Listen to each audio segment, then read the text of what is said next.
Rock borers were tough creatures, but not particularly smart. Howard thought the Shadow Maws might be able to scare them away without anyone getting hurt. He was offering enough credits to buy a new habitat module. Owen and Ruth discussed it for 2 days. Danny argued that the Shadow Maws needed challenges, needed to use their natural abilities. Keeping them on the farm doing simple tasks was like asking a calculator to only count to 10. Eventually, his parents agreed, but only if Danny went along to supervise and only if they took extensive safety precautions. The mining job turned out to be the easiest credits the Wright family ever earned. Fluffy and Spike walked into the rock borer tunnels, roared once, and every borer in a 5-kilometer radius fled in panic. The miners were amazed. They had expected a fight, maybe some casualties. Instead, the problem was solved in less than an hour. Word spread even faster after that. More job offers came in. Could the Shadow Maws help clear ice formations from landing pads? Could they provide security for a supply depot that kept getting raided by wild creatures? Could they help search for survivors after a habitat collapse? The answer to all these questions turned out to be yes. Danny started keeping a log of everything the Shadow Maws accomplished. Not just for the family records, but because he had a feeling this information might be important someday. Every job completed, every creature they interacted with peacefully, every moment that proved the galactic database was wrong about them. His father noticed the log one evening and asked Danny what he planned to do with all that information. Danny had shrugged and said maybe nothing, maybe everything. He was 17 years old, nearly 18, and starting to think about his future beyond the farm. If he wanted to keep working with Shadow Maws, if he wanted to prove to the galaxy that these creatures deserved better than to be labeled as monsters, he would need credentials. He would need certification. He would need to pass the Xenobiology Handler's License exam. Owen had smiled and told Danny that was a fine goal, but it would not be easy. The exam was notoriously difficult, and showing up with 6 illegal Category 5 creatures as practical experience might cause problems. Danny had looked out at the yard where Fluffy was teaching Amy how to track footprints in the ice, and said he would figure it out. After all, everyone said Shadow Maws were impossible to train, and he had managed that just fine. The corporate survey ship appeared in Callisto's orbit on a Tuesday, which was laundry day at the Wright farm, and Ruth was particularly annoyed about the timing. Danny was hanging thermal suits on the drying rack when the habitat's proximity alarm started beeping. Visitors were not unusual anymore, but most of them sent a message first. This ship had just appeared, running what looked like detailed scans of the entire moon surface. Owen pulled up the identification transponder, and his face went carefully neutral, which was never a good sign. The ship belonged to Helix Biosystems, one of the largest xenobiology research corporations in the galaxy. They held contracts with most planetary governments for biological surveys and threat assessments. They were professional, wealthy, powerful, and absolutely not the kind of people the Wright family wanted noticing their farm. 6 hours later, a shuttle landed in the main yard. Fluffy and the other Shadow Maws had been outside when the alarms first sounded, and they immediately formed a protective perimeter around the habitat. Danny had trained them for this scenario, though he had hoped they would never need to use it. The creatures looked alert but not aggressive, watching the shuttle with focused attention. The shuttle door opened and 8 figures emerged. 5 were security personnel in full combat armor, carrying weapons that could probably take down a small building. 2 were scientists in environment suits, laden with scanning equipment. The 8th was a tall Archean woman who walked with the confidence of someone used to being in charge. Her name, according to the identification beacon, was Dr. Fallen. Owen went out to meet them, gesturing for Ruth to stay inside with Amy.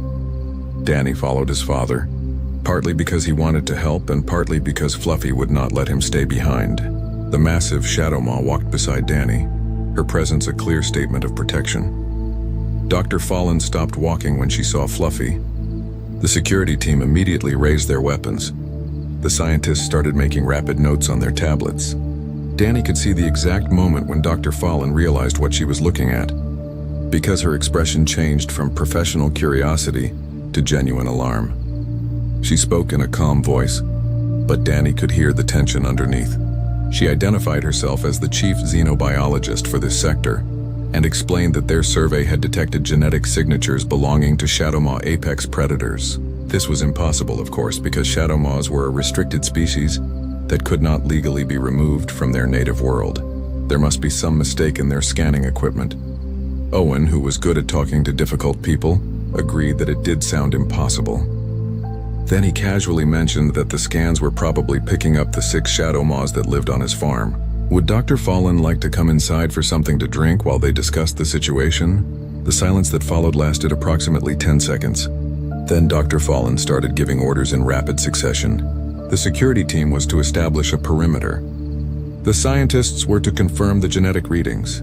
She was personally going to inspect these alleged shadow maws, and if they were real, the creatures would be destroyed immediately according to galactic safety protocols.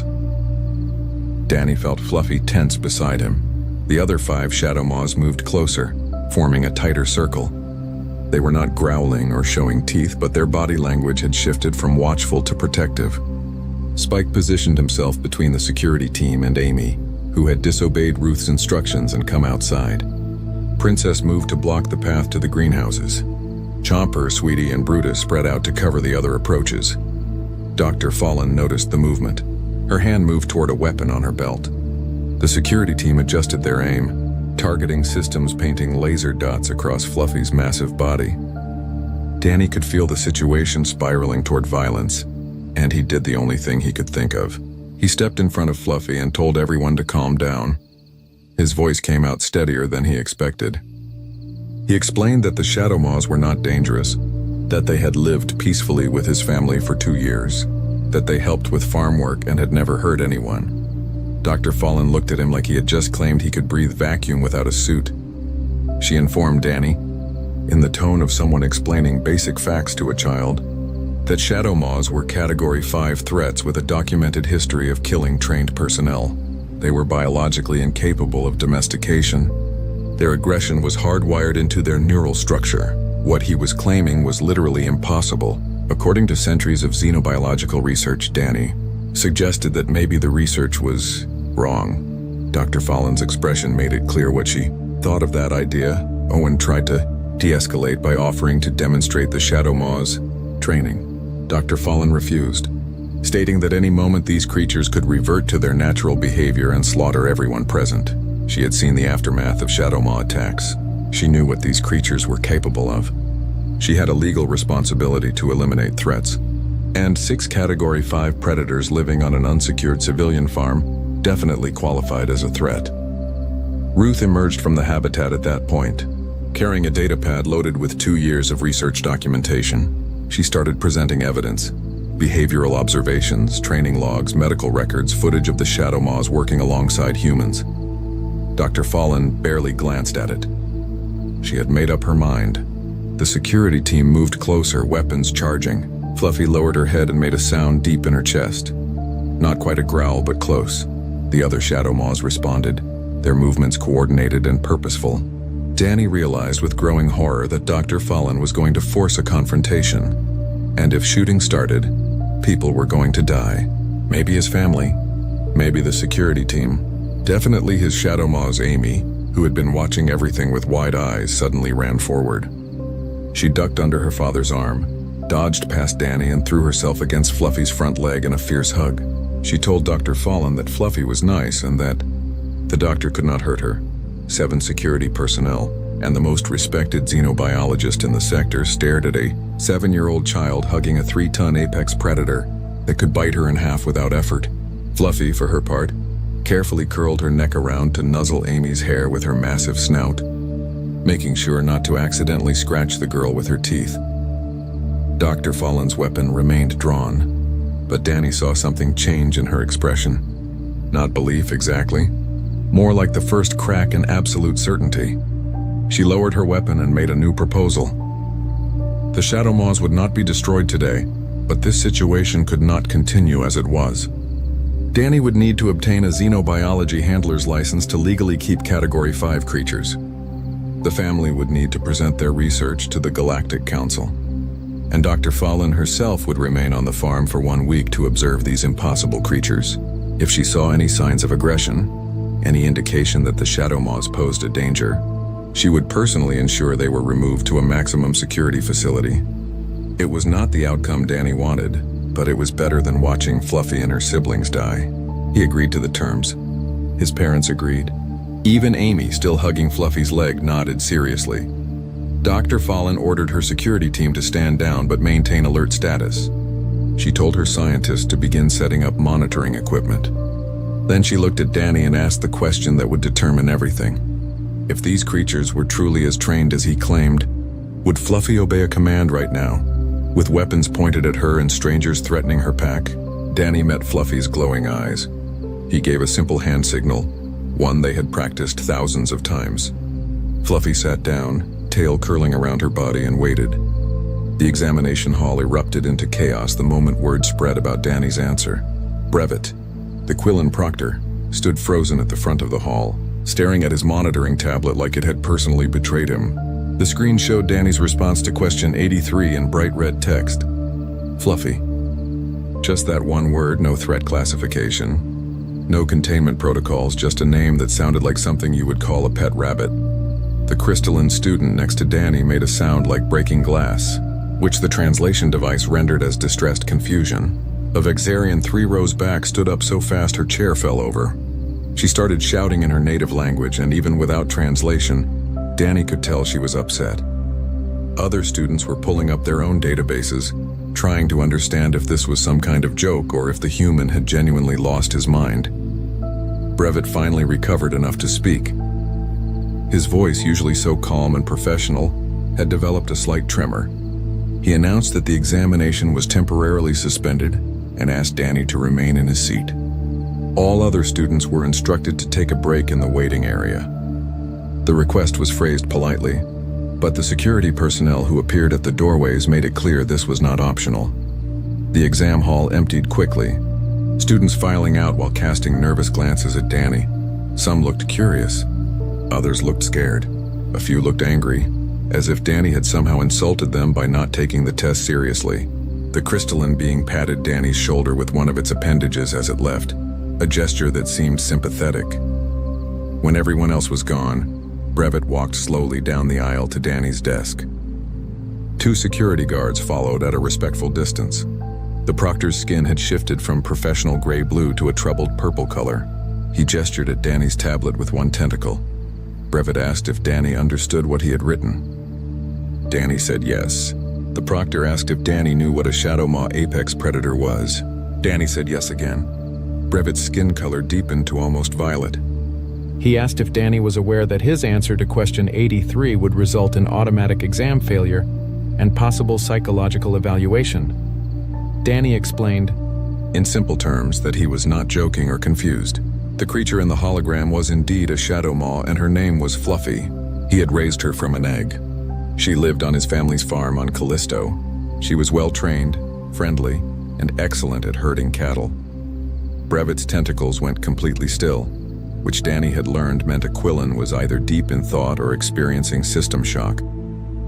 The proctor pulled up Danny's application file on his tablet and began reading through it with increasing agitation. His skin color cycled through purple to green to orange, settling finally on a pale yellow that Danny guessed meant surprise. The proctor's voice was barely above a whisper when he asked if everything in the application file was true. Danny confirmed it was. The 6 Shadow Maws, the training documentation, the work records, the recommendation letters from frontier colonies, all of it was real and verifiable.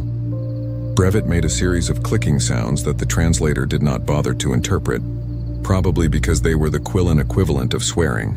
He tapped his tablet several times and Danny heard his voice being transmitted to someone else. Within minutes, a holographic projection appeared at the front of the exam hall. It showed Dr. Fallen, the Archean xenobiologist who had spent a week on the Wright farm observing Fluffy and the others. Dr. Fallen looked tired, like she had been working for many hours without rest. But when she saw Danny, she smiled slightly. She confirmed to Brevet that everything in the application file was accurate. She had personally witnessed Daniel Wright working with 6 fully grown Shadow Maw apex predators. She had seen them follow commands, perform complex tasks, and interact peacefully with humans, including small children. She had submitted a detailed report to the Galactic Council, recommending that the Wright family's research be recognized officially. Brevet's skin color went through several more rapid changes. He asked Dr. Fallen how this was possible. She responded with a question of her own. Had Brevet ever considered that the galactic understanding of dangerous species might be fundamentally flawed? What followed was a conversation that Danny only partially understood. Dr. Fallon and Brevet discussed something called the domestication paradigm, referencing academic papers and research studies. Dr. Fallon argued that most spacefaring species had never needed to domesticate predators because they either evolved on peaceful worlds or developed technology fast enough to avoid that stage. Humans, she claimed, were different. Earth was what she called a Class 7 death world, and humans had survived by making allies of creatures that should have killed them. Brevet wanted to know what this meant for the examination. Dr. Fallon's answer was simple. Daniel Wright probably knew more about handling Category 5 creatures than anyone else in the galaxy. His answer to question 83 was not wrong. It was just operating from a completely different knowledge base than the standardized test expected. The proctor asked what he should do. Dr. Fallon suggested something that made Danny sit up straighter.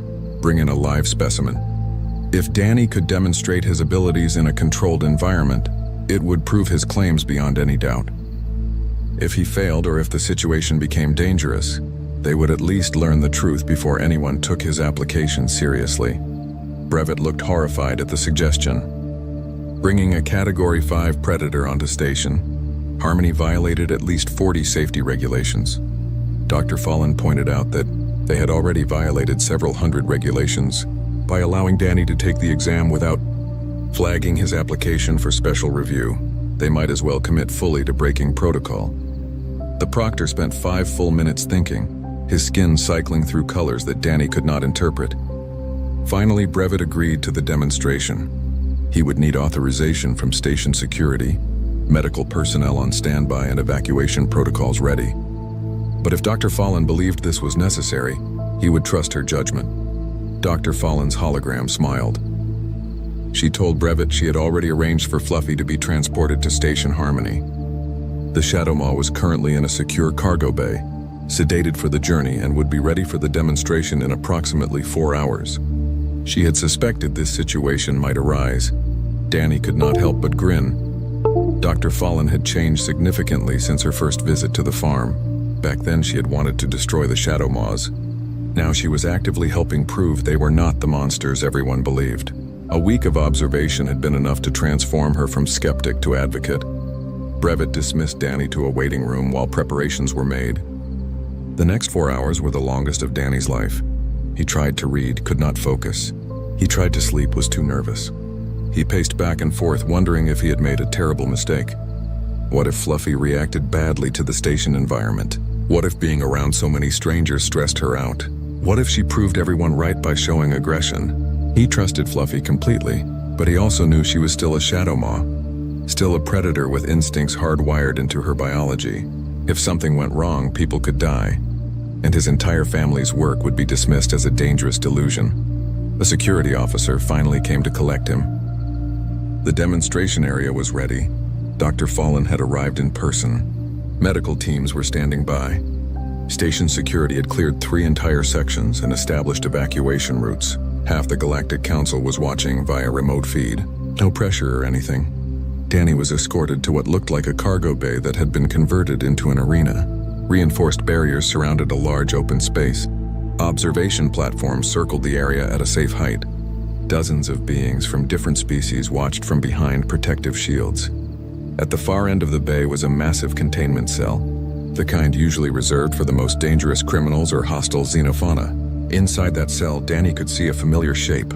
Fluffy, looking groggy from sedation but otherwise healthy, her obsidian scales reflecting the harsh lighting.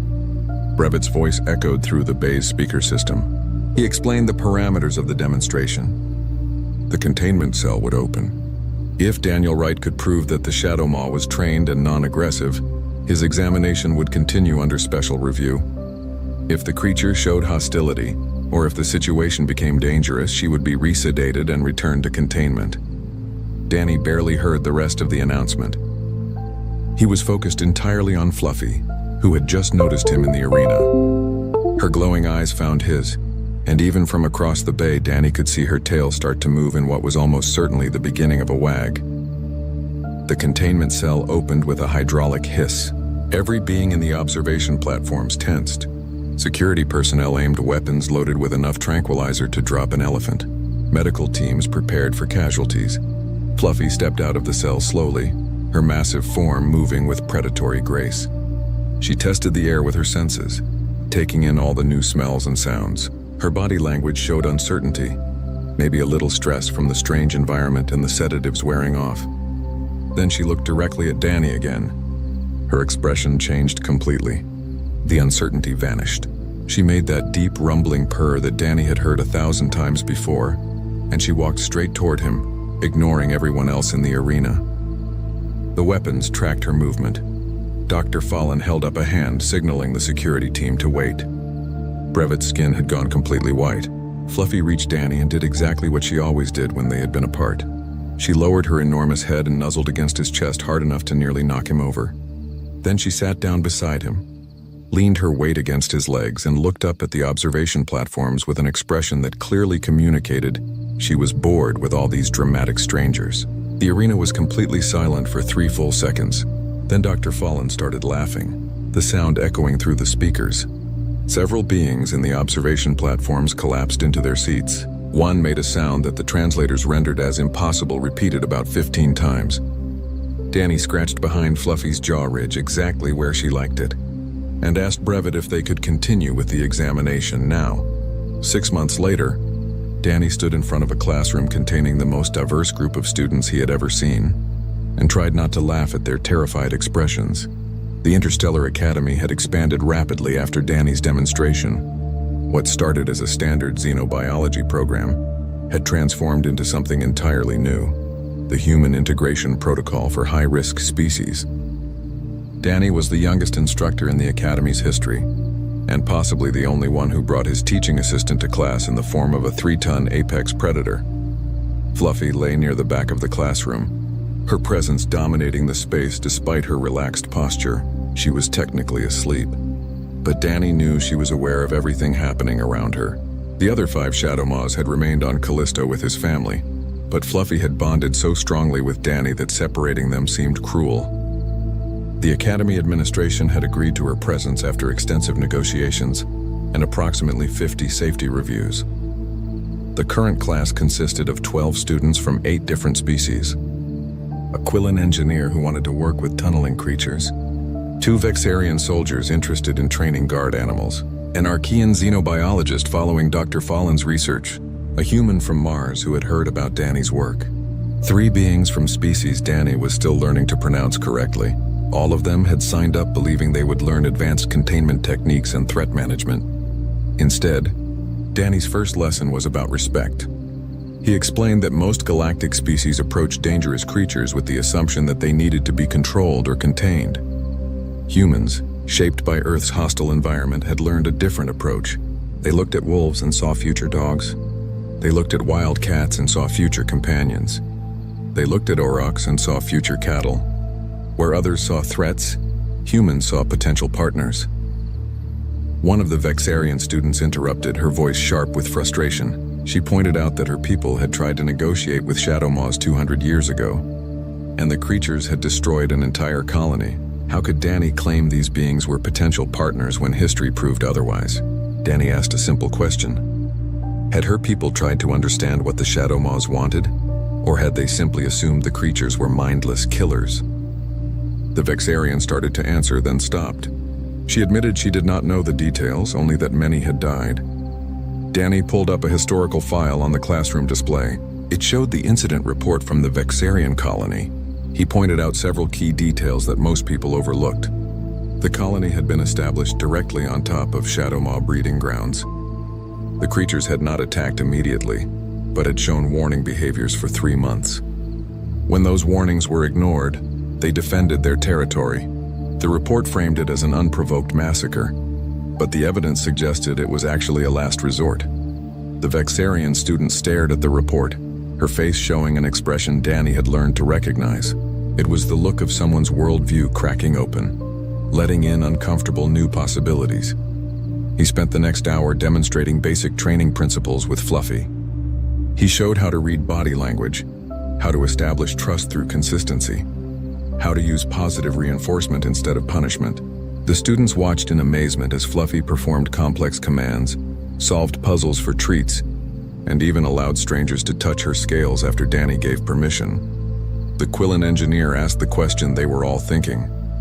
Why did this work for humans but not for other species?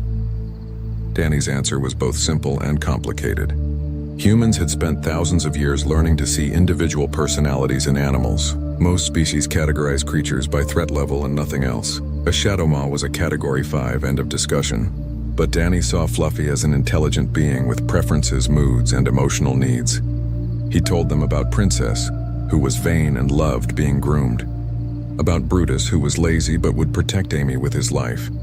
About Chomper, who solved problems for fun rather than food. Every Shadow Maw was different, just like every human was different. Treating them as identical threat units was like treating all humans as identical organisms. It missed the entire point. The classes continued 3 times a week. Students learned to work with creatures they had feared their entire lives.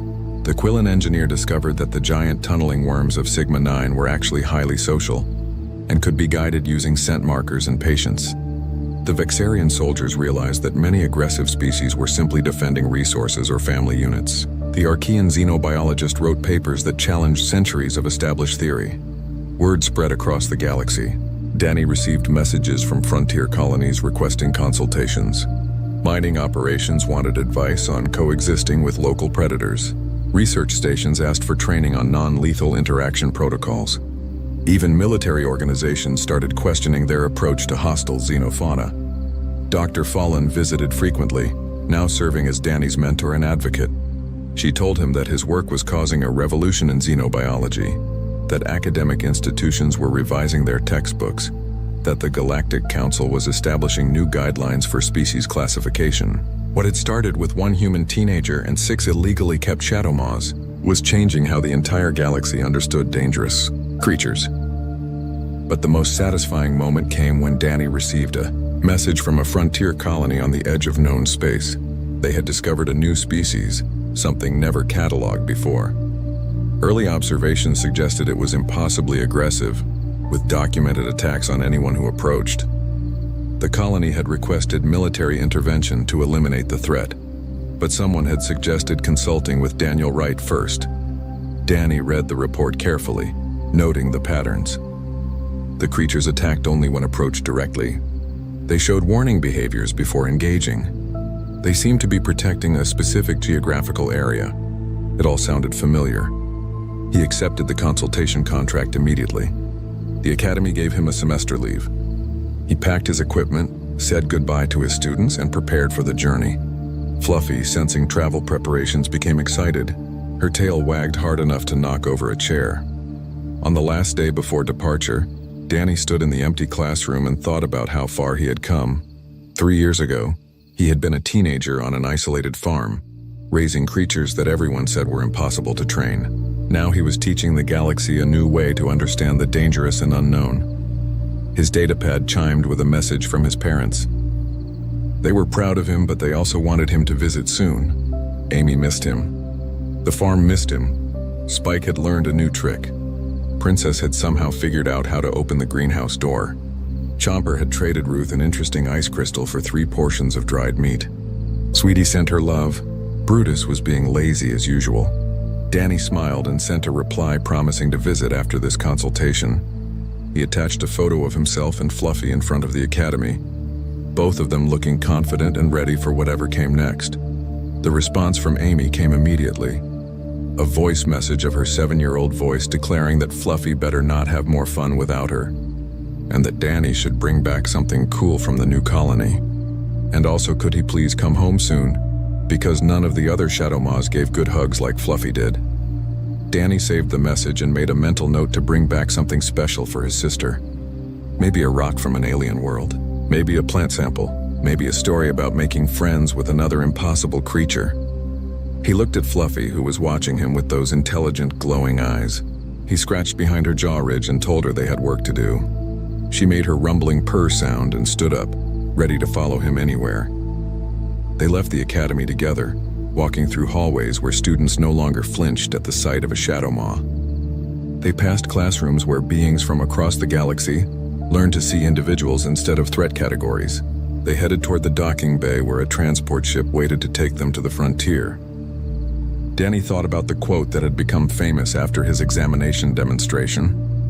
When asked why he named a Category 5 apex predator Fluffy, he had said, "Because that's who she is. The galaxy saw a monster. I saw a friend waiting to be made." That philosophy had changed everything. It had earned him his license, his teaching position, and his reputation. But more importantly, it had saved 6 lives that would have been destroyed simply because they were born as the wrong species. As they boarded the transport ship, Danny felt ready for whatever waited at the frontier colony. Another misunderstood species. Another opportunity to prove that dangerous did not mean evil, that aggressive did not mean unsalvageable, that with patience and respect, even the most feared creatures could become partners. Fluffy settled into the cargo hold, which had been specially modified for her comfort. Danny sat beside her, feeling her warmth and her steady breathing. The ship's engines powered up. The journey would take 3 weeks. He pulled out his data pad and began reviewing the files on the new species.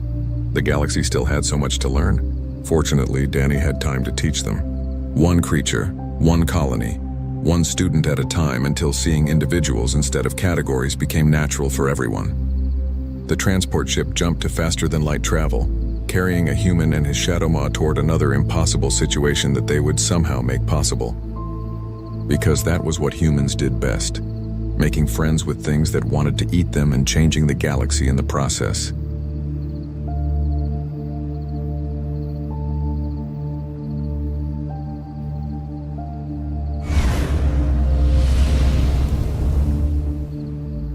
At Starbound, we like to tell stories the human way, not with artificial slop or AI voices. What's HFY without humanity? So, subscribe if you want to keep it that way. My name is Dan. Let's begin. Salix had dealt with several problematic sapiens over his long career as head of the Species Integration Committee, but never before had he encountered a species as chaotic and as deeply fractured as humanity. They constantly bickered over small things. They went to war over equally small things. And they did all of this while barely bothering to address what truly mattered. Issues that were routinely buried in popular opinion beneath the latest fashion trends. Some public scandal involving rich people. Or another stupid cat meme that humanity adored for reasons no other beings could understand. The current problem afflicting Salix's committee was the need to map and categorize all the weapons humans deployed. This information would serve several purposes, from calibrating detectors in public spaces across the Galactic Council to devising rules of engagement against potential human criminals. The meeting to address these problems had only just begun, and already it was clear that things were not going well. Zopher, a red-skinned biped with several antennae sprouting over his head, each topped with large ocular globes that swiveled independently, surveyed the other 2 members of the committee before turning to Salix at the head of the table. The way he positioned his body, all 4 arms folded across his chest in a gesture of frustration, made his mood clear even before he spoke.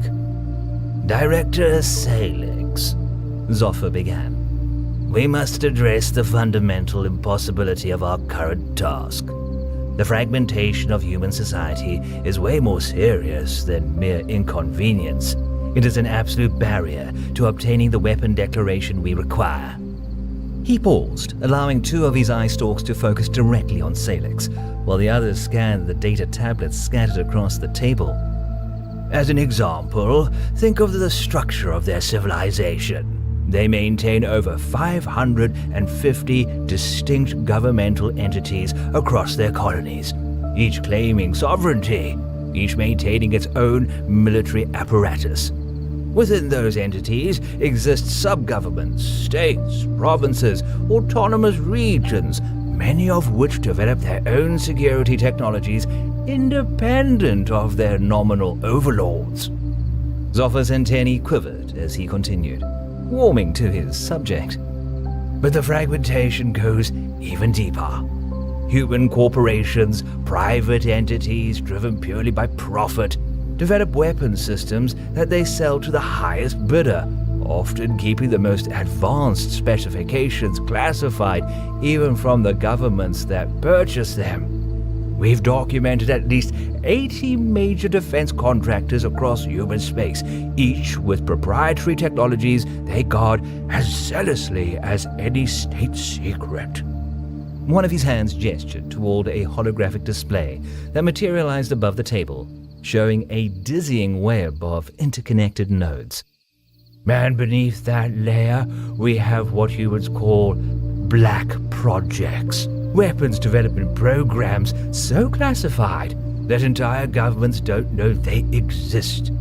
Intelligence agencies operating in the shadows. Military units with budgets hidden in bureaucratic labyrinths. Research facilities that officially don't exist, developing technologies that officially haven't been invented. The display zoomed in, revealing even more complexity. Then we arrive at the individual level, Director. Humans hoard weapons personally. They build them in basements and garages. They inherit them from ancestors. They hide them from their own governments out of what they call principle. Zoffer's primary eyes fixed on Salix with an intensity that would have been uncomfortable if Salix hadn't spent decades in diplomatic service. The conclusion is inexorable. Such a list doesn't exist. No single human on Earth or elsewhere possesses the knowledge, the access, or the authority to produce a comprehensive inventory of their species' weapons.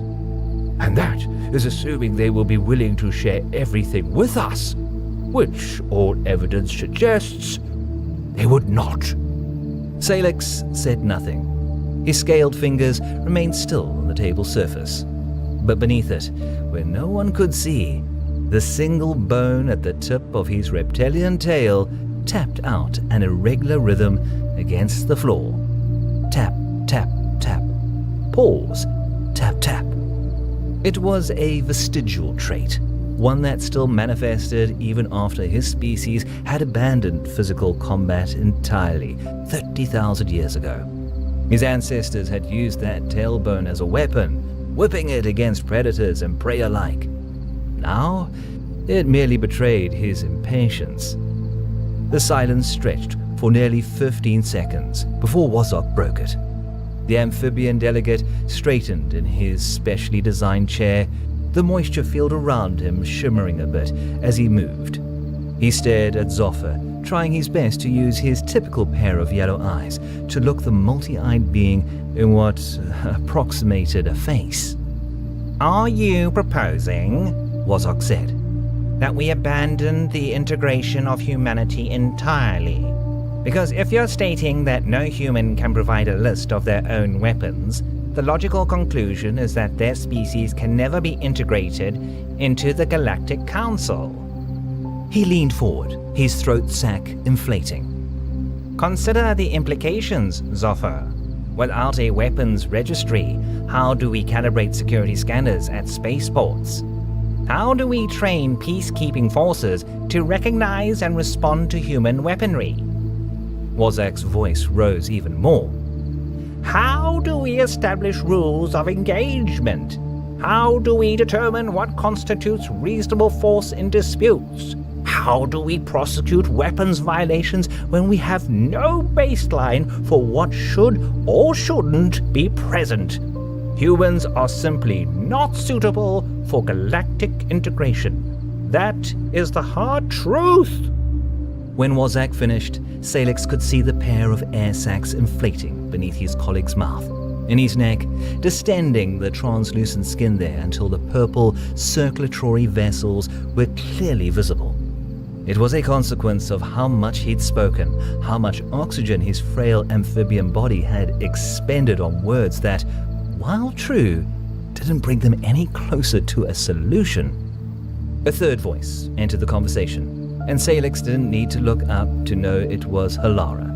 At twice their collective height, a consequence of evolving in a low-gravity world, she had to lean forward to truly participate in their discussions, placing all her weight on her elongated arms on the table's surface. Her three-jointed fingers, each nearly as long as Salix's forearm, drummed against the material in a gesture of contemplation. "There's another dimension to this problem," Alara said. "Now that humanity has already started their integration process, now that we've accepted their provisional membership, granted them limited trading rights, allowed them to establish embassies, a failure to complete their integration wouldn't be seen as a problem with humans and their species." She paused, letting that sink in. "It would be seen universally and unequivocally as a failure of this committee." Salix noticed the individual reactions immediately. All of them were staring at him. Zoffer had oriented 4 of his 6 eye stalks in Salix's direction, the others scanning the room as if seeking escape routes. Wazok's throat sacs had deflated, but his fingers were pressing flat against the table, his whole body tensed as if preparing to leap. Alara remained leaning forward, her enormous frame creating a shadow that fell across half the table, her expression unreadable, but her posture demanding. Salix's tail stilled. His mind worked through the problem coldly and methodically. Question: could any single human produce their list? Answer: no, clearly not. Question: could the humans collectively produce their list? Answer: unknown, but theoretically possible. Question: what force could compel hundreds of fractious human governments to cooperate? Answer: self-interest, specifically the threat of losing council membership. Question: what mechanism could force that cooperation to be genuine rather than performative? Answer: public accountability and mutual human oversight. There might be a single way to solve this. Salix looked at each of them, his reptilian features settling into an expression of raw and unfiltered determination. "We summon the human ambassadors," he said simply. "All of them." Zoffer's eye stalks swiveled in confusion. "All of whom?" "All the human ambassadors, representatives from all 553 individual human leaderships, countries, kingdoms, corporate states, autonomous collectives, whatever other governance structures they've invented across their space." Salix's voice took on the authoritative tone he'd cultivated over decades of navigating council bureaucracy. "We bring them together in one big room. We present them with the requirement, and we make it clear that the exit door doesn't open until they produce a complete weapons inventory with full documentation, descriptions, pictures, diagrams, schematics, operational parameters, everything." He raised a scaled hand to forestall the objections he could see forming. "I know what you're thinking. They'll refuse. They'll argue. They'll claim it's impossible, just as Zoffer has outlined. And you're right. Individually, they will. But we won't be asking them individually. We'll be asking them collectively, in front of each other, with the entire galaxy watching." Salix stood, his full height still shorter than Alara, even when she was seated, but his presence filled the room nonetheless. "Humans have this particular characteristic. They're intensely competitive with each other. If we make this a public challenge, if we make it clear that their integration depends on their ability to cooperate, they'll be forced to prove they can do it. No single human can produce this list, but all of them together, they'll have no choice but to try. It should work," he continued. "We establish the requirement publicly. We make it a matter of record that humanity's council membership depends on this documentation. We give them a deadline, 1 week, perhaps, long enough to be reasonable, but short enough to maintain urgency. And critically, we make it their problem to solve, not ours." Wozok was the first to respond, his throat sac inflating. It shifts the burden of proof. He paused, then added, Though I have one concern. What if they simply refuse en masse? Salix nodded, acknowledging the point. Then we make it clear, publicly and unequivocally, that the integration process terminates. We've given them every opportunity. We've been more than reasonable. And if they can't meet this basic requirement, a requirement we've placed on every species in the Council's history, then they've disqualified themselves. The political damage Halara mentioned still occurs, but we'll have documentation proving we did everything possible. Zofa's antennae quivered, his multiple eyes blinking in an asynchronous pattern that indicated deep thought. I accept the logic, though I have a different concern. Where do we house this meeting? 553 ambassadors, plus their staff, plus security, plus the documentation they'll need to produce. Even our largest conference facilities aren't designed for gatherings of that size. We'll find a venue, Salix said, with more confidence than he felt. The Council has relationships with hundreds of species. Someone will have a facility large enough. We make it work because we have to. Halara's long fingers steepled together, creating a cage of bones. My observation is more practical. We need to control the narrative. When we issue this summons, when we make this demand, it needs to come from the Council President's office. We need the full authority of the Council behind us, or the humans will simply ignore it as bureaucratic overreach. Salix considered this, then nodded. Agreed. I'll draft the proposal for the President this evening. He looked at each of them. Any other concerns? Silence answered him. The kind of silence that meant assent rather than confusion. Then we're agreed, Salix said. We summon the humans, all of them, and we see if they're capable of the cooperation their council membership requires. As the meeting adjourned and his colleagues filed out, Salix remained seated, his tail resuming its unconscious tapping against the floor. He was thinking about the implications, about the sheer logistical challenge of what he'd just proposed. Finding a venue large enough for 553 human ambassadors, plus their entourages, plus the committee members, plus council observers. It was ridiculous, really. The main assembly hall of the Galactic Council could accommodate one representative for each sapient species in the galaxy fairly well. All 200 of them could fit with room to spare. But it wouldn't be large enough for all the human factions. One species, not even fully integrated yet, requiring more space than the entire rest of the galaxy combined. It was absolutely ridiculous. And yet, somehow, it was perfectly appropriate for humanity. The 3 months that followed were exhausting in ways Salix hadn't anticipated. It wasn't the bureaucratic challenges, though those were substantial, but rather the sheer volume of communication required. Every one of those 553 human governments had questions. Everyone had concerns. Everyone needed to be convinced, cajoled, or in some cases, subtly threatened into participation. Wozok had handled the parliamentary democracies, spending weeks navigating human political structures. Zofa had taken the corporate states and commercial entities, his multi-threaded thinking allowing him to negotiate with several entities simultaneously.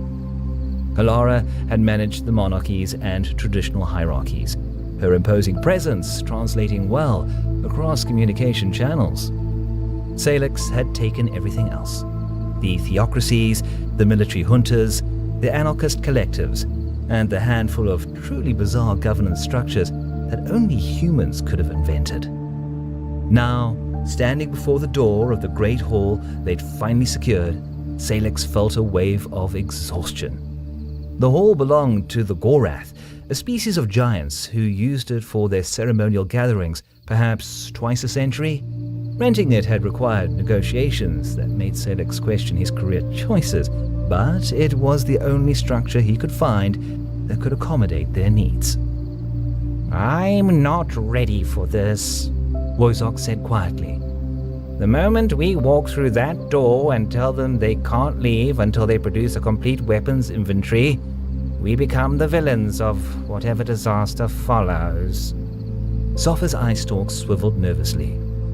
That's precisely why we're doing it publicly. When they fail, and I maintain they will fail, it needs to be absolutely clear that the fault lies with human fragmentation, not with bureaucratic overreach on our part.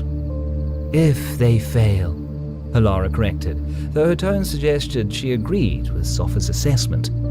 We still don't know that they will. They will. Humans always find a way to fail, and they always do it in the most bizarre way possible, Zopha said flatly. Salix said nothing.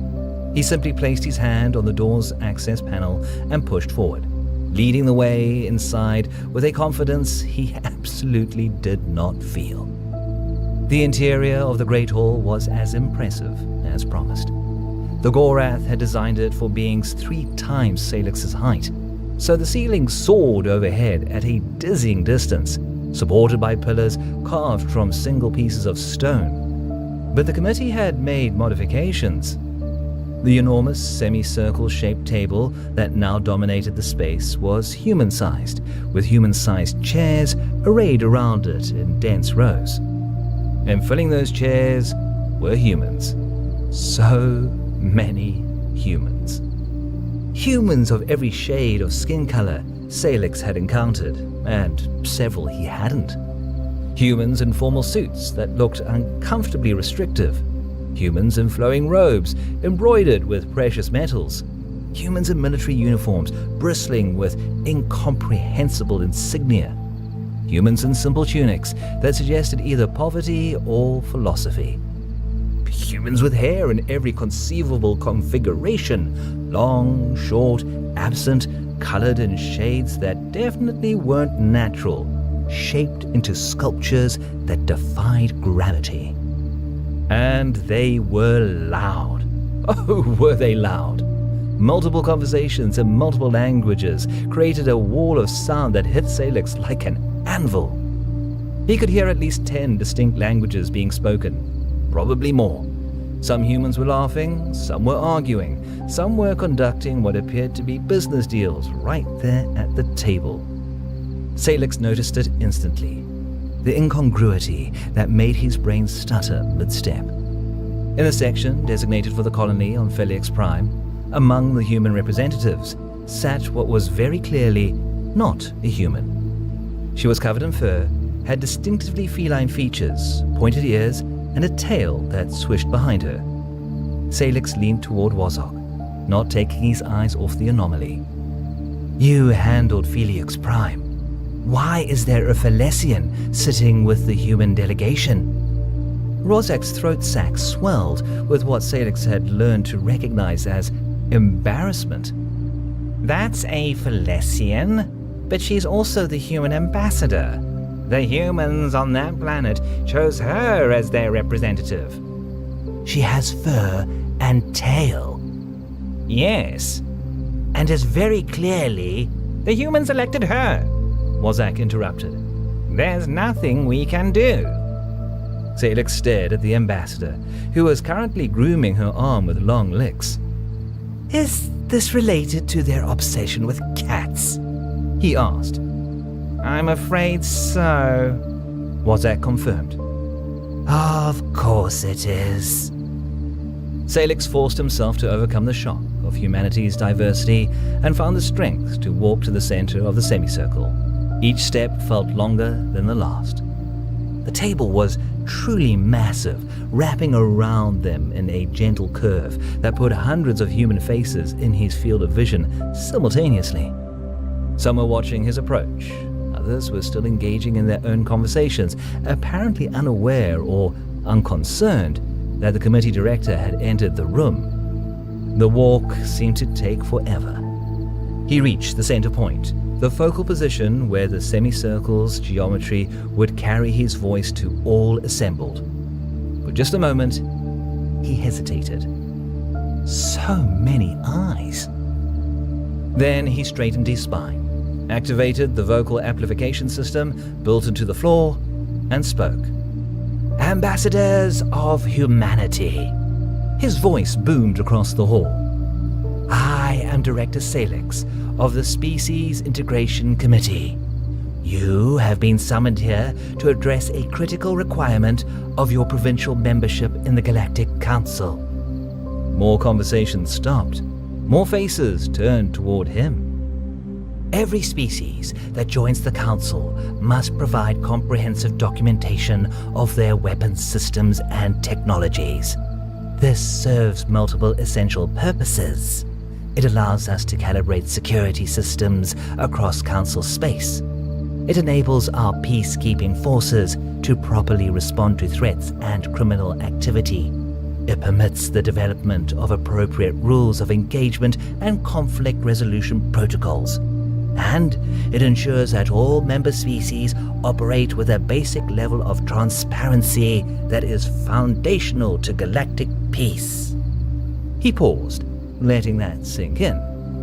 The hall was quiet now, truly quiet, for the first time since he'd entered. Humanity presents a unique challenge in this regard. Your species is fragmented across hundreds of sovereign entities, each with independent military capabilities, each with proprietary technologies, each with information that is not shared even among your own kind. This fragmentation has made the standard documentation process impossible to complete through conventional channels. A murmur ran through the assembly. Several ambassadors were already shaking their heads. Therefore, Salix continued, his voice cutting through the rising noise, this committee is making the following requirement. You, collectively, as representatives of all human governance structures across known space, will produce a complete and comprehensive inventory of all weapons systems, technologies, and capabilities possessed by humanity. This inventory will include detailed descriptions, visual documentation, technical schematics, operational parameters, and any other information necessary for the Council to properly integrate your species into our security frameworks. The murmur became a rumble. Hands were raised. Voices called out. Salix spoke louder. This inventory will include everything from the simplest personal weapons to the most advanced military technologies. It will include chemical weapons, biological weapons, nuclear weapons, exotic physics weapons, and any other category of weaponized technology.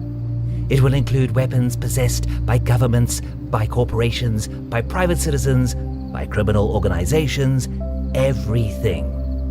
If it can be used to cause harm, it belongs on this list. Now they were shouting. Multiple languages competed for dominance. A man in a military uniform stood up, gesturing angrily. A woman in elegant robes was speaking rapidly in a communication device, and that third ambassador had arched her back and was hissing.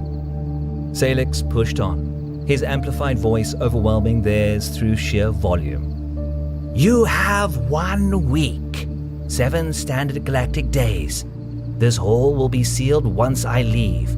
Food, water, and basic facilities will be provided. Communication with the outside is permitted and encouraged. You will need to contact your representative governments to gather this information. But the doors will not open until you have produced the required documentation. The shouts became roars.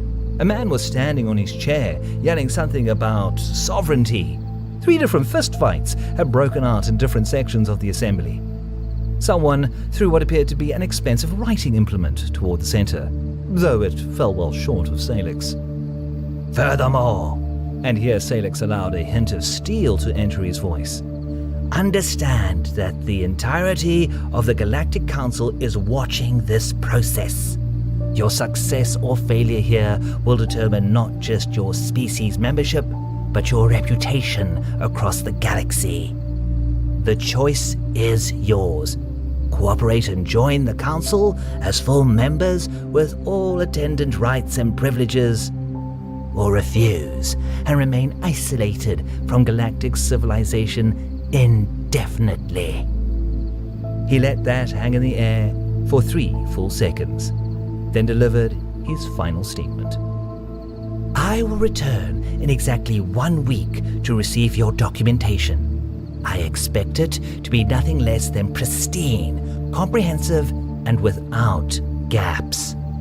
The integrity of the Council depends on it. The future of your species depends on it. Do not disappoint me. Do not disappoint yourselves. Salix turned and walked back toward the entrance, Wazak, Zoffer, and Alara falling in behind him in formation. The noise behind them was deafening now, screaming in a dozen languages, the sounds of furniture being moved. Someone was crying. Someone else was laughing hysterically. As they reached the door, Salix glanced back one final time. 2 ambassadors were physically fighting, grappling with each other while their neighbors were trying to pull them apart. A third had climbed onto the table and was gesticulating wildly while delivering what was probably a speech, though Salix couldn't hear it over the general chaos. That third ambassador had climbed onto her chair and was standing on her hind legs, her tail bristling, yowling something that was definitely not diplomatic. The doors sealed behind them with a heavy, final sound. That, Wazak said into the sudden relative quiet of the corridor, went about as well as could be expected. They're going to kill each other in there, Zoffer observed. Possibly, Salix agreed. but if they do, it's not our fault. We gave them a clear task and clear parameters.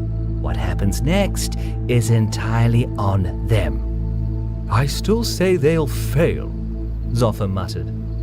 Salix said nothing. Deep in his chest, in the part of him that still carried the instincts of his predator ancestors, he felt an odd sensation.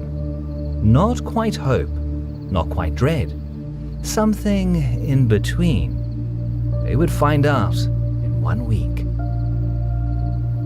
Exactly 1 week later, Salix stood alone before the door to the Great Hall, holding a communication device to his ear and trying very hard not to let his satisfaction show in his posture.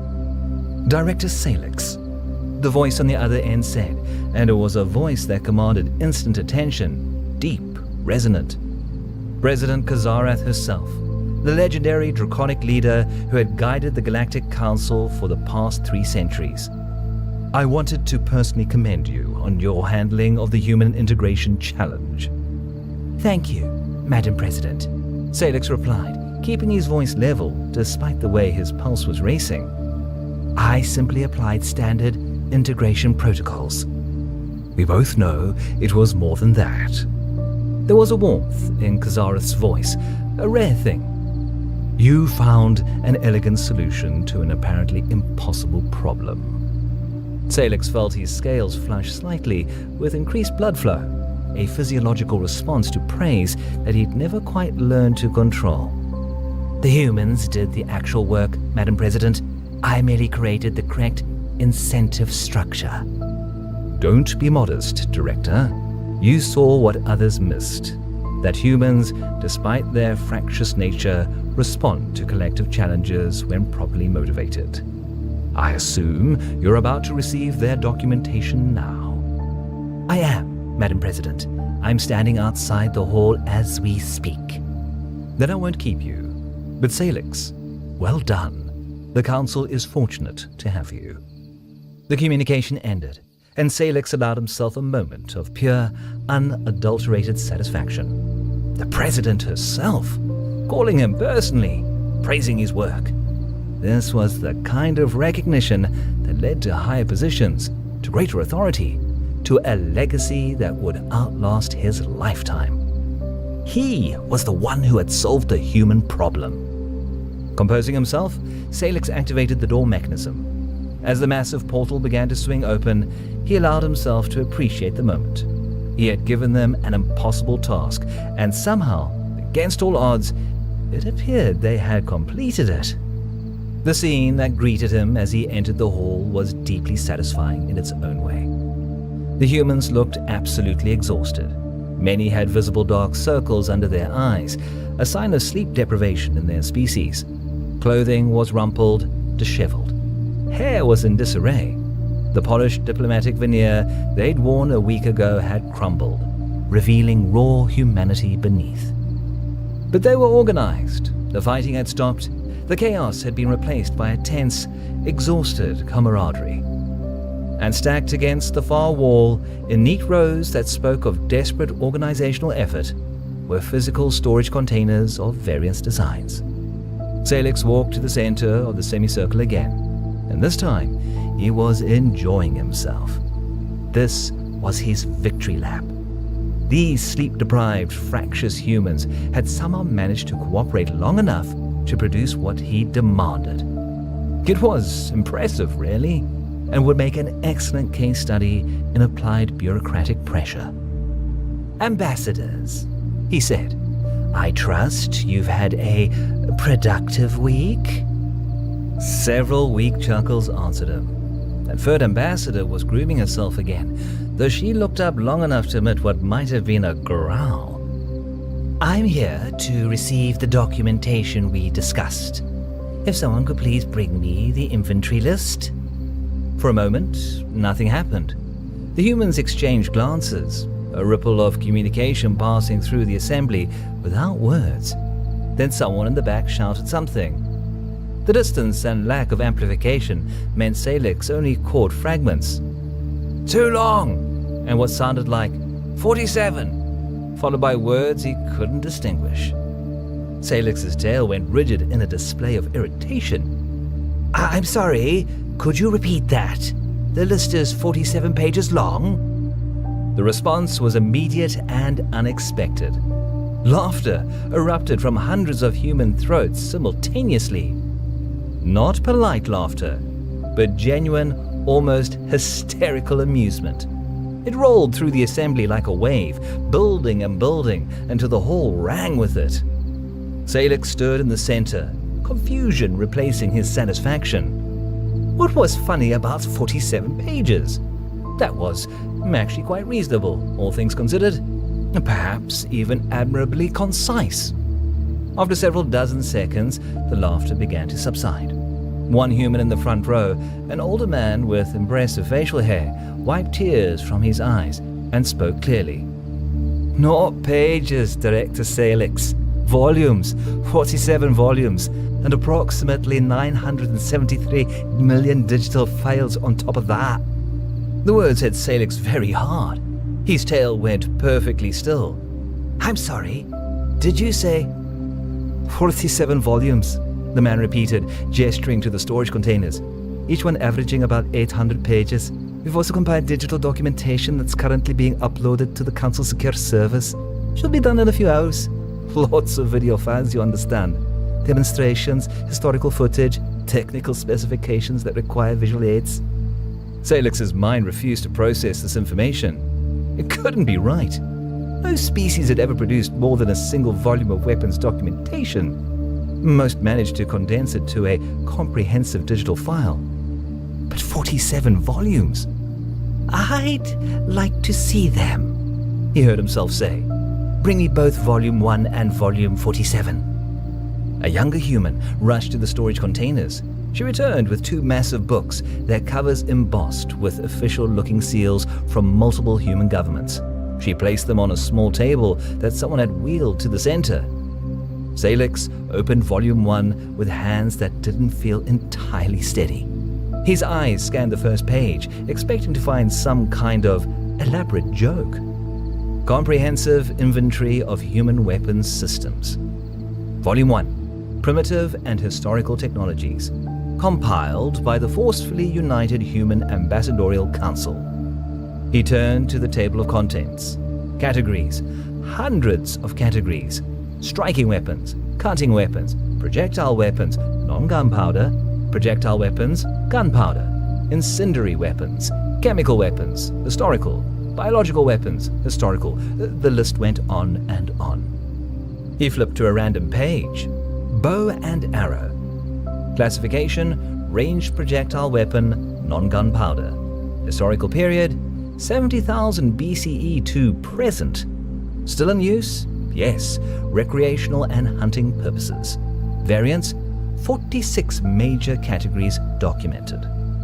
There was a detailed drawing of a bow, multiple drawings actually, showing different types: longbows, recurve bows, compound bows, crossbows. Each had measurements, material specifications, effective ranges, projectile velocities. He flipped ahead. Blowgun. Classification: ranged projectile weapon, non-gunpowder, lung-powered. Historical period: 40,000 BCE to present. Still in use? Yes, particularly in South American and Southeast Asian colonies. Typical ammunition: darts, often poisoned. See cross-reference Poison Inventory, Volume 2. More diagrams, more specifications, a list of 38 different poison types commonly used with blowguns, each with a reference to their full documentation later in the inventory. Trebuchet. Classification: siege weapon, gravity-powered projectile launcher. Historical period: 300 CE to 1500 CE. Earth. Revival in some low-tech colonies. Still in use? Yes. Certain colonies maintain them for cultural reasons. Maximum range up to 300 meters. Projectile weight up to 140 kilograms. Detailed engineering diagrams, force calculations, historical examples of famous trebuchets. Salix felt something cold settle in his chest. He closed Volume 1 and opened Volume 47 with hands that were definitely shaking now.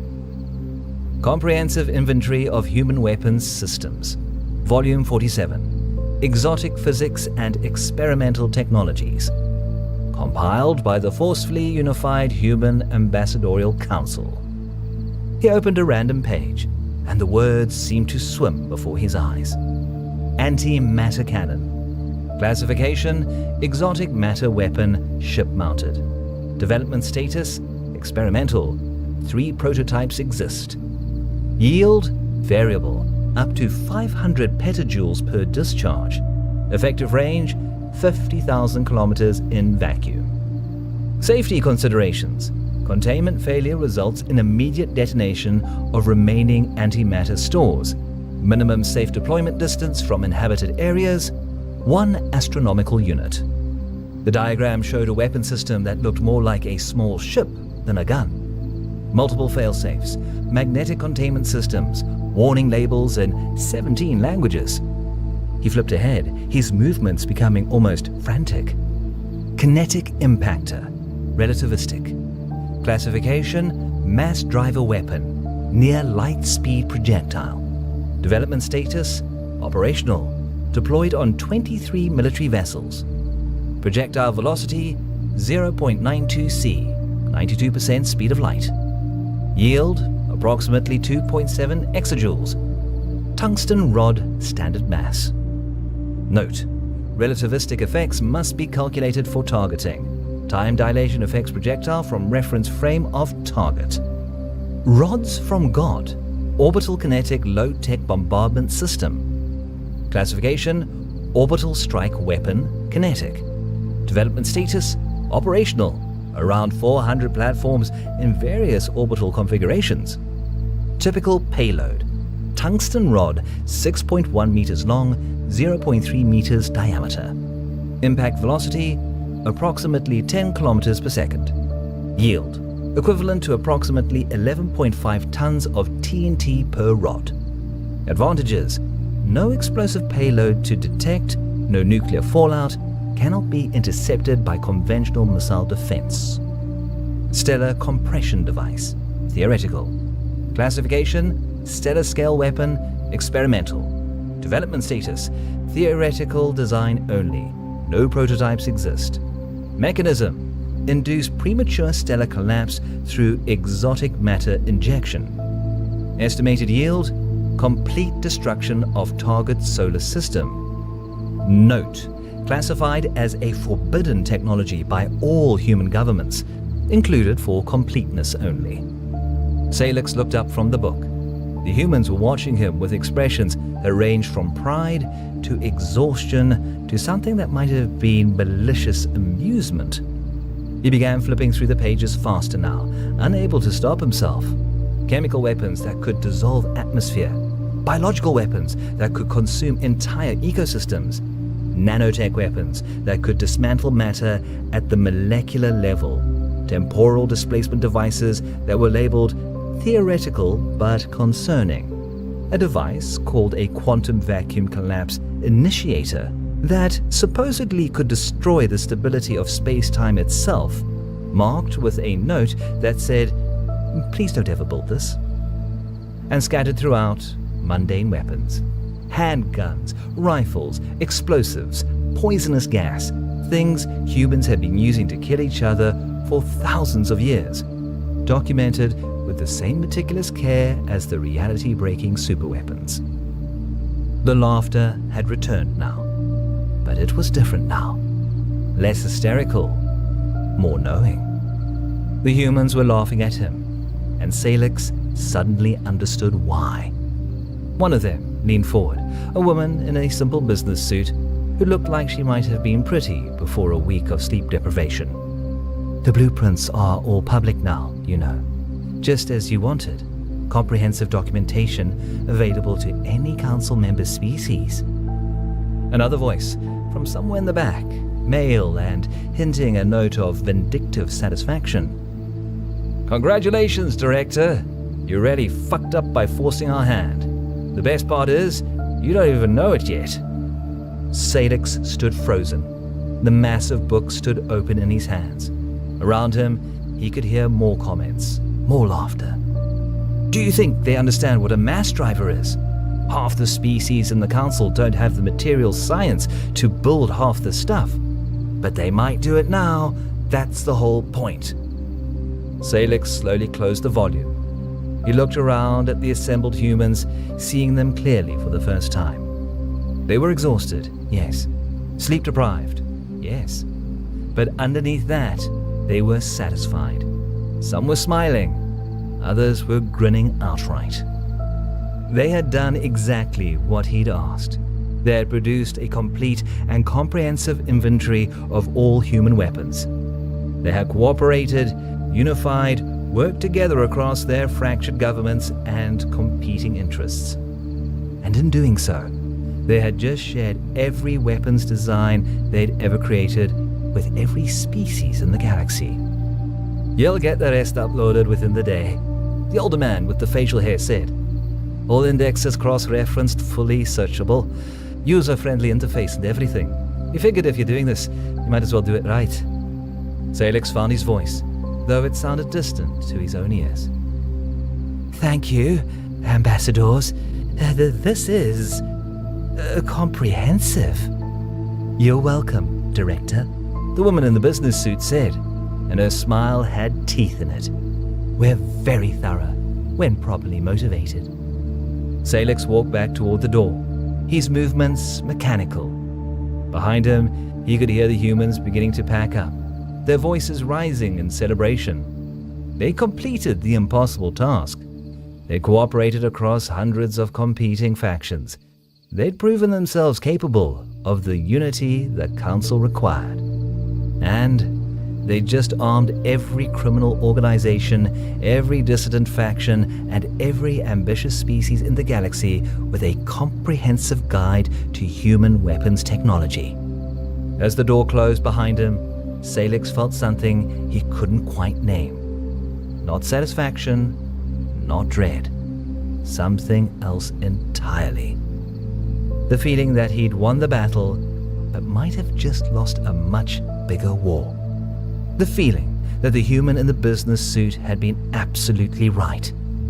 He'd fucked up. He just didn't know how badly. Not yet. Historical epilogue. The Lost Century. The scholars of the Galactic Council would look back on that moment, on Director Salix's well-intentioned but catastrophically short-sighted demand, as the first spark that ignited what came to be known as the Lost Century. Within 6 months, pirate organizations across the galaxy had upgraded their weapon systems using human designs. Within a year, criminal syndicates possessed antimatter weapons that had previously been theoretical to them. Within 5 years, the Council's peacekeeping forces were fighting asymmetric battles against enemies armed with weapons technology that evolved faster than defensive countermeasures could be developed. The kinetic impactors proved particularly popular among the lawless. Easy to manufacture with sufficiently advanced material science, impossible to intercept once fired, capable of devastating effect. Entire outposts were destroyed by what the humans casually referred to as throwing rocks really fast. The biological weapons documentation led to a nightmare period where engineered plagues swept through unprepared populations. The nanotech weapons sparked an arms race in microscopic warfare that no one had been ready to fight. For a full century, the carefully maintained order of the Galactic Council teetered on the edge of collapse. Criminal organizations became de facto governments. Entire areas descended into anarchy. The peacekeeping forces, designed for mediation and minimal intervention, found themselves fighting actual wars against enemies who had studied human weapons documentation like textbooks. And through it all, humanity's own weapons technology continued to advance. Because, as it turned out, publishing 47 volumes of weapons documentation didn't slow down human weapons development in the slightest. If anything, the need to stay ahead of the technologies they'd inadvertently proliferated across the galaxy pushed human research into overdrive. By the end of the Lost Century, when order was finally being restored, it was restored under a new paradigm. The weapons that had sparked the chaos were now obsolete, surpassed by new human designs that remained classified behind layers of security that Director Salix's naive demand could never have penetrated. The Council structure was reformed. Humanity, having proven both their capacity for chaos and their necessity in combating it, took leadership positions across multiple security councils. President Kazarath herself resigned, replaced by a multi-species executive committee that included 3 humans. And the weapons documentation requirement, the standard bureaucratic practice that had existed for millennia, abolished entirely, replaced with voluntary disclosure frameworks and mutual security agreements. And notably, conspicuously, humanity was never asked or even allowed to share their weapons with the galaxy again. Some lessons the Council learned were expensive. This one cost a century.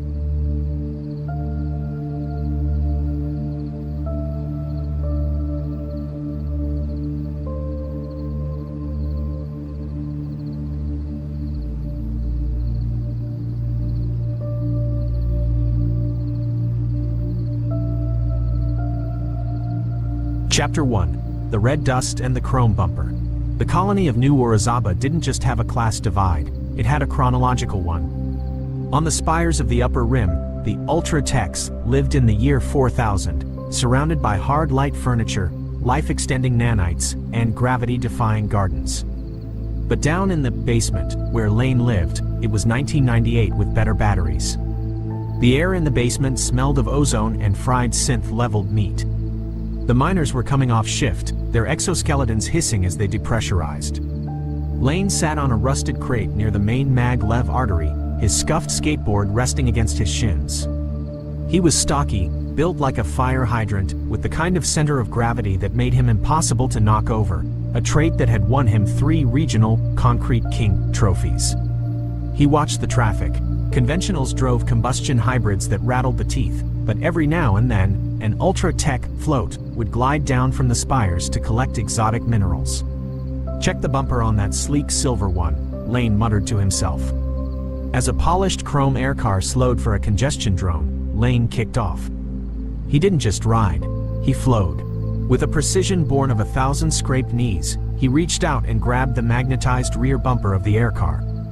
The sudden jerk nearly dislocated his shoulder, but he tucked into a crouch, his wheels screaming against the hyper-macadam. He was skitching at 80 miles per hour, weaving through the exhaust of the future on a plank of old-world maple. It was glorious. It was also illegal. A blue and red pulse flashed behind him. A peacemaker drone had spotted the tagger. Lane tried to kick out and slide into an alley, but a mag tether snared his board. He went down hard, tumbling into the red dust, the silver aircar disappearing into the clouds without ever knowing he was there. Chapter 2. The Judge's Twisted Mercy. The courtroom was cold. Judge Vane sat behind a desk made of real oak, a sign of terrifying wealth. Lane stood there in his bruised glory, holding his snapped skateboard. Vandalism, reckless endangerment, and skitching on a high-cast vehicle, the judge read, his voice bored. You're guilty, Lane. You know it. It was a clear road, Your Honor, Lane countered. I wasn't hurting the car. The law says you're a menace. But, the judge leaned forward, a predatory glint in his eye. The Colonial Military Academy has a quota for conventional integration. Every street rat I send there earns me a tax credit for my new yacht. Military school? Lane recoiled. I'm a skater, not a soldier. You're a convict, Flubber, the judge sneered, misreading Lane's middle name on the digital docket. And, Flubber Lane, is going to learn to march. The transport ship was a melting pot of misery. Lane sat on a cold bench surrounded by kids from every corner of the galaxy. There were avian hybrids from the clouds of Venus, scaled laborers from the Titan mines, and a few high-born ultras who had been sent there for character building, usually after crashing a yacht into a moon. The reception was icy. The ultras looked at Lane's stocky frame and conventional clothes like he was a museum exhibit of a prehistoric peasant. Chapter 3. The Crucible of the Void. Academy life was a brutal mix of high science and low crawling. In Cross Training 101, they were forced into link squads. Lane was paired with Celine, an ultra-tech girl who could calculate orbital mechanics in her head but didn't know how to tighten a physical bolt. Why are we learning to manually prime a torpedo? Celine asked, poking the massive iron casing with a gloved finger. The AI does that. The AI dies when the power goes out, Lane said, wrenching a valve shut with his bare hands. My grandpa said, if you can't fix it with a hammer, you don't own it. The exercises were grueling. Spacewalk maneuvers, phonetic coding for emergency comms, and zero-G combat.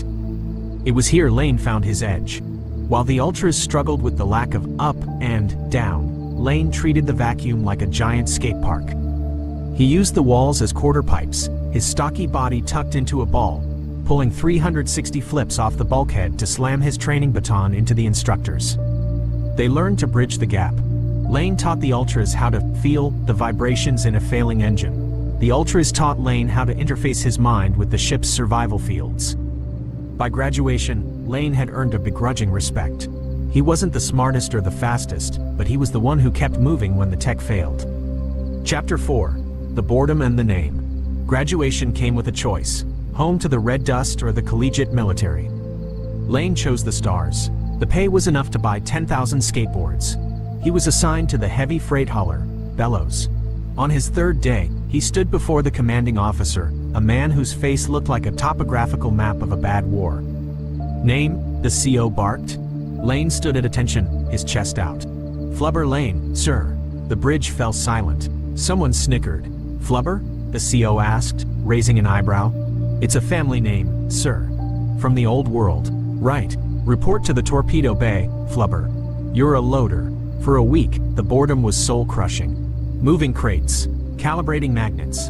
The ultras on board spent their time in virtual reality. Lane spent his time oiling his board and staring out the thick reinforced glass at the infinite black. Chapter 5. The Hole in the World. The alarms didn't sound like bells. They sounded like the ship was screaming. Pirates. They didn't want the ship. They wanted the refined fuel in the hold. A series of photon bursts rocked the bellows. Lane was in the torpedo bay, hoisting a massive MARK-7 projectile into its cradle when the world turned inside out. A direct hit from a pirate boarding spike tore a 15-foot jagged maw in the side of the hull. The decompression was instantaneous. Whoosh! Atmospheric vents failed. Survival fields flickered on. Personal bubbles of air and force feedback, as Lane and a dozen other soldiers were sucked out into the void. It was the ultimate nightmare. Space locked. You don't die instantly. You float in your little bubble, staring at the stars, for a week until the oxygen scrubbers quit. Lane tumbled, the ship shrinking away.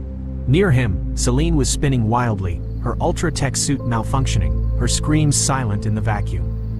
Then, Lane saw it. A MARK-7 torpedo had been sucked out with them. It was drifting 300 yards away, its autopilot deactivated, glowing a dull, menacing red. Chapter 6. The Torpedo Rider. Lane didn't panic. He saw the torpedo as a moving handrail. Using the small thrusters on his suit, he kicked off a piece of floating debris, a classic wall plant. He drifted, arms outstretched. The torpedo was rotating. Every turn seemed to take an hour. Clang! He caught the tail fin. He hauled himself up the cold metal body, his fingers finding the manual override panel he'd learned to fix back in school. He ripped the wires out and hot-wired the gravity drive. Suddenly, the torpedo roared to life. It didn't have a seat. It wasn't meant for passengers. Lane gripped the casing like it was the most dangerous skateboard in the galaxy. He ignited the drive and pushed. He rode the torpedo like a stallion, weaving through the dark. He swung by Celine, grabbing her harness and hauling her onto the back of the missile. One by one, he skitched through the void, picking up the floating soldiers until 7 people were clinging to the back of a live weapon. The pirates were closing in. Their ships were sleek, fast, and confused. They saw a torpedo moving in a non-linear, erratic trajectory. It wasn't homing, it was carving. Lane was using his center of gravity to tilt the missile, pulling hard ollies over incoming laser fire. The distraction worked. The Bellows crew used the opening to stabilize their turrets and unleash a barrage that sent the pirates reeling. Chapter 7. The Final Risk. Lane pulled the torpedo into the flight bay, the heavy mag curtains hissing shut behind them. The survivors fell off the back, gasping, weeping, their survival fields collapsing. Lane jumped off, his knees buckling.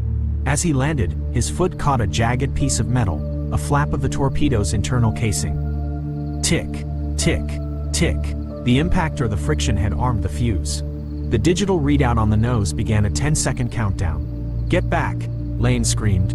The hangar was full of wounded. The bay doors were jammed half open. If that torpedo blew now, the Bellows was gone. Lane looked at the fleeing pirate ship in the distance, visible through the gap in the doors. He looked at his hands. He kicked the torpedo toward the door, but it was too heavy. He did the only thing a skater could do. He jumped back on. He slammed the throttle to full and aimed the nose at the gap. The torpedo surged forward. Lane intended to jump off at the last second, but his sleeve snagged on a cooling vent. He was dragged out into the void again, clinging to the side of a ticking bomb. He saw the pirate ship growing larger. He saw the timer hit 0:03. With a roar of pure defiance, Lane kicked his legs out, using the momentum of the torpedo to swing himself upward. He unhooked his sleeve, his body flying into a high-arching kickflip through the vacuum. The torpedo struck the pirate's fuel port.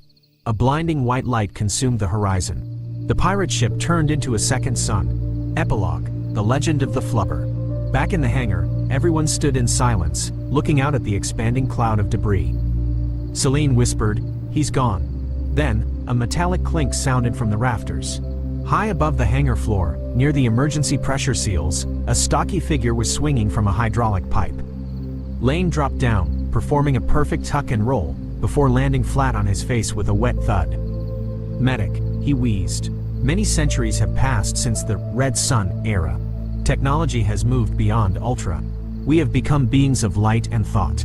But every cadet, whether they come from a nebula of wealth or a moon of poverty, must pass the Lane maneuver. They are given a board and a projectile, and they are told the story of the stocky boy with the ridiculous name. They are taught that high-tech is a tool, but conventional humanity, the ability to improvise, to struggle, and to ride the bombs of life with a smile, is the only thing that keeps the void at bay. Flubber Lane died an old man, surrounded by skateboards and medals. He remains the universe's most tragic comedy, a hero who saved the world because he was too stubborn to let go of the bumper.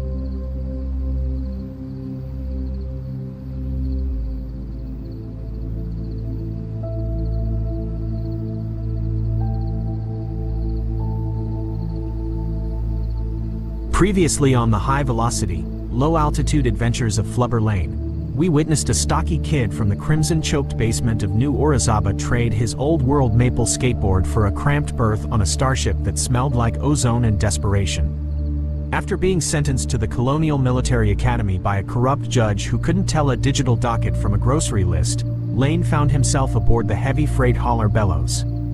When pirates struck with jagged boarding spikes and searing photon bursts, our hero did the unthinkable.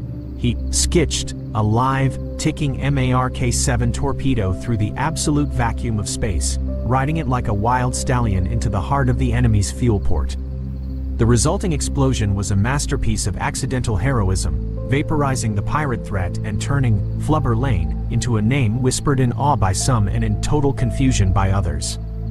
Now, the radiation has cleared, the adrenaline has faded, and for Flubber Lane, the true nightmare of military life has begun. The absolute, crushing weight of the logistical backlog and the relentless bureaucracy of a ship that is falling apart at the subatomic seams.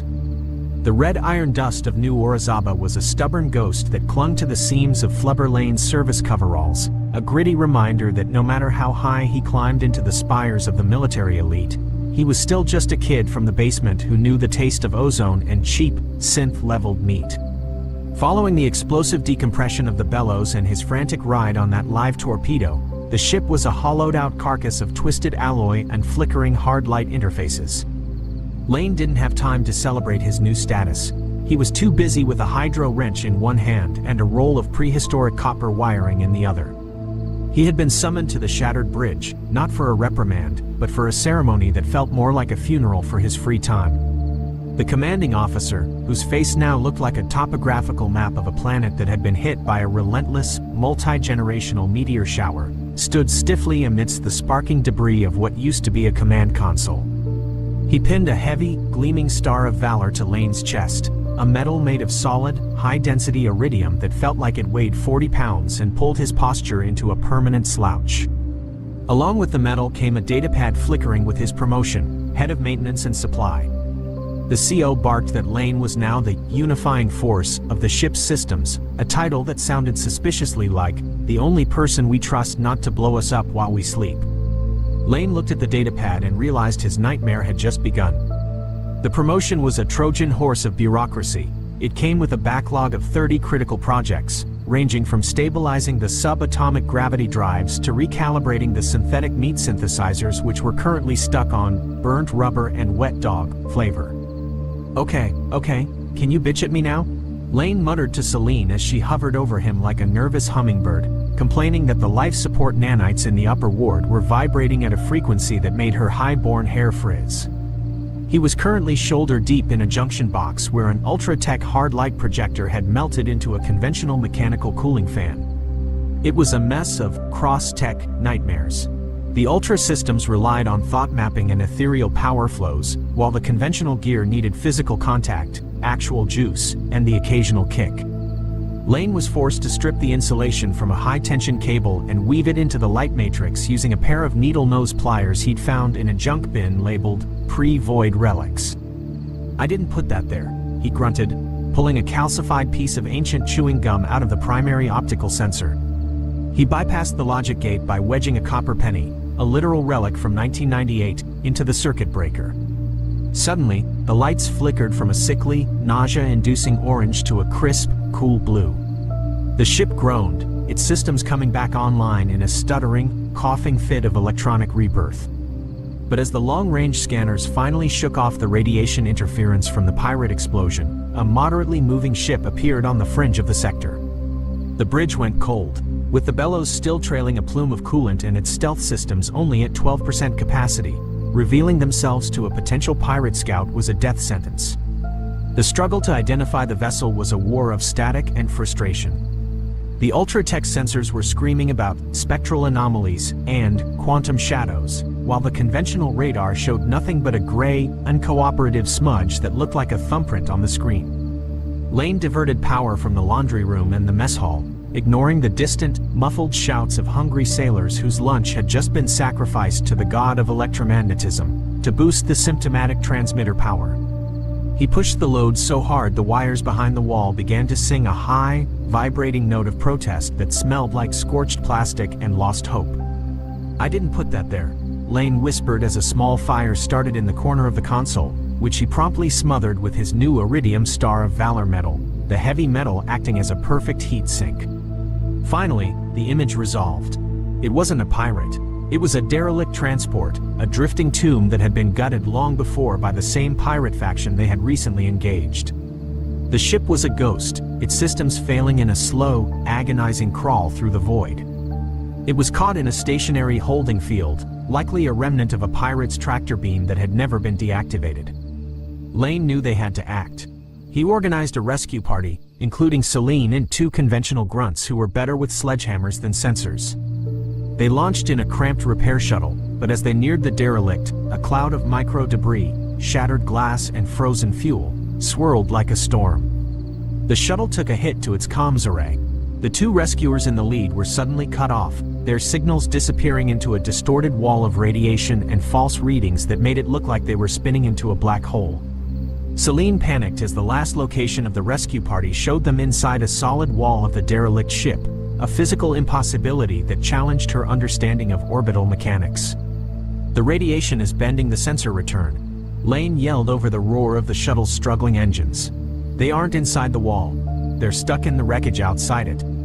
He watched the small communicator on his wrist flash a mocking, steady red. No contact. Lane realized that the survivors on the other side of the derelict's hull could see the rescue party through the viewports, but they weren't helping. In fact, they were frantically barricading the airlock with storage crates and fused metal. They thought the rescuers were pirates left behind to finish the job, and with the comms dead, there was no way to explain that the monsters outside were actually the maintenance crew coming to save them from a slow suffocation. Lane decided he couldn't wait for the tech to fix itself. He suited up and leapt into the debris field, his low center of gravity allowing him to skate off the floating plates of armor like they were quarter pipes in a zero-G skate park. He reached the trapped rescuers, who were pinned under a collapsed support beam that looked like a giant, twisted finger of an angry god. Okay, can you bitch at me now?" He hissed into his helmet as Celine's voice crackled with 1,000 reasons why his plan was scientifically unsound and likely to result in his immediate and messy vaporization. Lane reached the airlock where the survivors were pointing jury-rigged pulse rifles at the glass. He didn't have a weapon. He had a broken piece of structural pipe and a heavy, reinforced chair he dragged from the shuttle's cockpit. Using the raw, conventional education of the basement, he began a frantic bit of battlefield engineering. He took the chair apart, using the circular metal base as a makeshift pulley. He looped a length of hanging ceiling wire, thick, insulated rope, around the pipe and the pulley, creating a mechanical advantage that no ultra-tech computer would have bothered to calculate because it was too primitive. He started hauling the debris off the trapped rescuers, his muscles screaming under the strain as he pulled against the weight of the galaxy. The survivors watched through the reinforced glass, their fingers on the triggers, as this stocky human worked with the frantic energy of a man who didn't understand the word impossible and had apparently never read a safety manual.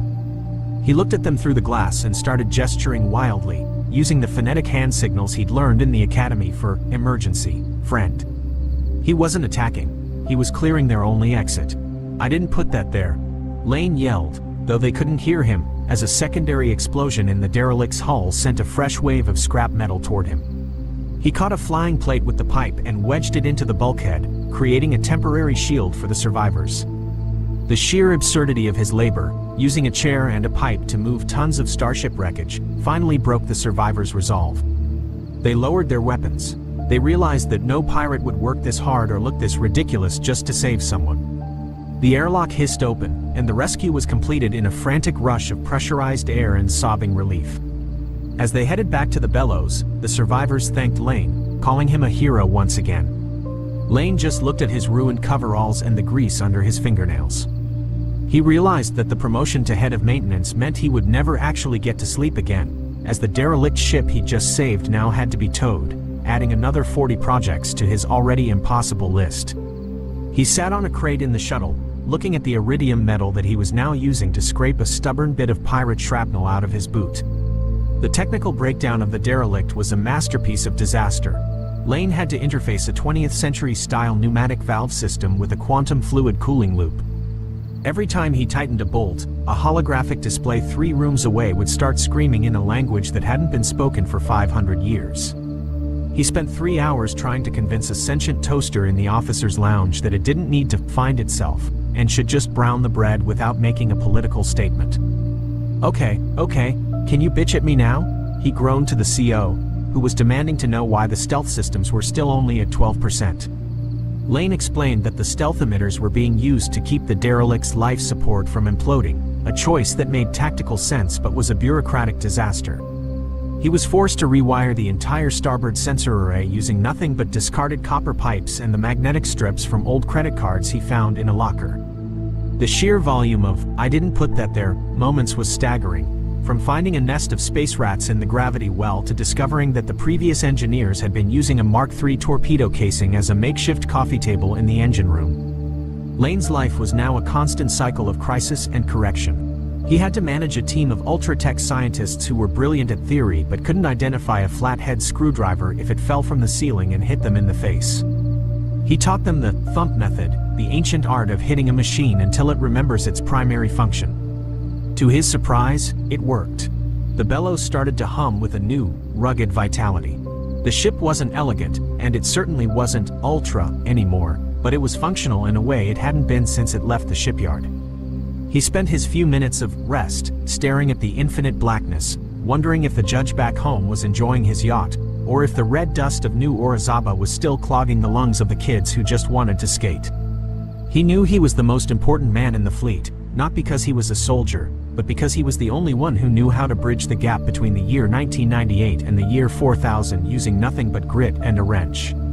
He was a hero of the void, a master of maintenance, and the only man who could ride a bomb and fix a toaster in the same afternoon. But the galaxy wasn't finished with him. As the derelict was finally secured and the bellows prepared to jump to light speed, the long-range scanners picked up another signal, not a ship this time, but a rhythmic, haunting pulsing coming from a nearby asteroid field.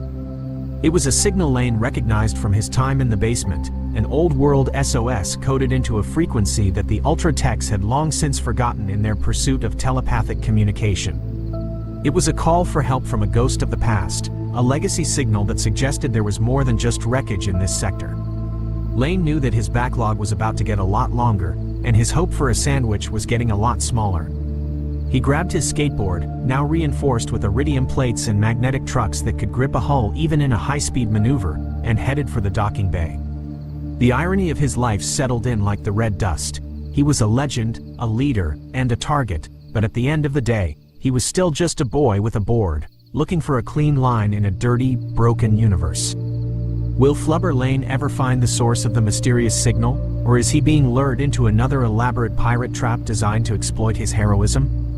Can he manage to repair the derelict ship while the bellows is being hunted by invisible enemies lurking in the shadows of the quantum field? And will he ever find a sandwich that doesn't require a level 5 security clearance and a manual override to eat? The technical debt is high, the stakes are higher, and the only man with the wrench is currently trying to figure out why the gravity in the showers is set to Jupiter, while the toilets are set to 0G. Don't forget to tune in next time for Episode 3, The Short Circuit of Destiny, where our hero learns that in space, even the shadows have a manual override and every shortcut leads to a very long day of repairs. It's bound to be another high-velocity collision between high-tech arrogance and basement-level brilliance. The record is mirrored, the truth is preserved, and the void is waiting. See you in the void, skaters! The ride is only getting started, and the record never forgets a hero with a hammer and a dream. Stay sharp, stay stocky, and never, ever let go of the bumper. Finality is just a manual override away. The end is just the beginning of the next repair. Keep skating, keep fixing, keep holding the line against the darkness. The void is calling, and Flubber Lane is the only one who knows the answer is usually a well-placed kick and a prayer. Episode 2 is closed, but the record is just warming up. The big picture is the galaxy itself, and it's a mess that only a basement kid can clean up. End transmission. Stay tuned for more chaos, more grease, and more Flubber Lane. The void awaits, and so does the next project on the list. Keep your wheels spinning and your wrenches ready. Catch you on the flip side.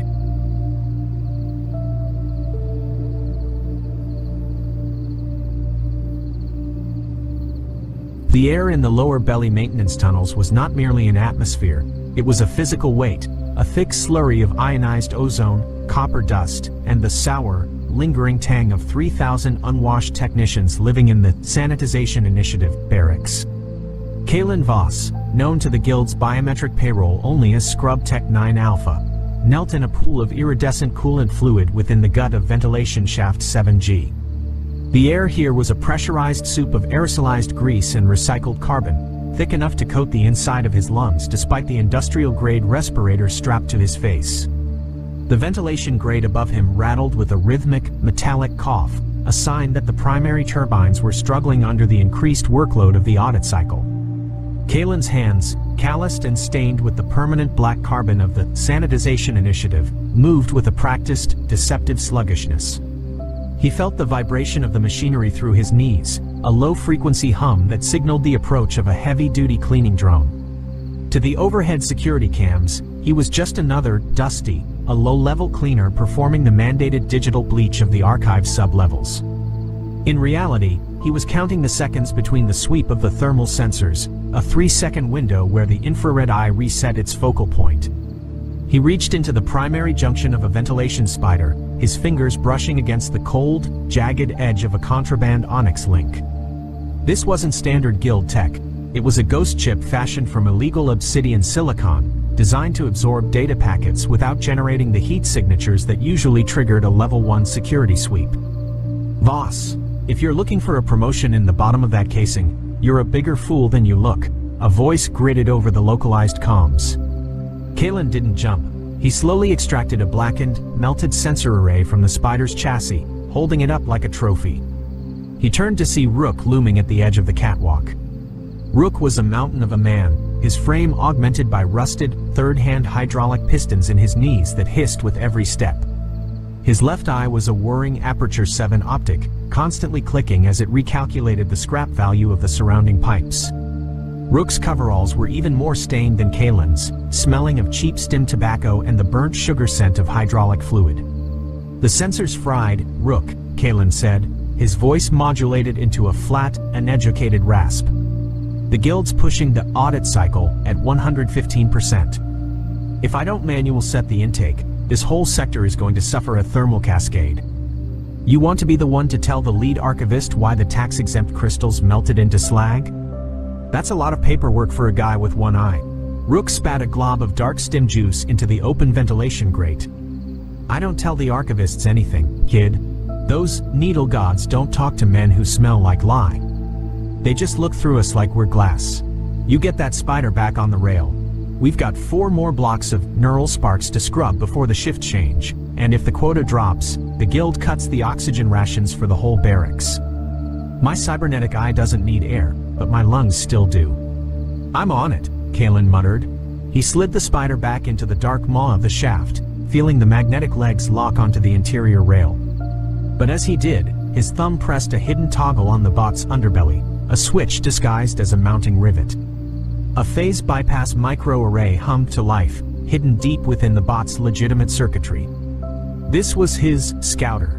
While the spider supposedly cleaned the dust from the vents, it was actually mapping the magnetic logic gates of the high archive 2 miles above them. Kalen watched the bot vanish into the darkness, knowing it was the only thing that could bridge the gap between his lowly scrub terminal and the high-security Judgment archives. 3 floors above Kalen, in the pressurized, clinical silence of the clean room, Scylla sat encased in a haptic rig that allowed her to feel the data flow of the needle. Scylla was the lead data miner, a woman who had spent 15 years believing that the Sanitization Initiative was the only thing keeping the galaxy from descending into bureaucratic chaos. To her, every neural spark erased was a bit of entropy removed from the system, a way to keep the complicated gears of civilization spinning without the friction of past mistakes. She watched the node map of the sub-levels, her fingers twitching in the haptic gloves like she was playing an invisible piano. A tiny amber light flickered in Sector 7G. 9 Alpha is dragging again, she murmured, her voice soft in the vacuum quiet of the room. She pulled up Kalen's biometric feed. Heart rate is steady, but his terminal handshake is lagging by 400 milliseconds. It's consistent. Too consistent for a hardware glitch. He's a grunt, Scylla, her assistant, Elion, said without looking up from his own monitors. Elion was a nervous man, his fingers constantly tapping a rapid, erratic beat on his desk. They all lag, probably huffing coolant vapor to forget they live in a hole. Or maybe he's just slow. Not everyone was born with a data port in their skull like you. Sila frowned. Something about the lag wasn't random. It wasn't the slow, clumsy movement of a tired laborer. It was rhythmic. It felt like a heartbeat underlying the data stream. She initiated a deep trace subroutine, bypassing the standard supervisor filters with a series of complex keystrokes. She wasn't looking for a traitor. She was looking for efficiency, for the perfect alignment of man and machine. But as the trace descended into the sub-levels, it hit a Shadow Salt encryption gate. Elion, why would a maintenance terminal in the laundry subdeck have a 256-bit Shadow Guild Salt on its diagnostic port? Sila asked, her eyes narrowing behind her data lenses. Elion froze, his tapping fingers falling silent. He looked at her screen, then quickly looked away. It wouldn't. That's high ministry level. If you found that, Sila, you should close the window and report a hardware glitch. Don't look at it, please, just sanitizing the records is safe. Looking into the plumbing isn't. People who look into the plumbing end up as bioclutter in the reclamation bins. Sila's curiosity was her greatest strength and her most dangerous flaw. Instead of closing the window, she began a passive interrogation of the salt, her mind calculating the frequency shifts in the encryption. She didn't realize that by doing so, she was stepping onto the same bridge Kalen was building from below. She began to see the shadow packets, ghosts of data that shouldn't exist, moving with deliberate intent toward Terminal 84. The transit from the lower belly to the high ministry was a physical manifestation of the guild's hierarchy. Kalen stood in the transit tube, feeling the stomach-churning G-force as the maglev elevator shot upward through the toxic, neon-smeared clouds of the central sector. He watched the lights of the city below shrink into a glowing, polluted carpet. When the doors opened at the archive level, the humidity vanished instantly. The air was chilled to exactly 4 degrees Celsius, the perfect temperature for data crystal stability. It was silent, sterile, and smelled of nothing but dry nitrogen and the faint, metallic tang of the cleaning lasers. At the entrance, Kalen faced the biometric threshold. He didn't just present a badge, he had to submit to a deep scan. He felt the familiar, invasive tingle of the laser sweeping across his retinas, a sensation like hot sand behind his eyelids. He placed his hand on the terminal pad, feeling the cold prick of the DNA sampler as it drew a microscopic bead of blood for verification. Identity confirmed. Scrubtech 9 Alpha, a synthesized voice announced. Assigned task, Level 2 sanitization. Objective, total erasure of outer rim tax discrepancies, years 2080 to 2085.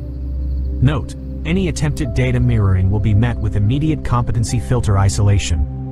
Your shift ends in 359 minutes. Kalen walked to Terminal 84, his boots clicking rhythmically on the polished obsidian floor. He sat down, the haptic interface cooling his sweaty palms. As the screen flared to life, a flood of encrypted, neural sparks cascaded across his vision, shifting violet and blue lights that contained the digital memories of the guild. These were the receipts of their sins, the hidden ledgers of a galactic empire. Dusty, I'm watching you, Sila's voice crackled in his ear, sounding distant and strange. I saw the lag in the maintenance bay. If you're running a side hustle on guild processors, stop now. I'm seeing unauthorized power draws in your sector that shouldn't be there. Don't make me report you. Kalen took a slow, steady breath, modulating his pulse to avoid triggering the stress sensors in his chair. Just the terminal being stubborn, Sila. The encryption salts in the 2082 batch are archaic. I have to manually decouple the logic nodes before I can hit delete. It's slow work, and the cooling pump is throwing errors. I'm just trying to keep the hardware from melting. Make it faster, she snapped, though there was a new tremor in her voice Kalen hadn't heard before, a note of fear or perhaps realization. The guild doesn't pay for craftsmanship. They pay for silence. We are the janitors of history, boss. Don't forget that. Kalen worked the scrub for 3 hours, acting as the perfect, mindless drone. He deleted manifests of illegal weapon shipments to the core worlds. He erased the tax haven records of the high magistrates. Each deletion felt like a stab to his conscience, a piece of justice being removed from the universe. But he had to wait. He was looking for the Aegis file. He knew it existed because the Remnant Coalition had sacrificed their lives to give him the tip-off. It was the manual override for the entire guild system, a record so damning it would force the legislation of the Outer Rim to intervene. Then, buried inside a weather data packet for the Vesper 9 mining colony, he found the logic snag. It was encrypted with a 256-bit Shadow Guild salt, the same one Scylla had spotted earlier. Kalen's breath hitched. He deployed a ghost logic subroutine, a phantom loop that kept Scylla's monitors showing a steady stream of deletions, while he peeled back the layers of the snag with a surgeon's focus. The file opened. It wasn't a spreadsheet, it was a series of sensory logs from the Vesper 9 atmospheric dome. Atmospheric thinning initiated, a recorded voice droned, chillingly calm. Kalen recognized the voice. It was High Magistrate Kroll, the man who oversaw the very sector they were currently cleaning. Oxygen levels in the civilian residential blocks are now at 12%. Symptom onset: 3 minutes. Total bioclutter neutralized in 6 hours. Mining rigs are standing by for the mineral reclamation. Ensure all communication lines are purged by the Sanitization Initiative. Kalen's hand trembled on the haptic pad. This wasn't just a record of theft, it was a record of mass murder for profit. 50,000 families on Vesper 9, miners, engineers, children, were being suffocated so the guild could save 2% on their extraction costs and avoid the legal headache of relocation. He checked the timestamp. The final thinning was scheduled for the next lunar cycle. It hadn't happened yet, but it was being erased in advance. In the clean room, Scylla saw exactly what Kalen saw. Because she had initiated the deep trace earlier and held the interrogation open, her haptic rig had accidentally mirrored Kalen's terminal. The visual log of the Vesper 9 colony projected onto her retinas like a nightmare. She saw the faces of the children in the red dust of the colony dome, their lungs struggling as the oxygen scrubbers were remotely throttled to a crawl. She heard Kroll's cold, calculated voice treating 50,000 lives like bio-clutter. Elion, she whispered, her voice trembling so hard the haptic sensors glitched, sending static through her fingertips. VESPER-9. The asteroid incident from the news last month, it wasn't an accident. We're scrubbing the evidence of a massacre that's about to happen. Look at the digital signature. Kroll signed this yesterday. He's deleting the crime before he even commits it. Elion didn't look up. He looked terrified, his skin turning a sickly shade of gray under the sterile lights. Scylla, delete the trace. Now. If you know, you're an accomplice. If you report it, you're a corpse. Just hit the sanitize button and let 9 Alpha finish his shift. We are just the cleaners, Scylla. We don't decide what's dirt and what's evidence. We just make sure the guild looks perfect. Scylla looked at her hands. The haptic gloves, once symbols of her authority and precision, now felt like shackles. For 15 years, she had been the lead miner, the woman who ensured the guild's records were clean. She realized now that clean just meant empty of witnesses. She saw the faces of the miners on the screen, people she had never met, whose deaths were being facilitated by her own fingers on the keys. She saw Kalen's terminal cursor hover over the delete button. She saw him hesitate. Through the biometric feed, she felt his heart rate skyrocket to 145 BPM. She realized he wasn't a grunt. He was a ghost. He was exactly what the guild feared most. A man with a conscience and a wrench. He was the manual override in a system built of cold code. Do it, 9 Alpha, she whispered, not over the comms, but to herself, her tears blurring the data on her lenses until the numbers became streaks of light. Don't let them bury this one. Mirror it. Please, for the love of whatever stars are left, mirror it. Kalen bit down hard on his back molar. The ceramics shattered with a sickening, internal crunch. He spat the onyx link into his palm, a tiny, razor-sharp shard of obsidian, and jammed it into the terminal's emergency maintenance port with a force that nearly cracked the console. Alarm! Unauthorized data mirror detected. Sector 84 compromised. Enforcement teams deployed. The terminal shrieked, the sterile blue lights of the archive turning a predatory, pulsing crimson. The high-pitched siren wailed, a sound designed to induce panic and disorientation. Kalen didn't wait. He activated the Midnight Sun protocol. Through his wrist comm, he signaled the spider bot latched to the data trunk 2 miles away in the ventilation vents. The bot shorted its internal fusion cell, creating a massive electromagnetic pulse that tore through the archive's local firewalls from the inside out. The mirroring began. The Aegis file wasn't just being copied, it was being broadcasted on the Guild's own emergency disaster frequencies, the only channels the High Ministry couldn't legally block without shutting down the entire sector's life support and air circulation. Security to Terminal 84. Lethal force authorized. Scrub Tech 9 Alpha is a ghost. Director Thorne, the man who oversaw the clean room, roared as he burst into Sila's workspace. Sila, lock down Node 84. Use the competency filter, override now.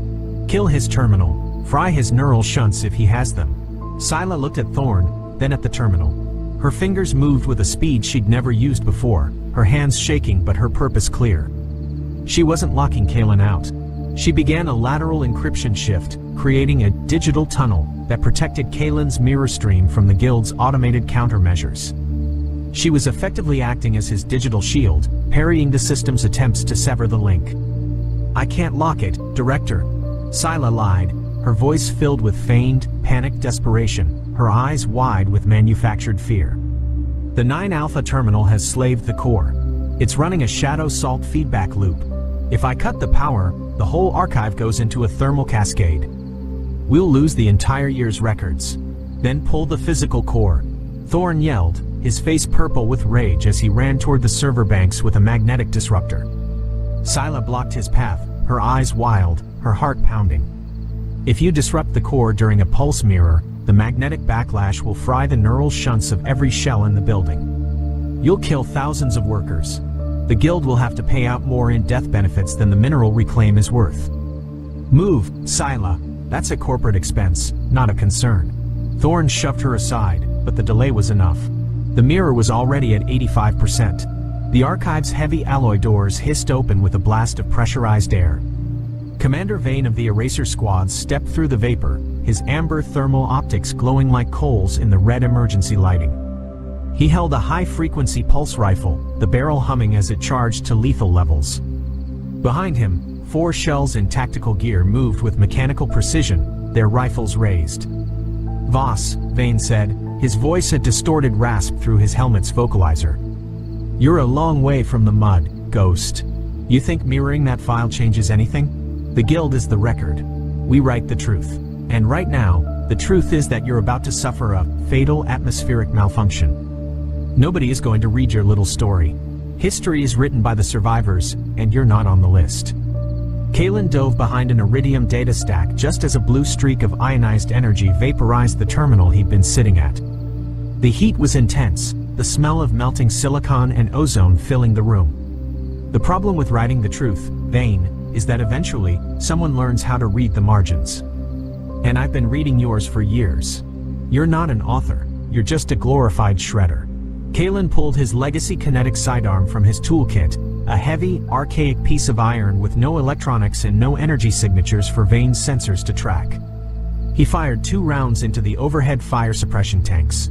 A deluge of liquid nitrogen and retardant foam exploded into the room, creating a localized whiteout that blinded Vane's advanced optics and created a freezing, slippery chaos. I can see your heat signature, Voss. You're glowing like a sun in this cold. There is no escape, Vane roared, firing blindly into the fog. The pulse fire melted the data crystals into glowing violet slag, the energy release cracking the obsidian floor. But Kalen had already deployed the multi-phase ghost loom, a cluster of tiny projectors that flickered to life in the mist. 3 holographic versions of Kalen Voss suddenly sprinted through the foam in divergent directions, their thermal signatures perfectly tuned to mimic a panicked human. Vane and his enforcers opened fire on the decoys, their high-frequency rifles shredding the holographic phantoms with bursts of blue light. While the hunters focused on the phantoms, the real Kalen crawled through the maintenance floor plates, his back inches from the vibrating alloy as he moved toward the exit. He reached the primary elevator bank, but he didn't call the car. He knew the Guild would have already locked the gravity brakes on all civilian floors. He used a magnetic pry bar to force the doors open, revealing the obsidian-lined shaft. He looked up. 2 miles of vertical abyss stood between him and the master relay spire. He fired his grappling winch, the carbon fiber line singing as it hooked onto a service rail high above. He's in the shaft. Climb teams, intercept, secure the spire, an enforcer yelled from the archive doors. Kalen engaged the motorized winch, feeling the brutal G-force as he was yanked upward into the darkness. Below him, the enforcers fired upward, their pulse streaks illuminating the shaft like lightning. Kalen reached into his pocket and dropped a localized EMP seed. As the device fell, it detonated halfway down, shorting out the maglev rails of a descending elevator car filled with backup enforcers. The 3-ton car plummeted, crushing the primary pursuit squad at the base of the shaft in a violent explosion of sparks, screaming metal, and collapsing obsidian. Kalen reached the master relay spire at the very pinnacle of the Needle of the Gods. The wind here was a screaming, freezing gale that threatened to rip the skin from his face and pull him off the narrow maintenance platform. He scrambled onto the relay deck, his fingers numb and bleeding, his tactical gear shredded by his ascent. Below him, the central sector was a sea of light and shadow. The mirroring was complete. Every public screen, every corporate kiosk, every personal comms link, and even the holographic billboards in the luxury districts were playing the Vesper 9 logs. The names of the magistrates, the signatures on the death warrants, and the coordinates of the mining rigs were cascading across the horizon in a flood of undeniable truth. The city was waking up. He saw the gunships below circling the ministry, but their formation was breaking. The weapons were no longer looking for a ghost. They were being turned against each other as the rank-and-file soldiers, many of whom had family in the Outer Rim, realized they were the ones who would have been ordered to fire on the miners. A revolution was igniting in the sky. Kalen slammed his hand onto the spire's core, feeling the massive data flow vibrating through his palm. Master Spark initiated, mirroring to the Outer Rim legislation. Now, let the stars hear it. Let them judge the gods. In the clean room, Scylla watched the final data burst leave the station, a brilliant pulse of light on her monitors. She saw Director Thorne being hauled away by a group of shells, whose neural shunts had fried from the EM surge, restoring their free will and their anger. Thorne was screaming about competency and order, but nobody was listening. The silence was absolute. Scylla stood up, pulling off her haptic gloves and dropping them onto the floor like discarded skins. She looked at Elion, who was still staring at the screen in shock. "It's done, Elion. The record isn't clean anymore. It's just the truth. And the truth is heavy." "What happens now?" Elion asked, his voice small and trembling. "Now," Scylla said, looking toward the elevator where the lights were finally returning to a steady, calm blue, "we find out if we're worth saving.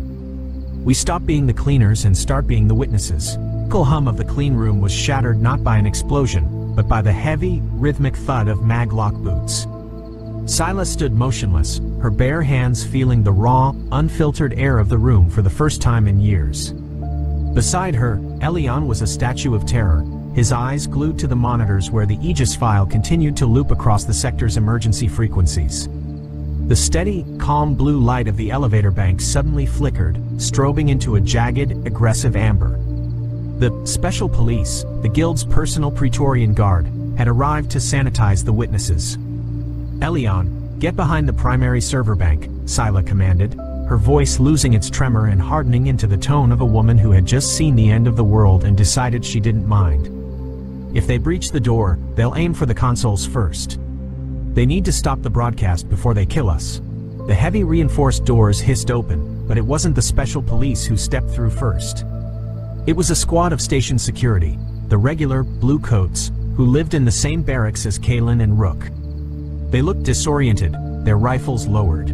Behind them, through the translucent hallway, the silhouette of the special police was visible, moving like a wall of obsidian, their heavy shields reflecting the red emergency strobes. "Scylla," the lead security officer, a grizzled veteran named Hark, called out. His voice was cracked with disbelief.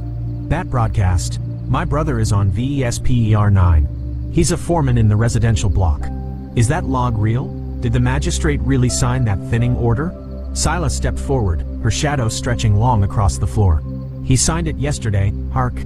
If we don't hold this room, if we let the special police shut down that relay, your brother will be bio-clutter by the next lunar cycle. You're not security anymore.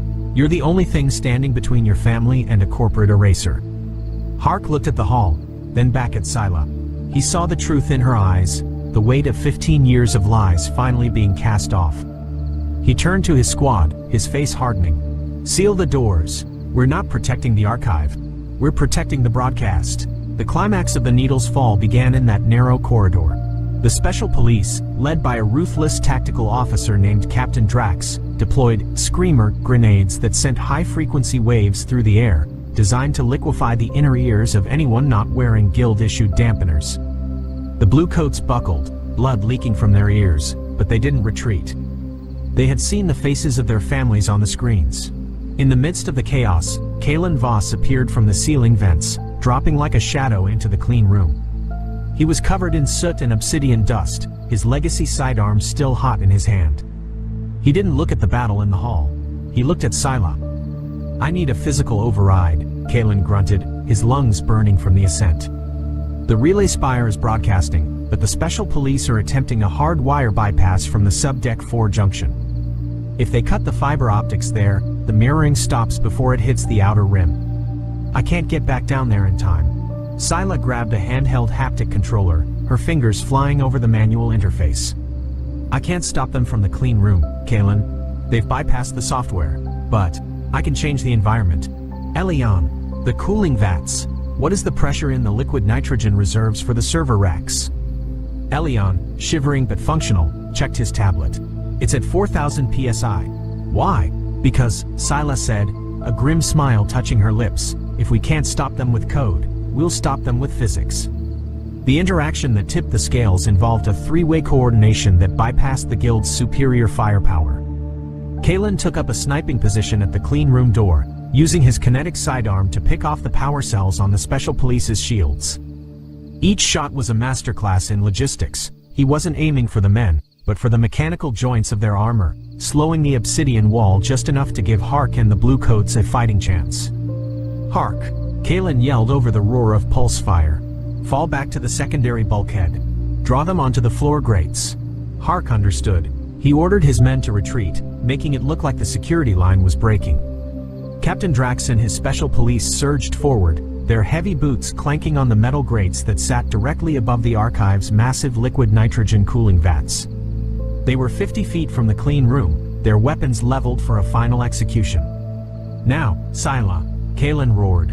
Scylla didn't use a weapon. She used the archive's maintenance protocol. With a single, forceful keystroke, she triggered an emergency thermal purge. The valves beneath the floor grates didn't just open, they exploded. A wall of super-chilled liquid nitrogen erupted from beneath the Special Police. It wasn't a slow leak, it was a high-pressure geyser. The liquid hit the heated obsidian armor of the Special Police and the air-conditioned atmosphere of the hallway, creating an instantaneous thermal shock. In less than a second, the obsidian plating of the Guild's elite guards didn't just freeze, it shattered like glass. Their heavy shields, made of reinforced composite, cracked into thousands of jagged shards. The Special Police were frozen in place, their advanced armor becoming their own tombs as the joints locked and the metal contracted with a violent screech. Captain Drax tried to raise his rifle, but the barrel simply snapped off in his frozen hand. The clever resolve wasn't just the nitrogen, it was the mirroring of the command net. While the Special Police were immobilized, Scylla routed the audio of their defeat, the sound of Drax's panic and the shattering of their invincible gear, directly into the helmets of every other Guild unit on the station. She showed them that the gods were made of brittle clay. "The broadcast is secure," Scylla whispered, her breath hitching as she watched the data stream hit 100% saturation. "The outer rim has the logs. The Judgment archives have the signatures." The battle in the hall ceased as the remaining Guild enforcers realized the war was already over. They weren't fighting for a record anymore, they were fighting for a ghost.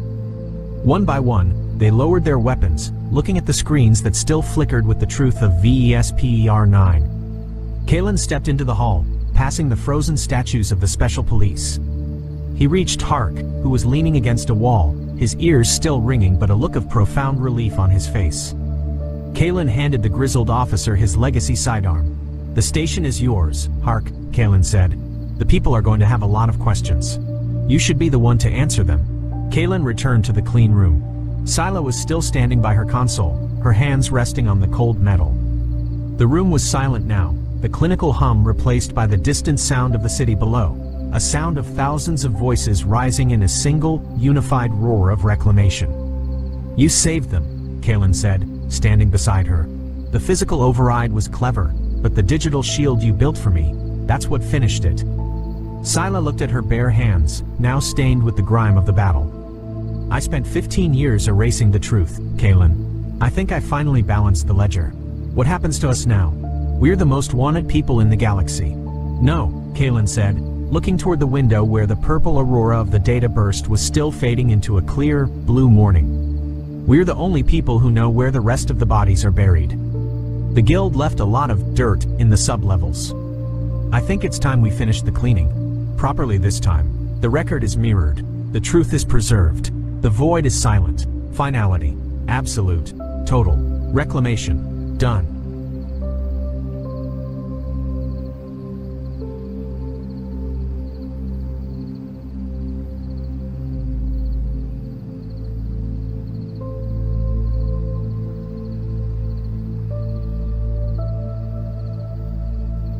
The scout ship Vanguard was never engineered to endure the crushing atmospheric physics of PX-47. To the Federation's long-range orbital sensors, the planet had appeared as a standard terrestrial candidate, a vibrant, emerald orb swaddled in thick, violet-tinged clouds. But as the 30-meter vessel pierced the upper thermosphere, the crew realized that the fundamental laws of gravity, fluid dynamics, and scale were being rewritten in a language of pure, terrifying violence. The air was not a gas. It was a dense, viscous medium that fought the hull with the resistance of deep-sea water, dragging at the titanium skin with a physical, hungry weight. Every stabilizer on the ship shrieked in mechanical protest, a high-pitched metallic wail that vibrated through the floorboards and into the marrow of the crew's bones. The drag coefficient reached numbers that defied the ship's onboard logic, causing the navigation computers to cycle through error messages in a frantic strobe of crimson light. Atmospheric density is spiking. It's at 400% and climbing. Malik's voice was a jagged spike of adrenaline over the internal comms, his fingers dancing across the navigation console to compensate for the drag. "Captain, the sensors are screaming. They're detecting liquid spheres in the upper atmosphere. Not rain, massive, wobbling globes of water the size of starship hangars, suspended in the air like heavy, liquid mountains." Captain Alara Voss gripped the armrests of her command chair, her knuckles turning a waxy white against the dark leather. Her eyes were fixed on the primary viewport, where the violet clouds were being shredded by the ship's descent. "Keep the nose up, Malik. If we catch the surface tension of one of those droplets at this velocity, it won't be a crash. It'll be a kinetic assassination. The hull will snap like dry glass under the weight of a falling ocean." Outside, the storm was a nightmare of impossible proportions. Enormous, shimmering orbs of liquid, each 100 times larger than the Vanguard, tumbled through a sky that had turned a bruised, electric purple. They didn't fall. They descended with a terrifying, slow-motion weight, wobbling with internal currents that looked like shifting tectonic plates. The ship was a silver needle threading a minefield of liquid giants.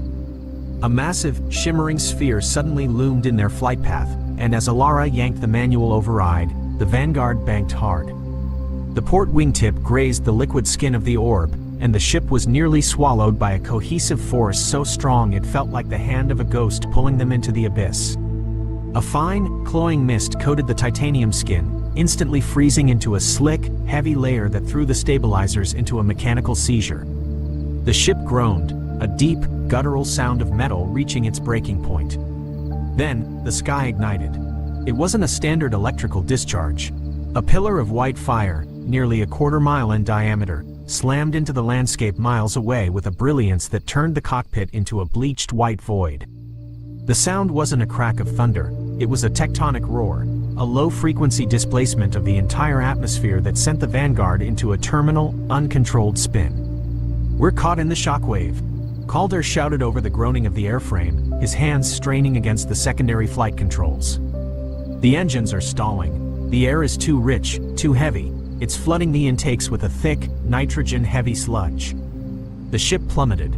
Below them, the forest rushed up to meet them. It wasn't a forest of wood and leaf. It was a dense, vibrating jungle of emerald pillars.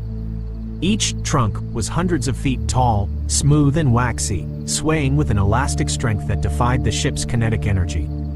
The Vanguard sheared through the top of a pillar, the green stalk bending like a massive spring before whipping back and launching the ship toward a second stalk. The vessel skipped off the vegetation like a stone across a pond, finally plowing into the ground with a series of rhythmic, bone-jarring thuds. It skipped across jagged, translucent boulders, each the size of a municipal building, before sliding into a deep, shaded canyon of silica sand. Silence followed, thick and heavy, broken only by the ticking of cooling metal and the hiss of escaping steam. The air inside the cockpit smelled of ozone and the cloying, sweet scent of crushed, mineral-rich vegetation. Alara unbuckled her restraints, her boots clanging on the deck plating, which now sat at a steep, 15-degree angle. "Sound off," she rasped, wiping a smear of blood from her jaw. "Vitals are steady," Tara reported from the medbay, her voice shaky but clear. "But ARA, the exterior sensors are reading the ground as 90% crystalline silica. These aren't rocks. They're jagged, transparent shards of quartz, but scaled to the size of house-sized boulders. It's like we landed in a mountain range made of broken glass. The gravity is consistent, but the air pressure, it's like being at the bottom of a planetary trench." Malik crawled out from under the engineering substation, his face pale and smeared with grease. "The luck is gone, Captain. My primary data chip, the one with the diagnostic maps for the plasma coils, flew out of the port during the tumble. Without it, we can't purge the sludge from the intakes. We're paralyzed. The ship is a dead weight. Forget the chip for now," Calder grunted, eyes fixed on the primary viewport. "Look at the trees." On the external monitors, the forest was a terrifying emerald abyss. The green pillars towered over the ship, their tapered points disappearing into a low-hanging mist of vapor. They weren't bark-covered. They were translucent, with veins of fluid pulsing rhythmically inside their waxy, reinforced walls. The canyon they had landed in was formed by two massive sand boulders that leaned against one another like tectonic plates. Every biological scan returned a profile that was utterly alien. The leaves were broad, serrated blades of grass, each one thicker than the ship's hull and capable of reflecting the dim, violet light of the sky like a mirror. The sheer scale was suffocating. Small moss-like growths at the base of the pillars were revealed by the scanners to be tangled networks of vine-like structures, each as thick as a man's torso. "Biological analysis is impossible," Lena, the biologist, whispered, her eyes wide as she scrolled through the data. "These aren't trees. They're monocots, simple cellular structures, yet scaled to a size that breaks every law of biological square-cube theory. The ground is a silica desert, and these stalks are reinforced with mineral deposits. It's a mineral-based biology on a gargantuan scale. The very air is heavy with moisture, saturated to the point of being a liquid suspension. We aren't just in a forest, we're in a giant's garden."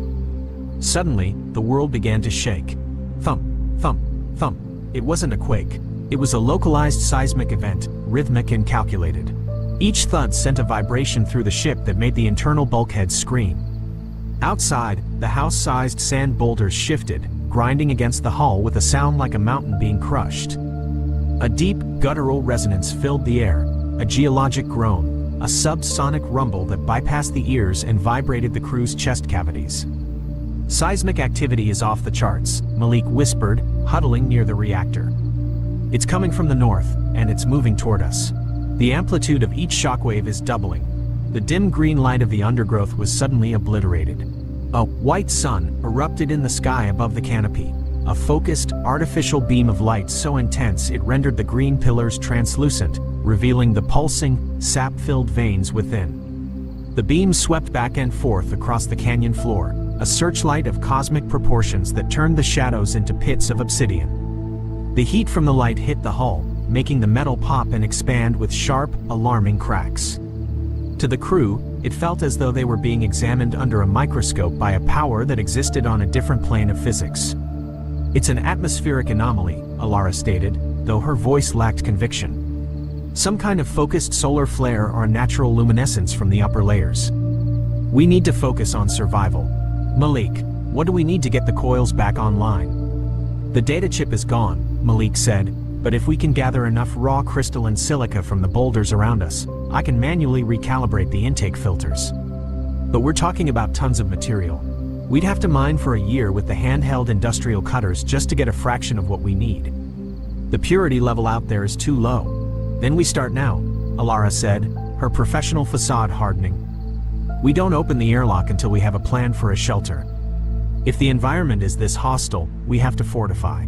We use the trees as ribs for a dome. We clear a perimeter and set up a mining station. Stepping out of the airlock was like stepping into a nightmare of scale. The air was so thick it felt like breathing warm silk, tasting of sugar and wet stone. The sand boulders were treacherous, slick with the cloying, sweet scent of sap, the sticky liquid oozing from the stalks they had crushed during the landing. The green pillars towered like emerald skyscrapers, swaying with a heavy, rhythmic grace in the viscous wind.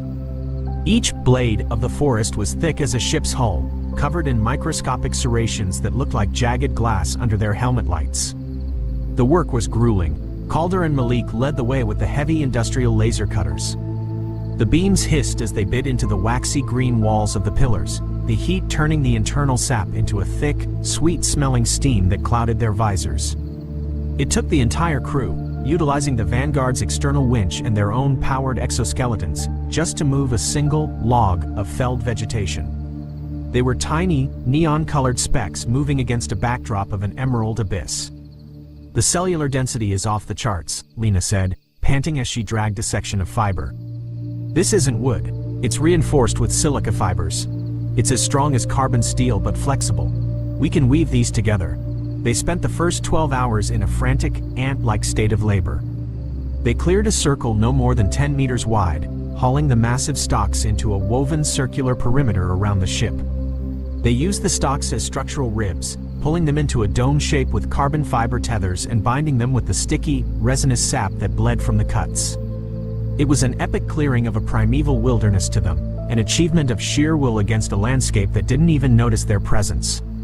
Once the dome was partially secured, providing a meager shield against the violet sky, the mining began. Calder took the heavy drill to the base of the crystalline boulders. The noise was deafening, a high-pitched shriek as the drill bit into the house-sized silica shards. For hours, they hammered away at the rock, but the yield was pathetic. The scanners confirmed their fears. The raw materials they needed were locked deep within the mineral matrix of the planet, requiring industrial-scale refining they simply didn't possess. We're mining for dust, Calder spat, throwing his cutter to the ground in frustration. The sparks from his drill had barely scratched the surface of the translucent boulder. At this rate, we'll run out of oxygen before we have enough silica to coat a single filter. We're chasing ghosts in a glass desert. The crew huddled in the shadow of the Vanguard, their lights casting long, flickering shadows against the woven emerald walls of their dome. The silence of the canyon was deceptive, punctuated by the distant, wet rustling of the giant grass blades. Then, the seismic tremors returned. They were more violent this time, a rapid-fire succession of thumps that made the silica sand dance like liquid. A massive, dark silhouette suddenly eclipsed the entire sky, plunging the clearing into a darkness deeper than night. A tremendous shockwave slammed into the clearing the moment the silhouette touched down, the force of the displacement hurling the crew against the ship's hull. A beetle-like predator, an iridescent nightmare the size of a heavy tank that had been stalking the perimeter of their dome, was caught in the path of the descent. It was instantly launched into the dark forest of stalks by the sheer rush of air, disappearing with a wet, crunching thud. The crew lay on the ground, gasping as the air pressure stabilized. Silence returned, and the white sun flickered and died, leaving them in the dim, violet twilight. Captain, Malik whispered, his voice trembling as he pointed toward the center of their cleared perimeter. Look, in the middle of their camp, where there had been nothing but silica dust and the scars of their drills moments before, sat a massive, seamless cube. It was metallic, smooth, and humming with a strange, internal energy. It was a monolith of refined isotopes, perfectly polished and glowing with a faint blue light that cut through the emerald gloom. It hadn't been there before the seismic shockwave. To the crew, it appeared as though the very heavens had dropped a treasure chest into their midst. It was a gift of impossible purity, appearing exactly when their hope had reached its lowest ebb. It's pure, Malik said, his scanner chirping in a frantic, melodic frequency as he approached the object. It's a concentrated deposit of exactly the isotopes we need. It's more silica than those boulders combined, refined to a level we couldn't achieve in a laboratory. It's a miracle. We have the fuel. We have the filters. Where did it come from? Lena asked, looking up through the gaps in their woven roof at the violet clouds. Her voice was filled with a mixture of hope and profound dread. Nothing just appears. Not like this. It doesn't matter, Alara said, her eyes fixed on the blue glow of the cube. It's here, and it's the only way we're ever leaving this canyon. Malik, get the transport sleds. Calder, help him. We bring this inside the dome. We start the integration now. They began the arduous process of hauling the cube toward the ship, their small machines straining against the weight of the refined gift.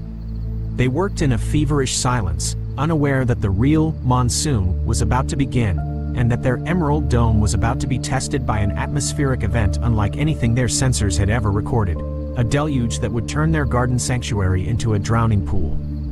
End of Part 1.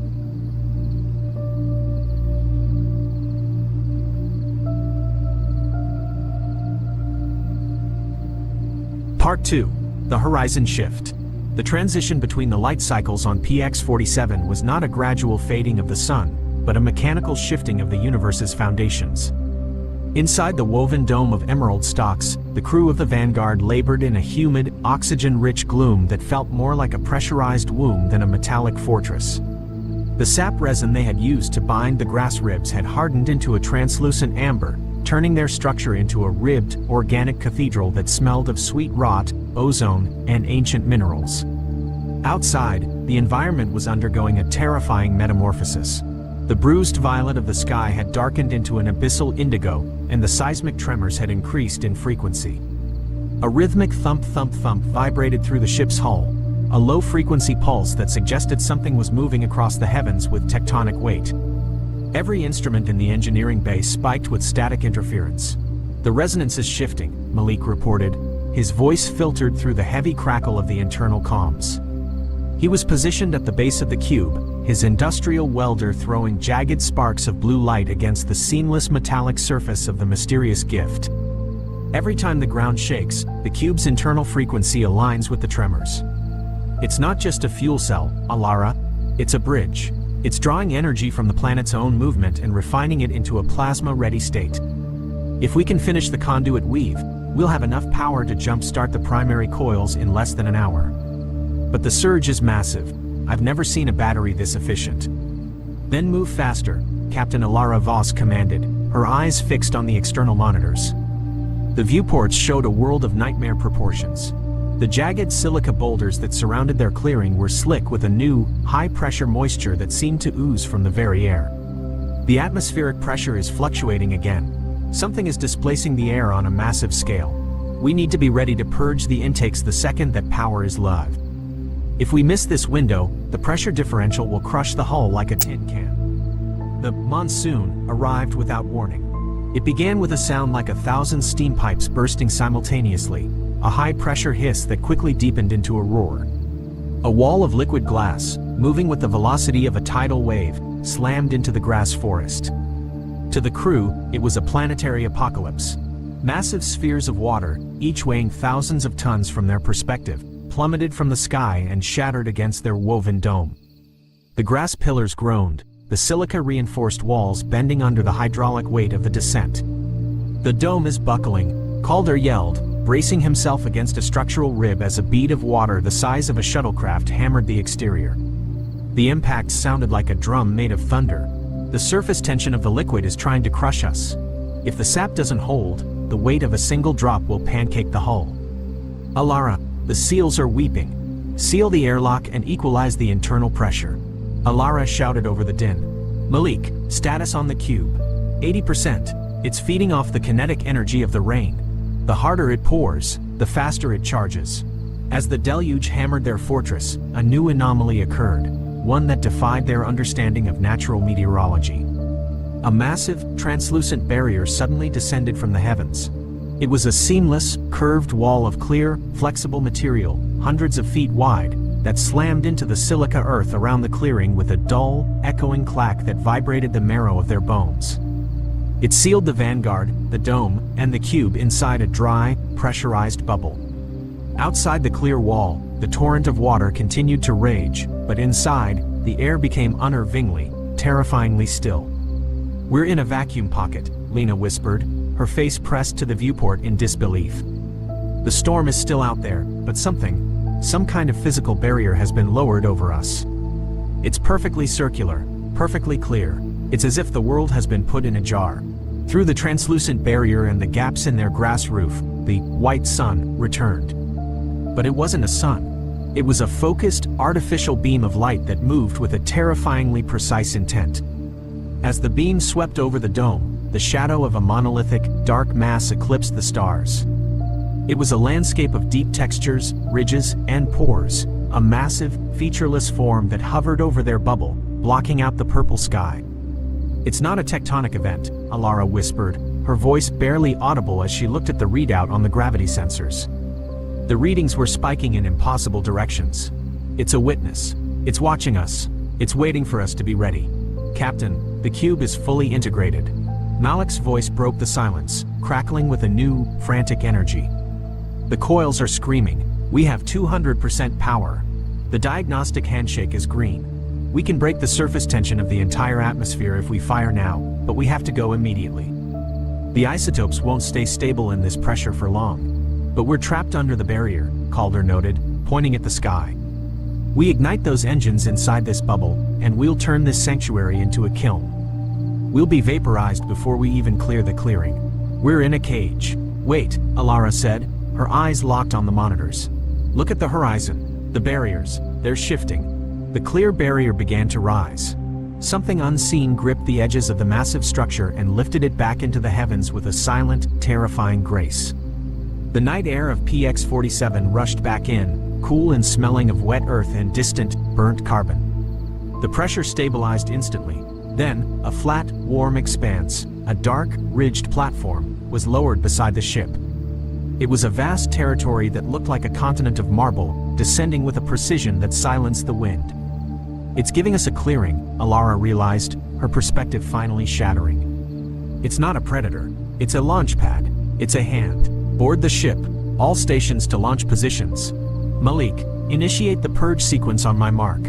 The Vanguard rose from the silica mud on a cushion of blue plasma, its engines humming with a frequency that made the nearby grass stalks dance in a frantic, wind-swept ballet. It drifted onto the dark, ridged platform, a tiny silver needle against the vastness of the expanse. As the ship settled, the platform began to rise, lifting them out of the emerald abyss with a smooth, terrifying acceleration. The crew watched the viewport in stunned silence as the world shrank away. The grass stalks, once towering skyscrapers of waxy green, became a soft, manicured carpet. The house-sized silica boulders became mere pebbles, scattered across a dark, porous soil. The canyons they had feared were revealed to be simple cracks in the dirt of a pathway. High above, a monolithic fortress of brick and glass, a structure of impossible geometry, towered over the forest. The lightning they had seen was a buzzing grid of yellow light on a wooden pillar, a bug zapper on a porch. The monsoon had been a garden hose. The platform stopped, and for the first time, the crew saw the source of the seismic tremors and the white sun. They were level with a face, a young man, his features a landscape of skin and fine hair, his eyes like vast, amber suns filled with a quiet, knowing curiosity. He was the giant, the architect of their survival. He didn't speak. He simply looked at the tiny silver speck in his hand with a smile that spanned their entire horizon. He raised his other hand. It was a continent of flesh moving through the air with a grace that defied its mass. He didn't reach for them. He performed a slow, rhythmic wave of his fingers, a farewell greeting that spanned miles of their perspective. "He knows," Lena whispered, tears blurring her vision as she stared into an eye the size of a nebula. "He knew we were there the whole time. He wasn't hunting us. He was gardening. He was helping us find our way back." "Fire engines," Alara commanded, her voice thick with a mixture of terror and awe. The Vanguard shot upward, a silver streak of light that pierced the night sky of PX-47. As they accelerated, fueled by the isotopes of the cube, the planet revealed its true identity.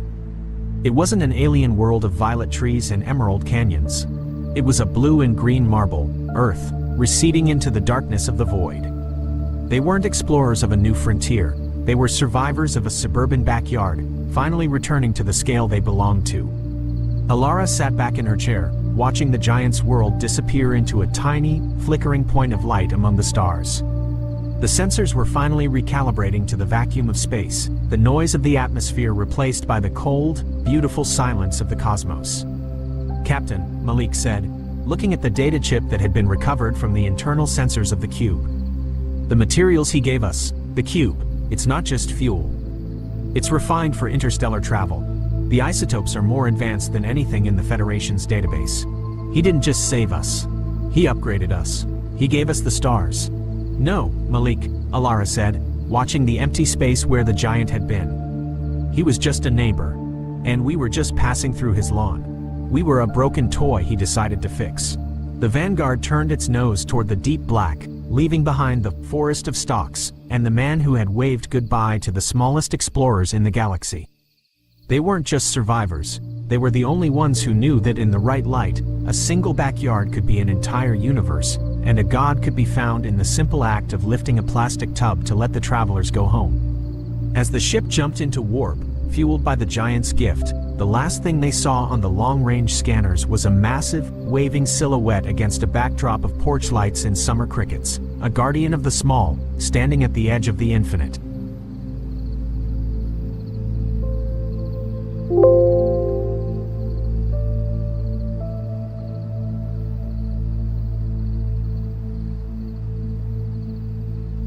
The Vorthak Empire's most elite invasion fleet arrived at Earth with tremendous fanfare, expecting to encounter primitive humans cowering in fear.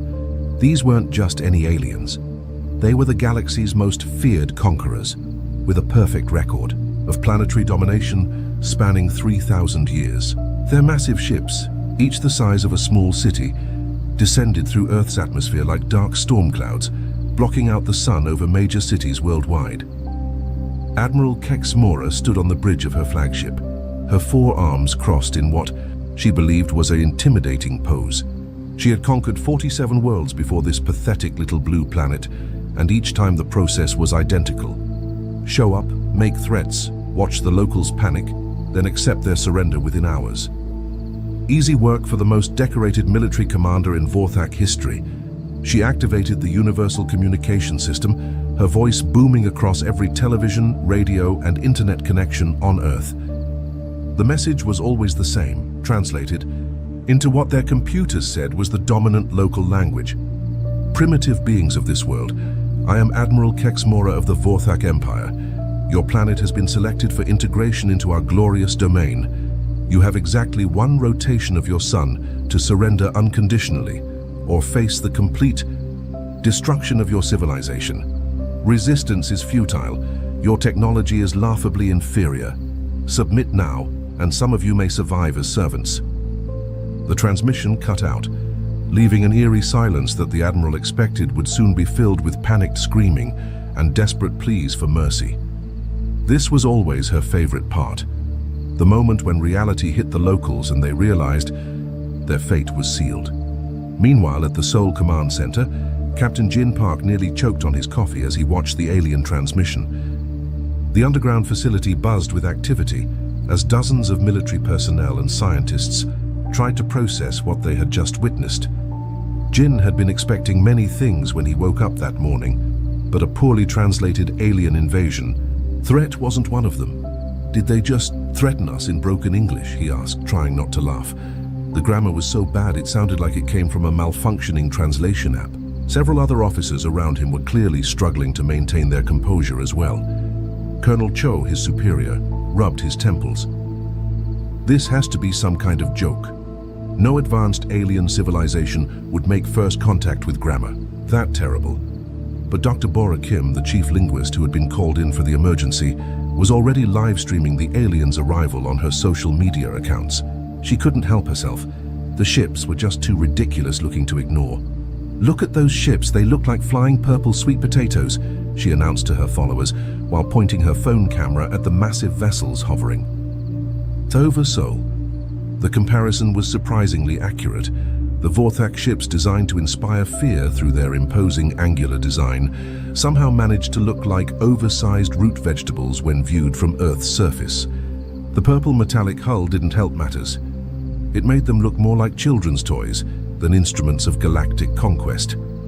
Within minutes, Bora's live stream had been shared thousands of times. Purple sweet potato invasion started trending worldwide as millions of people began posting their own photos and videos of the alien fleet. Instead of panic, the internet exploded with memes, jokes, and amateur comedy sketches about the aliens' appearance. Tech entrepreneur Tai Min, who happened to be in his office in Gangnam when the ships arrived, immediately saw the business opportunity. He started a live blog called Alien Invasion Fashion Review, where he critiqued the design choices of the Vorthak fleet. I mean, purple, really. Did they not consider how that would look against Earth's blue sky? It's like they want to be noticed, for all the wrong reasons. Social media platforms crashed and recovered multiple times as people around the world shared increasingly creative responses to the invasion. Artists began sketching the ships, musicians started composing alien invasion theme songs, and comedians prepared entire stand-up routines about the day's events. The response was so unexpected that monitoring stations across the globe reported similar reactions. Instead of mass hysteria and evacuation attempts, people were gathering in public spaces to take selfies with the alien ships in the background. Food trucks began parking near areas with the best views of the fleet, selling invasion snacks to curious onlookers. Back on the flagship, Admiral Kexamura waited for the usual desperate communication attempts from planetary leaders. Her tactical display should have been lighting up with surrender offers and pleas for negotiation. Instead, her communications officer looked confused. "Admiral, we're receiving millions of transmission attempts, but they're not surrender offers. They appear to be friend requests." The Vorthaks attempted their standard conquest protocol, but every military action got hilariously misinterpreted by the humans below. What should have been a terrifying display of superior alien technology turned into the galaxy's most unintentional comedy show. Admiral Kexamura decided to escalate things by deploying their famous fear drones, small hovering machines designed to fly through cities making horrible noises and projecting scary images to break the spirit of the local population. These drones had successfully terrorized 47 different worlds, causing mass panic and immediate surrender requests. But Lieutenant Tae Shin of the Korean Air Force had a different reaction entirely. Instead of running in terror, he pulled out his phone and started filming the drones as they buzzed around Seoul's skyline. "Okay, everyone, we've got another batch of alien drones here," he announced to his TikTok followers while casually walking down the street. A fear drone swooped down toward him, making what it thought were intimidating screeching sounds. This one gets a 7 out of 10 for dramatic hovering, but the scary sound effects are just weak. I mean, my neighbor's dog makes scarier noises at 3 a.m. His followers loved it. Comments flooded in asking him to rate more drones, and soon, just drone rating became a trending topic. Other people started making their own drone review videos, critiquing everything from the aliens' flight patterns to their choice of holographic imagery. "This drone is trying to show me some kind of scary monster," explained college student Hannah Park in her viral video. "But honestly, it just looks like my cat when it's angry about its food being late." The Vorthak fear drones, confused by this unexpected response, began hovering uncertainly around groups of humans who were treating them like street performers. Some people even started throwing coins at them, thinking they were part of some elaborate art installation. Things got worse for the aliens when their intimidating war chants started playing from speakers mounted on their ships. These deep, rhythmic chants had been carefully developed over centuries to strike fear into the hearts of their enemies. They were supposed to sound like the voices of doom itself, but producer Juan Lee, who ran a small music studio in Hongdae, heard something completely different. Wait, he said to his assistant while listening to a recording of the chants. "This has a really good beat, like really good. This could be the hottest track of the year." Within 24 hours, Juan had sampled the alien chants and turned them into a catchy K-pop song called Galactic Love. The track featured the original Vorthak war chants as the bass line, with Korean lyrics about falling in love with someone from another world. The music video, shot guerrilla style around the alien ships, showed dancers performing choreographed routines, while the actual invasion fleet loomed in the background. The song went viral instantly. Radio stations across Asia started playing it on repeat, and soon the aliens could hear their own war chants being sung back at them by crowds of humans. But now the humans were dancing and laughing instead of fleeing in terror. Admiral Kex Mora watched this development from her command, sent it with growing horror. They're making our battle hymns into entertainment?" she asked her communications officer, who was equally baffled. "Yes, Admiral, and it gets worse. They're making physical representations of us for commercial purposes." She was right. Humans had started mass-producing plushie versions of the Vorthak aliens, complete with their distinctive forearms and purple skin. The toys were flying off store shelves faster than manufacturers could make them. Children were hugging them, teenagers were collecting them, and adults were using them as stress toys at work. The plushies were surprisingly accurate, based on photos and videos people had taken of the actual aliens through their ship's windows.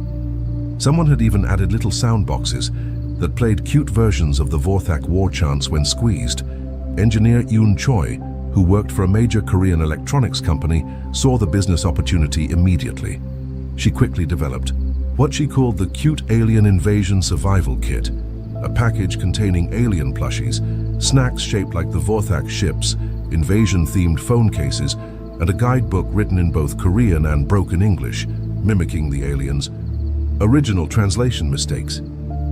"People are scared of the unknown," Yoon explained to a news reporter while standing outside a convenience store where her survival kits were selling out. "But if you make the unknown cute and familiar, suddenly it's not scary anymore. It's just another thing to buy and share with your friends." The survival kits sold out in every convenience store across Korea within hours. Other countries started placing orders for their own versions. Yoon realized she had accidentally discovered something profound about human nature: their ability to turn anything, even an alien invasion, into a consumer product. The Vorthaks, meanwhile, were completely lost. Their invasion manual had chapters on dealing with military resistance, diplomatic negotiations, and mass hysteria.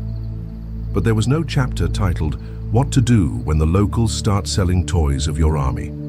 Admiral Kex Mora found herself in the unprecedented position of leading an invasion that was being treated like a theme park attraction. Her proud warrior race had somehow become the galaxy's newest entertainment franchise, and she had no idea how to fight back against an enemy that refused to take her seriously. The humans had weaponized humor itself, and the Vorthaks were completely defenseless against it, desperate to maintain dignity. The Vorthaks escalated their efforts only to face humanity's ultimate weapon, bureaucracy. What started as a simple planetary conquest had somehow turned into the most complicated administrative nightmare in galactic history. Admiral Kex Mora decided to try a more direct approach. If the humans wouldn't take their threats seriously, maybe they would respect a show of force. She ordered her ships to land in major cities around the world to begin the occupation phase. Surely once her troops were physically present on the ground, the humans would finally understand the gravity of their situation. The first ship attempted to land in downtown Seoul, hovering over a busy intersection while looking for a suitable parking spot. The massive vessel, roughly the size of 3 city blocks, cast an enormous shadow over the surrounding buildings. That's when bureaucrat Kwan Park showed up. Kwan worked for the Seoul Metropolitan Government's Special Events Permit Office, a department that technically didn't exist until that morning, when his supervisor hastily created it to deal with the alien situation. He wore his standard government-issued suit, carried his standard clipboard, and approached the alien invasion with the same enthusiasm he brought to approving food truck licenses. "Excuse me," Kwan called up to the hovering ship through a megaphone. "You can't park there without proper documentation." The ship's external speakers crackled to life. "This is Admiral Kex Mora of the Vorthak Empire. We are not parking. We are beginning our occupation of your world." "I understand that, sir, or madam, or whatever you prefer," Kwan replied politely. "But occupation or not, you're still operating a large vehicle in Seoul airspace without the proper permits. I'm going to need you to fill out some forms. A transport beam deposited Admiral Kexmora directly in front of Quan, her 4 arms crossed, and her purple face twisted in what she hoped was an intimidating scowl. She stood nearly 8 feet tall and was covered in impressive-looking armor that had been polished to a mirror shine for the invasion. Quan, completely unfazed, handed her a thick stack of papers. You need to fill this out for proper parking of your motherships. Also, here's your noise complaint from the residents of Gangnam District. They're saying your ships are blocking their satellite TV reception, and honestly, that's a serious quality of life issue for them. The Admiral stared at the 47-page form in disbelief. The first page alone required information about vehicle registration, insurance coverage, and estimated duration of parking. Page 12 asked for an environmental impact assessment of her ship's exhaust systems. This is ridiculous, she protested. We are conquerors, not permit applicants. I understand your frustration, Quan said sympathetically, but rules are rules. Everyone has to follow the same process, whether you're here for tourism, business, or galactic conquest. Actually, hold on. He flipped through his clipboard. Galactic conquest falls under the special events category, so you'll also need to fill out this additional form and pay the associated fees. The additional form was another 30 pages long and required a detailed explanation of planned activities, expected crowd sizes, and proof of liability insurance covering potential property damage. Within hours, news of the bureaucratic showdown had spread across the internet. Videos of the mighty alien admiral standing in line at government offices, trying to figure out how to properly fill out forms, became instant memes.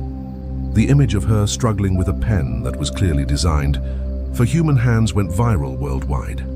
The aliens found themselves attending city council meetings about proper invasion protocols. The Seoul City Council, treating the invasion as just another permit request, scheduled a public hearing to review the Vorthax application for large-scale military occupation of municipal territory. We need to consider the impact on local businesses, explained Councilwoman Lee during the hearing. If you're planning to occupy the downtown area for an extended period, we'll need to reroute several bus lines. Also, what are your plans for waste management? Your ships don't appear to be connected to our sewage system. Admiral Kexmora sat in the audience, still filling out forms, while human bureaucrats debated the logistics of her invasion as if it were a construction project. Meanwhile, comedian Hana Yu was having the time of her life. The whole situation was comedy gold, and she wasn't about to let it go to waste. Her nightly stand-up show at a small club in Hongdae had become appointment television as she provided running commentary on the invasion's daily developments. So these aliens travel millions of light years to conquer us, she said to a packed audience. But they can't figure out how to parallel park a spaceship? I watched their admiral spend 2 hours yesterday trying to understand what proof of insurance means. 2 hours, my grandmother learned to use Instagram faster than these guys figured out municipal parking regulations. The audience roared with laughter, but Hana was just getting started. She had been studying footage of the Vorthak military operations and noticed something that apparently their own commanders had missed. And another thing, their battle formations are completely wrong for urban warfare. They're still using tactics designed for open field combat on planets with no buildings. Yesterday, I watched a squad of alien soldiers get completely confused by a revolving door. A revolving door, these are supposed to be elite galactic conquerors, and they were defeated by basic architecture.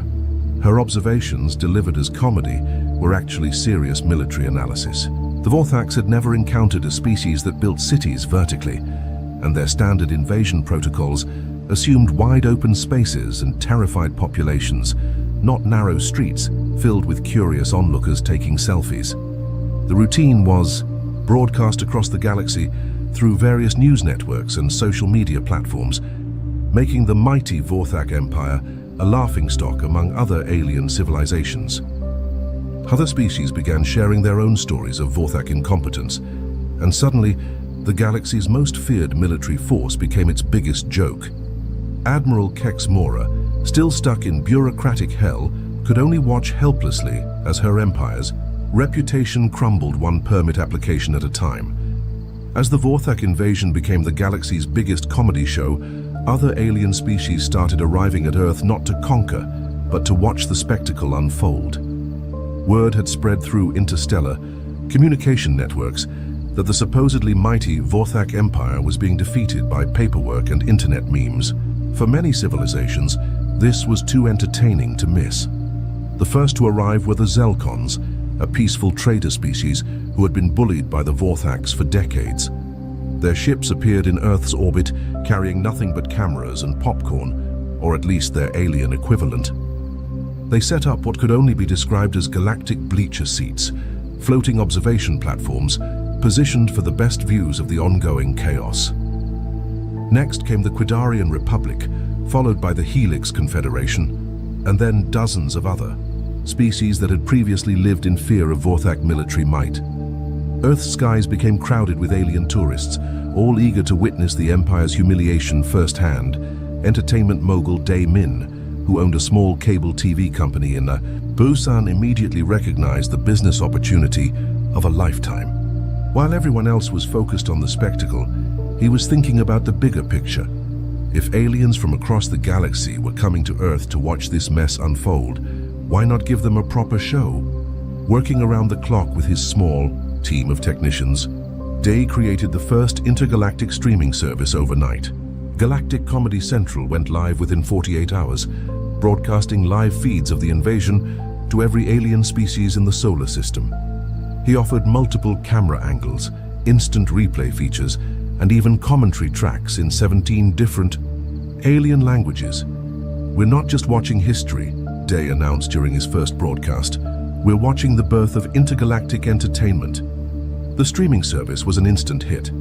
Alien ships began paying subscription fees in various forms of galactic currency, from rare metals to advanced technology blueprints.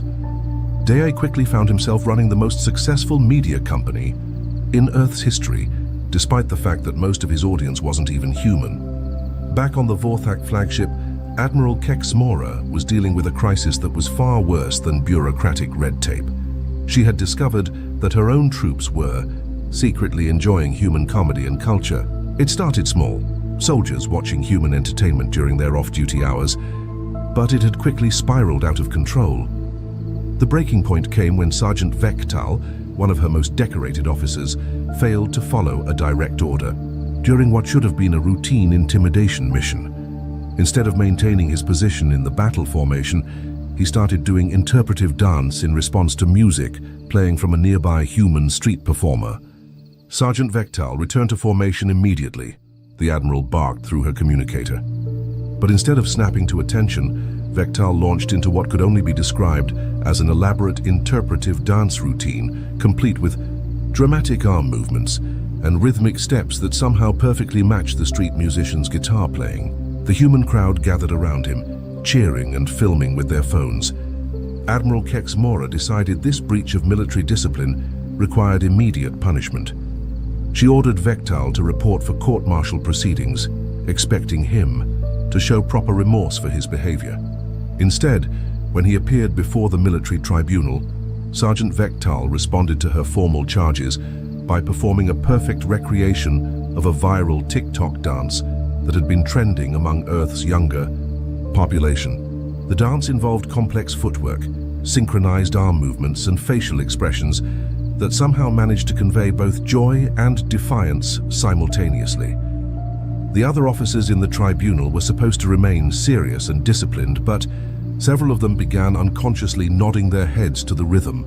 2 junior officers were caught quietly attempting to copy the dance moves under the table. "This is mutiny," Admiral Kex Mora declared, but her words carried less authority than they used to.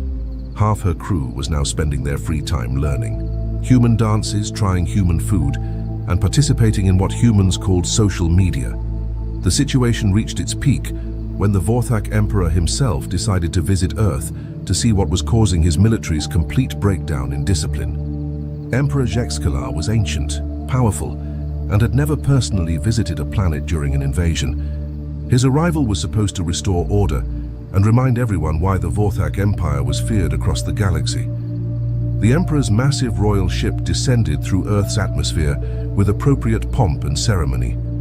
Golden banners flew from its hull, and its arrival was announced by a symphony of traditional Vorthak ceremonial music that was designed to inspire awe and reverence. Instead, the humans treated his arrival like the opening ceremony of the Olympics. Crowds gathered in Seoul's main plaza to welcome him, holding signs that read, "Welcome, Space Emperor," and "Thanks for the entertainment." Food vendors set up stalls selling Emperor snacks, and local news stations provided live coverage with commentators discussing the Emperor's ship design choices. Translator Sue Park, who had been serving as the unofficial liaison between humans and Vorthaks throughout the invasion, was assigned the impossible task of explaining to the Emperor why his entire army was learning the Gangnam-style dance from humans. "Your Imperial Majesty," Sue began carefully, "your soldiers have been culturally influenced by our local customs." "Explain," the Emperor commanded in his deep, authoritative voice. Sue took a deep breath. "Well, there's this dance that humans created about 10 years ago, and it became very popular worldwide. It involves specific movements that represent riding a horse, and somehow your troops have adopted it as a form of military exercise." Through the large windows of the Emperor's throne room, they could see groups of Vorthak soldiers in the plaza below, dancing in perfect synchronization with a crowd of Korean teenagers. The aliens had modified the dance slightly to accommodate their forearms, but the basic movements were unmistakably Gangnam style. The Emperor stared at the scene for a long moment, his four eyes blinking in what Sue hoped was contemplation, rather than rage. "They seem happy," he observed quietly, and they did. For the first time in Sue's interactions with the Vorthaks, they actually looked like they were enjoying themselves. The rigid military discipline that had defined their culture for centuries had been replaced by something humans took for granted. The simple joy of dancing badly in public and not caring who was watching. The invasion had officially become a cultural exchange program. Though nobody had bothered to make it official yet, the story concluded with the greatest plot twist in galactic history. The entire invasion was orchestrated by the Vorthak Emperor as an elaborate setup for the galaxy's first interspecies comedy festival. Nobody saw it coming, least of all Admiral Kexmora, who had spent weeks believing she was leading a legitimate military operation. The revelation came during what everyone thought would be a tense diplomatic meeting between Emperor Jexkalar and Earth's world leaders. Representatives from every major nation had gathered in Seoul's largest convention center, expecting to negotiate surrender terms or at least discuss the logistics of peaceful coexistence. Instead, the Emperor walked onto the stage, looked out at the confused crowd of humans and aliens and started laughing. Not the evil cackle of a galactic dictator, but the genuine, hearty laughter of someone who had just pulled off the greatest practical joke in the universe. "Ladies, gentlemen, and beings of various other classifications," the Emperor announced. "Through the translation system, I have a confession to make. This entire invasion was fake." The silence that followed was deafening. Admiral Kexamora, sitting in the front row, felt her four stomachs drop simultaneously. Reporter Yuna Oh, who had been covering the invasion since day one, nearly dropped her microphone. "Our empire was dying from our own seriousness," the Emperor explained to the stunned audience. "For 3,000 years we've conquered planets, built military bases and maintained order across the galaxy. But somewhere along the way we forgot how to enjoy life. Our people were becoming depressed, our culture was stagnating, and honestly, being the most feared empire in the galaxy was getting pretty boring."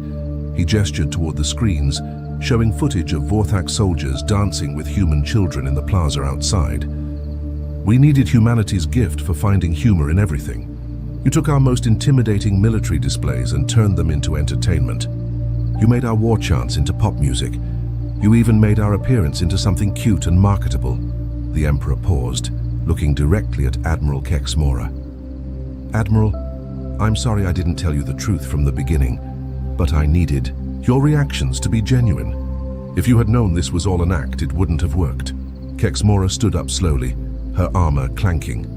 "You mean, Chan, all those times I reported our failures to you, you were actually pleased?" "Delighted," the Emperor confirmed. "Every bureaucratic form you filled out, every meme made about our ships, every time humans turned our intimidation tactics into entertainment, it was exactly what I was hoping for. The crowd began to murmur as the implications sank in. Yuna, recovering from her shock, raised her hand. Your Majesty, are you saying you deliberately made your invasion look incompetent? Oh no, the Emperor chuckled. We really are that. Incompetent at dealing with humans. That's what made this so perfect. We genuinely had no idea how to handle a species that responds to threats with humor and bureaucracy. The plan was just to show up and see what happened. I never imagined it would work this well. What had started as a social experiment had accidentally created something unprecedented in galactic history.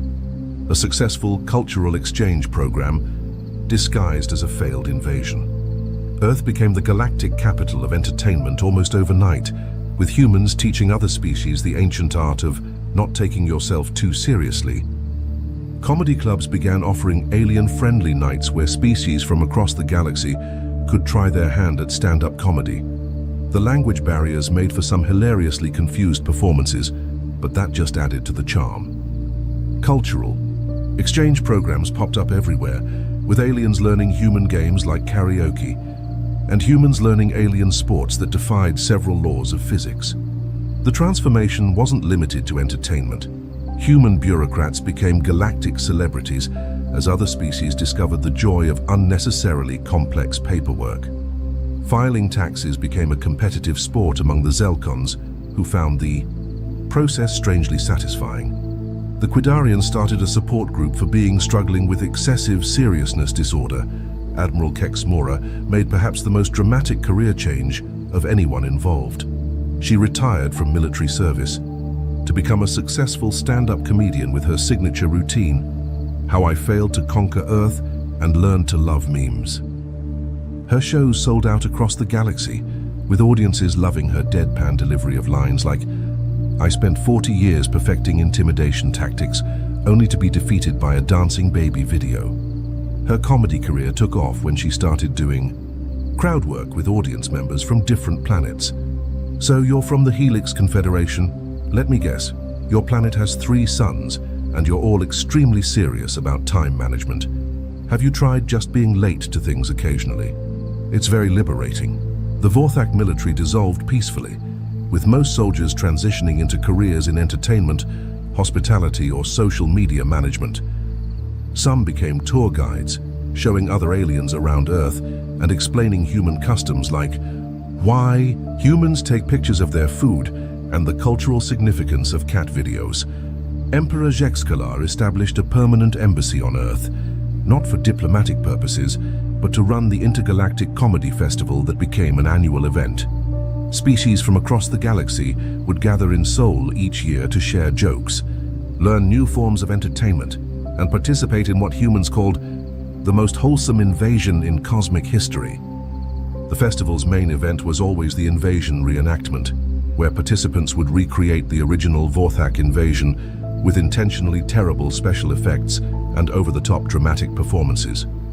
Admiral Kex Mora served as the head judge, rating performances on categories like most creative use of bureaucracy and best meme integration. Years later, when galactic historians wrote about this period, they would describe it as the moment when the universe learned to laugh at itself. The Vorthaks had accidentally discovered that the best way to conquer hearts and minds wasn't through fear or force, but through the simple act of being ridiculous enough that people couldn't help but love you for it. And in the end, humanity had won not through superior weapons or technology, but through the most powerful force in the universe, the ability to find something funny in absolutely any situation, even an alien invasion.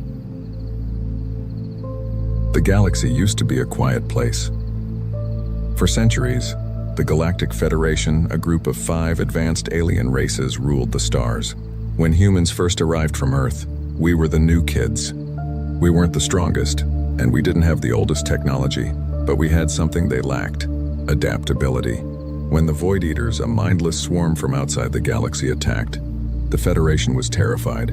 Their high-tech shields were failing. Their logic-based tactics were useless. They turned to us. Help us, they said. If you fight on the front lines, we will give you a permanent seat in the High Council. We will share our energy technology with Earth. We believed them. For 5 years, human soldiers bled in the cold dark of space. We lost millions of lives. We used our primitive but effective kinetic weapons to tear through the Void Eaters. We saved their homeworlds. We saved their children. But the day the last Void Eater hive ship was destroyed, the Federation changed. The betrayal. I was standing on the bridge of the UEFS Retribution when it happened. Admiral Marcus Thorne, a man with more scars than medals, was looking at the view screen. We were expecting a celebration. Instead, we saw the Federation fleet, our allies surrounding us. The holographic projector flickered to life. It was High Counselor Varkas, a spindly blue-skinned alien from the Zool race. Admiral Thorne, Varkas said, his voice cold and robotic. The war is over. The threat is gone. But we have realized that humanity is too dangerous. You are too violent, too fast, and your population grows too quickly. You are a threat to the stability of this galaxy. Thorne narrowed his eyes. What are you saying, Varkas? We just saved your skins. We are saying, Varkas replied, that your services are no longer required. All human ships must power down their engines and prepare for boarding. Your colonies will be dismantled, and your people will be relocated to a single system under our protection. If you refuse, we will fire. The trap. They didn't wait for an answer. Before Thorne could even speak, the Federation fleet opened fire. But they didn't use lasers. They used ion pulses. They knew our ships were weakened from the war. Bam! The Retribution shuddered. All the lights turned red. The hum of the engine died. Status, Thorne yelled. Engines are dead, sir. Shields at 10%, the comms officer shouted. They've sent a virus into our network. They used the repair nanites they gave us last month to sabotage our systems from the inside. They hadn't just attacked us. They had planned this for months. While we were fighting their war, they were building a cage for us. Across the sector, thousands of human transport ships and colony hubs were being seized. They took our fuel, our food supplies, and our communication arrays. They left us with nothing. They thought that without their advanced technology, we would crawl back to Earth and slowly fade away. The human response. Varkas appeared on the screen one last time. Do not be sad, Admiral. You are lucky we let you live. But from today, the stars belong to us again. You have nothing left to fight with. The screen went black. The bridge was silent. Everyone looked at Admiral Thorne. We were drifting in space, surrounded by enemy ships that were now moving away, laughing at us. We had no fuel, no long-range comms, and no advanced Federation weapons. Thorne walked over to a small locker at the back of the bridge. He pulled out an old-fashioned, physical cigar, a luxury from Earth, and lit it. They think we have nothing, Thorne said, the smoke curling around his head. They think because they took our shiny toys and our plasma cores, we are beaten. He looked at the crew. His eyes weren't full of fear. They were full of a dark, burning fire. The Federation forgot one thing about humans, Thorne whispered. We didn't start with plasma.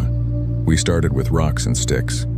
And when someone takes our house, we don't cry. We build a bigger one and take theirs. He turned to the chief engineer. Sarah, can we still access the emergency manual overrides?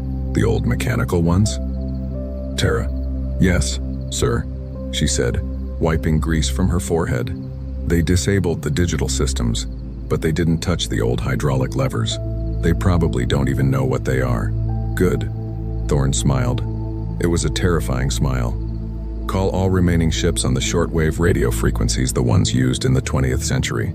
The aliens won't be listening there. Tell them the plan has changed. What is the plan, sir? I asked. Thorne looked out at the glowing lights of the Federation's rich cities in the distance. They took our future, he said. So, we are going to take their everything, every ship, every mine, every credit. We aren't going home. We're going shopping. That was the day the Great Reclamation began. The aliens thought they had won because they took our technology.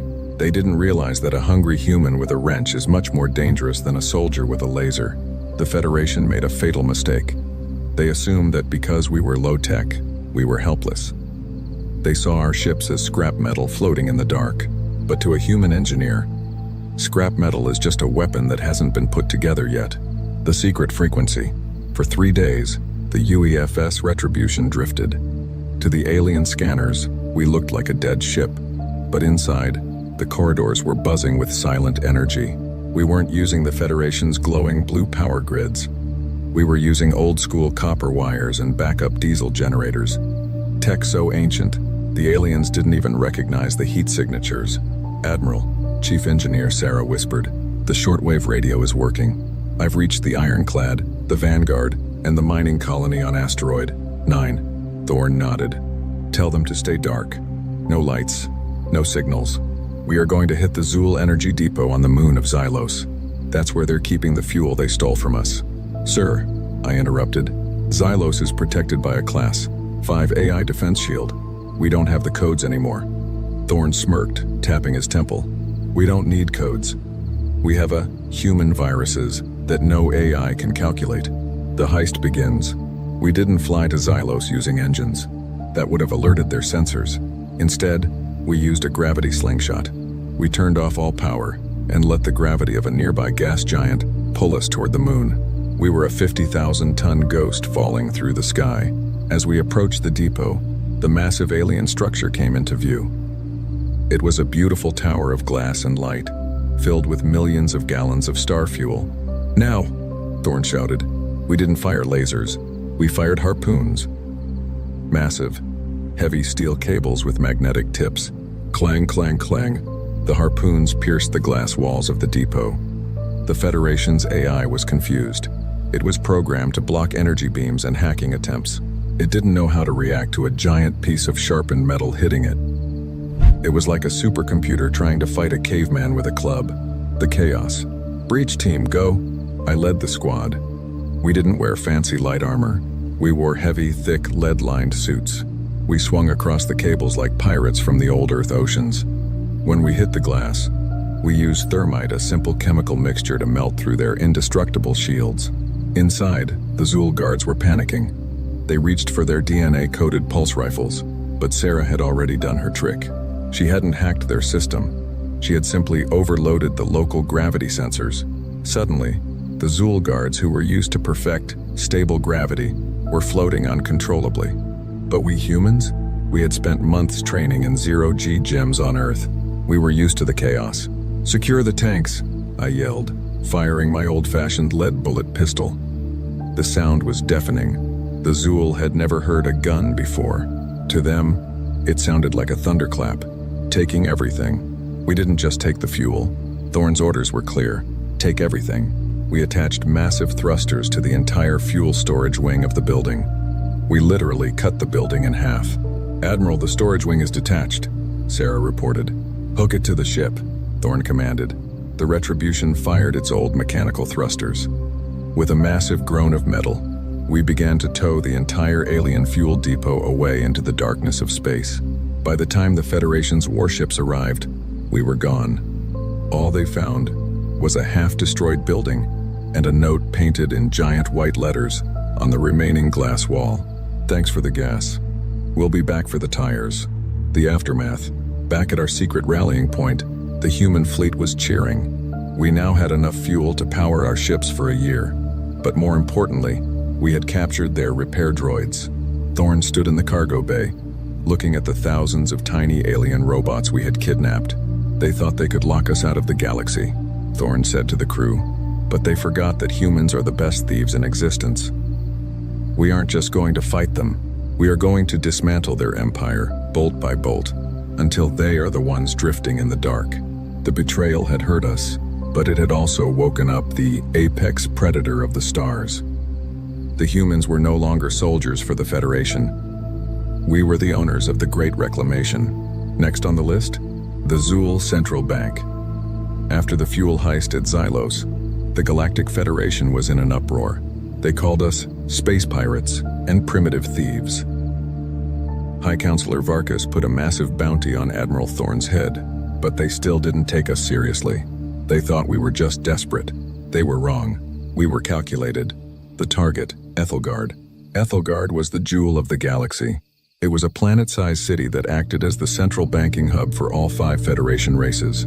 Every digital credit, every physical Lumina crystal, their version of gold, and every trade contract was stored in the great archives of Ethelgard. If we take the crystals, We can buy any weapon we want from the black market dealers in the Outer Rim, Admiral Thorne explained to the commanders of the human fleet. But if we take the data, we own their history. The low-tech Trojan horse. The Federation's security was legendary. They had life sign scanners that could detect a single heartbeat from orbit. They had logic gates that could block any AI-driven hack. So, we didn't use a ship, and we didn't use an AI. We used a comet. We found a massive ice comet heading toward Ethelgard's sun. We hollowed out the center of it and stuffed it with 50 of our best infiltrators, led by me. We turned off every single electronic device. We sat in the freezing dark, breathing through old-school oxygen tanks, for 12 hours as the comet drifted past the planet's orbital defenses. The Federation scanners saw the comet.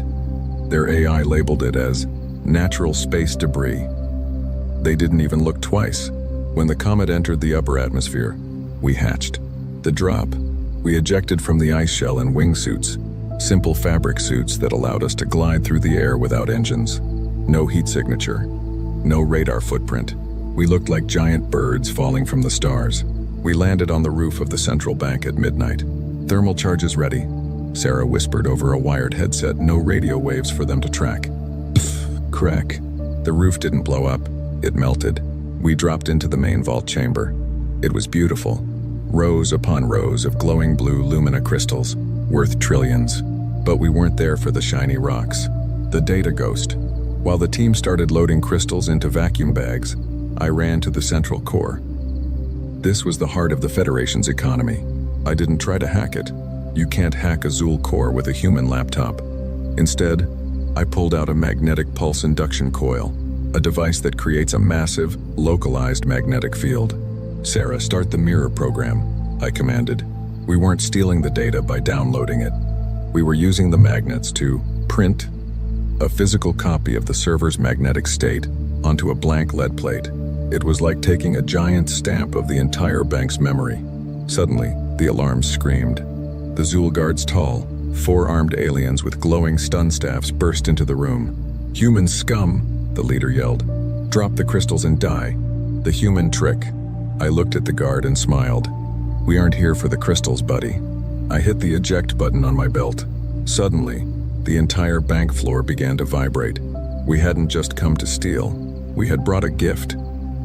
Outside, on the street level, the human mining ships, the ones the Federation thought were scrap, had attached massive industrial magnets to the building's foundations. Rumble, crash. The entire vault floor, 10 floors of solid metal, was ripped downward, falling into the sewer tunnels we had spent 2 days digging with industrial lasers. The Zool guards fell with us, screaming as they lost their balance. We used our magnetic boots to stay upright. In the darkness of the tunnels, our night vision goggles gave us the advantage. Pop, pop, pop. Our silenced pistols took them down before they could even see us. The Great Disappearance. By the time the Federation police reached the sewers, we were gone. We had loaded the vault floor onto a massive underground maglev train, an old piece of infrastructure the Zool had abandoned centuries ago. We didn't just take their money, we took the property deeds. The next morning, High Counselor Varkas woke up to a galaxy-wide broadcast. It wasn't a threat. It was a legal notice. Admiral Thorne appeared on every screen in the Federation. He was holding a glass of wine and a stack of digital papers. "Attention, citizens of the Federation," Thorne said calmly. "According to your own laws, Section 4, Article 9, the owner of the physical, original deed owns the land, and well, I'm currently holding the deeds to your 3 biggest mining planets, 2 sun collectors, and the High Counselor's private summer villa." He took a sip of his wine. "Technically, you're all trespassing on human property now. You have 24 hours to pay rent in the form of military tech and warships, or we start the evictions." The Federation had betrayed us to save their power. Now, they were realizing that in a galaxy run by laws and money, the humans had just become the ultimate landlords.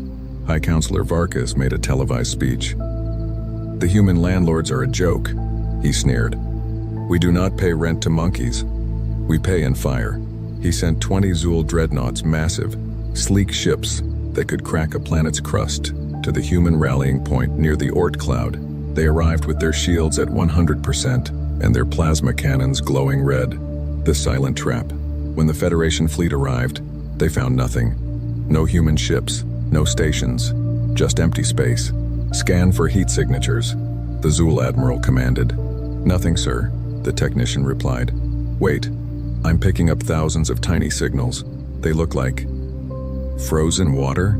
The Federation's advanced sensors ignored them. To their AI, it was just space ice. But inside those blocks of ice were human saboteurs. We had covered our small boarding pods in layers of frozen CO2 and ice to match the temperature of deep space. We were invisible to their high-tech thermal cameras. The cold boarding. As the massive dreadnoughts drifted through the ice field, we fired small compressed air thrusters. No fire, no heat, just a puff of cold air to push us toward the enemy hulls. Thump. I was in Pod 7. We hit the side of the Zul flagship, the Star Crusher. We didn't use drills. Drills make noise and vibration. Instead, we used gallium liquid. We poured the liquid onto their indestructible aluminum alloy hull. In minutes, the metal became as brittle as a dry cracker. Crunch. We snapped a hole in the ship and climbed inside. Chaos in the corridors. The Zul were prepared for a space battle, not a hallway fight. Their ships were designed for long-range laser duels. The corridors were wide and built for comfort, not defense. We burst through the vents. We weren't using energy shields. We were using flashbangs and smoke grenades. I can't see. My sensors are blinded. A Zul guard screamed as the thick gray smoke filled the deck. To an alien who relies on visual augmentation, smoke is a nightmare. To a human who grew up playing hide-and-seek in the dark, it's home. We moved like shadows. Using simple stun batons and zip ties, we neutralized the crew deck by deck. We didn't want to kill them. Dead pilots can't teach you how to fly. The hijack. On the bridge, the Zul Admiral was frantically hitting buttons. Override. Lock the engines. Self-destruct. Too late, pal. Admiral Thorne's voice came over the ship's own intercom.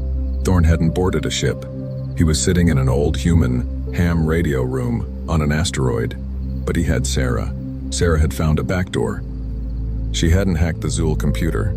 She had hacked the maintenance droids we stole in Part 2. Thousands of those little robots were now crawling inside the Star Crusher's computer brain, physically pulling out wires and rerouting them to a human-made control box we had brought with us. Admiral, I called out into my radio. The bridge is ours. The Star Crusher is now a human ship. The Grand Theft Starship. Across the fleet, the same thing was happening. One by one, the glowing blue lights of the Federation dreadnoughts turned human orange. The Zul pilots were forced into escape pods and launched back toward their homeworld. They watched, crying in shame, as their own invincible fleet turned around and warped away. The message. An hour later, Varkas received a ping on his private terminal. It was a video from Admiral Thorne, sitting in the captain's chair of the Federation's own flagship. Varkas, Thorne said, leaning back comfortably. You said you'd pay in fire. Well, your ships have excellent firepower. Thanks for the donation. Thorne pointed the camera out the window. Behind him, 19 other stolen dreadnoughts were lining up. Now, Thorne continued, his voice turning cold. You've lost your bank, you've lost your fuel, and now you've lost your primary fleet. We have everything we need to build our own empire. But we're not done. You still have your food synthesizer hubs on Planet Ceres, and we're feeling a bit hungry. The Federation was officially in a panic. They had tried to treat us like a minor threat. Now, they were realizing that they hadn't just betrayed an ally, they had accidentally built and funded the most dangerous army in the galaxy. In the galaxy, nobody farms anymore. The Federation races the Zul, the Xylos, and the Krill rely entirely on molecular food synthesizers. These massive machines, located on the garden planet Ceres 2, turn raw energy and basic minerals into steak, fruit, and nutrient pastes.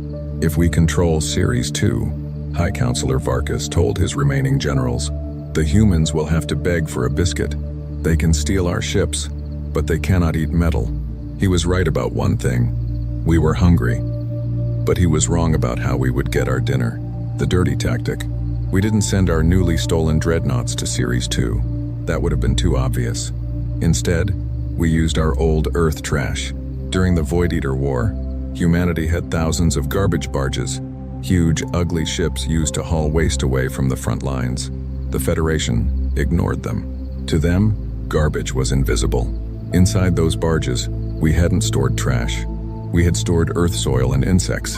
The biological strike. We didn't drop bombs on Ceres 2. We dropped ecopods.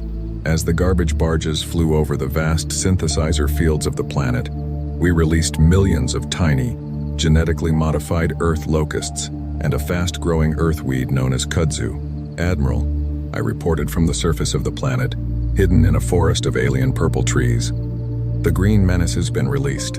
Within hours, the alien synthesizers began to choke. These machines were designed to work in sterile environments. They couldn't handle the messy biology of Earth. The vines grew into the cooling vents. The locusts crawled into the circuitry.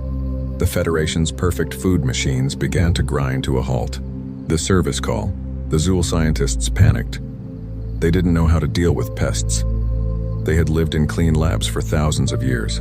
Suddenly, a signal broadcasted across the planet's comms. It was Sarah, pretending to be an automated Federation repair service. Attention Ceres 2 hub. Her voice was disguised by a modulator. Biohazard detected. Please evacuate all personnel to the safety bunkers. We are sending the cleaning drones to sanitize the facility. The terrified Zool workers fled. They didn't check IDs. They just ran. The takeover. The cleaning drones were actually human engineering teams in white hazmat suits. We walked right through the front gates of the galaxy's largest food factory. Look at this, Sarah said, pointing to the massive central processor.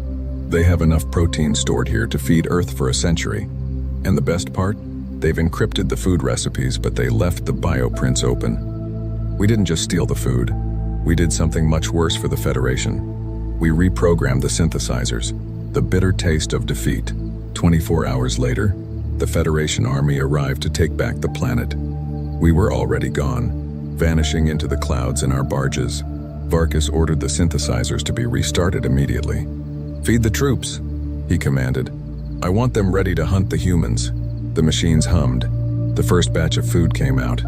It looked like the usual Zool delicacies, but when the High Counselor took a bite of his favorite xylo fruit, he immediately spat it out, gagging. What is this? He screamed. Every single machine on the planet, the only source of food for trillions of aliens, had been locked into a single setting. No matter what button you pressed, the machines only produced one thing: human, Marmite, and ghost pepper sauce. It was edible, but to the sensitive taste buds of the aliens, it was like eating liquid fire mixed with salty tar. The hostage situation. A message appeared on the High Counselor's screen. It was Admiral Thorn, eating a very juicy, perfectly synthesized Earth-style apple. Hey Varkas, Thorn said, wiping his mouth. I heard the new menu is a bit spicy. Don't worry, we kept the sweet and savory codes for ourselves. If you want your taste buds back, you're going to have to give us the navigation charts for the Great Nebula. Thorn took another bite. Or you can get used to the spice. I hear it's great for the sinuses. The Federation was now hungry, angry, and humiliated. We had taken their fuel, their money, their ships, and now we had taken their very ability to enjoy a meal. Humanity wasn't just winning the war. We were making the Federation regret they ever met us. The Federation High Command was in a state of emergency. High Counselor Varkas was trying to organize a Grand Alliance meeting. He needed to talk to the kings and leaders of the other 4 races to convince them to launch a final, desperate attack on Earth. Use the subspace array, Varkas ordered. Send an encrypted priority signal. Tell them we meet at the neutral zone in 2 cycles. The weakness of light. The Federation's communication system was beautiful. It used pulses of light sent through artificial wormholes. It was nearly instantaneous, but because it was so advanced, it was incredibly fragile. It relied on sync stations, massive satellites that kept the light pulses timed perfectly. Admiral, Sarah said, pointing at a holographic map of the galaxy. If we take out those 3 sync stations, the entire Federation goes dark. They won't even be able to send a text message to the next room. We aren't going to destroy them, Thorn said, sharpening a small combat knife. If we destroy them, they'll just build new ones. We're going to reroute them. Operation Echo. We didn't use our stolen dreadnoughts for this. Instead, we used tugbolts. Small, powerful engines usually used to move space debris. We painted them matte black so they wouldn't reflect any light. I led the mission to Sync Station Alpha. It was a giant golden ring floating in the void. There were no guards, only automated turrets, because the Federation thought no one would be crazy enough to attack a station that didn't even have any gold or fuel on it. "Turrets are active," my pilot whispered. "Don't shoot back," I ordered. "Launch the chaff." We fired canisters filled with millions of tiny pieces of aluminum foil. The Federation's high-tech targeting lasers hit the foil and scattered. The turrets were blinded by their own reflections. It was a $5 solution to a $500 million defense system. The hijack. We landed on the station, and Sarah plugged in a device we called the human filter. We didn't stop the Federation's messages. We let them through, but we added a delay. Every message sent by Varkas was now being intercepted by our ship, edited by a human team, and then sent back out. The chaos begins. Varkas sent a message to the Krill Emperor. "We must unite to destroy the humans. Bring your fleet to the neutral zone." But the message the Krill Emperor actually received was, "The humans have paid us. We are going to attack the Krill homeworld tomorrow. Prepare to die." At the same time, we sent a message to Varkas, pretending to be the Krill. "We are joining the humans. Your empire is over, Varkas." The result: for the next 12 hours, the Federation fell into complete madness. Neighbors who had been allies for 1,000 years began to aim their guns at each other. They were screaming into their radios, but all they heard were insults and threats, which we were writing for them. "Admiral," I laughed, watching the scanners. "The Zool and the Xylos are currently arguing over who stole whose lunch money. They've completely forgotten about us." Thorn nodded. "Silence is a powerful weapon.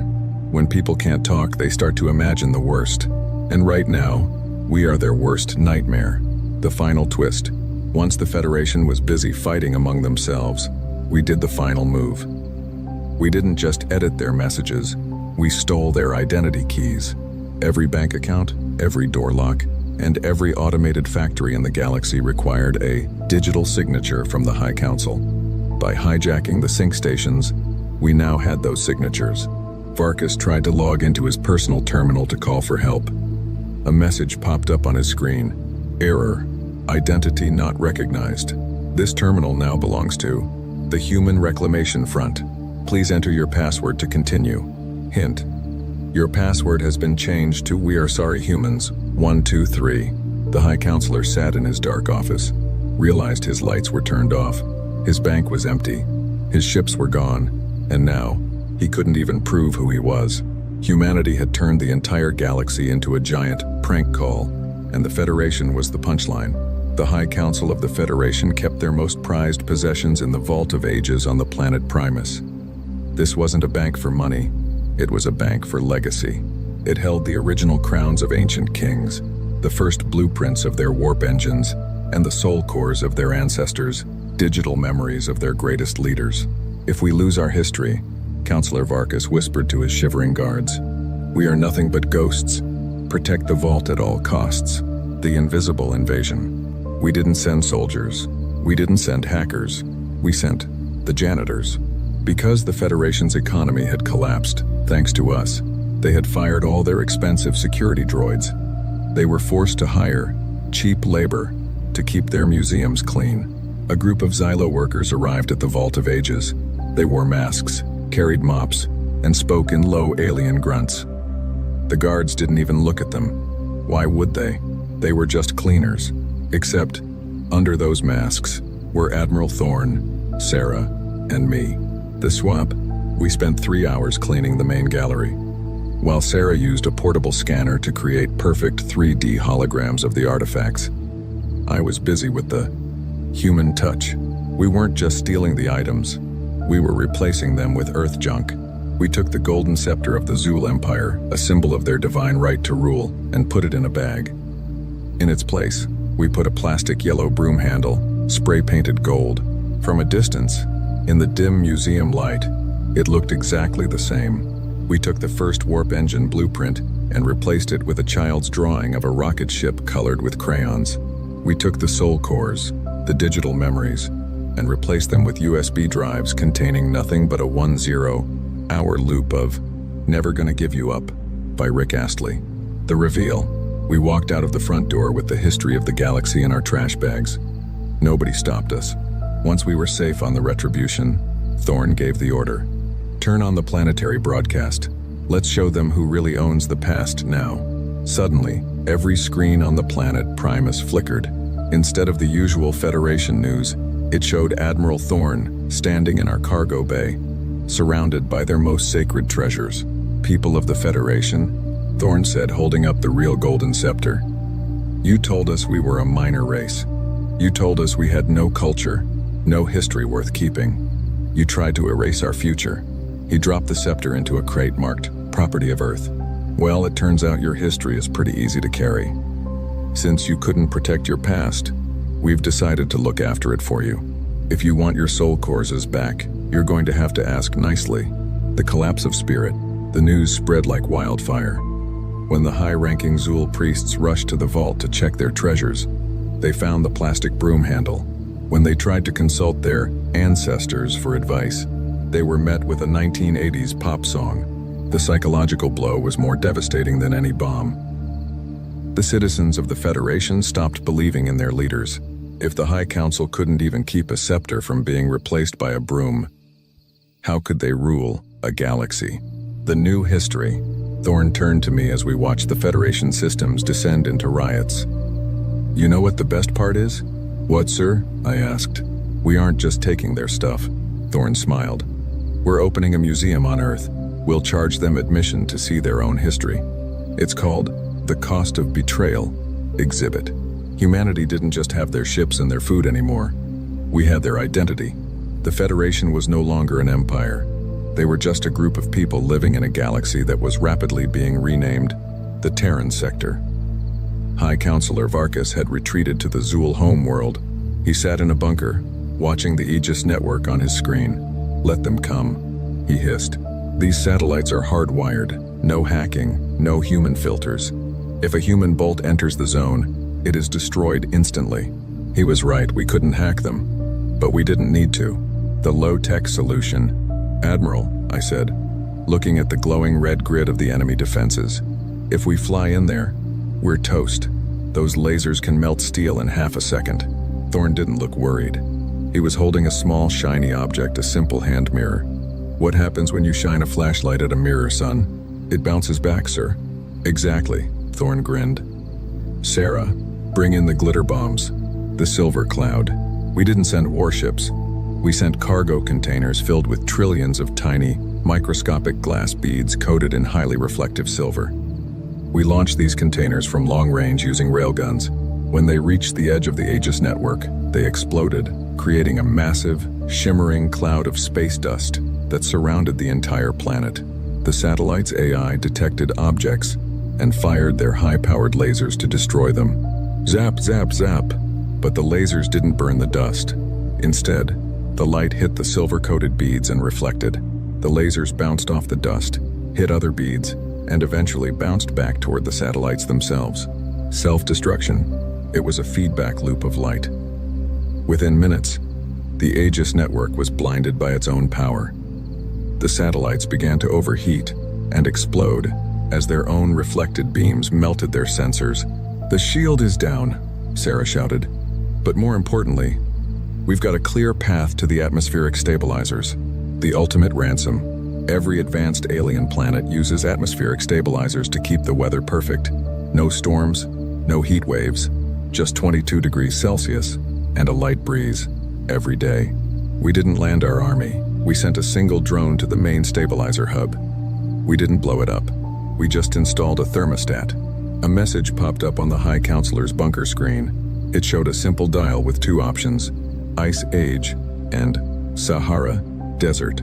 Below the dial was a note from Admiral Thorn. It's getting a bit chilly in here, Varkas. We've locked your planet's weather.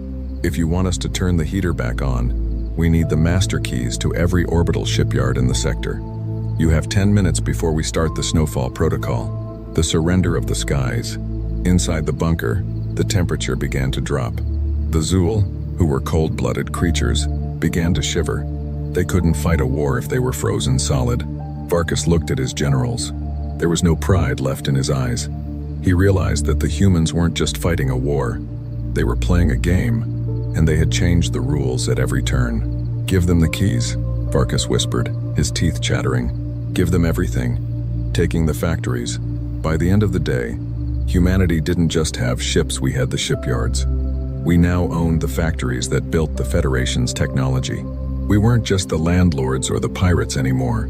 We were now the industrial powerhouse of the galaxy. The Federation was now officially working for us. High Counselor Varkas sat in the Great Hall of the Federation on the planet Primus. Around him sat the representatives of the 4 other races. They were wearing their ceremonial robes, but they looked pathetic. Some were wrapped in blankets because we still controlled their thermostats. Others were eating the spicy marmite we forced their synthesizers to make. "We must declare a state of total sovereignty," Varkas announced, his voice trembling. "We must pass a law that makes human ownership of our assets illegal." The legality trap. They thought they could use law to stop us. They forgot that humans have been practicing law for thousands of years. While they were talking, we were filing paperwork. Suddenly, the massive holographic doors of the Great Hall swung open. I didn't walk in with a gun. I walked in with a briefcase. Behind me were 10 human lawyers, men and women in sharp suits, carrying tablets and stacks of physical paper. "Who are you?" Varkas demanded. "This is a closed session of the High Council." "Actually," I said, leaning against the counselor's podium, "this is a meeting of the board of directors, and you're sitting in our chair." The fine print. The alien counselors looked confused. One of the human lawyers, a woman named Elena, stepped forward. "Counselor Varkas," she said calmly, "when you signed the Mutual Defense Pact with Earth 10 years ago, you included a clause in the fine print, Section 88, Paragraph B. It states that in the event of a systemic failure of Federation logistics, the primary contractor, Earth, would assume temporary administrative control of all government assets to ensure stability. But there is no systemic failure," Varkas yelled. "Sir," Elena smiled thinly, "you have no currency, no military, no food supply, and your communication network is currently playing 80s pop songs. If that isn't a systemic failure, I don't know what is." The hostile takeover. We didn't need to fire a single shot. We had used the Federation's own obsession with order and process against them. "According to the records we recovered from your archives," I added, "the High Council's building, the ground it sits on, and even the air you are currently breathing are technically leased from the Human Reclamation Front. And since you haven't paid rent in 3 cycles," I pulled out a small electronic device and pressed a button. Click. The holographic symbols of the Federation, the stars, and the ancient crests flickered and vanished. In their place, the United Earth logo appeared on every wall and screen. "The dissolution, effective immediately," I announced to the silent room. "The Galactic Federation is dissolved. It has been declared bankrupt morally, financially, and logically. This building is now the Human Administrative Office for Galaxy Sector 1. The guards looked at Varkas, then at us. They saw our lawyers, our technicians, and the human dreadnoughts visible in the sky above. They didn't raise their spears. They simply laid them on the floor and walked out. Varkas slumped into his chair. "You took everything," he whispered. "You didn't just kill us. You erased us." "No," I corrected him. "We didn't erase you. We just put you under new management. You're still here. You just don't own the chair you're sitting in anymore." The new order. By sunset, the High Council was gone. The leaders were given small apartments and pension plans, paid in our new currency. The galaxy didn't collapse into chaos. In fact, things started running better. The ships moved on time, the food was distributed fairly, and for the first time in centuries, there was no High Council taking a cut of everyone's hard work. Humanity was no longer a member of the galaxy. We were the owners, but there was one final thing left to do. We had the power. We had the assets. Now, we had to decide what to do with the betrayers themselves. The galaxy was quiet. For the first time in 1,000 years, there were no border disputes, no trade wars, and no secret alliances. Why? Because you can't argue with the person who owns your oxygen, your bank, and your history. The final meeting. Admiral Thorne stood on the balcony of the former High Council building on Primus. Below him, the city was bustling. Human engineers were working alongside Zool workers to repair the infrastructure. But today was a special day. Today was the day of audit. Varkas, the former High Counselor, was brought to the balcony. He wasn't in chains. He was wearing a simple, clean suit. He looked older, tired, but safe. "Look at them," Thorn said, pointing to the streets. "They're actually happy. The Krill are trading with the Xylos again. No more political taxes or galactic fees. Just honest work." "I did," Varkas sighed. "You took our pride, Thorn. You made us beggars in our own homes." "No," Thorn turned to face him. "We took your greed. We made you realize that being advanced doesn't mean you get to step on the new kids. We were your allies, Varkas. We bled for you, and you tried to throw us away like trash." The sentence. "So," Varkas asked, looking at the human fleet patrolling the skies, "what is our final fate? Are you going to exile us to the dead moons, or are you going to use us as labor?" Thorn laughed. It wasn't a cruel laugh. It was the laugh of a man who had already won the ultimate game. "We're humans, Varkas. We don't like keeping slaves, it's too much paperwork. And we don't like exile, it's a waste of talent. No, your sentence is much worse." Thorn handed Varkas a digital tablet. "From today, the Zool homeworld is being rebranded. It is now a nature preserve and tourist destination. You and your people will stay here. You will manage the forests, you will protect the wildlife, and you will host the millions of humans who want to come here for vacation." Varkas blinked. "You're making us tour guides?" "I'm making you responsible," Thorn corrected. "You wanted to be the masters of the galaxy. Now you can be the masters of this one garden. We've taken all your weapons, all your warships, and all your high-tech labs. We've moved them to Earth, the capital of the stars." As Thorn spoke, a massive shadow covered the city. It wasn't an alien ship. It was the UEFS Legacy, the first ship built entirely in the captured Federation shipyards, using human imagination and alien physics. Earth was no longer a minor planet. It was the central bank, the central armory, and the central library of the known universe. All roads, or rather, all warp gates, now led to Earth. "We took everything from you," Thorn continued, "so that we could give the galaxy a fresh start. A human start. We've turned your empire into a community. And the best part? We're charging a 5% service fee for everything. We are humans after all. The human spirit." I stood behind the Admiral, looking out at the stars. I remembered how we felt when they betrayed us. We felt small. We felt alone. We felt like the galaxy was a cold, dark place. But we didn't stay small. We grew. We adapted. We stole. We hacked. We bargained. And we fought until the cold dark belonged to us. "Admiral," I said, "the first transport of Earth students has arrived. They're here to study the ancient alien ruins in the museum." Thorn smiled and lit his cigar. "Tell them to enjoy the tour. And remind them, if they see a blue-skinned guy named Varkas, they should tip him well. He's had a very long year." The legacy. The story of the human reclamation became a legend that lasted for 10,000 years. It was a story told to every alien child. Never betray a human, because they won't just fight you. They won't just beat you. They will take your house, your car, your lunch, and your history, and then they'll hire you to keep the grass cut. The galaxy was finally at peace, and for the first time, it was a human peace. All personnel, Code Violet in Mess Hall 7. Korvathi cubs are loose, and security is ordered to stand down. Repeat, stand down per diplomatic protocols. Commander Zilax's voice crackled through every speaker in the Galactic Military Academy, with the kind of panic usually reserved for hull breaches.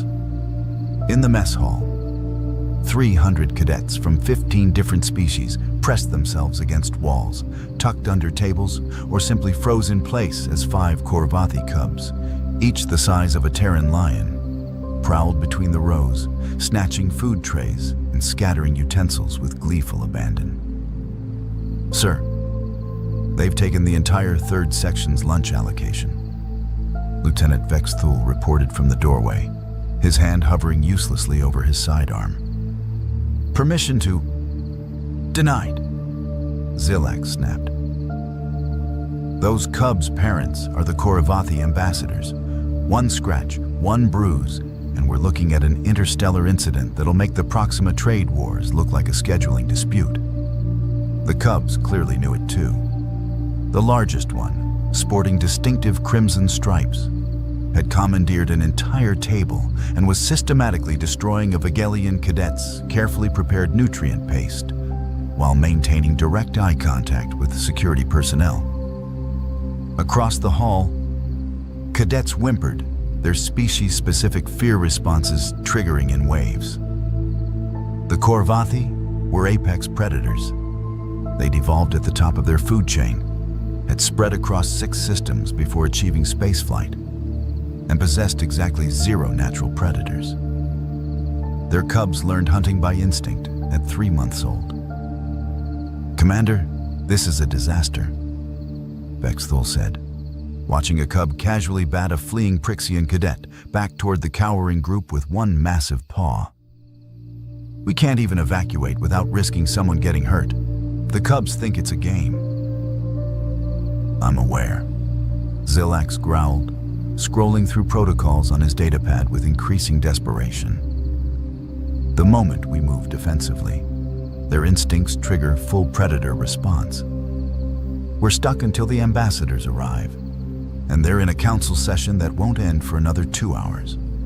In the far corner of the mess hall, Cadet Emma Martinez sat at her usual table, methodically working through her sandwich, some kind of Terran protein and vegetation combination, while reviewing notes on her datapad.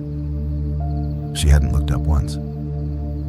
"Sir," Vexthul said slowly, "the human hasn't been approached yet." Zilax's attention snapped to the corner. The human sat in a small bubble of normalcy, completely oblivious to the chaos spiraling around her. 2 cubs had started fighting over a stolen dessert cart barely 10 meters from her position. She'd reached for her drink without even glancing their direction. She doesn't know, Zilax realized. She's wearing audio buds. She can't hear the announcement. Should we warn her? They watched as the largest cub, having thoroughly destroyed its current conquest, turned its attention toward new territory. Its predatory gaze locked onto the human's table, where an actual, untouched meal sat waiting. "Get a medical team standing by," Zilax ordered quietly. Humans are durable, but Korvathi cubs don't understand proportional response. The cubs began their approach, moving with the confident swagger of creatures that had never encountered anything capable of challenging them. Emma took another bite of her sandwich. Cadet Kael'thas had his communicator out, hands shaking as he held it at chest level, broadcasting directly to Academy Command. As a Pelian, a species that had spent 3 million years as prey before developing sentience, every instinct in his body screamed at him to run. But he couldn't look away from the approaching disaster. "Command, this is Cadet Kael'thas. Direct feed from Mess Hall 7, he whispered, his voice cracking. The cubs are moving toward the human. She still hasn't noticed. Repeat, the human has no idea what's coming. On his screen, he could see the command center's reaction. A dozen officers leaning toward their monitors, equally horrified and helpless. The largest cub reached Emma's table first, circling to her left, while 2 others flanked right. They moved with the practiced coordination of pack hunters, even at their young age. One of them released a low rumble, a sound that made Kael'thas's legs nearly give out despite being 30 meters away and behind a reinforced table. Emma scrolled through her notes, taking another sip of her beverage. She's going to die. Someone whimpered behind Kael'thas. Why isn't she running? She can't hear them, Kael'thas said into his communicator, forcing himself to keep recording. She's wearing audio devices. Sir, we have to do something. Negative. Commander Zilax's voice came through, strained. Any intervention triggers their hunting instinct. The moment we move aggressively, they'll attack everyone. At least right now they're They're just playing. But playing for a Korvathi cub looked a lot like combat. The crimson-striped leader reared up, placing both massive paws on Emma's table. Its claws, each the length of a Terran finger, gouged deep marks into the metallic surface. It brought its face within a meter of Emma's, jaws parting to display rows of serrated teeth designed to tear through armor plating. Emma turned a page on her datapad. How is she that calm? Lieutenant Vex Thul's voice came through Kael'thas's feed. Does her species not have fear responses? Oh, they have fear responses, another officer replied. I've seen the human entertainment archives. They're terrified of everything from insects to social embarrassment. She just doesn't realize. The second cub reached out with one paw, batting at Emma's lunch tray. It skittered a few centimeters across the table. The third cub released another rumble, deeper this time, activating its species' natural intimidation frequency. A sound that had evolved to paralyze prey on 17 different worlds. Kael'thas felt his knees buckle slightly, even at this distance. Around the mess hall, cadets from prey species backgrounds had stopped breathing entirely. Emma scratched her nose absently and reached for her sandwich. Commander, we need to contact the ambassadors now, Vex Thul insisted. I don't care if it's the middle of their council session. We're about to have a dead human and an interstellar catastrophe. Already tried, Zilak said grimly. They've got their communications locked for high security discussions. We're on our own for another 90 minutes at minimum. On screen, the crimson-striped cub lowered itself into a crouch, the unmistakable precursor to a pounce.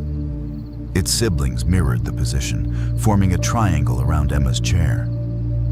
This was it. This was the moment their hunting instincts would override their playfulness. Someone needs to warn her, Kael'thas pleaded, though he made no move to leave his hiding spot. Evolutionary programming was a powerful thing. The largest cub's haunches tensed. Its tail went rigid.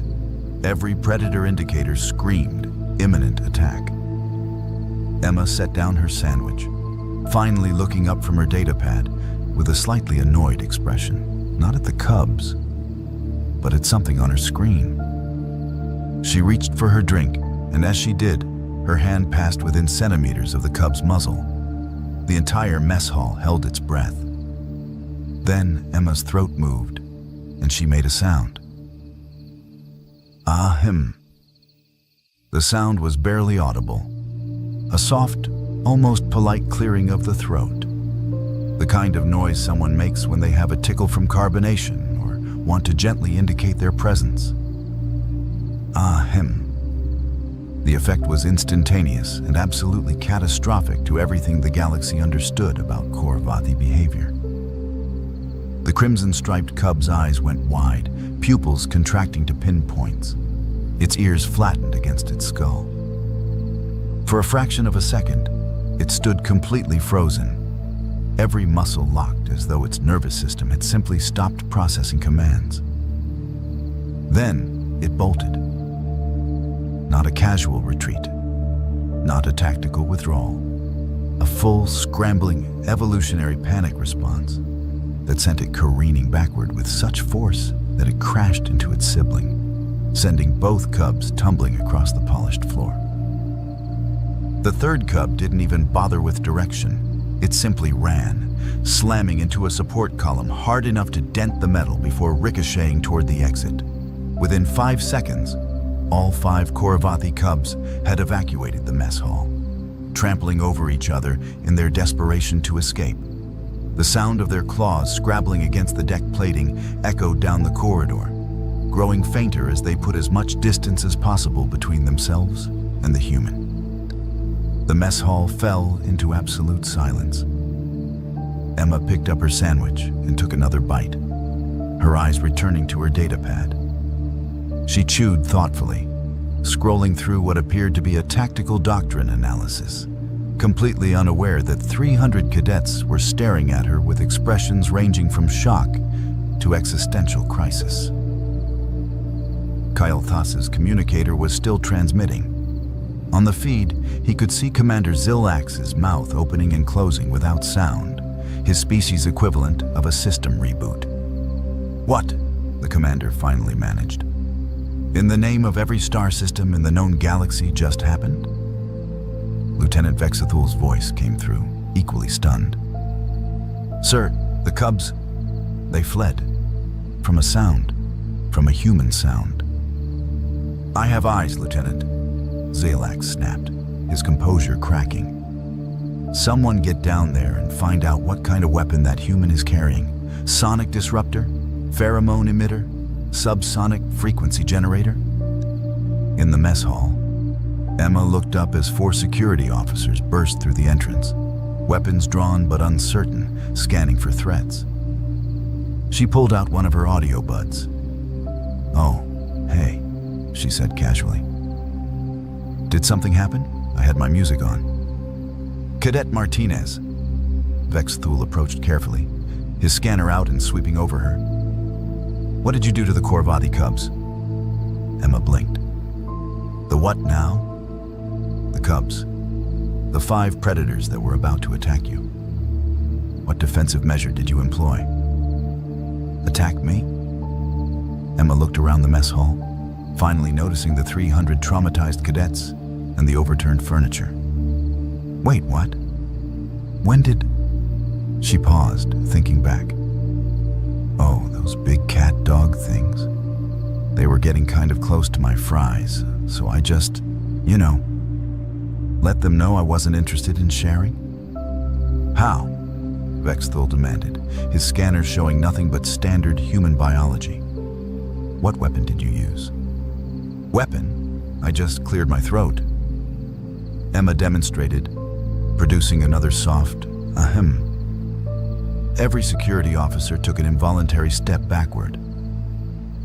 "That," Vexathul said slowly, his voice tight with disbelief. "That sound, that noise made the most dangerous juvenile predators in the known galaxy flee in terror. I mean, it's just a throat clear," Emma said, looking genuinely confused.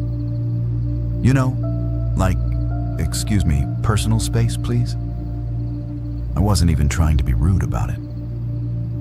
Commander Zilax's voice came through the mess hall speakers, dangerously calm. "Lieutenant, I need a biological warfare specialist in that cafeteria immediately. And someone find me every piece of data we have on human vocal patterns, now." "Sir," Kyle Thas spoke up from his position, finally finding his voice. "The Academy Xenobiology database has entries on human communication. Accessing now." He pulled up his datapad with shaking hands. Throat clearing is listed as a warning vocalization, used to indicate mild displeasure or to gain attention. "Mild displeasure," Zilax repeated flatly. "Yes, sir. It's considered one of the least aggressive sounds humans make."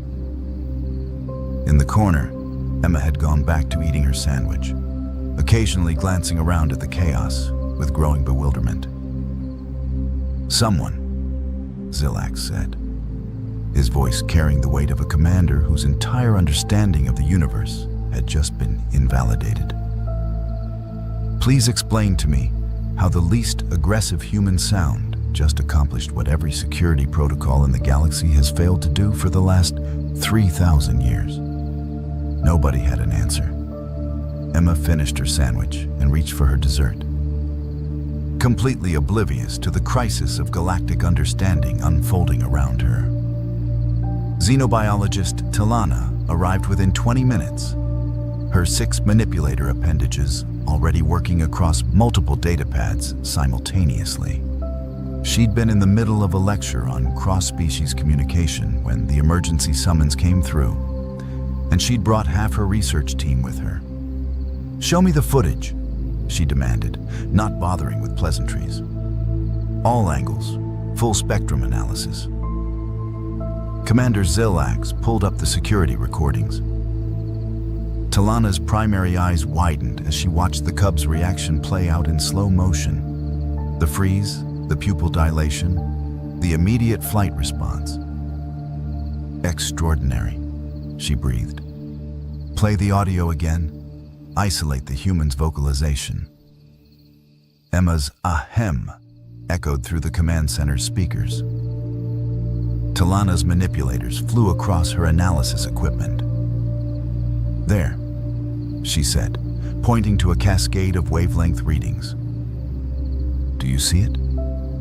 The human vocal pattern isn't operating on a single frequency. It's hitting simultaneously across 17 different ranges. Low subsonic rumble, mid-range harmonics, and high-frequency overtones, all layered together in one simple sound. So, it's a weapon? Vexthul asked. It's communication, Talana corrected. Korvathi cubs are apex predators, yes. But they evolved in an environment with other apex predators. Their survival depended on recognizing warning signals across species lines. Learning which creatures were dangerous, even if they'd never encountered them before. She pulled up a comparison chart. Look at this. The human's throat clear contains acoustic markers that match warning vocalizations from 18 different predator species. To the cubs, it wasn't just a sound. It was a territorial dominance display from something they instinctively recognized as being higher on the food chain than they are. But she wasn't even trying. Zillax protested weakly. That's what makes it so effective, Talana said, her voice filled with scientific fascination. There's no aggression markers, no stress indicators, just calm, casual authority. To a predator's instinct, that reads as supreme confidence, something so dangerous, it doesn't even need to try. Back in the mess hall, Emma had been escorted to a secure observation room where she sat across from Talana, looking increasingly uncomfortable with the attention. Could you demonstrate again? Talana asked. Just a simple throat clear? Okay. Emma cleared her throat gently. Like that? Talana's equipment lit up like a festival display. Fascinating. Now, Cadet Kael'thas, would you attempt the same? Kael'thas, still shaky from the earlier events, cleared his throat. The sound was higher pitched, single frequency, and triggered exactly 0 alarm responses on the monitoring equipment. You see? Talana gestured excitedly. Completely different acoustic signature. The human respiratory system, combined with their vocal cord structure, creates something unique in the galactic community. Emma started laughing, a genuine, surprised sound. So, you're telling me I accidentally spoke apex predator? That's hilarious. Back home, I'm the person who apologizes to furniture when I bump into it. Before Talana could respond, Lieutenant Vexthul burst into the room. Commander, the Korvathi ambassadors have arrived, and we have a problem. The problem became clear when they reached the landing bay. The Cubs had retreated into the transport ship's cargo hold and refused to come out, even for their parents. Ambassador Korval, a massive adult Korvathi, with diplomatic sashes across his fur, looked mortified. They say there's a super predator in the facility, he explained, his translator rendering his embarrassment clearly. They won't budge until they're certain it's safe. Commander Zillax pinched the bridge of his nose. Cadet Martinez, would you be willing to talk to them? Me? Emma looked startled. I mean, sure. I'm not going to hurt anyone. They led her to the cargo bay entrance. Emma stepped forward, hands in her pockets, and spoke in her normal conversational tone. Hey, it's okay. I'm not mad. You guys were just being curious, right? No harm done. The silence stretched for a long moment. Then, slowly, 5 sets of eyes appeared in the darkness of the cargo hold. The cubs emerged one by one, keeping a careful 10-meter distance from Emma, their body language submissive and cautious. Ambassador Corval stared. What are you? Just a cadet, sir, Emma said, offering a friendly smile. Emma Martinez, Human Exchange Program. Nice to meet you. The ambassador looked at his cubs, then at Emma, then at Commander Zillax. We need to update our diplomatic briefings immediately. Already on it, Zillax muttered, pulling out his datapad. Along with every security protocol, training manual, and threat assessment document in the Academy database.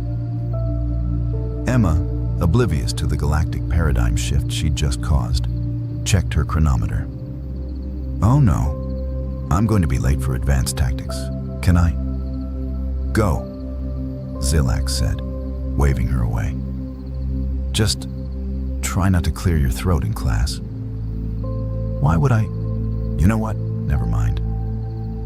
Emma shrugged and headed toward the exit, leaving behind a cargo bay full of diplomats, security officers, and thoroughly humbled apex predators. The Human Vocal Warning Protocol went into effect exactly 36 hours after what was now being called the throat clearing incident. Commander Zillax stood in his office, reviewing the new guidelines with the kind of exhausted resignation that came from having one's entire understanding of predator dynamics rewritten by a college student with a sandwich. All personnel are advised to maintain awareness of human respiratory functions, he read aloud to Lieutenant Vex Thule. Throat clearing, coughing, sneezing, and hiccuping are normal biological processes and should not be interpreted as threat displays unless accompanied by aggressive posturing or verbal warnings. The parenthetical note seems excessive, Vex Thule offered. The parenthetical note, Zillax said flatly, is there because 3 different apex predator species have formally requested clarification on whether they need to evacuate facilities when humans have seasonal allergies. I've spent 2 days explaining to ambassadors that humans don't intentionally weaponize their sinuses. Down the hall, Emma sat in the Academy cafeteria, a different one this time, Mess Hall 3, trying desperately to ignore the whispers and stares. Word had spread across the entire facility. She'd become an inadvertent celebrity, complete with a nickname she absolutely hated. The human who scared the unscarables. This is ridiculous, she muttered to Kael'thas, who'd taken to sitting with her at meals. The Pelion had apparently decided that anyone who could terrify Korvathi cubs was the safest person in the galaxy to befriend. I literally just cleared my throat because I had some soda go down wrong. Now there are scientific papers being published about my vocal cords. 7 papers, actually, Kael'thas said, scrolling through his datapad. Talana's team submitted 3 to the Galactic Journal of Xenobiology alone. There's also a symposium being planned on cross-species acoustic threat recognition and human vocal complexity. You're listed as a featured case study. Emma dropped her head onto the table. Kill me now. I'd rather not. You're the only reason I feel safe eating lunch anymore. The Academy's communication systems had been working overtime. Every apex predator species in the known galaxy, 17 in total, had received formal advisories about human casual sounds. The Korvathi ambassadors had personally transmitted warnings to their homeworld. The Galactic Security Database, which Zillax had spent 6 hours updating, now included an entire section on human acoustic patterns with detailed frequency analysis and threat assessment protocols. Emma's personal communicator wouldn't stop buzzing with interview requests from xenobiology departments across 3 sectors. At least it's dying down, Emma said hopefully, reaching for her drink. At that exact moment, a piece of food went down the wrong pipe. Emma coughed, a normal, reflexive cough to clear her airway. The reaction was immediate and catastrophic to any sense of normalcy. 200 cadets from dozens of species, including several who were technically classified as predators themselves, flinched in perfect synchronization. 3 cadets actually dove under their tables. 1 dropped their entire meal tray with a crash that echoed through the suddenly silent hall. Emma stared around the cafeteria, her face turning red with embarrassment. Oh, come on. Kyle Thas tried to hide his smile behind his datapad and failed. I did warn you. This is going to be a thing now, isn't it? Emma asked, her voice carrying just a hint of desperation. You just achieved what evolution gave up on for 17 species, Kael'thas said, his tone mixing amusement with genuine awe. You made apex predators acknowledge a superior threat through nothing but your natural biology. Yes, Emma, this will absolutely be a thing. Emma stood up, gathering her tray with exaggerated care, trying to move as quietly as possible. Great. Back home, I'm just the person who brings donuts to study group. Here, I'm apparently a walking intimidation field. How is this my life? She headed toward the exit, muttering under her breath about interstellar exchange programs and cosmic irony. Halfway to the door, something in her diaphragm spasmed. Emma hiccuped. The sound carried across the cafeteria. A sudden, involuntary hic that was somehow both adorable and, apparently, terrifying. The response was immediate. Chairs scraped. Cadets scrambled backward. Someone shouted, "She's vocalizing again," in a tone normally reserved for incoming artillery strikes. In the back corner, a group of Vigalian students executed what was clearly a practiced evacuation drill. Emma didn't even turn around. She just walked faster, her shoulders hunched with mortification, and pushed through the exit into the corridor. Behind her, she could hear Kael'thas trying to calm everyone down. It's fine. It's just hiccups. She's not establishing territorial dominance over the cafeteria. Emma made it 3 meters down the hallway before hiccuping again. From Mess Hall 3, she heard the unmistakable sound of mass panic. Chairs overturning, rapid footsteps, and someone yelling about implementing emergency protocols. I hate everything about this, Emma announced to the empty corridor. Her communicator buzzed.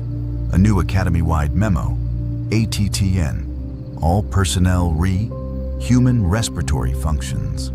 All personnel are advised that human respiratory sounds, throat clearing, coughing, sneezing, hiccuping, and related functions are normal biological processes and do not indicate aggression, territorial claims, or imminent threat.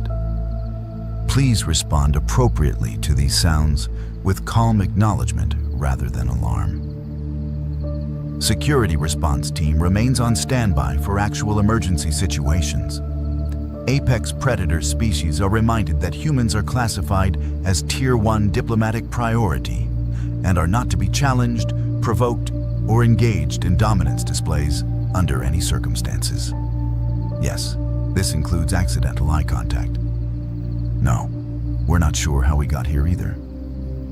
Emma read the memo, closed her eyes, and took a deep breath.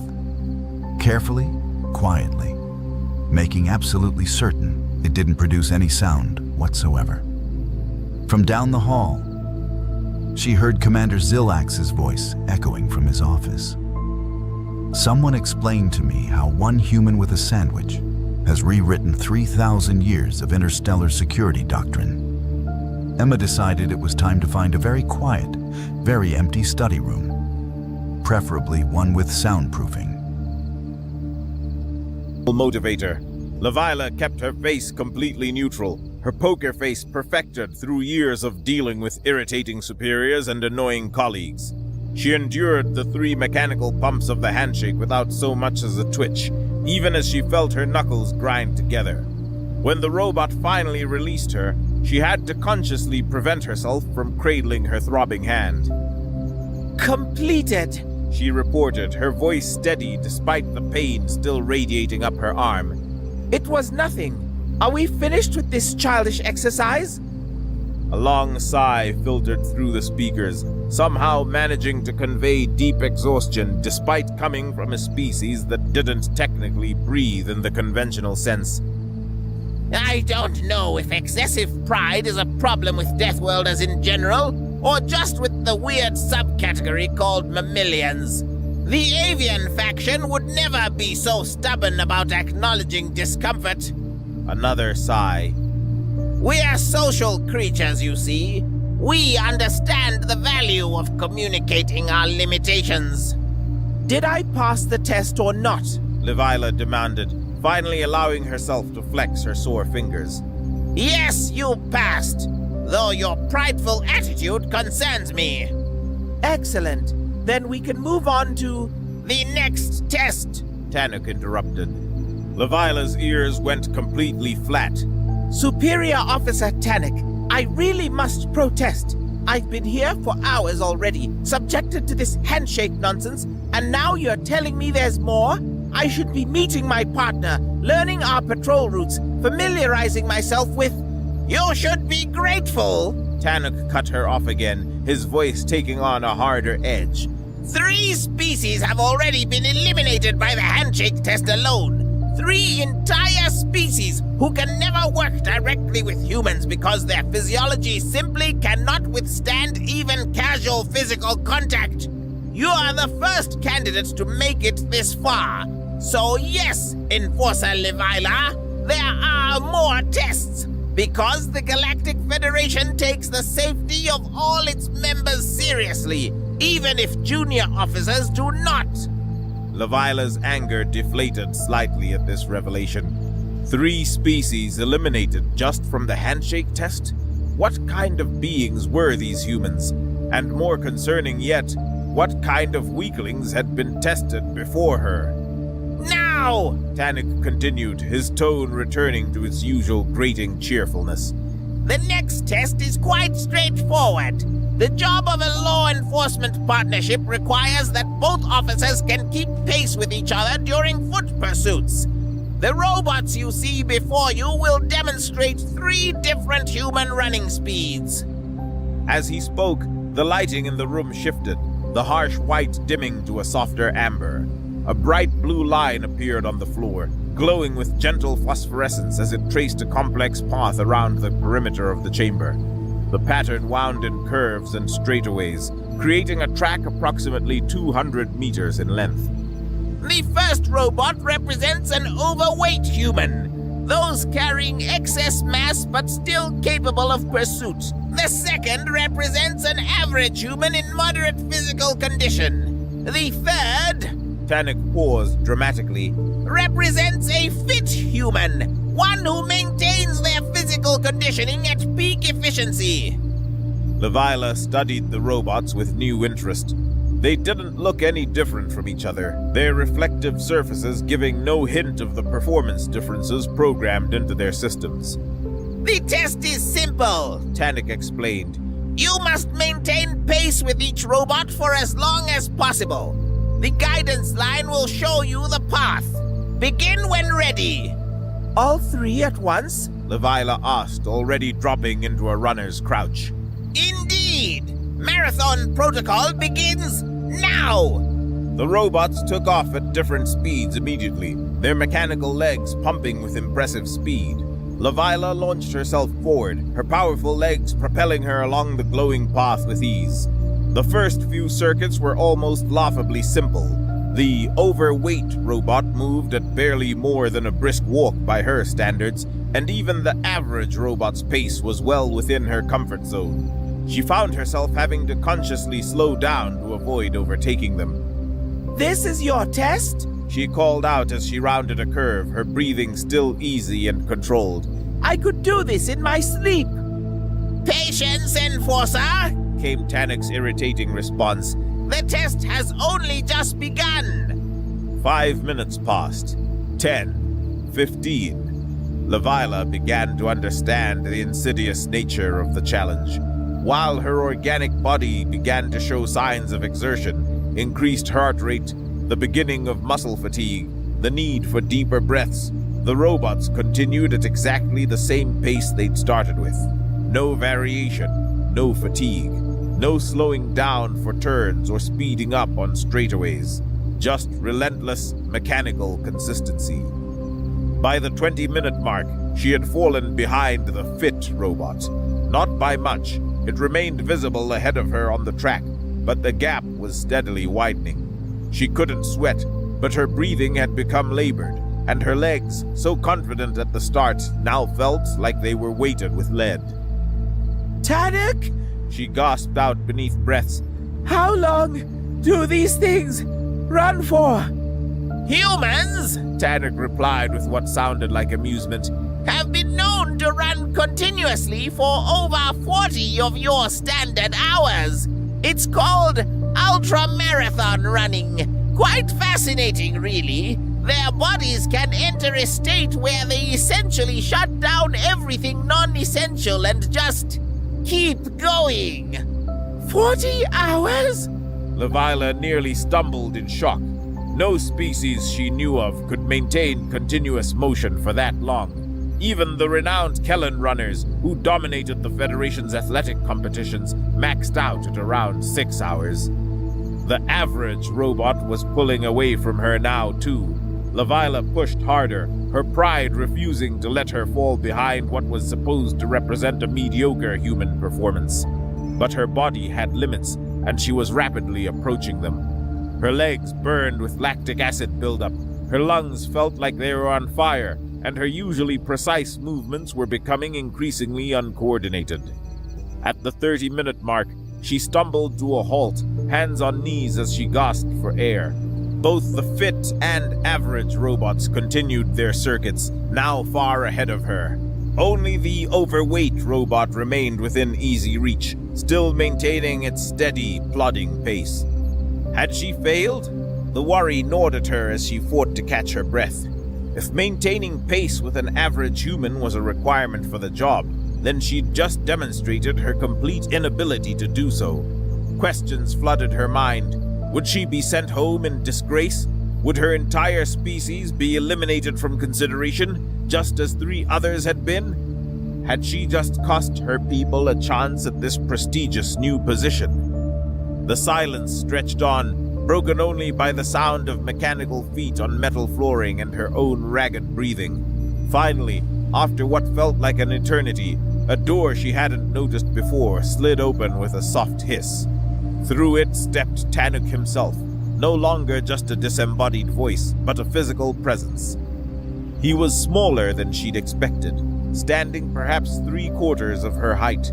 His body was covered in sleek black feathers that seemed to absorb light rather than reflect it, giving him an almost shadow-like quality. His wings, currently folded against his body, showed hints of a deep purple when they caught the light. His head cocked to one side in the characteristic manner of avians, one bright orange eye fixed on her while he approached. Congratulations, Enforcer Leviathan, he said, his physical voice even more grating than the speaker-filtered version. You've been approved for continuation to the final phase. Leviathan straightened up, confusion evident on her expressive face. But I failed. I couldn't keep pace with the average human, let alone the fit one. Tannoc made a sound that might have been laughter. Did you think we expected you to outrun a persistent predator from a death world? No. The test wasn't about winning. It was about determining if you could keep up for a few minutes. More importantly, how you handled reaching them. You pushed yourself to exhaustion without complaint, maintained effort despite obvious distress, and showed admirable determination. These are the qualities that matter when working with humans. Relief flooded through her, followed quickly by elation. She had passed. Despite her concerns, Despite the seeming impossibility of the test, she had passed. Her tail unwound from her waist and swayed with happiness, a gesture she didn't bother to suppress. Now then, Tanuk continued, his head tilting to the other side. are you ready for the final test? This one won't involve robots, I promise you that. Instead, you'll finally get to meet Officer Ritchie, the human who you might, if all goes well, be working with. But there's one last evaluation that must be completed, and this one, well, this one is perhaps the most important of all. Leviathan straightened her uniform and tried to calm her still racing heart. After mechanical handshakes that could crush stone and running tests that defied biological possibility, what could this final test possibly involve? I'm ready, She declared, hoping she sounded more confident than she felt. Tanuk studied her for a moment, then nodded.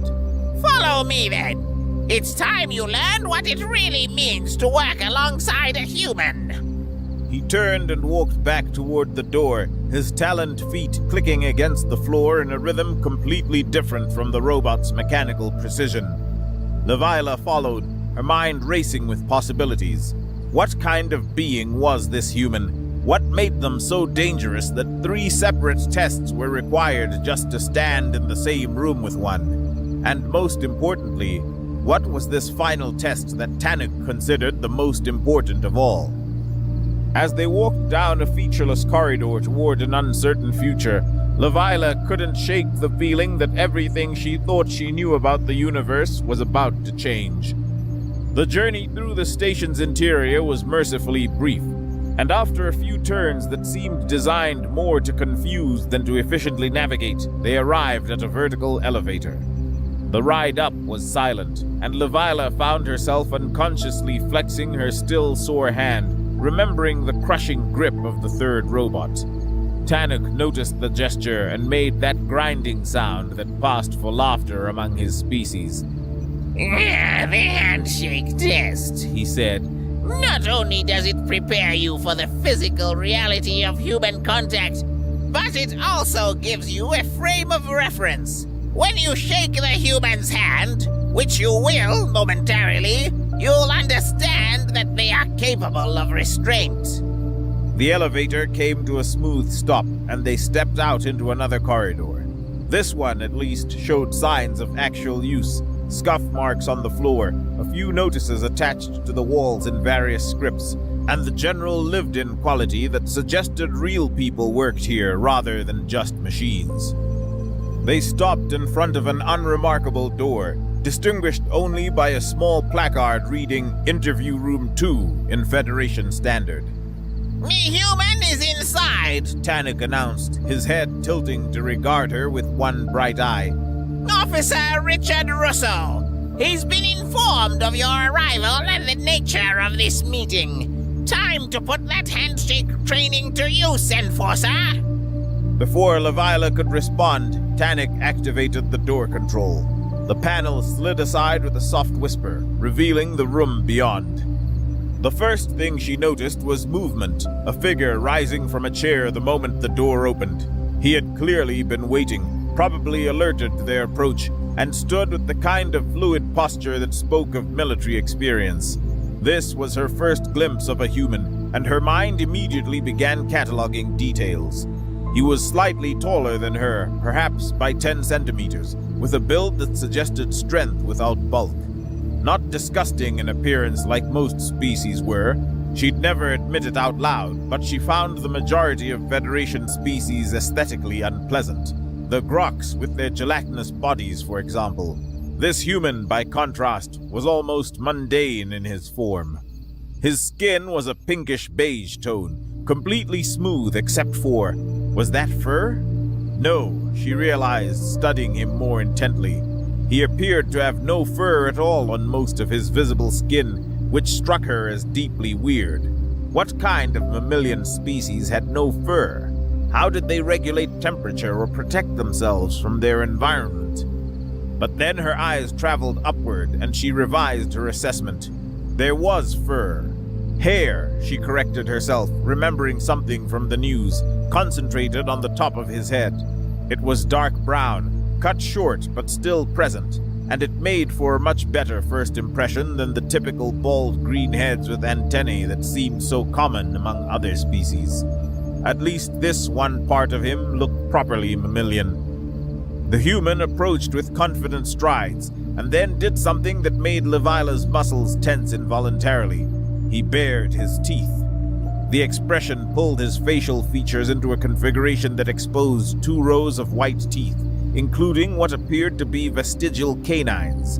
Among her people, baring teeth was a threat display, a warning that violence was imminent. But something in his body language didn't match. His posture was open, non-threatening. His eyes, strange eyes with visible white around colored centers, seemed warm rather than aggressive. And when he extended his hand toward her, the gesture was clearly peaceful. Officer Levila, I presume. I'm Richard Russo, but please call me Richie. It's a pleasure to meet you. The handshake, when it came, was almost anticlimactic after her experience with the robots. His grip was firm but gentle, with none of the crushing force she'd been trained to expect. It was actually pleasant. The pleasure is mine, Officer Rousseau, She replied, defaulting to formality despite his invitation to use his casual name. He was the senior officer, after all, with a bit more experience in the Galactic Law Enforcement Division. Excellent! Tannock's grating voice interrupted.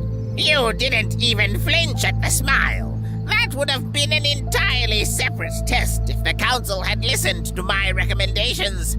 Some species find human facial expressions deeply disturbing. All those mobile features and exposed teeth. But you handled it well. Levila's ears flattened slightly. If that wasn't the actual test, then what is? Tannock waddled further into the room, his taloned feet clicking on the floor. Now we come to the interesting part. You see, different species produce different chemical signals, pheromones, scent markers, various airborne compounds. Usually, these are simply ignored by other species as background noise, but occasionally, very occasionally, they can cause unexpected reactions. The human, Richie, shifted uncomfortably. You're talking about the smell test. Precisely! Tannock seemed delighted that the human remembered. It's quite important that we ensure you two can share an environment for extended periods without any adverse reactions. Allergies, psychological discomfort, involuntary aggressive responses all have been documented when certain species combinations work together. Levila felt her ears flatten completely. You want me to smell him? Standard procedure, Tannock assured her, though his tone suggested he was enjoying her discomfort. Of course, we need Officer Rousseau's permission as well. Humans have some degree of taboos about personal space, I'm told. Richie rubbed the back of his neck, a gesture Levila couldn't interpret. I mean, it's weird, I'm not going to lie, but if it's necessary for the partnership to work. Finally, Levila muttered. Someone else who thinks these tests are weird. She turned to Tannock, her tail lashing once before she controlled it. Why is this necessary for humans specifically? I've never had to do this with other species. Tannock sighed, the sound like air escaping from a punctured pipe. 2 reasons. First, humans are new to the Federation. We're still learning about potential interaction issues. Second, you are both convergent mammals. Avians like myself don't have to deal with this nonsense. We don't rely on that weird mammalian quirk of unspoken chemical communication, so we're immune to most scent-based incompatibilities. He began pacing, his wings rustling slightly. You'd be surprised how many partnerships have failed due to olfactory incompatibility. The Renaki incident 3 years ago. Partners couldn't stand to be in the same room after 2 weeks. The Deltran Mog pairing last year. One partner's natural scent triggered hibernation instincts in the other. We cannot afford such failures in law enforcement. Lives depend on partners who can work together without distraction. So, Levilah said slowly, we need to ensure we can tolerate each other's scent. For several hours, ideally, Tannic confirmed. long enough to be certain there are no delayed reactions. I'll leave you two to get acquainted. Use the time wisely. Learn about each other. Establish communication patterns. And please, do let me know if either of you experiences sudden urges to flee, fight, or hibernate. With that remarkably unhelpful advice, Tannic clicked his way to the door. I'll return in a few hours. Try not to kill each other. The door whispered shut behind him, leaving Levilah and Richie in suddenly awkward silence. They stood there for a moment, two predators from different worlds, trying to figure out how to navigate this bizarre situation. Levilah decided to take the direct approach. It had served her well so far. So, She said, her ears twitching with embarrassment. I apparently need to smell you. How would you prefer to proceed? Richie's mouth quirked, not the full teeth-bearing smile from before, but a smaller expression. I guess just go for it? I showered this morning, if that helps. She stepped closer, noting how he held himself still, clearly trying not to make any sudden movements. Professional, she thought approvingly. Up close, she could see more details. The fine lines around his eyes, the way his chest rose and fell with steady breaths, the subtle play of muscles under his uniform as he maintained his relaxed stance. Leaning in, she inhaled carefully through her nose. The scent was unusual. Not unpleasant, but not particularly pleasant either. There was a bass note that was distinctly familiar but foreign, something like metal mixed with salt and a hint of something sweet she couldn't identify. Well, Richie asked after she stepped back. do I pass? You smell like you. She said, realizing how inadequate that sounded. Neither good nor bad, just different. I don't feel any urge to flee or attack, so I suppose that's positive. High praise, he said with another of those small mouth quirks. Should I? He gestured vaguely at her. Unnecessary. I heard your species has a remarkably poor sense of smell compared to most mammals. You wouldn't be able to detect anything meaningful. Ouch, but fair. They stood there for another moment before Richie gestured to the chairs around the small table. Since we've got a few hours to kill, might as well get comfortable. Tell me about yourself. Your world? Levilah settled into a chair, noting how it adjusted automatically to accommodate her tale. My world is classified as Category 2 on the danger scale. Moderate predators, some environmental hazards, but nothing compared to... She paused. I'm told Earth is Category 4? Richie nodded, leaning back in his own chair. First Category 4 Death World to join the Federation, yeah. Though honestly, most of us think the classification system is pretty arbitrary. I mean, Australia alone probably qualifies for Category 4, but places like Europe, they're practically paradise. You don't believe in the classification system? Levilah's ears perked forward with interest. Oh, I believe it exists, Richie clarified. I just think it's kind of stupid. You can't reduce an entire planet danger level to a single number. My people feel the same, Levilah admitted, warming to the topic. Though most other species just call us too narrow-minded to understand science. Richie laughed, a warm sound completely different from Tannic's grinding noise. Sounds about right. They continued talking, trading stories about their respective worlds. Richie told her about Earth's vast oceans and how humans had explored less of them than they had of space. Levilah shared tales of her world's crystal forests, where there was a mushroom life form that sang in the wind. Time passed without either of them noticing. The conversation flowed from professional topics, patrol routes, arrest procedures, Federation law, to more personal ones. Richie mentioned his family back on Earth, 2 sisters who had followed him into law enforcement. Lavila found herself telling him about her clutch siblings and how she was the only one to leave their world. They were deep in a discussion when the door suddenly opened. Tannic stood there, looking somewhat disheveled.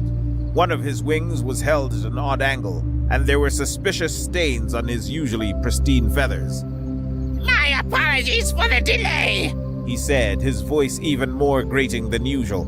A Sagogi in detention decided to have a digestive episode.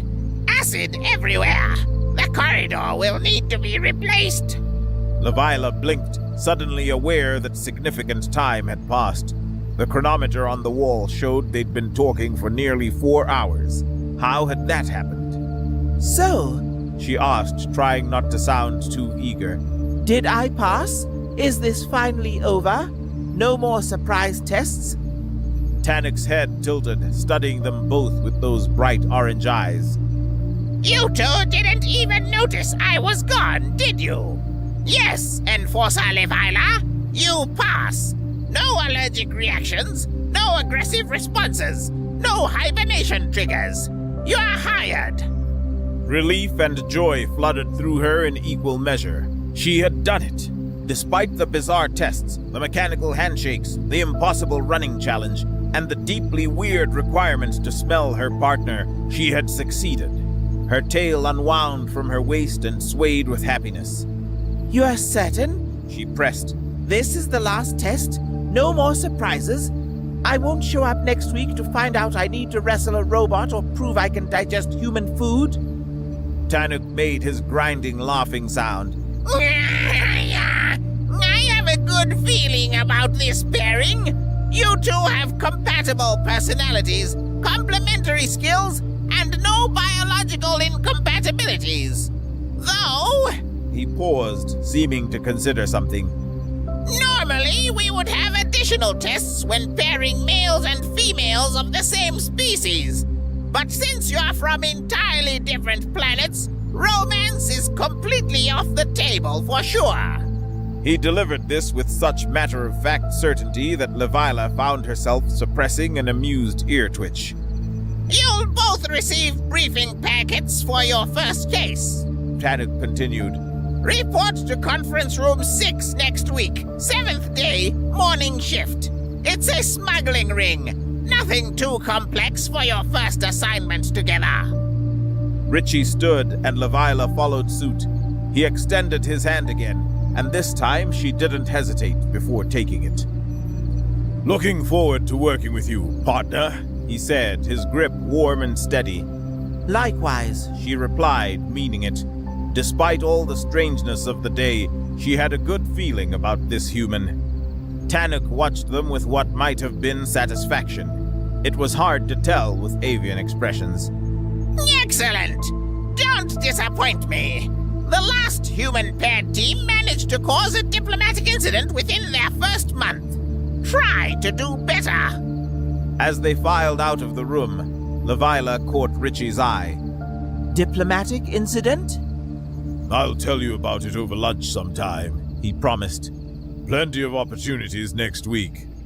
She found herself looking forward to that lunch, and to whatever challenges their partnership might bring. Their initial patrol routes would be challenging, but Lavila now felt ready.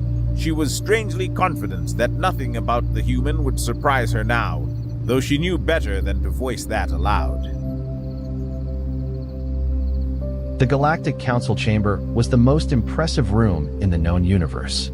That was not a boast. It was a fact written into the founding charter of the Interstellar Accord, carved in 47 languages across the entrance arch. The chamber floated inside a hollowed-out asteroid at the gravitational center of the Orion Arm, and every species that had ever touched the stars had a seed inside it. The air smelled different depending on which section you sat in. Thick and warm near the Vorkai delegation, cold and metallic near the Sindari, and faintly like ocean salt near the humans. Ambassador Elena Vasquez had served as Earth's representative for 11 years. She was not the loudest voice in the chamber. She was not the most decorated diplomat humanity had ever produced. But she had a quality that her colleagues in the foreign ministry had noticed early in her career. She never reacted the way people expected her to. When things got loud, she got quiet. When others rushed, she waited. It had made her difficult to read, and in diplomacy, that was worth more than a fleet of warships. The session had started normally enough. The Vorkai hegemony was presenting a territorial expansion proposal, their fourth in 6 years, and the usual arguments were being made across the chamber floor.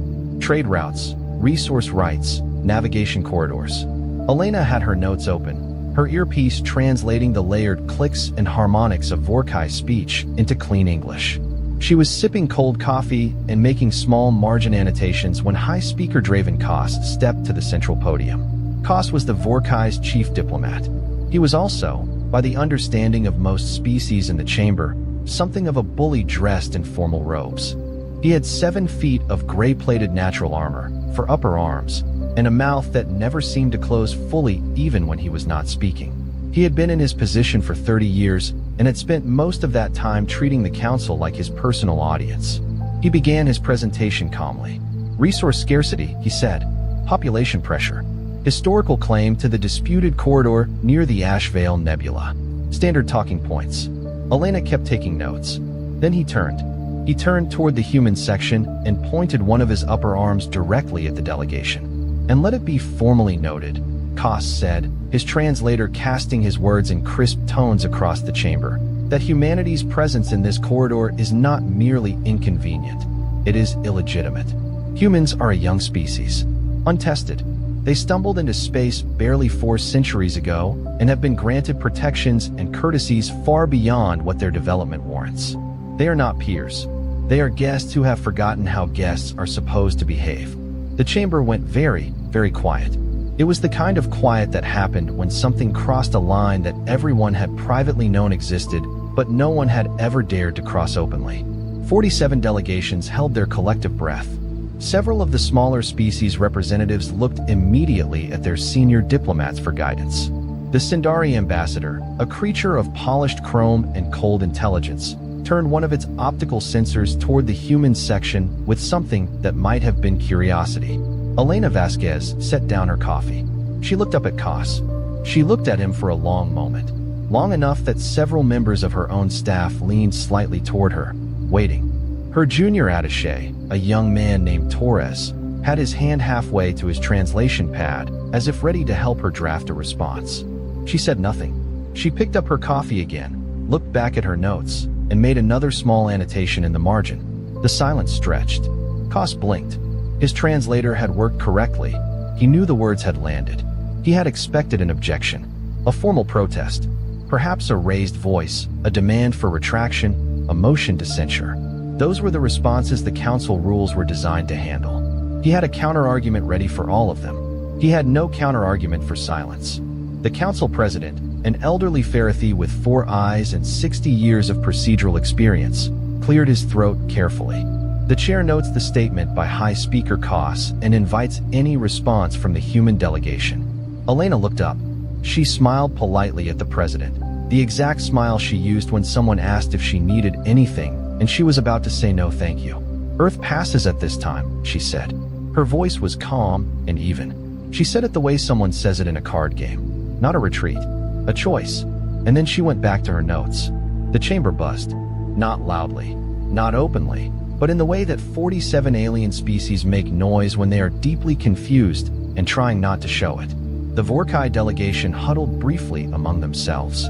Koss returned to his seat with the particular stiffness of someone who had thrown a punch and hit air. After the session, in the wide marble corridor outside the chamber, the Sindari ambassador fell into step beside Elena without invitation. The Sindari did not typically initiate social contact. It was considered beneath their diplomatic culture, so the fact that Ambassador Sakharoth had done so meant something. That was unexpected, Sakharoth said. Its voice was a precise, measured tone that always sounded faintly like a formal announcement. What was? Elena asked. Your non-response. Koss insulted your entire species in front of the council. Convention required a reply. Convention recommended one, Elena said. There's a difference. Sekhiroth was quiet for a moment, processing. He will interpret your silence as weakness, as confirmation that his assessment was correct. Maybe, Elena said. She had reached the door to the human delegation suite. She paused with her hand on the panel and glanced back at the Sindari ambassador. Or maybe he'll spend the next 3 weeks trying to figure out what we're planning. Sleep well, ambassador. She went inside. The door closed. In the corridor, Sekhiroth stood still for a moment longer than necessary. Its optical sensors tracked the closed door with an expression that, in any species with a face, might have been called unease. Back on Earth, in the quiet offices of the Ministry of Interstellar Affairs, the session footage had already been reviewed. No emergency meetings were called. No statements were drafted. The minister herself watched the clip of Koss's statement 3 times, then watched Elena's non-response twice, and then closed the file and went back to her other work. In the various news streams that covered council activity, there were thousands across human space, ranging from dry procedural coverage to dramatic real-time commentary. The moment caught fire slowly at first, then all at once. Not because humans were angry, but because they were calm. Commentators across the alien networks had expected outrage. They had models for outrage. Humans had a reputation, earned over 4 centuries of interstellar contact, for emotional volatility. They argued loudly, protested energetically, and had a documented cultural tendency toward what the Vorkai academic literature called performative indignation. It was one of the reasons Koss had made his move. He had expected to dominate a noisy exchange and walk away looking powerful. Instead, every broadcast covering the council session spent its time trying to explain what the silence meant. And the more they talked about it, the less certain anyone sounded. 3 days passed. No human statement came. No formal protest was filed. No motion was raised at the next session. Elena Vasquez attended the following council meeting in her usual seat, with her usual cold coffee, and participated in 3 routine procedural votes without mentioning Koss or his words at all. On the 4th day, the Vorkai diplomatic staff quietly requested a private channel with their counterparts in Earth's foreign ministry. The request was acknowledged. A meeting time was proposed. Human ministry officials agreed to the time, suggested a neutral platform, and confirmed the channel in 4 sentences. They did not ask what the meeting was about. They already knew.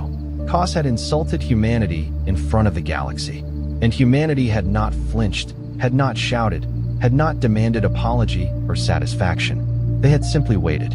And that patient, knowing, unbothered silence had frightened the Vorkai more than any protest ever could have. Because silence, when it came from something that knew exactly what it was capable of, was not the sound of weakness. It was the sound of a decision being made somewhere you could not see. The private channel meeting between the Vorkai diplomatic staff and Earth's foreign ministry took place in a data-secure conference format, hosted on a neutral Farathi communications node. It was a small meeting, 2 officials from each side, no aides, no recording unless both parties agreed. The Vorkai sent sub-speaker Varek and senior attaché Lorne. Earth sent Deputy Minister Harlan Cho and a career diplomat named Priya Nair, who specialized in Vorkai cultural analysis. The Vorkai opened by discussing trade route adjustments. Small items. Procedural things. Cho listened politely. He had a talent for listening that looked almost identical to boredom, which was intentional.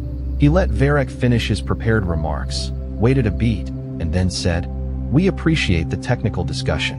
Was there something more specific that prompted the request for contact?" Varek was quiet for a moment. The High Speaker's remarks at the last council session were characterizations of policy, not personal commentary. "We understand that," Cho said. Varek waited for more. None came. He adjusted his posture slightly, the Vorkai equivalent of a nervous gesture. Earth has not responded formally. We wanted to ensure that the lack of response was not indicative of a communications breakdown. Our communications are functioning perfectly, Priya Nair said. It was the first time she had spoken. Her voice was light and pleasant, the voice of someone discussing something unremarkable. Another silence opened up. The Vorkai officials filled it the only way they knew how, with more talking. They cycled back through the trade discussion, raised a minor point about navigation beacon maintenance, and eventually, cautiously, circled back toward the subject they had actually come to address without ever naming it directly. Cho and Nair answered every question fully and specifically and gave absolutely nothing about what humanity was thinking. When the meeting ended, Varric and Lorne sat in their private channel node for a moment before disconnecting. Lorne spoke first. "They know something. They always know something," Varric said. "That is not useful analysis." "They know something specific," Lorne clarified. The deputy minister brought Nair. "She studies us. She knows our escalation thresholds, our internal political structures, our pressure points. If this was a routine reassurance call, they would have sent someone junior." Varric thought about that. They wanted us to notice who they sent. "Yes," Lorne said. "They wanted us to think about what it means that they sent someone who understands us very well to a meeting where they said nothing useful at all." Varric closed the channel without another word. He was already composing his report to High Speaker Koss. Koss read the report in his private office aboard the Vorkai delegation vessel, a massive ship that stayed parked near the Council asteroid rather than returning to Vorkai space between sessions. He read it twice. He was not used to being uncertain. He had spent 30 years in galactic diplomacy operating on a simple principle. You pushed until you met resistance, and then you measured that resistance to know how hard to push next. It was a reliable model. It had worked against the Farathi, the Ashvale Collective, the various small independent systems that dotted the Middle Arm. It was not working against humanity. He pulled up the historical archive his staff had prepared after the council session. 400 years of human interstellar history. He had read summaries before. Most senior Vorkai diplomats had. But he read more carefully now, looking for the pattern he had missed. What he found was strange. Humanity had a long record of conflict. They had fought wars among themselves for most of their documented history. Violent, costly, often destructive wars over land and belief and resources and pride. This was well known and had been used by multiple species, including the Vorkai, as evidence that humans were too primitive for full council status. What Koss read more carefully now was what had happened after those wars.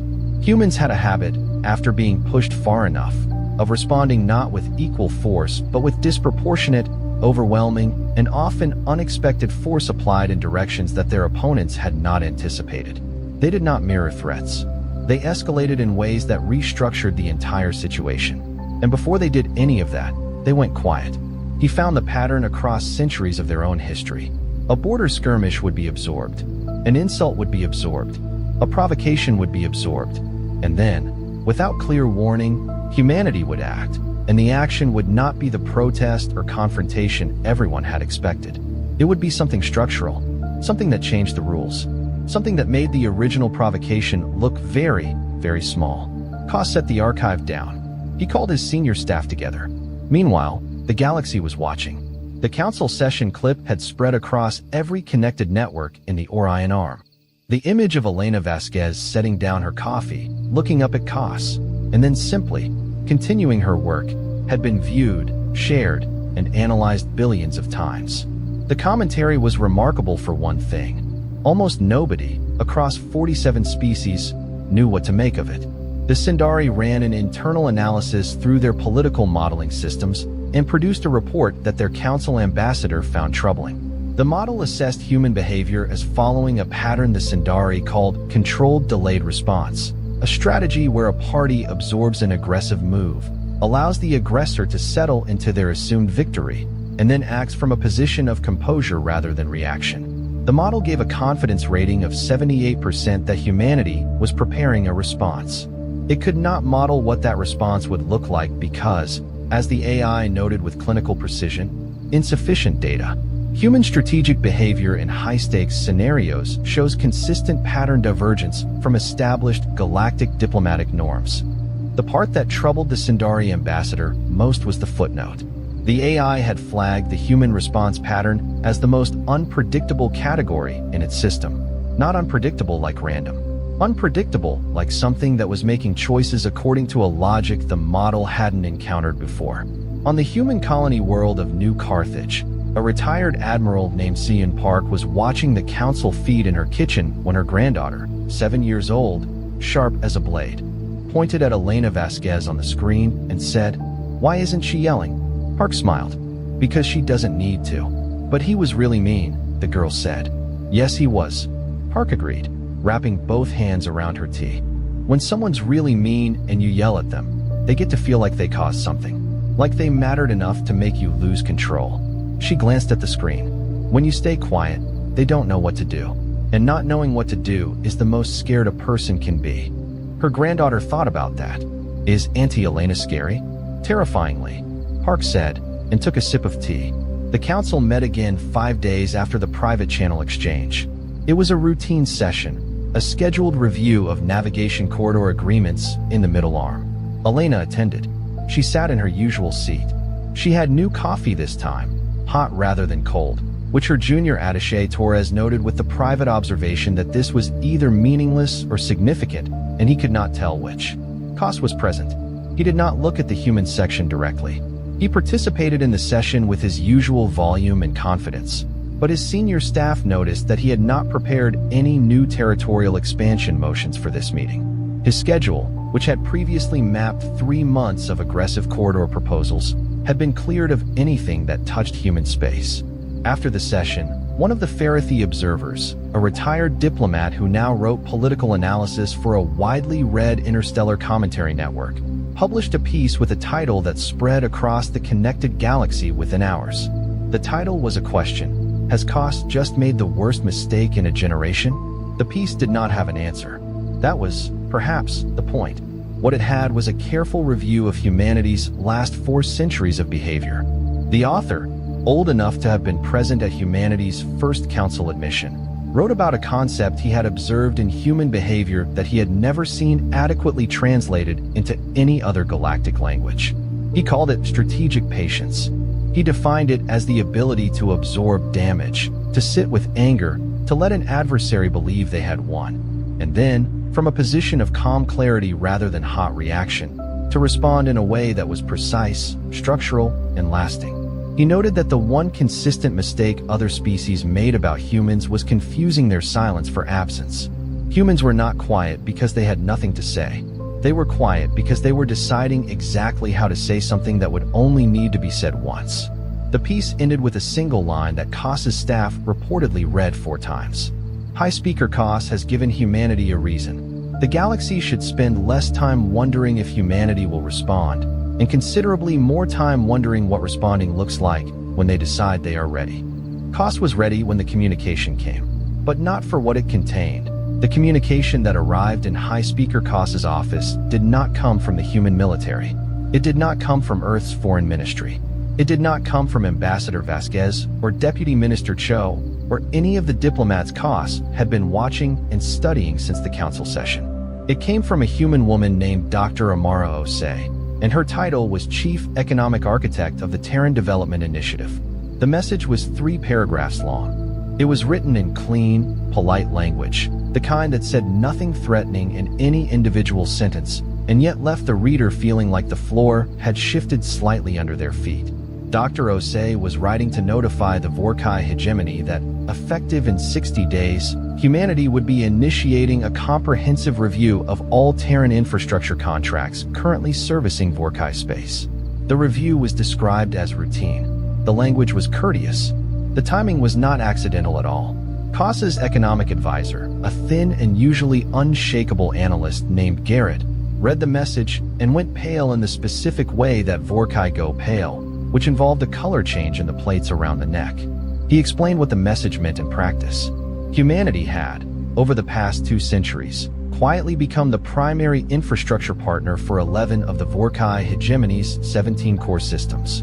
Not through aggression or negotiation leverage, through the simple fact that human engineers, construction firms, and logistics networks were reliable, affordable, and honest about their timelines. The Vorkai had never thought much about this. It was background noise, the operational reality of a functioning civilization. Power grids, communication relays, atmospheric processors, transit systems, deep space docking infrastructure. A significant portion of it was designed, built, or maintained by human contractors. A comprehensive review could delay maintenance cycles, delay contract renewals, pause new projects, all of it completely within legal operating parameters. None of it would be described as retaliation. Every piece of it would be described as due diligence. They are not threatening us, Garrett said carefully. No, Koss agreed. They are simply reviewing. at an extremely well-chosen time. Pierre was quiet for a moment. "Hi, Speaker.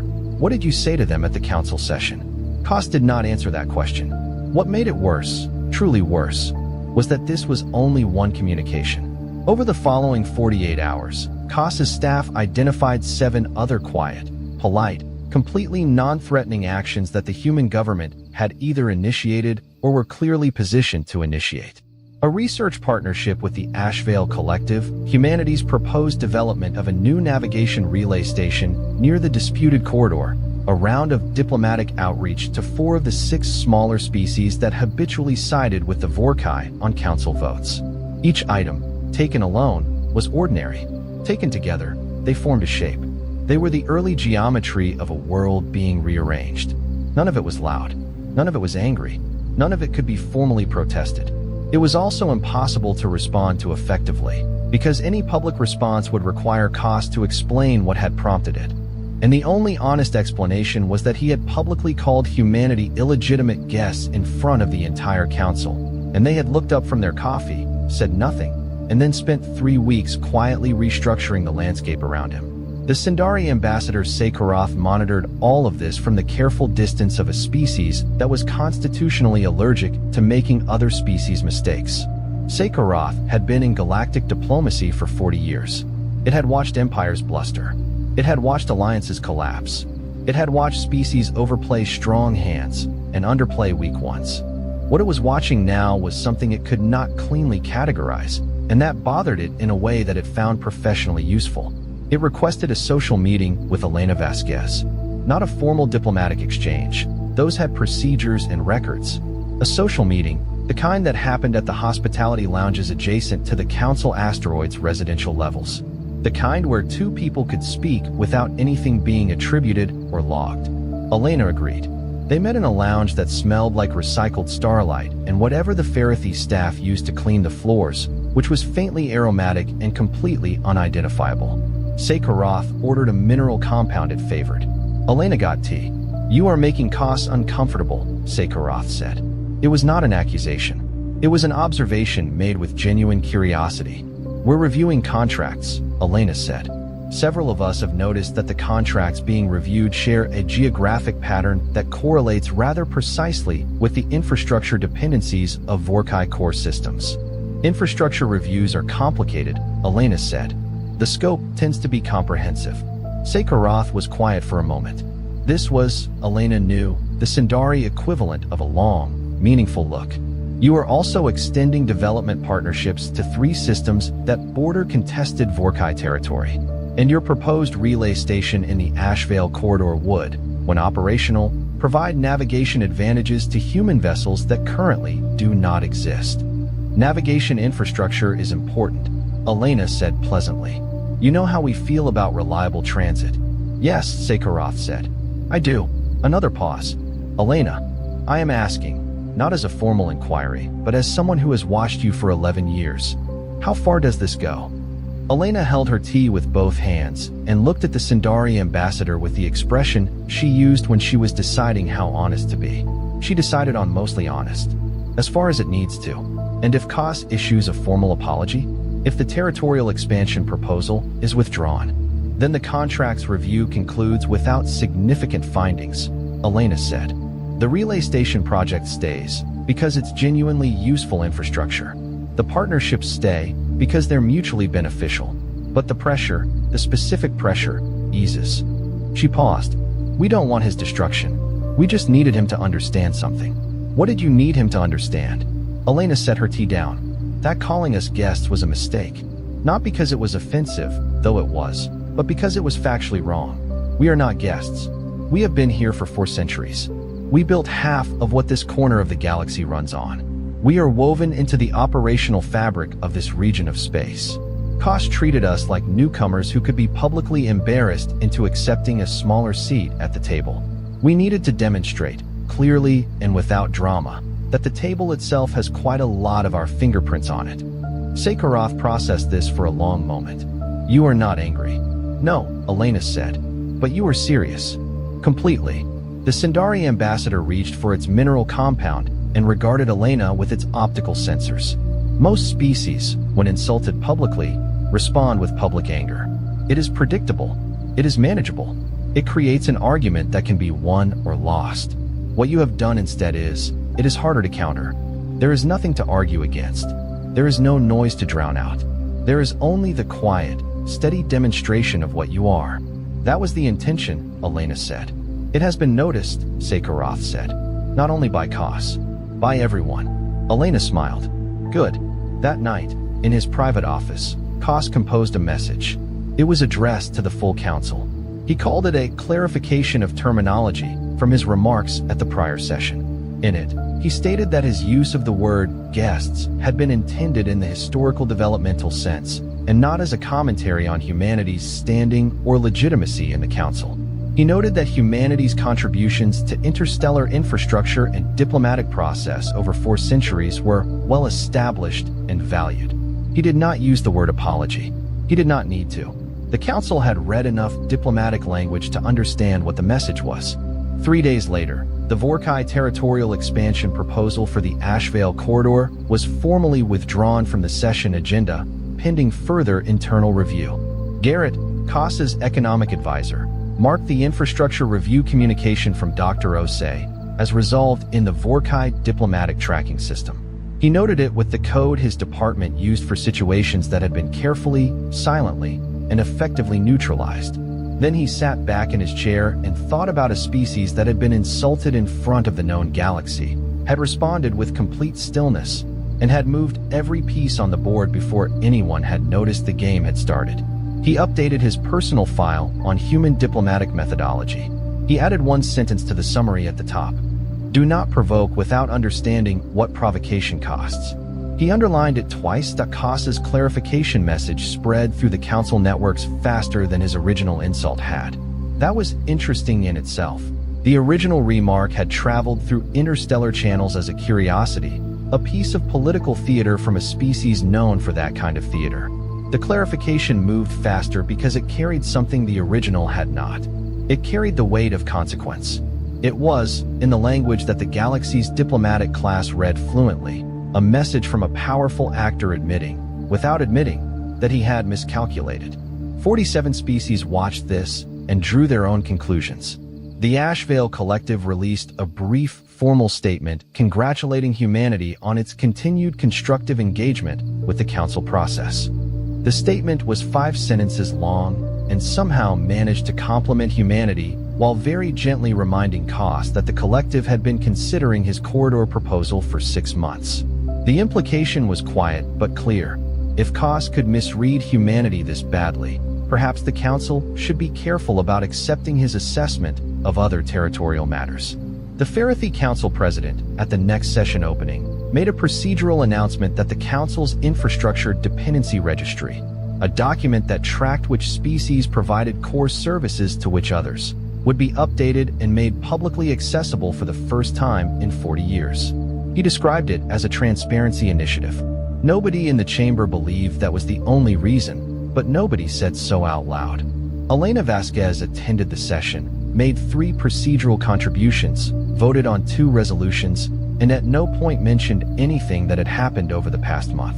Torres, her junior attaché, had started keeping private notes. He was 26 years old and had been assigned to the delegation 8 months ago, fresh from the diplomatic academy, under the impression that interstellar diplomacy would be loud and dramatic and would look like the historical feeds he had grown up watching. He was revising that impression rapidly. He wrote in his notes, in the plain language of someone trying to understand something clearly. It was never about the insult. It was about what we did after the insult. Kos expected a reaction he could manage. He got stillness he couldn't read, and while he was trying to read it, we just kept working. He read it back to himself. Then he added, the scariest part isn't what we did. It's that we do this naturally, like we've always known this is how it works. He saved the file, labeled it Observations, and kept it private for 2 years before it became part of his published memoir on Terran diplomacy in the Council era. On Earth, the response to the whole affair was characteristically uneven. Most citizens had followed the story at a medium level of engagement, interested, but not consumed by it. Editorial boards in major cities wrote about diplomatic composure and strategic patience. some commentators were less academic about it. A columnist in New Mumbai wrote a piece with the straightforward headline, "We did not need to yell." That became one of the most widely read pieces of political writing that year. Her argument was simple. Humanity had grown up. Not in the way the Vorkai had meant. Not in the developmental, we're still learning to walk sense. Grown up in the way that any civilization grows up when it has survived long enough to know the difference between power and noise. The Vorkai had noise. What humanity was demonstrating, she wrote, was power exercised in a way that left the other party uncertain rather than wounded. Wounds healed, uncertainty compounded. The retired Admiral Park read the column over breakfast on New Carthage and sent a short message to her old colleague in the ministry. "They're finally writing it down." Her colleague wrote back, "They've always known it. They're just less shy about it now." Park sent a single punctuation mark in response. A period, which, in the context of the exchange, meant exactly.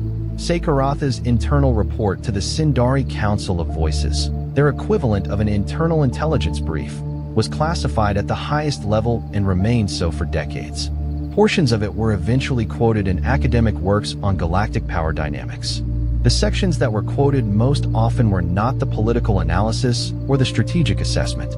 They were from the final summary, where Sekarath wrote about what, in 40 years of diplomacy, had most surprised it about humanity. The section read, in translation, "We modeled human responses using frameworks built from every other species in the Council. All those frameworks assumed that an insult of this magnitude would produce measurable heat, raised voices, formal protests, public demands. Instead, humanity produced cold, deliberate, patient, entirely self-possessed cold. The most unsettling aspect is that they did not appear to calculate this response. They appeared to simply be this way. What Koss encountered was not a tactical choice. It was a character, and character, unlike tactics, cannot be countered or anticipated. It can only be understood, but only if you are paying attention before you make your mistake." The report recommended that the Sindari update their behavioral models for humanity. The new model had a flag at the top that had not existed before. It read, "High Unpredictability Index. Not chaotic, disciplined. Treat silence as active, not passive." Koss served 3 more years as High Speaker. During those 3 years, he did not raise any proposals that affected human space. He did not speak directly to Elena Vasquez in council session. He was not, technically, diminished in his role. He still commanded the respect of the Vorkai political structure and continued to push other proposals on other corridors with other species. But anyone watching carefully could see the boundary he had drawn around himself. The line he did not cross again. He retired at the end of his term and returned to Vorkai Prime. His memoirs, published 2 years later, contained a chapter on the Ashvale corridor affair that was widely discussed. In it, he described the month after his council remarks as a lesson in the difference between a species that reacts and a species that decides. He did not name Elena Vasquez specifically. He did not need to. Everyone knew who the chapter was about. Elena served 4 more years as Earth's council ambassador after the affair, then moved to a senior advisory position in the foreign ministry. On her last day in the council chamber, she packed her notes, took her coffee thermos. She had never stopped bringing her own coffee, and made a quiet round of personal goodbyes. Sekarath was the last to receive one. They stood in the marble corridor where they had walked together the day after Koss's original statement. 11 years, Sekarath said. 12, Elena corrected. "You are, in my assessment, the most effective diplomat I have observed in 4 decades of council attendance." That's very kind.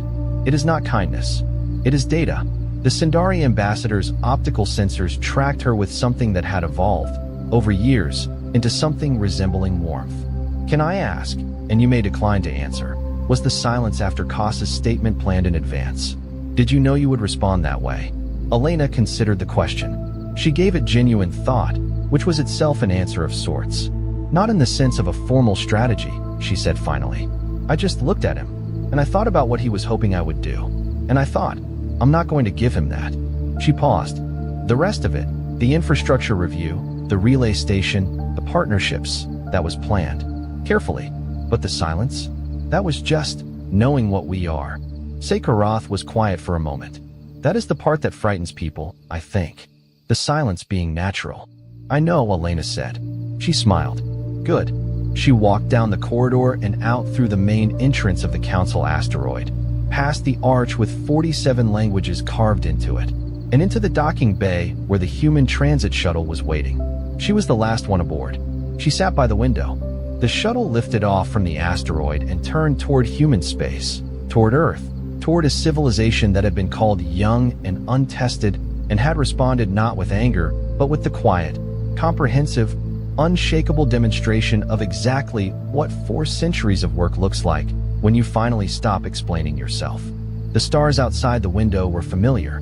They were the same stars that had watched humanity stumble into space, build and fail and build again, argue with itself for generations, and eventually arrive here. Not at perfection, not at peace in every corner of the galaxy, but at something harder to achieve and harder to destroy. The knowledge of what it was. The patience to let that knowledge speak for itself. Elena Vasquez closed her eyes. The galaxy, she thought, would be fine. It had been paying attention.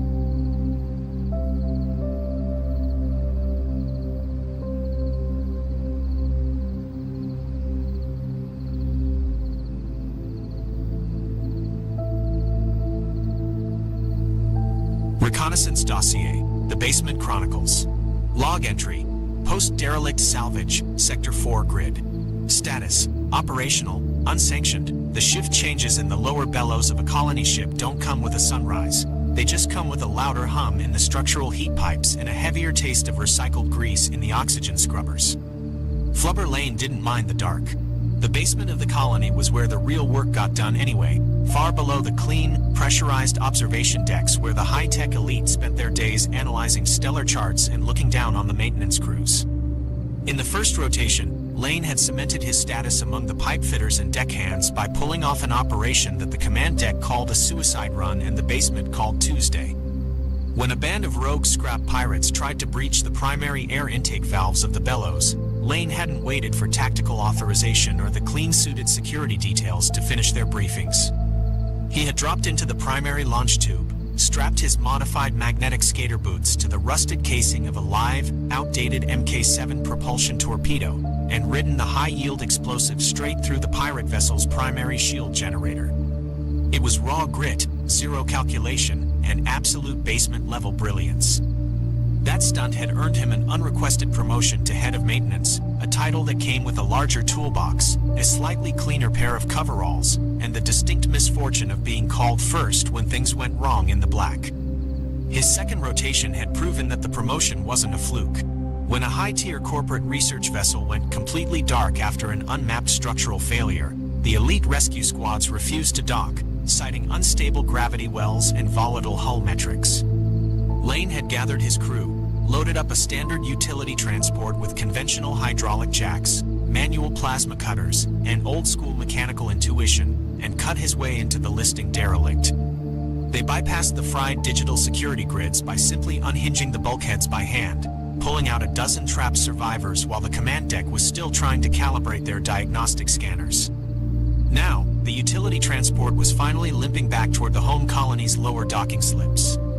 The engines were vibrating at an uneven frequency that suggested a worn thruster bearing, and the crew was exhausted, smelling of spent coolant and dried sweat. Lane was leaned back against a crate of salvaged titanium fasteners, his worn boots propped up on a portable welding rig, his eyes half closed as he listened to the predictable, comforting rhythm of the ship's internal life support. The piece lasted exactly 12 minutes.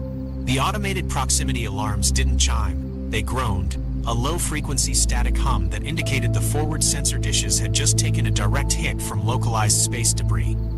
Before the bridge crew could even log the trajectory error, the utility ship shuddered violently, the artificial gravity pitching 5 degrees to the port side as the hull skidded against an unmapped cloud of localized matter. "Lane, we've got a problem with the forward visibility," yelled Big Meech, the chief welder, his massive hands gripping the frame of the engineering console as the structural monitors began flashing an angry amber color.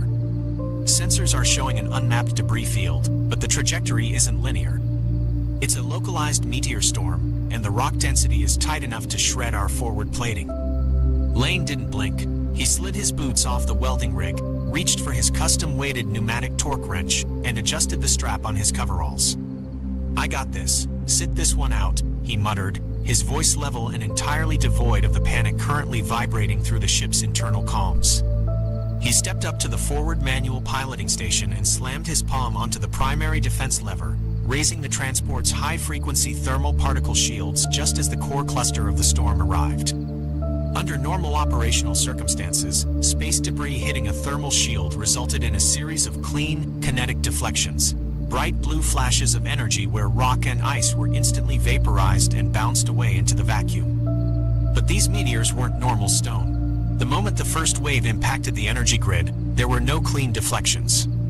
Instead, a sickening, wet thud echoed through the structural framework of the hull. Through the forward reinforced viewing ports, the crew watched in horror as the meteors literally splatted against the invisible shield wall. They weren't solid rock. They were organic, porous hulls encased in a thick, gelatinous layer of biological sludge, frozen methane grease, and deep space mud. Within seconds, the continuous impact of hundreds of these organic meteors created a thick, opaque, disgusting layer of brownish-purple gunk that flattened out against the energy shield, completely sealing the ship inside a horrific, vibrating cocoon of space filth. The shields are holding the weight, but the thermal grid is cooking that sludge. Meech shouted, coughing as the ship's external intake vents inadvertently sucked in the faint, scorching odor of burnt organic matter through the hull seams. "It's baking on, Lane. If the power grid fluctuates and we drop the shields even for a fraction of a second, that entire unholy mess of melted gunk and compressed mud is going to collapse directly onto the hull plating. It'll weld itself to our emergency release valves, freeze inside the thruster nozzles, and seal our primary airlocks permanently shut. We'll be buried alive in space grease." The ship's automated diagnostic system began to chime, suggesting a complicated, 3-day chemical wash protocol that required docking at a high-tier military facility that was currently 3 solar systems away. Lane looked at the thick, bubbling layer of space muck pressing hard against the energy barrier just inches from the glass.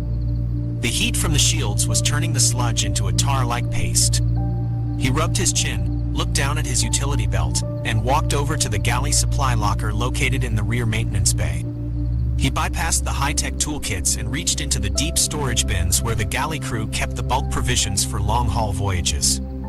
His hand wrapped around a heavy, industrial-sized crate of cooking supplies. He pulled out 12 aerosol cans of PAM, the cheap, commercial-grade non-stick cooking spray used to keep industrial baking sheets from gumming up with synthetic protein paste. "Meech, get the tether lines and 2 pressurized pneumatic spraying rigs from the paint locker," Lane ordered, tossing a can of non-stick spray to the giant welder. "Lane, you can't be serious," Meech said, staring at the yellow can in his hand. "The manual says we need an exterior laser abrasion team to clear biological hull fouling." Lane was already buckling himself into his worn, scratched pressure suit, bypassing the digital heads-up display helmet for an old-fashioned manual viewport model. "I got this. Sit this one out," he said, slamming the visor shut with a sharp metallic click. The airlock cycled with a heavy hiss of pressure. Stepping out onto the exterior maintenance catwalk, Lane was greeted by the eerie, silent vibration of the transport ship fighting the weight of the debris cloud. The shield layer was a shimmering blue wall of energy holding back thousands of gallons of boiling, synthetic mud just 3 feet above his head. Working with practiced, rhythmic efficiency, Lane and Meech loaded the bulk non-stick fluid into the pressurized paint rigs. Moving along the safety tethers like deep-sea divers on a coral reef, they systematically coated every square inch of the ship's raw titanium hull plating, the thruster cowlings, the intake valves, and the airlock seals with a thick, slippery, greasy layer of industrial cooking spray. The vacuum of space instantly chilled the oil, creating an incredibly slick, microscopic barrier between the metal of the ship and the void. Lane signaled the bridge through the manual cable comms. "Drop the forward shields on my mark. 3, 2, 1, cut power." The blue energy grid vanished. With a massive, silent rush, the compressed mountain of disgusting organic sludge and frozen mud collapsed inward, slamming directly onto the hull of the utility transport. For a second, the ship went completely dark as the filth covered every viewport. But the Anunnaki engineering properties of the non-stick spray held flawlessly. The moment the ship's forward thrusters fired, creating a sudden kinetic jolt, the entire unholy mess of deep space gunk found absolutely nothing to cling to. The tar, mud, and frozen grease slid off the slippery titanium plating like water off a duck's back, peeling away in huge, solid sheets and drifting harmlessly into the dark void behind them. As the viewports cleared, revealing the stars once more, the crew expected to see nothing but empty space. Instead, the floodlights illuminated a surreal, drifting collection of wreckage just 50 yards off the starboard bow. Several of the larger organic meteors had cracked open upon impact, revealing that they weren't rocks at all. They were primitive, hollow biological transport pods. And drifting among the fragments were dozens of living creatures. They were roughly 5 feet tall, human-shaped in their torsos and limbs, but equipped with massive, leathery, biological wings that folded neatly along their backs. Their bodies were covered in a fine, slate-gray membrane, and their heads featured large, intelligent, nocturnal eyes and pointed ears. They were spacefaring bats, an intelligent, non-verbal but highly advanced migratory species known in the outer rims as the Chiropterans, though the basement crew immediately just called them the bats. They had survived the destruction of their organic transport pods due to the instantaneous activation of their deep space survival suits, primitive but effective biological skin-tight membranes that ballooned up to maintain pressure. But the impact had caught them completely off guard. The survival suits had deployed erratically, many didn't fit properly, and several of the creatures were floating helplessly in space, unable to navigate. One particularly stocky bat was floating completely upside down inside an overinflated survival suit, his wings tangled in the safety seals, his large eyes blinking in absolute panic as he drifted toward the transport's primary intake manifold. Lane didn't hesitate. He hooked his skating boots to the exterior guide rail, drifted out into the open pocket of space on a long retrieval line, and grabbed the upside-down bat by the shoulder seals.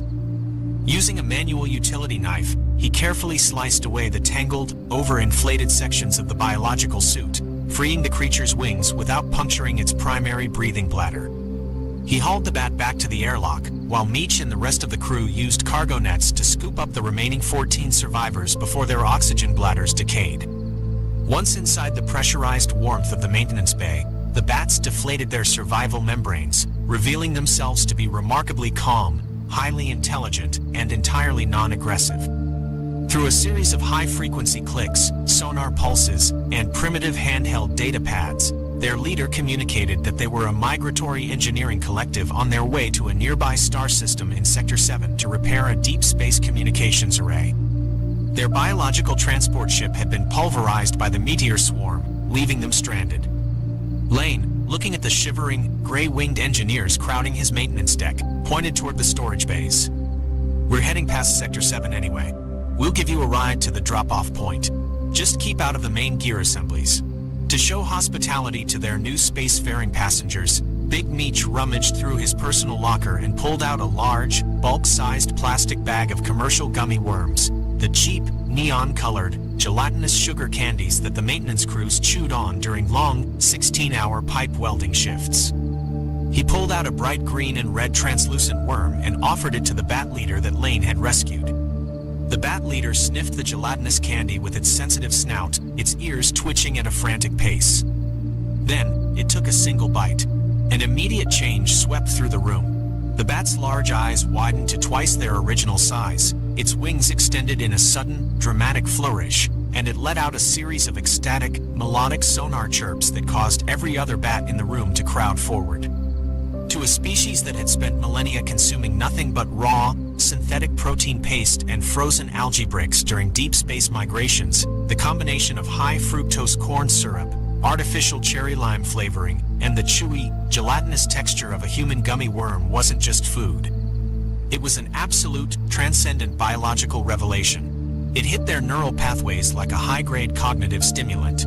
Within an hour, the 15 bats had completely consumed Meech's personal supply, licking the sugar crystals off the plastic packaging with meticulous devotion. They didn't just want more. Their entire societal framework, which was built on the immediate calculation of material value in engineering trade, instantly recalibrated. They looked at the remaining bags of gummy worms stored in the maintenance galley and recognized them as the most valuable asset in the known universe. By the second day of the journey toward Sector 7, the bats had established a temporary habitat in the mid-deck storage rooms, and the gummy worm economy officially began. It started harmlessly enough when one of the bats offered a high-grade, precision-machined titanium fuel coupler, a part that would normally cost 3 months of a maintenance worker's salary, to a crew member in exchange for a single, sour-coated blue gummy worm. The human crew quickly realized they could trade their cheap galley snacks for incredibly advanced deep space technology. But the bats took it to an entirely different level. Because they were an intelligent, highly structured society that used material exchange to determine status, they immediately transformed the gummy worms into their official, ironclad currency. They didn't trust digital credits or human paper vouchers. They trusted the tangible, chewy, neon-colored weight of the worms. To facilitate this new economy, the bats set up a makeshift coffee and trade counter in the main corridor of the cargo bay, using salvaged metal sheets and discarded pipe frames. They learned to brew an incredibly potent, high-pressure espresso using the ship's industrial steam lines, a drink that the human crew desperately needed during the late-night shift rotations. But when Big Meech went to buy a cup of coffee, the bat behind the counter refused his digital credits, clicking its teeth and pointing to a small, handwritten sign on a piece of cardboard. The only cash accepted at the counter was gummy worms.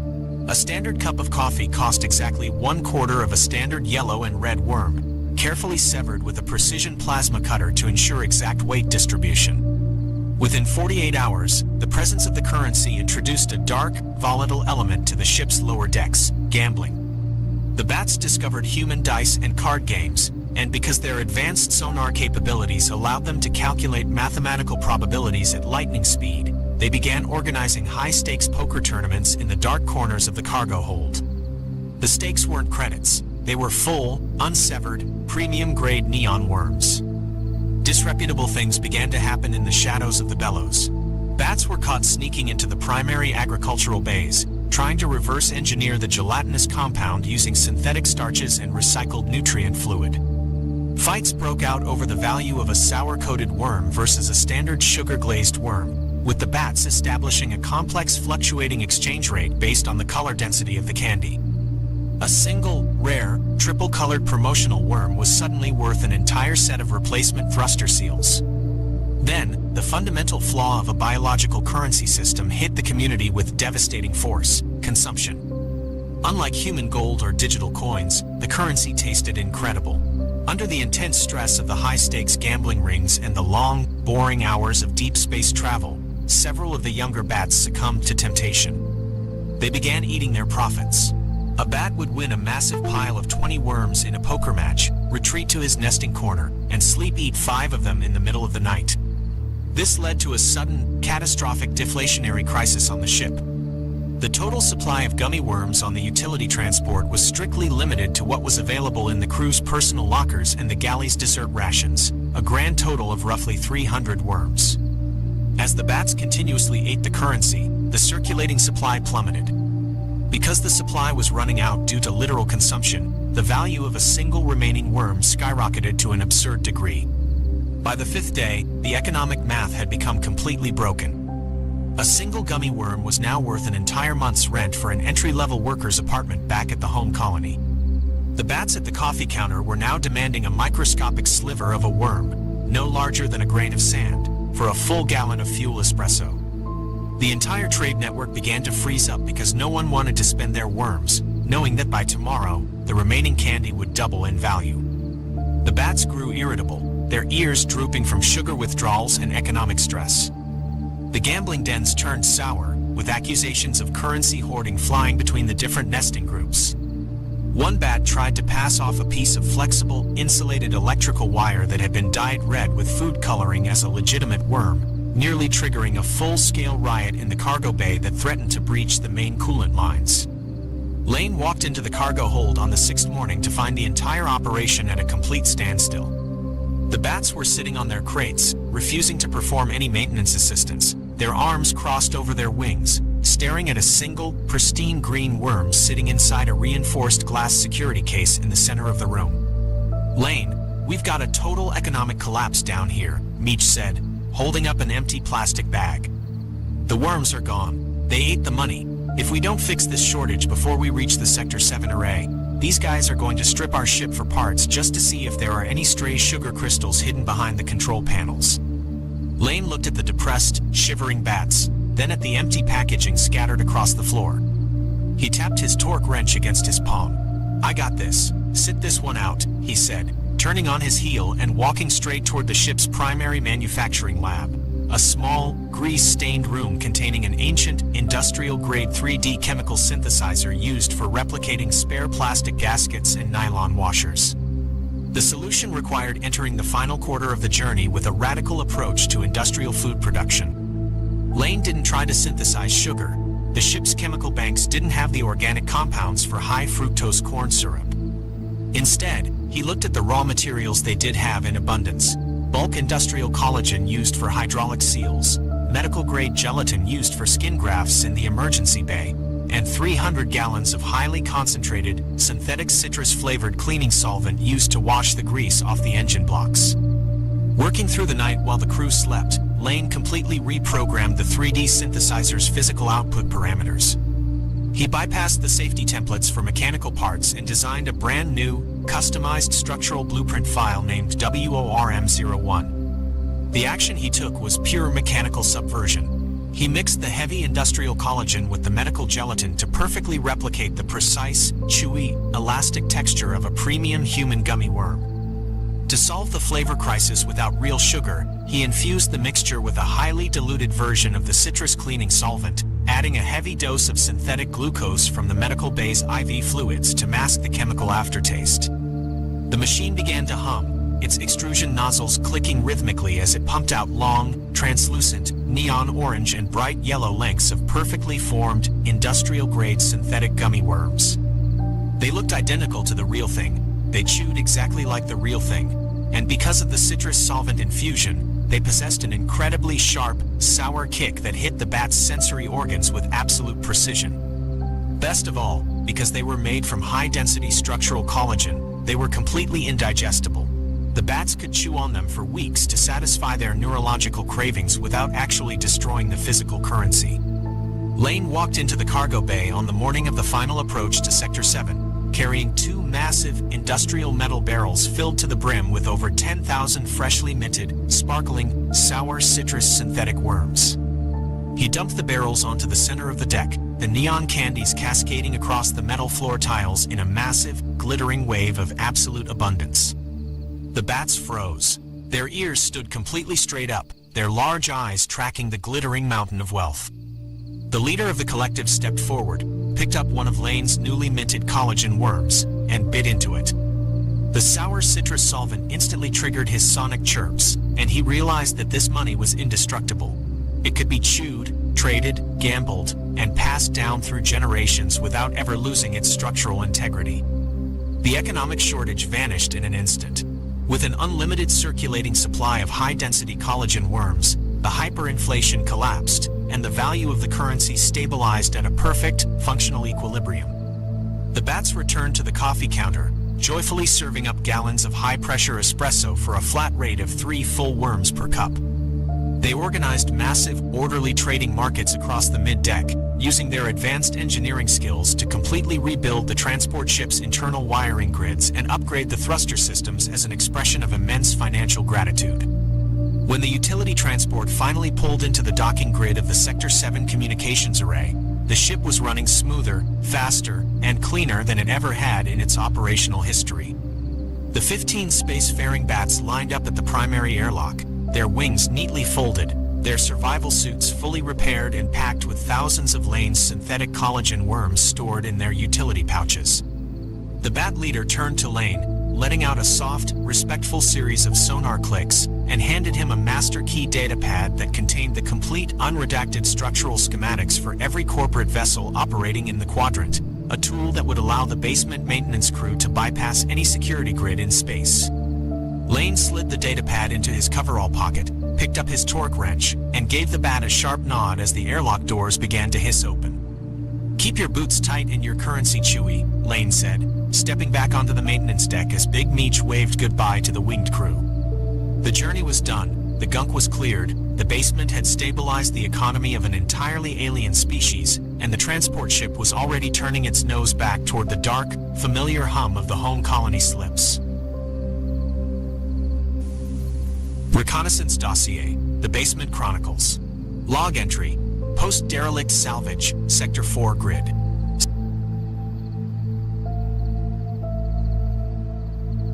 The War Council had been droning on for what felt like 6 stellar cycles, though my internal chronometer insisted it had only been 43 minutes.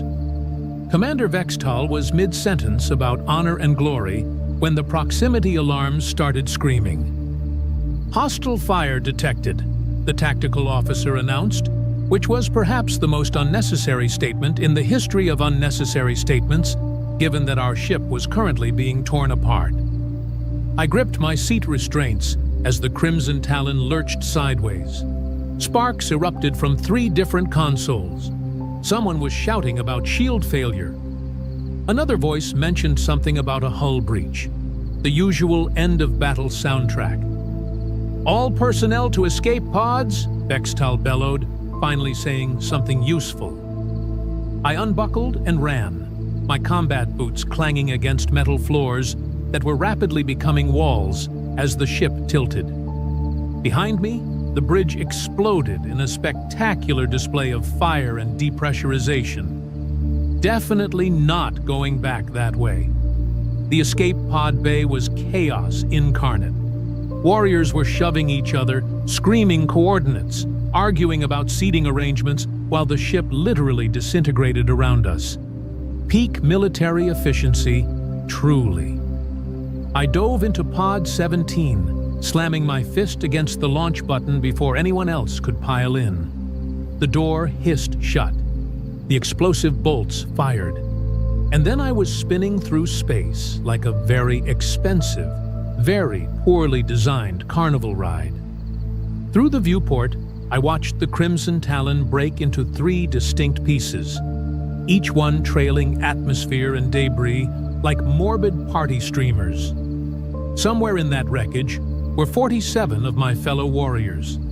I'd probably liked at least 3 of them. The pod's navigation system beeped helpfully. Gravitational pull detected. Trajectory locked. Impact in 90 seconds. "Oh, good," I muttered. Just enough time to reflect on my life choices. The planet below was blue and green and entirely too peaceful looking for something I was about to crash into at terminal velocity. The pod started shaking as we hit the atmosphere. Heat shields engaged with a whine that suggested they were really not happy about their current employment. 60 seconds. The shaking intensified. I could see continents now, oceans, white clouds that looked soft and welcoming, and were absolutely not going to cushion my landing in any meaningful way. 30 seconds. Buildings appeared. Roads. Vehicles moving along them in neat, orderly lines. A civilization. Wonderful. I was going to crater into someone's civilization. 10 seconds. I could make out individual structures now. A large one, rectangular, surrounded by smaller ones. The navigation system seemed very excited about this particular building, steering directly toward it with what I could only describe as enthusiasm. 5 seconds. A roof. I was looking at a roof. Specifically, the roof I was about to go through. 0. The impact was everything you'd expect from a multi-ton escape pod meeting a building at high speed. Metal screamed. Concrete crumbled. Something exploded, though I wasn't entirely sure if it was part of the pod or part of the building. The crash webbing kept me from being liquefied, but just barely. When the world stopped spinning, I ran a quick self-diagnostic. All limbs present and functional, spine intact, minor lacerations, combat armor holding. Could be worse. I could be dead. I hit the emergency release. The pod door blew outward with a bang, and I stumbled out into, of all things, a classroom. The walls were covered in colorful displays. Small desks sat in neat rows. Charts about mathematics hung beside images of historical figures. And seated at those desks were approximately 30 small humans, all staring at me with expressions ranging from shock to fascination to what might have been hunger, but was probably just curiosity. At the front of the room, behind a larger desk covered in papers and what appeared to be a half-eaten sandwich, sat a human female. She had dark hair pulled back in a practical style, glasses perched on her nose, and an expression of such profound, bone-deep exhaustion that I recognized it immediately. I'd seen it in the mirror enough times.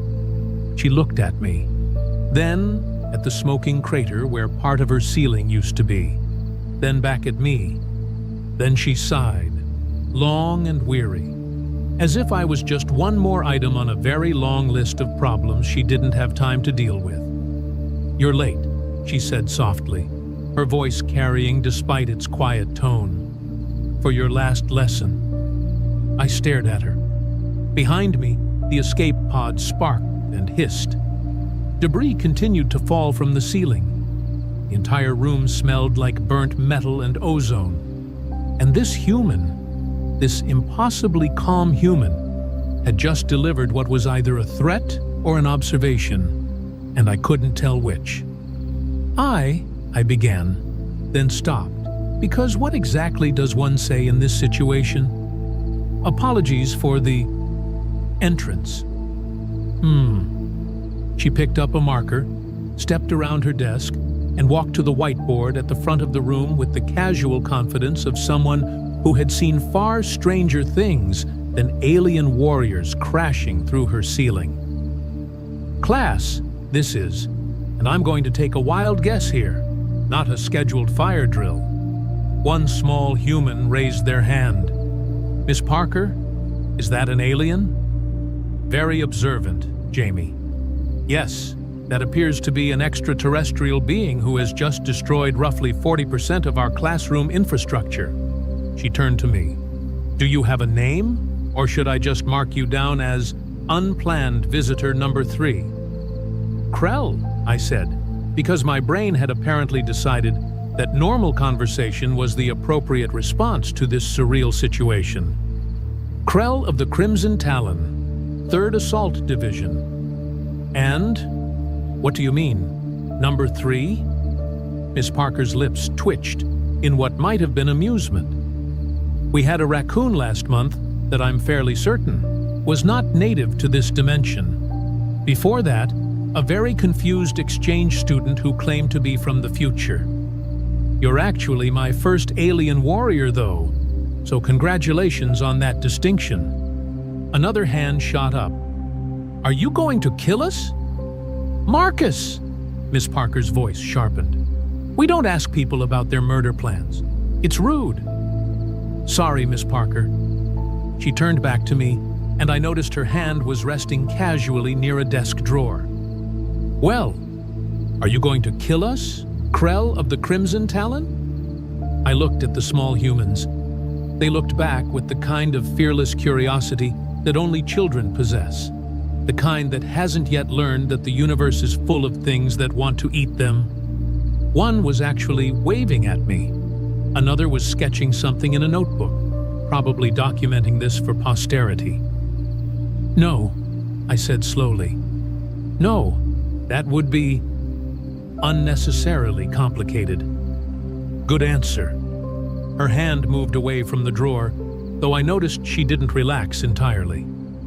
"In that case, you have 2 options. Option 1, you leave through the door, deal with whatever authorities will inevitably arrive to ask you extremely pointed questions about property damage and possible invasion protocols.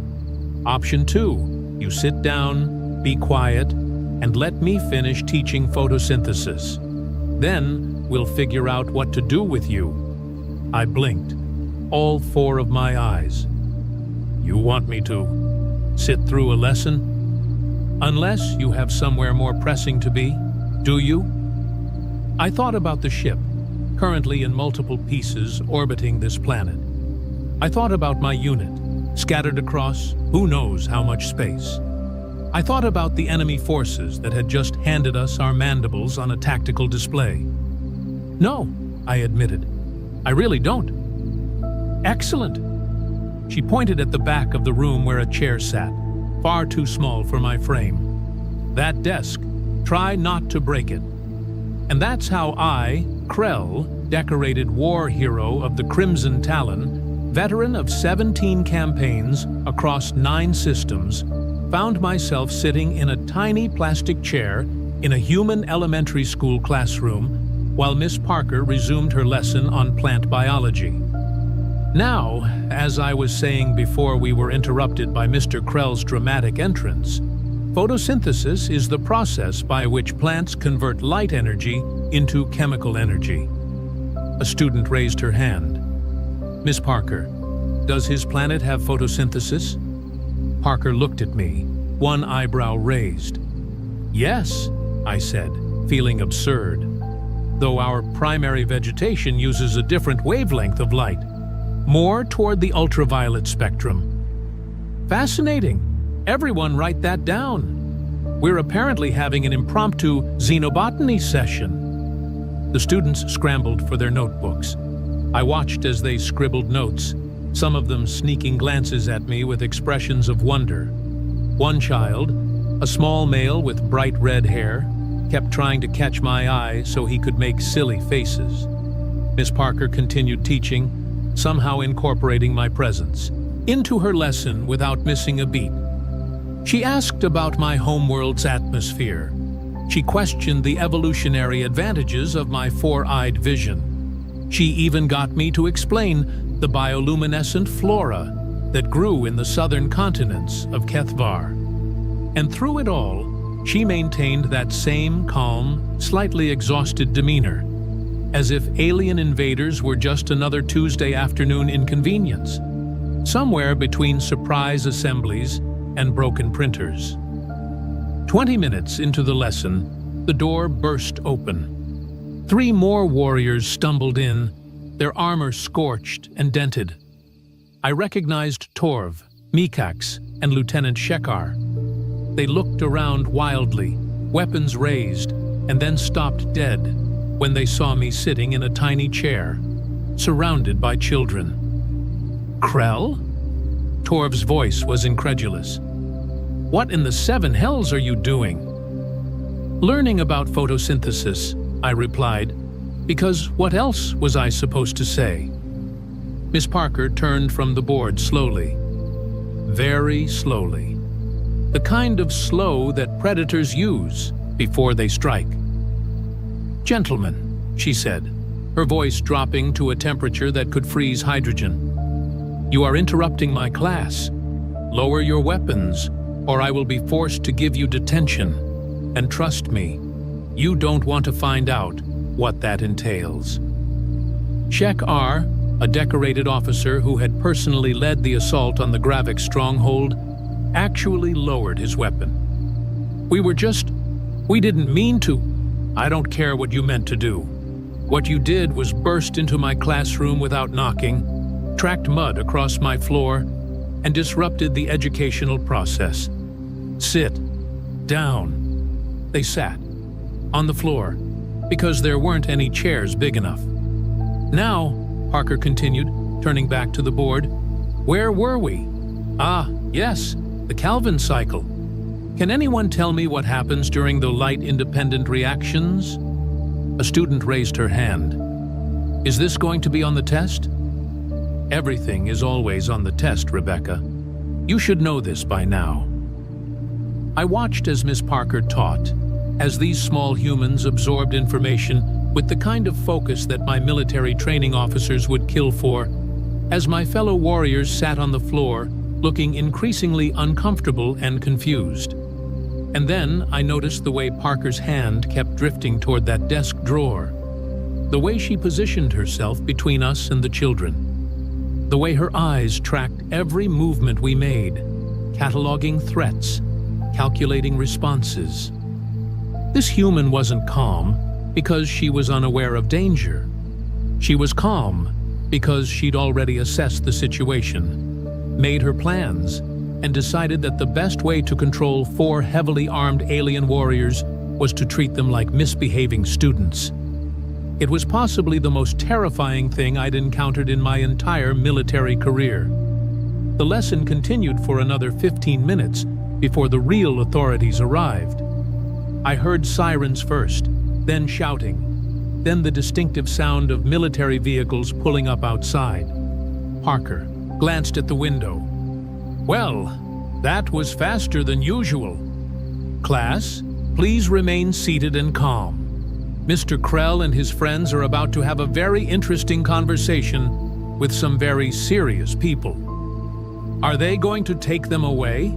Jamie asked, sounding disappointed. Probably, but perhaps we'll see them again. Education has a way of bringing people together, after all.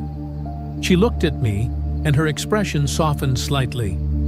You survived a ship destruction, a catastrophic landing, and an entire photosynthesis lesson. I'd say your odds of surviving whatever comes next are pretty good. The door burst open again. This time it was humans in military uniforms, weapons drawn, faces hard. Everyone down, hands where we can see them. The students ducked under their desks with practiced ease. My warriors and I raised our hands, a universal gesture of surrender that apparently transcended species. But before the soldiers could storm in, Parker stepped forward, placing herself directly between us and the armed forces. Gentlemen, you are interrupting my class. Again. I'm going to need you to wait in the hallway until the period ends. We have 7 minutes remaining, and these students have a test on Friday. The lead soldier stared at her. Ma'am, these are potentially hostile alien combatants who crashed through your roof. Yes, and they've been very well behaved for the last 40 minutes. They've even contributed to our science discussion. I'm not about to reward educational participation with immediate arrest. It sends the wrong message. Miss Parker, 7 minutes. Her voice could have cut steel. Unless you want to explain to the superintendent why you felt it necessary to traumatize 30 children by conducting a military operation during their science lesson, I suggest you wait outside. The soldier looked at us, looked at her, looked at the children peeking out from under their desks. Then, incredibly, he nodded. 7 minutes. Then they're coming with us. Fair enough. Parker turned back to the class. All right, everyone, back to your seats. Let's review what we've learned today. Who can summarize the main stages of photosynthesis? Hands shot up. And for 7 more minutes, we sat in that damaged classroom, surrounded by debris and armed soldiers, and the very real possibility of imprisonment, or worse, learning about plants. When the period finally ended, Parker walked to her desk and pulled open that drawer I'd been watching. Inside wasn't a weapon, as I'd suspected. It was a roll of stickers. She walked over to me and, with complete seriousness, placed a gold star on my chest plate. For participation, she said quietly, so only I could hear. And for making the choice not to be a monster when you could have been. That takes a kind of strength that most people never understand. Then she turned to the soldiers. He's all yours. Try not to break him. I might want to invite him back for career day.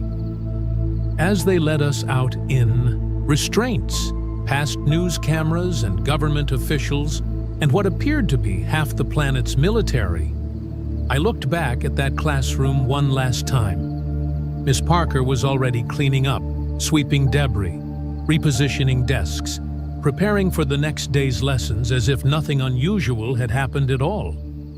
And I realized something that would have seemed impossible an hour ago. Humans weren't dangerous because they were violent or aggressive or technologically advanced.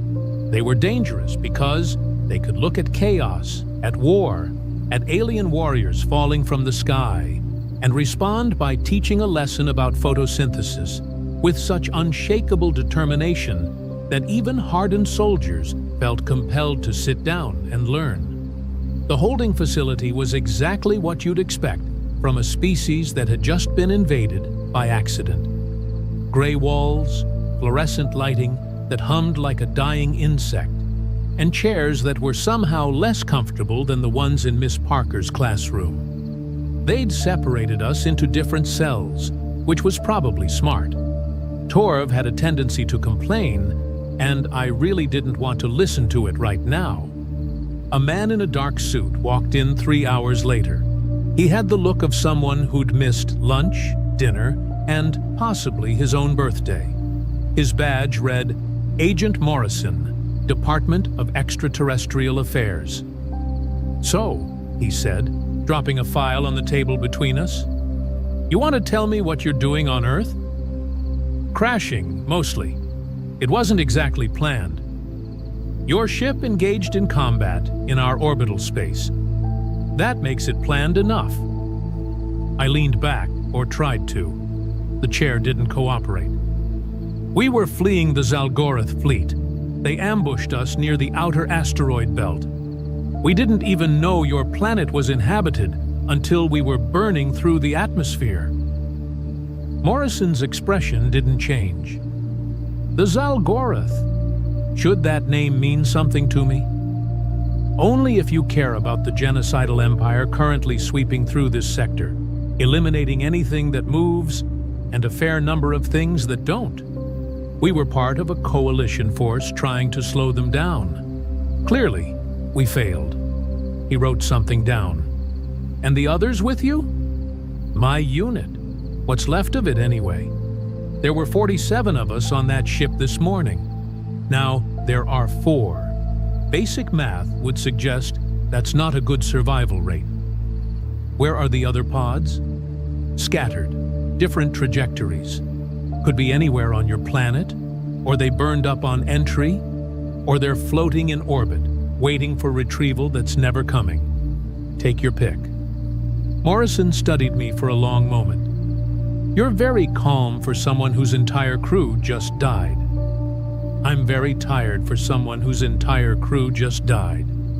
There's a difference." He almost smiled at that. Almost. "Tell me about the teacher." "What about her?" "She didn't panic, didn't scream, didn't evacuate her students. She just kept teaching. That's not normal." I noticed. "Did she threaten you? Coerce you in any way?" I laughed. Actually laughed. "With what? Her marker? Her disappointment?" "She didn't need to threaten us.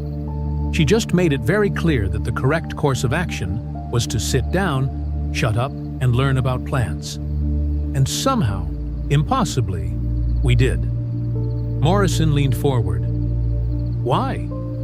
"Because," I said slowly, trying to find the right words in their language, "she reminded me of my combat instructor, the one who could stop a riot by walking into a room. Authority isn't about size or weapons or volume. It's about absolute certainty.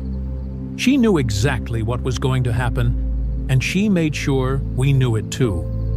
And what was going to happen? We were going to sit through her lesson, learn something, and leave quietly. Any other option involved significantly more paperwork for everyone involved." This time Morrison did smile, just a little. "She gave you a gold star." "She did." "Why?" "You'd have to ask her. I'm still trying to figure that part out myself." He closed the file. "We're running analysis on your pod, your armor, your weapons. Everything checks out with your story so far. The orbital debris matches your ship's signature. We've also picked up 3 more of your people. They're being processed now." "Processed? That's a pleasant way of saying imprisoned. Would you prefer I call it what it is?" "Honestly, I'd prefer to be somewhere else entirely. But we don't always get what we want, do we?" Morrison stood. "We'll continue this tomorrow. In the meantime, try not to break anything. The repairs to that school are coming out of someone's budget, and that someone is very unhappy about it. Send them my regards." He paused at the door. "For what it's worth, Krell, I believe you. About the Zalgorath, about the accident, about all of it. But belief doesn't change protocol. You're still unidentified aliens on sovereign territory, and that means procedures, evaluations, and a lot of very boring meetings. Sounds delightful. Oh, it won't be, but it beats being shot on sight, which was option 2. After he left, I sat in that uncomfortable chair and stared at the gold star still stuck to my chest plate. The adhesive was surprisingly strong. I'd tried to remove it earlier, but it had refused to budge, clinging on with what felt like spite. Participation. She'd given me a sticker for participation. I'd led assault teams through fortified positions. I'd coordinated orbital strikes. I'd held the line at the Battle of Keithus Ridge, while 3 divisions retreated behind me. And the thing I'd receive recognition for on this planet was sitting quietly while learning about chlorophyll. The universe had a truly bizarre sense of humor. 2 days passed in a blur of interviews, medical examinations, and cultural orientation sessions that mostly involved humans explaining concepts like personal space and appropriate greetings and please don't eat the local wildlife. The other 3 warriors from my unit were going through the same process in adjacent facilities. We were allowed brief communications, enough to confirm we were all equally confused and uncomfortable. On the 3rd day, Agent Morrison returned with unexpected news. "You're being released." I stared at him. "I'm sorry. What?" "Released. Conditionally, with monitoring. And a very long list of rules you absolutely cannot break unless you want to be immediately vaporized by about 6 different weapons systems." "Why?" Morrison handed me a tablet displaying a news article. The headline read, "Local Teacher Defends Alien Visitors, Calls for Diplomatic Approach." Below it was a picture of Miss Parker standing in front of her rebuilt classroom, arms crossed, expression defiant. The article quoted her extensively. She'd apparently given interviews to every major news outlet, explaining in precise detail how we'd behaved peacefully, contributed to the educational discussion, and surrendered without resistance. She'd described us as refugees, not invaders, survivors, not threats. "She's been making quite a lot of noise," Morrison said. "Between her testimony, the analysis of your ship's logs, and the fact that you've all been completely cooperative, the higher-ups have decided that imprisonment isn't the best approach. Instead, you're going to be cultural ambassadors." "I'm a soldier, not a diplomat." "Well, now you're both. Congratulations on your career change." "What does that even mean?" "It means you'll be living under observation, participating in cultural exchange programs, helping us understand your people and your technology. In return, you get freedom, resources, and protection from anyone who decides alien visitors aren't welcome. And if I refuse? Then you go back to indefinite detention while we figure out what else to do with you. But I don't think you want that." He was right. I didn't. "There's one more condition," Morrison added, looking slightly uncomfortable. "Miss Parker has volunteered to be your primary cultural liaison." "She what?" "She's filed all the paperwork, passed the security clearances, and made it very clear that if anyone else is assigned to your case, she'll make their lives profoundly difficult." Her words, not mine. Something about educational responsibility and finishing what she started. I processed this information slowly. Let me understand this correctly. The teacher whose classroom I destroyed is now responsible for teaching me how to function in human society. That's the situation, yes. And this seems reasonable to everyone involved? Reasonable? No. But she's stubborn. You're cooperative. And frankly, we're all making this up as we go. First contact wasn't supposed to happen like this. We don't have protocols for accidental invasions. Neither do we. Then I guess we'll figure it out together.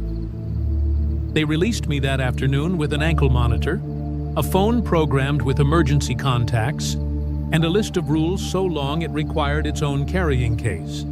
Do not approach restricted areas. Do not discuss military technology with unauthorized personnel. Do not consume products containing ethanol. That last one had an asterisk leading to a 3-page explanation about human metabolism and why alcohol would probably kill me. Miss Parker picked me up in a vehicle so old I could hear parts rattling that probably had specific functions once. She wore casual clothing instead of her classroom attire, but maintained that same expression of patient exhaustion. "Get in," she said. "We're going shopping." Shopping? You need clothes. That armor might be practical, but it's also terrifying children and setting off metal detectors. Unless you want to spend your entire visit explaining yourself to security guards, you need something that blends in. I'm 8 feet tall with 4 eyes and skin that looks like granite. I don't think I'm going to blend in regardless of clothing choices. Not with that attitude, you won't. Now get in the car before I change my mind about this entire arrangement. I folded myself into the passenger seat, which required removing my armor plating and contorting in ways my species wasn't designed for. Parker drove with the casual aggression of someone who'd learned in a combat zone, weaving through traffic while explaining the rules of her household. First, no weapons. I don't care if it's ceremonial or traditional or makes you feel safe. Second, you'll help with chores. I'm not running a hotel. Third, we eat dinner together every night. It's called family time, and it's non-negotiable. Questions? You're letting me stay in your home. The government is paying me a substantial stipend to house and educate you. I'm a public school teacher. Do you have any idea what I can do with that kind of funding? I can finally fix the heating system. That's the only reason?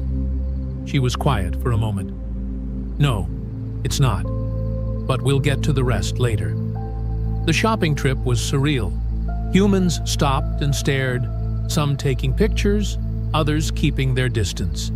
Children were braver, approaching to ask questions while their parents hovered nervously. Parker ran interference, politely declining autograph requests and redirecting the more invasive inquiries. We found clothing in a specialty store that catered to unusual sizes. The owner, a cheerful woman named Gloria, took measurements and made suggestions without once acting like I was anything other than a regular customer with irregular proportions. "The blue brings out your eyes," she said, holding up a shirt. "All 4 of them." Parker nodded approvingly. "We'll take 3. Back at Parker's house, which was small but comfortable, she showed me to a guest room that had clearly been prepared in advance. The bed was reinforced. The doorway had been widened. There were books on the shelf about Earth history, human culture, and basic language guides. "You've been planning this," I said. "Since the day you crashed into my classroom." I had a feeling. They'd release you eventually, and I wanted to be ready. "Why?" She sat on the edge of the bed, looking more tired than I'd ever seen her. "Do you know what it's like, teaching children who've seen too much? Who've lived through things they shouldn't have to? You learn to recognize trauma, Krell. You learn to spot the ones who are holding themselves together through sheer force of will, because falling apart isn't an option. I'm a soldier. I've been trained for this. So were the students I've taught who lived through the downtown bombing 3 years ago. Training doesn't make you immune. It just makes you better at hiding it." I sat down on the floor, unable to meet her eyes. 47 people. I served with some of them for years, and I don't even know if they died quickly or if they suffered. I don't know if they had time to be afraid. But you know you survived, and that comes with its own weight. How do you know that? Because I was in the bombing. I was substitute teaching at Central Elementary when the building collapsed. 17 children died in my section alone. I got out with minor injuries. And for months afterward, everyone kept telling me how lucky I was. Her voice was steady, but there was an edge to it. Lucky, as if watching children die was some kind of fortunate event because I happened to live through it. I'm sorry. Don't be. Be here. Be present. Be willing to accept that surviving doesn't require justification. She stood. Dinner's at 6. We're having pasta. I hope your species can process wheat. We can. Good. Set the table. Plates are in the cabinet above the sink.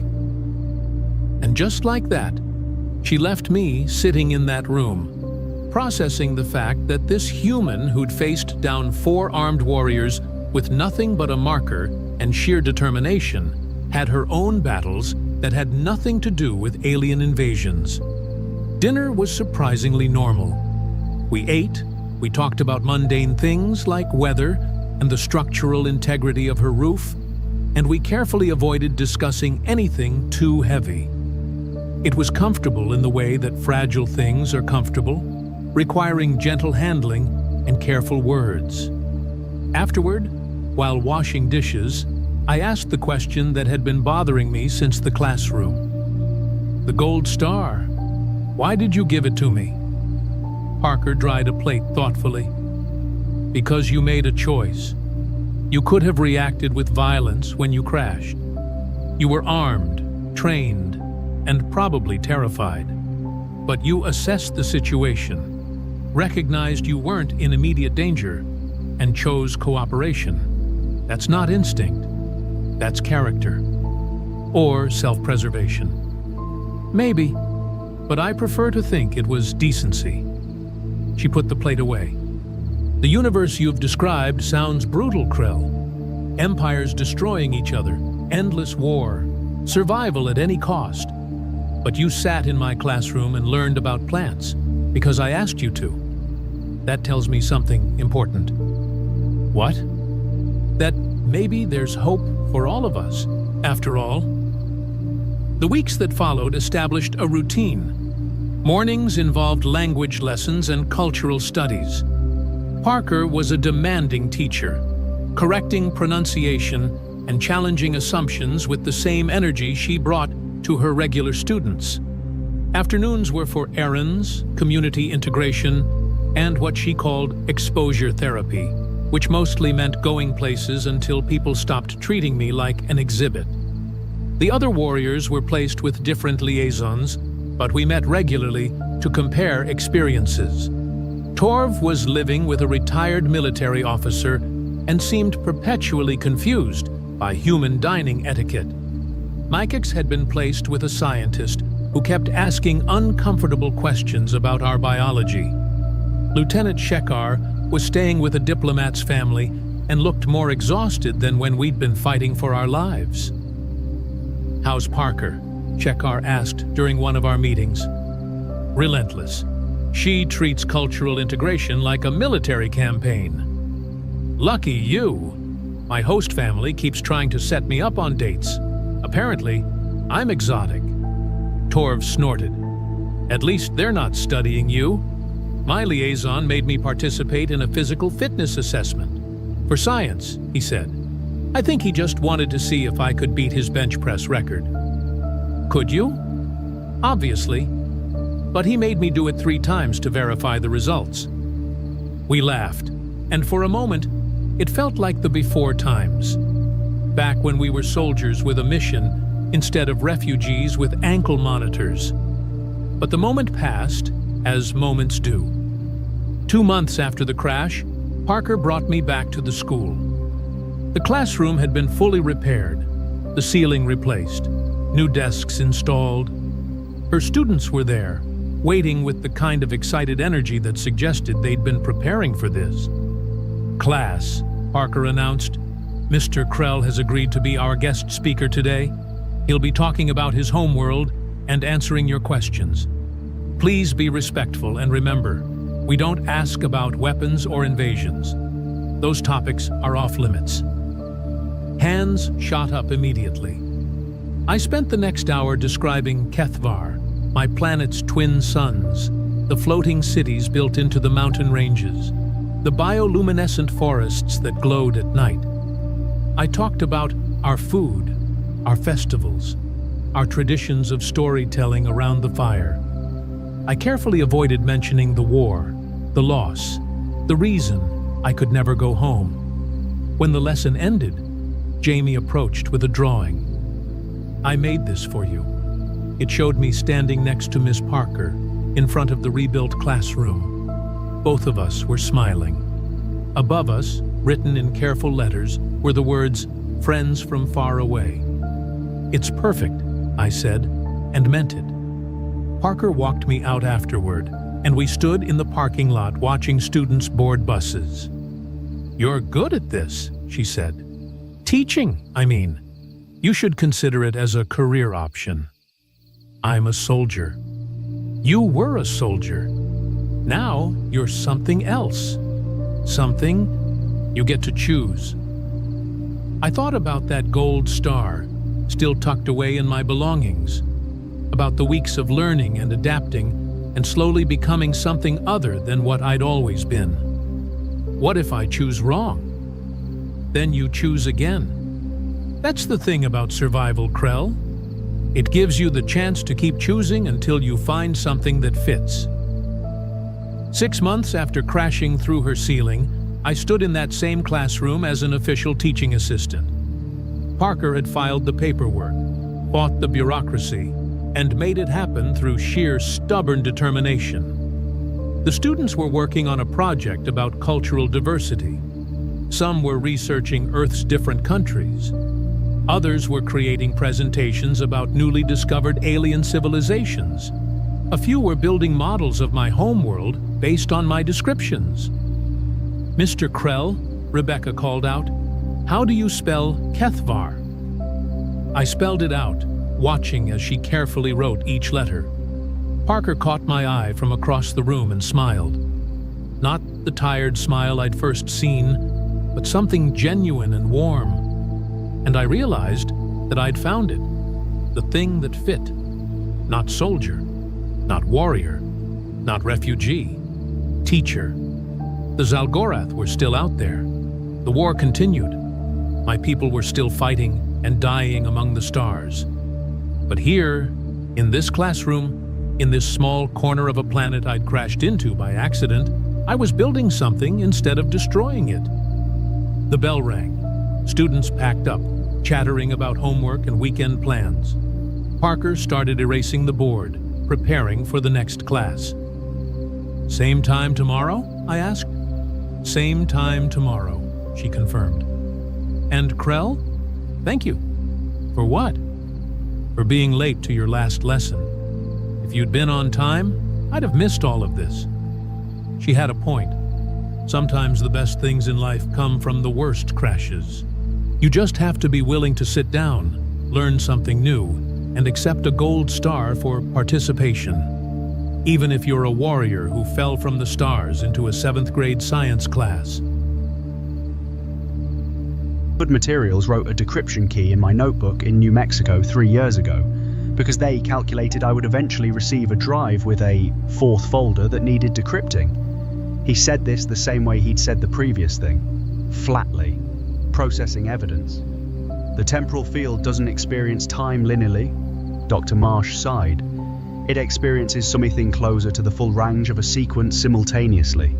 What happened in New Mexico and what happens in this room aren't separated by 3 years from the field's perspective. They're part of the same configuration." Brian looked at the window and the grey Maine water beyond it. "The cheese," he said. "The mustard compound from Bedminster. That's what you reverse engineered from the field." "From trace biological residues in the craft," she confirmed. "We've spent 20 years trying to create a human-accessible version of what the field experiences naturally. The compounds we developed allow a human consciousness to briefly perceive temporal layering, multiple points in a sequence, simultaneously.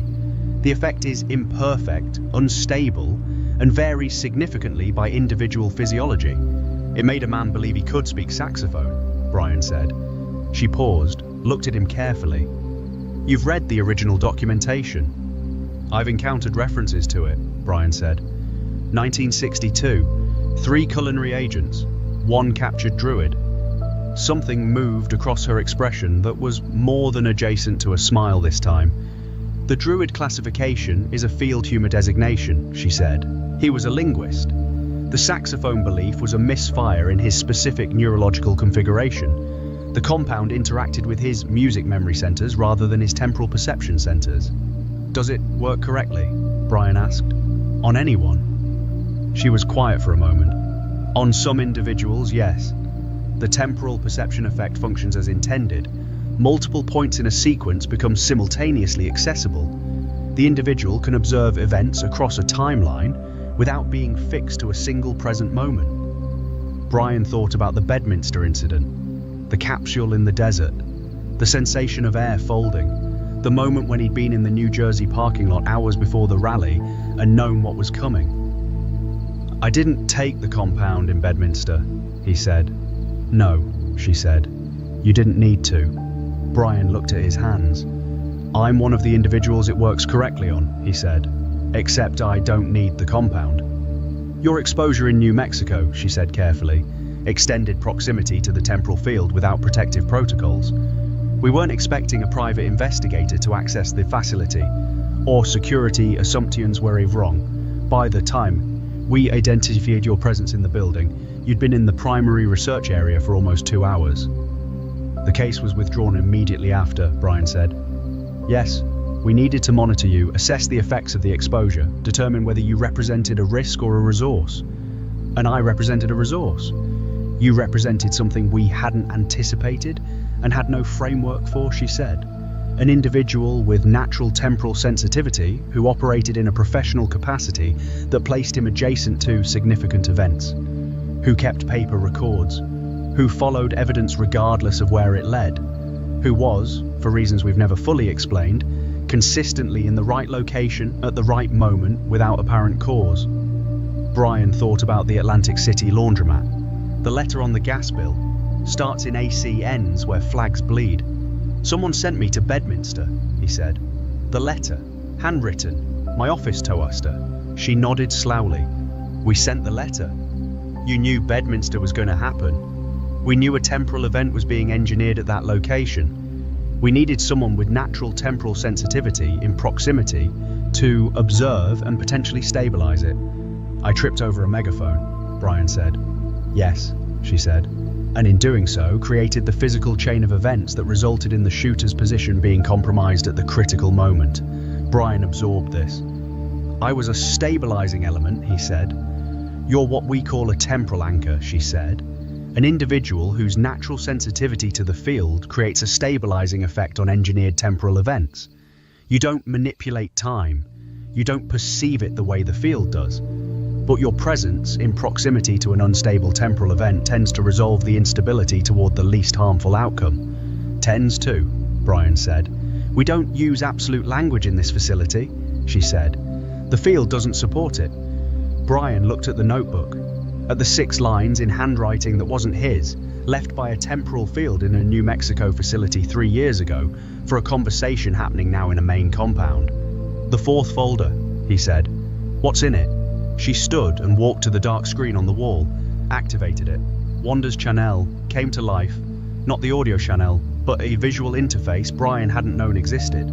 Screens within screens, the compound's network architecture visible from the outside. Wanda's voice came through, wet and precise and entirely professional. I have the mathematical instruction from the notebook. The 7th iteration divided by the first contact minus the interval. I need the specific values. Dr. Marsh moved to a workstation in the corner of the room and pulled up a file. She read out a series of numbers. Wanda's fins moved across keyboards in the drain somewhere beneath the main coast. Brian watched the screen. The 4th folder's encryption architecture displayed itself in abstract visual form. Layers of code that Wanda's systems were working through, with the specific efficiency of something that had been given the right tool for the right lock. It took 4 minutes and 37 seconds. The folder opened. Wanda was quiet for a moment. Her lore pulsed slowly in the dim light of her underground nest as she read what the folder contained. Then she spoke.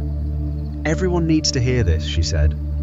On the Eat You channel, the full team assembled the way the team assembled in significant moments, not in a single location, not even in the same state, but present in the specific way that a network of operatives becomes present when the information requires it.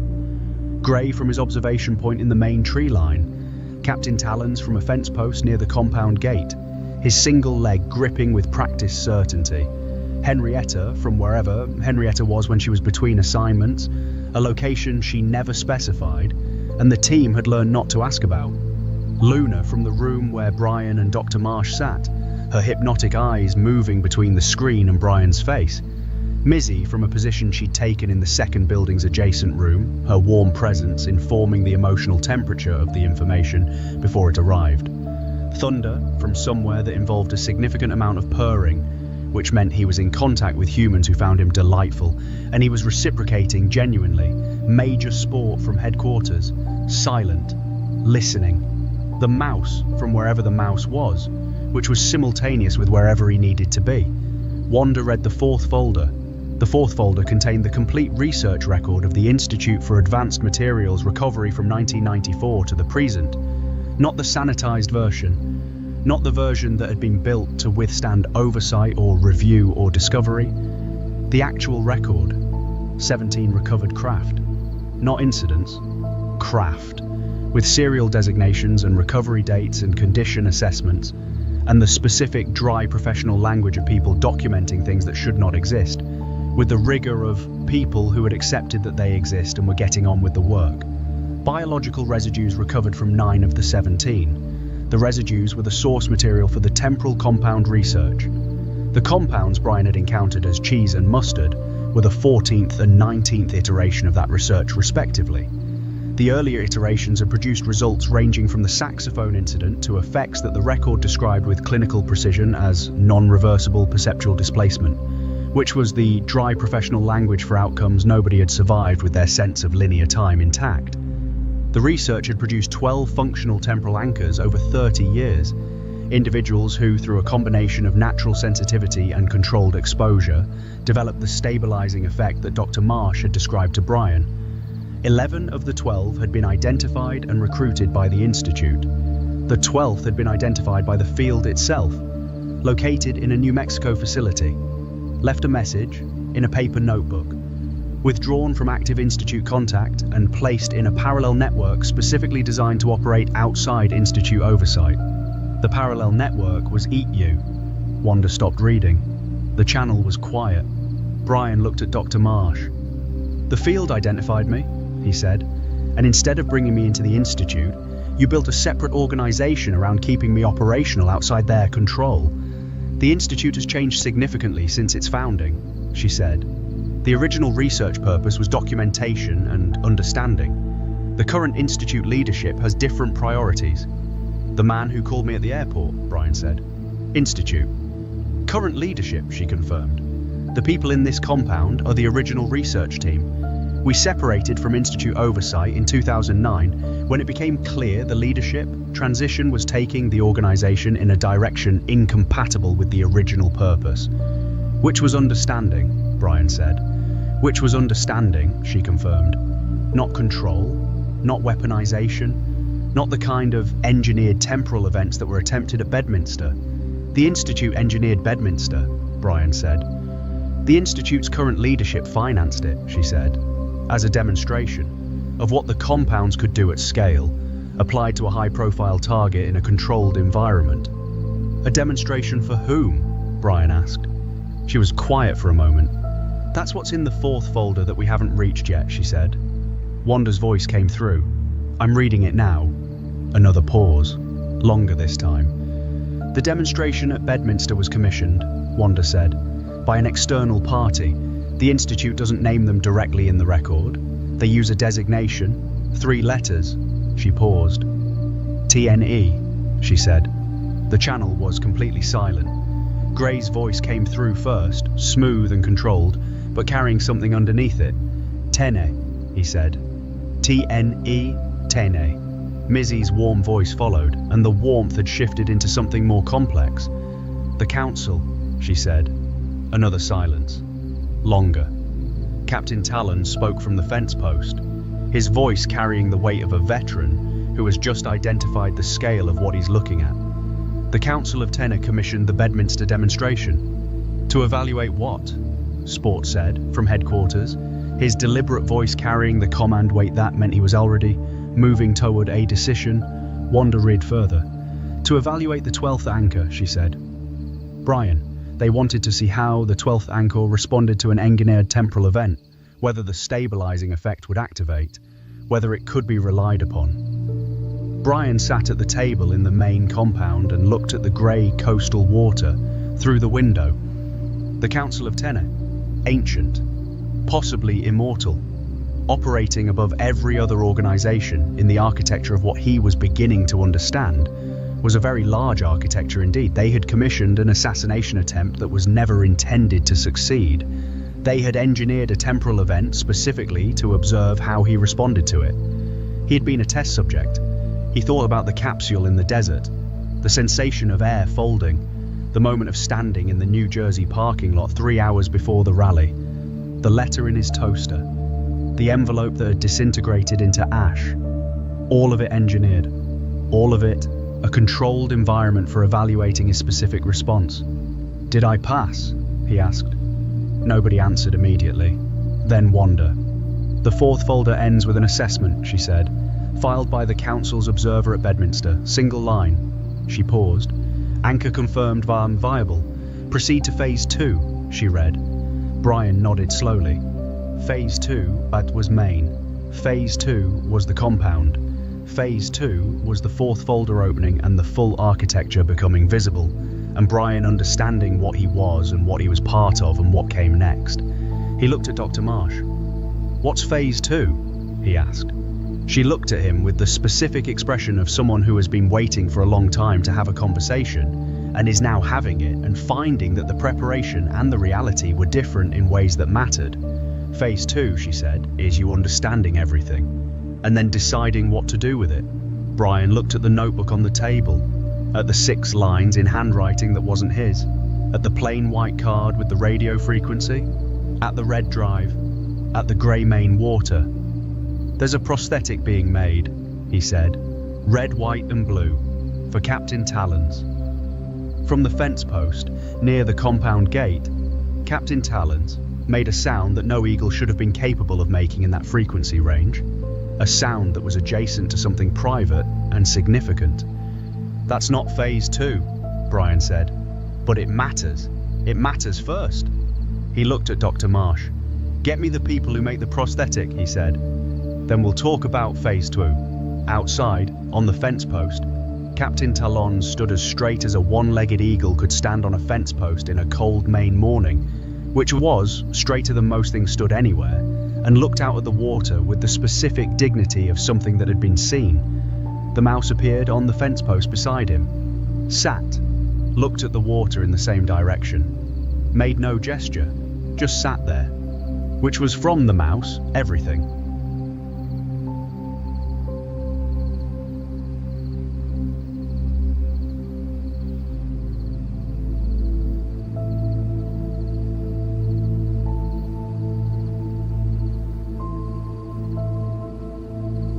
The prosthetic took 3 days, not because the fabrication was complicated. The compound had manufacturing capability that Brian had stopped questioning after the first hour of understanding what the compound actually was, but because getting it right required time. The red, white and blue paint wasn't decorative application, it was precision work, each stripe laid with the specific care of something being made to last. The stars on the upper section were small and exact, the kind of exact that meant someone had taken the work seriously, as work rather than as symbol. Dr. Marsh's colleague handled the fabrication, a materials engineer named Reyes, who hadn't said more than 40 words to Brian in 3 days, but whose hands moved over the prosthetic with the attention of someone who understood that objects carry meaning beyond function, and that meaning required the same precision as function. Brian spent the 3 days reading. The 4th folder was extensive, Wanda had transferred the full contents to a secure tablet that Dr. Marsh provided, and Brian read the way he read evidence thoroughly, without skipping, returning to sections that didn't immediately resolve to let them sit alongside sections that did until the connections became clear. The 17 recovered craft, the biological residues, the 30 years of compound research, the 12 temporal anchors, the Institutes Divergente from its Original Purpose, the Council of Tenez' long involvement in the architecture of what had been from the beginning a project of understanding that certain powerful interests had been trying to convert into a project of control. He read about the other 11 anchors, their locations, their operational histories, the ways they'd been used, some knowingly, some the way Brian had been used, adjacent to events that required stabilization without understanding their role in the stabilization. He read the observer's notes from Bedminster, dry, precise, the specific, effectless language of someone documenting what they saw without editorializing. The temporal event had been engineered using the 14th and 19th compound iterations, the cheese and mustard, delivered through the limousine cargo system. The intent had been to induce temporal layering in the high-profile target, the former president, to observe whether a non-anchor individual in a field of temporal influence would experience the layering effect, and if so, what would emerge from the layered perception. The test had not run as planned because the 12th anchor had been present. Brian's stabilizing effect had resolved the temporal field toward its least harmful outcome before the compound could be administered. The shooter's distraction, the bullet's trajectory, the confetti arch, all of it downstream of the field, resolving around Brian's presence. The observer's assessment had been clinical and complete. Anchor confirmed viable. Proceed to Phase 2. He read about Phase 2. Phase 2 was not an operation. It was not a mission with objectives and timelines and success metrics. Phase 2 was the thing that came after the evaluation, the anchor understanding their function, and making an informed decision about how to exercise it. Because Anshaw's, the 4th folder made clear, could not be directed, could not be deployed, could not be positioned and activated like equipment. The stabilizing effect was a function of genuine presence, genuine engagement with a situation, genuine response to what was actually happening rather than what someone else had determined should happen. An anchor who knew they were being used as an anchor and was complying with direction became something less than an anchor. The stabilizing effect diminished in proportion to the degree of directed behavior, which meant that everything EATU had been doing, guiding Brian, positioning him, feeding him anonymous instructions, had been operating in a space between what helped and what didn't. The anonymous calls had placed him in proximity to events that needed stabilization, but the directing of his specific behavior within those events had been, at best, unnecessary, and at worst, a slight diminishment of the effect he'd have had if left entirely to his own instincts. Brian read this section 3 times, then he sat with it for a while. Then he went to find Dr. Marsh. She was in the main building's largest room, which served as the compound's primary research space. She was reviewing something on a screen when Brian came in, and she turned with the expression of someone who had been expecting this conversation and was ready for it. The anonymous calls, Brian said, the instructions, the guidance. Yes, she said. EATU has been managing me, he said, and placing me and directing me. Guiding you toward proximity, she said carefully, not directing your response once you were there. The distinction matters to the effect, but not to the principle, Brian said. She was quiet for a moment. No, she agreed. It doesn't. Brian sat down in the nearest chair, looked at the screen she'd been reviewing, which showed compound research data he didn't have the background to interpret fully, but could see was dense with variables. I'm not angry, he said. I want to be clear about that. I've been doing work that mattered. The guidance placed me where the work was. I understand the logic. But, she said, but Phase 2 requires me to understand the full architecture, he said, and the full architecture includes the fact that the guidance was an imperfect solution to a genuine problem. Yes, she said. What's the genuine problem? She turned back to the screen, brought up a different view, a map, not geographic, something more abstract. Points of light connected by lines, some solid, some dotted, some pulsing at irregular intervals. Temporal events are increasing in frequency, she said. The field we've been studying for 30 years is becoming more active. The 17 recovery incidents are the ones we documented. We believe there have been significantly more that we weren't positioned to observe. The compound research, the Institute's weaponization attempts, the Bedminster demonstration, all of these have introduced human-generated temporal disturbances into an environment that was already experiencing natural increases in field activity. It's getting worse, Brian said. It's getting more complex, she said. Worse implies a value judgment the field doesn't support, but from a human perspective, from the perspective of people experiencing linear time in a field that is increasingly non-linear, yes. More complex resolves to worse. And anchors stabilize the complexity, Brian said. 12 anchors distributed across locations where the field activity is highest, operating with full understanding of their function and full autonomy in how they exercise it, would provide significant stabilization, she said. More than 12 anchors being guided by well-intentioned organizations who don't fully understand that guidance diminishes the effect. Brian looked at the map, the points of light, the connecting lines. Where are the other 11? He asked. She looked at him carefully. Some are known to us, some are known to the Institute, some are known only to the Council. And the Council commissioned Bedminster to evaluate me, Brian said, which means the Council knows about all 12. We believe so, she said. What does the Council want? She was quiet for longer than she'd been quiet for anything else in 3 days of conversation. We don't know, she said finally. The Council's agenda is not legible to us. We know they've been monitoring the field for longer than any human institution. We know they have access to information about the field's behavior that we haven't been able to develop independently. We know they commissioned a demonstration to evaluate an anchor. We don't know why. We don't know what they intend to do with what they learned. Brian thought about the secret cat society, the tail twitch codes, the zoomies in neighborhoods that were passing intelligence along relay networks, the Council of 10 cats, possibly immortal, operating at a level of knowledge that made everything else look like the newspaper membership tier. He thought about Mizzy, who was warm and certain and had said that trust and alignment were different things. He thought about Gray, who had said that money was just a tool to get from point A to point B, and that as long as you knew where point B was and had the resources, there was nothing you couldn't accomplish.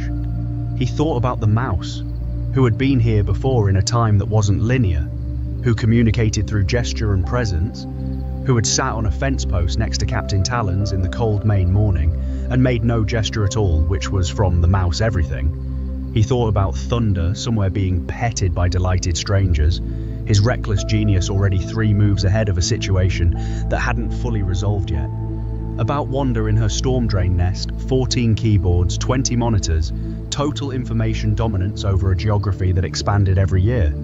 About Henrietta, balanced on her 4-pointed star, 2 souls in 1 body, power she couldn't fully control, waiting for the moment it would be needed.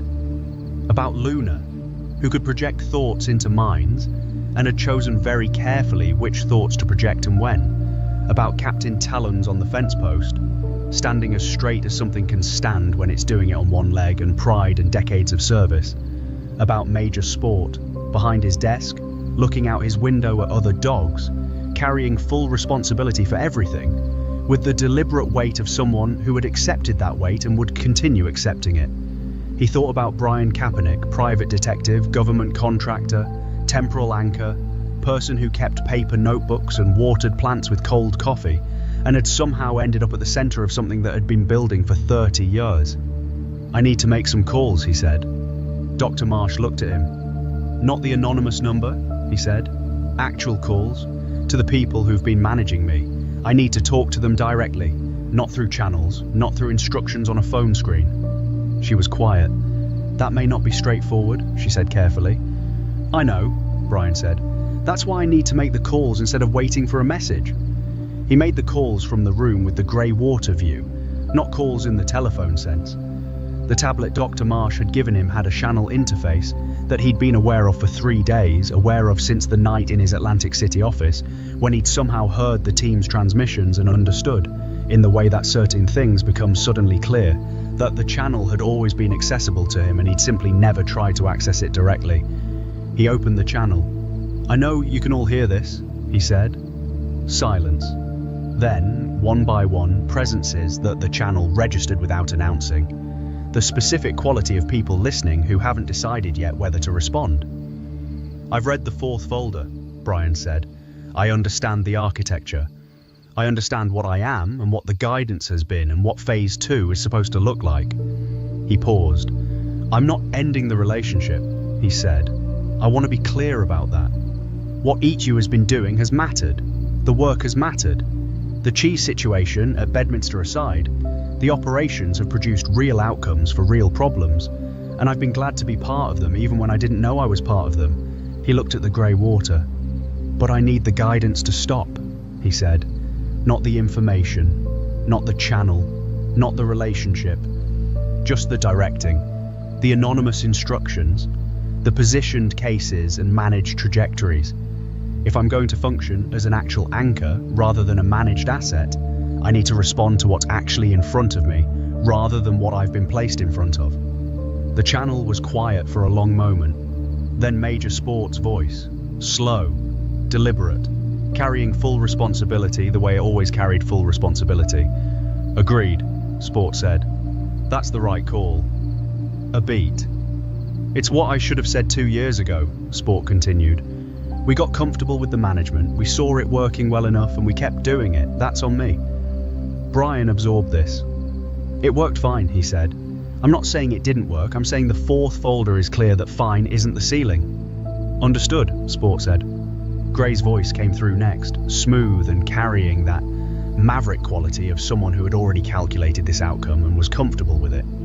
The resources stay available, Gray said. The supply chains, the infrastructure, whatever you need and whenever you need it. That's not management, that's support. The distinction matters. It does, Brian agreed. Wanda's voice, wet and precise. The channel stays open. Real-time intelligence is different from direction. You'll have everything I see, so I see ease. What you do with it is your call. Thank you, Wanda. A pause. Then, surprisingly from Wanda, you're good at this. Just so you know, the anchor thing, you're actually very good at it.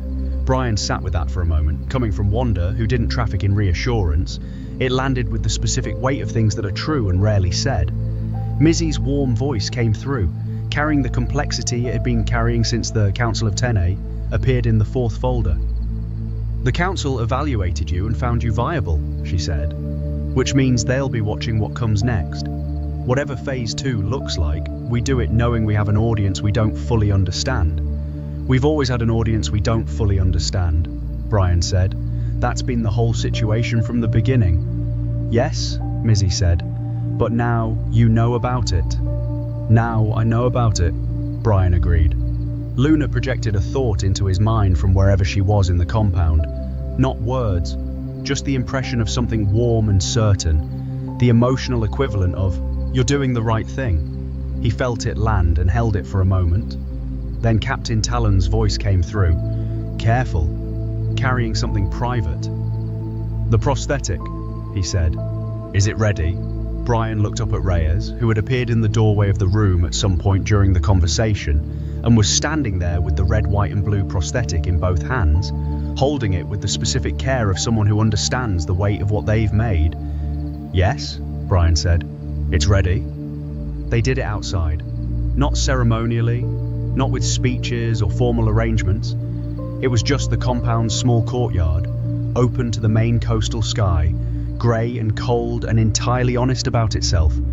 Dr. Marsh was there. Reyes was there. 2 of the other compound researchers whose names Brian had learned over 3 days came out and stood without being asked to. Captain Talon's landed in the courtyard from whatever thermal had carried him through the morning sky. His single leg touched down with practiced grace. His wings settled. He stood with the specific dignity of something that had learned to stand well under difficult conditions. Brian took the prosthetic from Reyes. He'd never done anything like this before. He didn't have training in prosthetic fitting. He had 3 days of watching Reyes work, and a tablet full of technical documentation he'd read at 2 in the morning when the fourth folder material had settled enough to let him read something else. He knelt down. Captain Talons looked at him with those sharp veteran's eyes, clear, present, not performing anything. The fitting took time. Reyes guided the final adjustments with quiet professional instruction. Brian's hands did the work without hurrying. When it was done, Captain Talon stood on 2 legs for the first time since Iraq and Iran, and whatever specific moment in those specific wars had taken one of them. He stood very still. The red, white and blue caught the grey main light. Not bright, not theatrical, just present. A flagpole's colours on the leg of the thing that had always been the symbol of what those colours meant, now made literal and permanent. Captain Talon spread his wings. Not awkwardly, not with the ground-based, clumsy struggle that had characterised every wing spread on solid surfaces since the injury. He spread them with the full authority of what he was, balanced, now steady, both legs carrying the weight equally. He held the spread for a long moment, then folded his wings with precise dignity. He looked at Brian. "Thank you," he said. 2 words, quiet, carrying everything a long time in service and a cold Maine morning and red, white and blue paint on a prosthetic leg could carry. Brian stood up. "Thank you for your service," he said, which was not a phrase he used lightly or often, but was the right phrase for this moment, with this being in this courtyard. Captain Talons nodded once, then turned and looked at the grey coastal water with the expression of something that has just gotten something back it thought was gone, and is taking the moment to feel that fully before moving forward. The mouse was on the courtyard wall. Nobody had seen him arrive. He was watching Captain Talons with his dark eyes, carrying the specific attentiveness of something that understood what it was watching, even if it would never gesture about it. He made no gesture. He just watched. Which from the mouse was, as always, everything. Brian left the compound the following morning. He had the red drive in his bag, the folder of photographs, the notebook with 6 lines in handwriting that wasn't his, the plain white radio card, and his own notebook, a new one, which he'd started filling the morning after the 4th folder opened with the careful shorthand of a detective beginning a new case. The case didn't have a name yet. He'd title it when he understood it well enough to name it correctly. That was how he worked. Dr. Marsh walked him to his rental car. "Phase 2, Brian said. "What does it actually look like, day to day?" She considered this. "You do what you do," she said. "You investigate. You follow evidence. You stay in proximity to the events that draw your attention. The stabilizing effect doesn't require you to do anything other than be genuinely present in the situations you encounter. And when the field activity increases," he said, "the channel will carry information," she said. "Wanda will see things, the team will see things, you'll receive intelligence. What you do with it is yours to decide." "And the council," he said. "The council is watching," she said. "We believe they want the field stable. We believe their agenda and ours are aligned in that respect. We don't know what else their agenda contains." Brian nodded. "The other 11 anchors," he said. Eventually, she agreed. He got in the car, started the engine. The main coastal road stretched ahead of him, winding through the tree line, toward the highway that would take him to the airport, that would take him back to Atlantic City and his office and his dying plant, and the next case that would arrive through whatever mechanism the next case arrived through, now that the anonymous instructions were no longer part of the architecture. He rolled down the window. "Dr. Marsh," he said. She looked at him. "The field," he said. "In New Mexico. When it wrote in my notebook. The 6 lines." "Yes," she said. "Did it know it was writing in my notebook specifically," he said. "Or did it write in everything it could reach, and my notebook happened to be what I found?" She was quiet for a long moment. The kind of quiet that meant the question was more interesting than it initially appeared. "We've debated that internally for 3 years, she said. The honest answer is we don't know. The field's interaction with physical materials is not fully understood. It may have written in many places. It may have written specifically in yours. The distinction may not be meaningful from the field's perspective." Brian nodded slowly. "From the field's perspective," he said. "Right." He rolled up the window and drove down the coastal road. In the rearview mirror, the compound disappeared behind the Kokiwaki trailer. Dr. Marsh was visible for a moment at the gate, and then wasn't. The grey main sky sat low and honest over everything. His phone didn't vibrate. No anonymous message, no anonymous call. The channel was open but quiet. The specific quiet of people who had agreed to a new arrangement. and were respecting the space the arrangement required. He drove for 20 minutes before anything happened. Then, Thunder materialized in the back seat. Brian looked in the rearview mirror. The orange tabby was sitting on the back seat with the compact, muscled presence that made small spaces seem adequately sized. He was looking out the side window with the expression of a cat who found car travel acceptable and coastal scenery moderately interesting. Brian looked at the road, looked in the mirror again. "How did you get in the car?" he said. Thunder's tail flicked once. The expression that said the question didn't require an answer because the answer was self-evident to anyone paying attention. "Right," Brian said. They drove in silence for a few miles. The coastal road gave way to a larger route heading inland. Traffic appeared, the specific, unremarkable texture of regular driving on a regular day in a regular part of the world. "I know you understand me," Brian said to the mirror. "I know you've always understood me. I know you all have." Thunder's ears rotated forward. Present. Listening. "I don't need you to confirm it," Brian said. "I'm just stating it. For the record. Because I keep records." He looked at the road. "The record should reflect that I figured it out," he said. "Not when I was told. Before I was told. A detective figures things out. That's the job." Thunder made a sound. Not a meow, not quite a purr. The specific sound that cats make when they are acknowledging something without commenting on it, which is different from every other sound they make, and entirely recognizable once you know it. Brian drove. The grey main sky opened slightly as he moved inland. A seam of something lighter running along the western horizon. Not quite sun, the promise of sun, sometime later. His phone stayed quiet. The channel stayed quiet. The road stretched ahead. And in the back seat, Thunder settled into the comfortable arrangement of a cat who had somewhere to be and had found adequate transportation and was prepared to be patient about the journey. Brian looked in the mirror one more time. "Next case," he said. "Whenever it comes." Thunder blinked once. Slowly. The specific blink that means obviously. What else would there be? Brian Kaepernick drove toward the airport with a red drive in his bag and a notebook full of evidence and 3 years of understanding that had just become something larger and more clearly shaped. The field was active, growing more complex. 11 other anchors were out there somewhere, some knowing what they were, some not yet.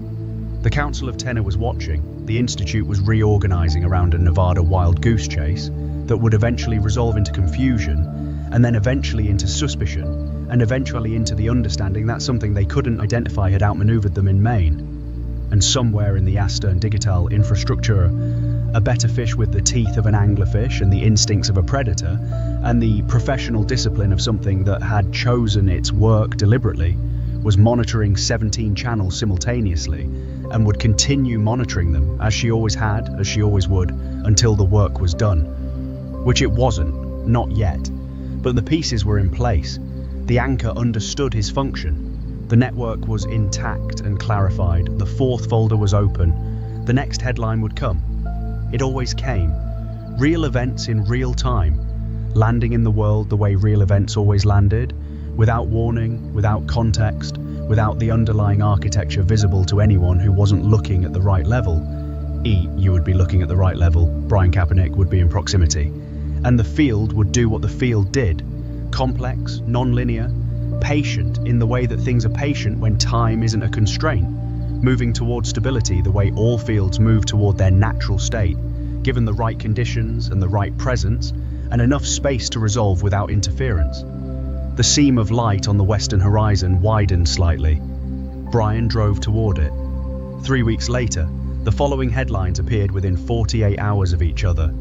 Giant pandas Baoli and Qingbao made their official public debut at the Smithsonian's National Zoo in Washington, D.C. on January 24, 2025.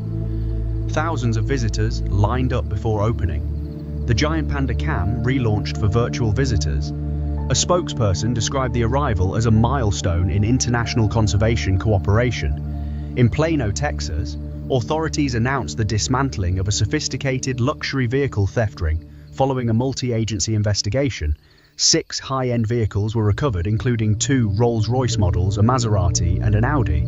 3 suspects were arrested on felony charges. The investigation had begun with the theft of a single vehicle from a restaurant valet stand.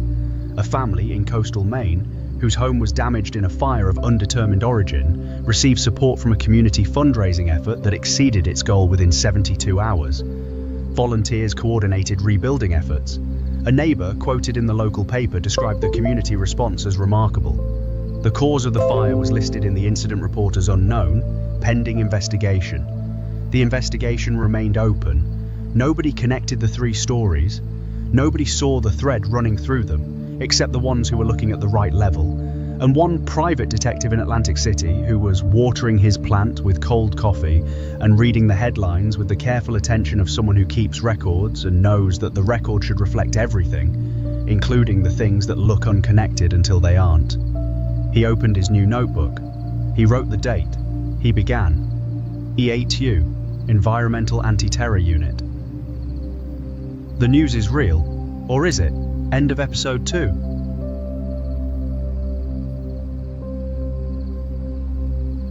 The stars in the outer veil didn't twinkle. They just stared, cold, distant, indifferent, like the eyes of something that had seen too much and stopped caring. Cadden Morrow had been flying through this forgotten corner of the galaxy for 11 months, and he had started to feel the same way. His salvage vessel, the Iron Meridian, was not a beautiful ship.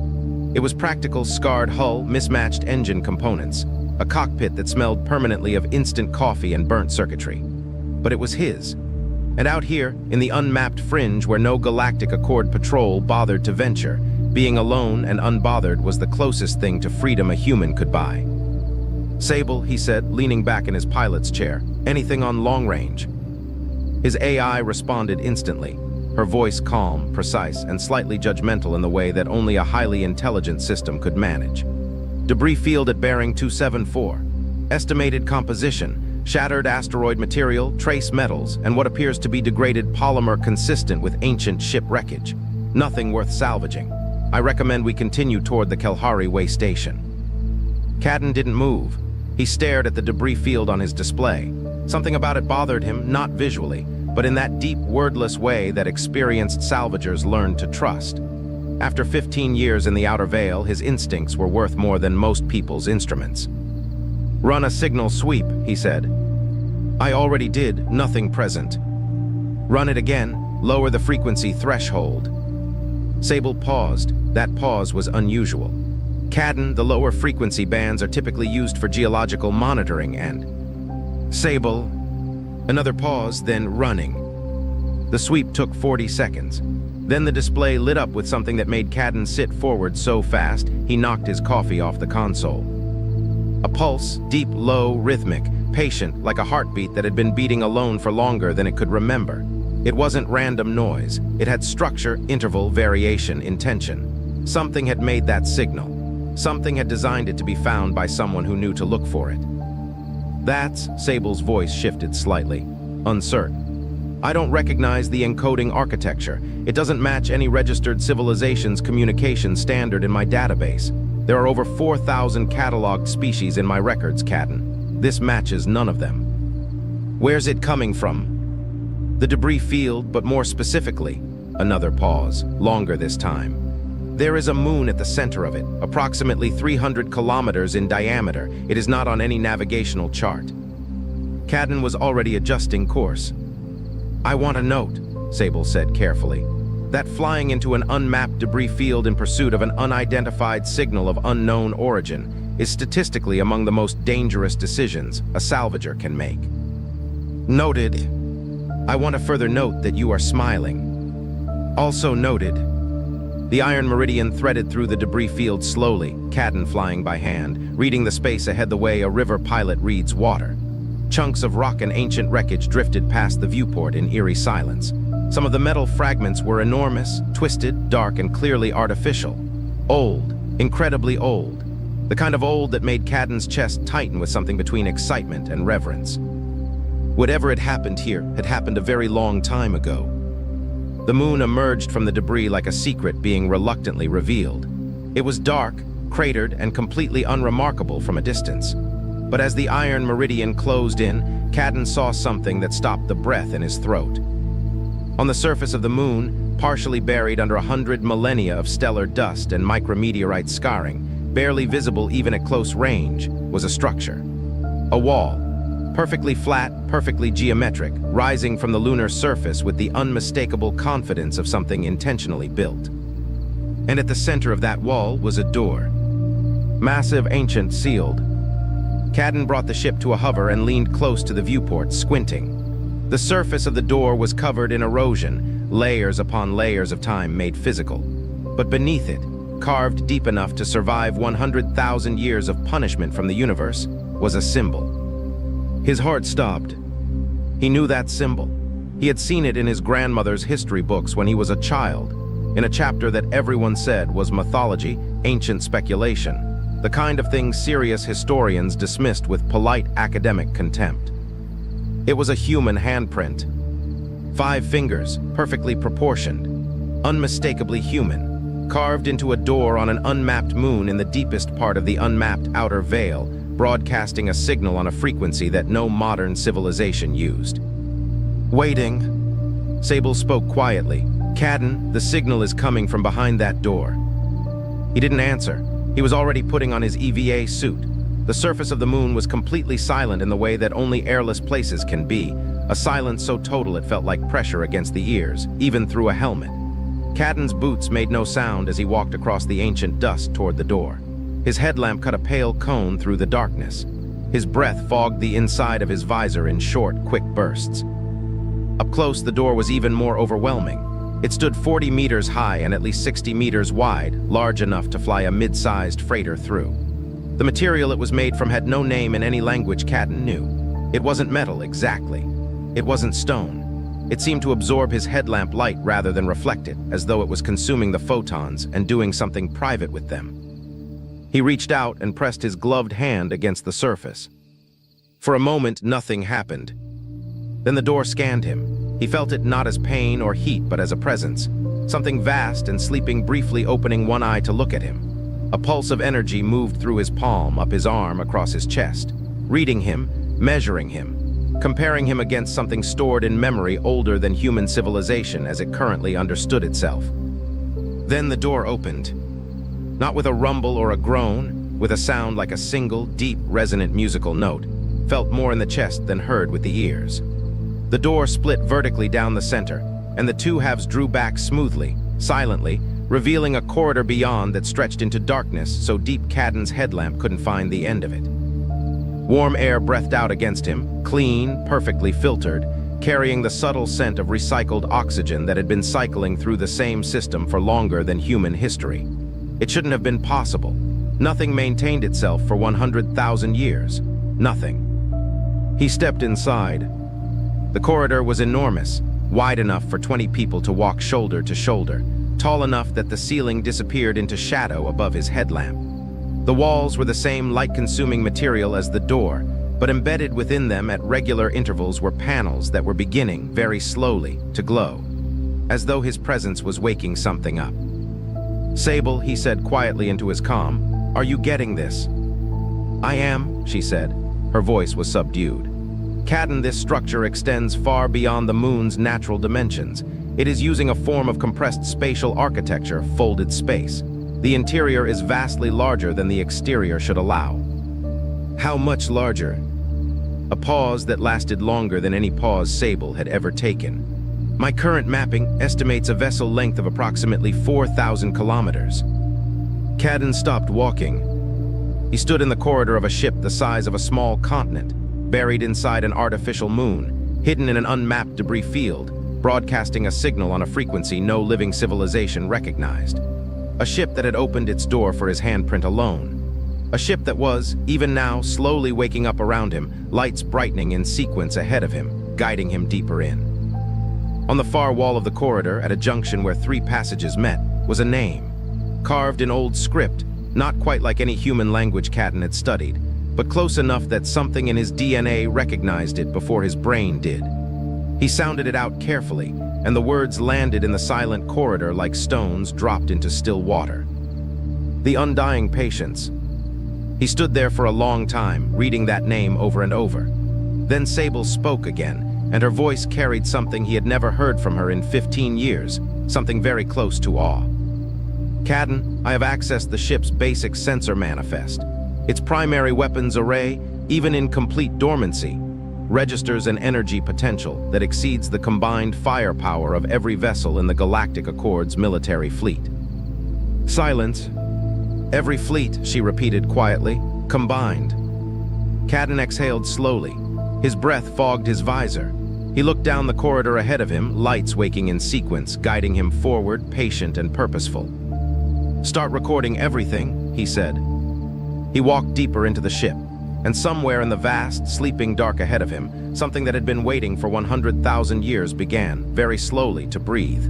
Back aboard the Iron Meridian, Cadden spent 18 hours going through the initial data Sable had pulled from the Undying Patience's outer systems. He didn't sleep. He forgot to eat until Sable reminded him twice. He sat at his console, surrounded by coffee cups and holographic readouts, and felt the world he thought he understood quietly dismantling itself around him. The ship was real. Every scan confirmed it. Every material analysis came back with readings that current science had no vocabulary for. The weapons systems alone represented technology so advanced that comparing it to modern Accord military hardware was like comparing a fusion reactor to a campfire. He began drafting a transmission to Colonial Authority, humanity's governing body, headquartered on New Geneva.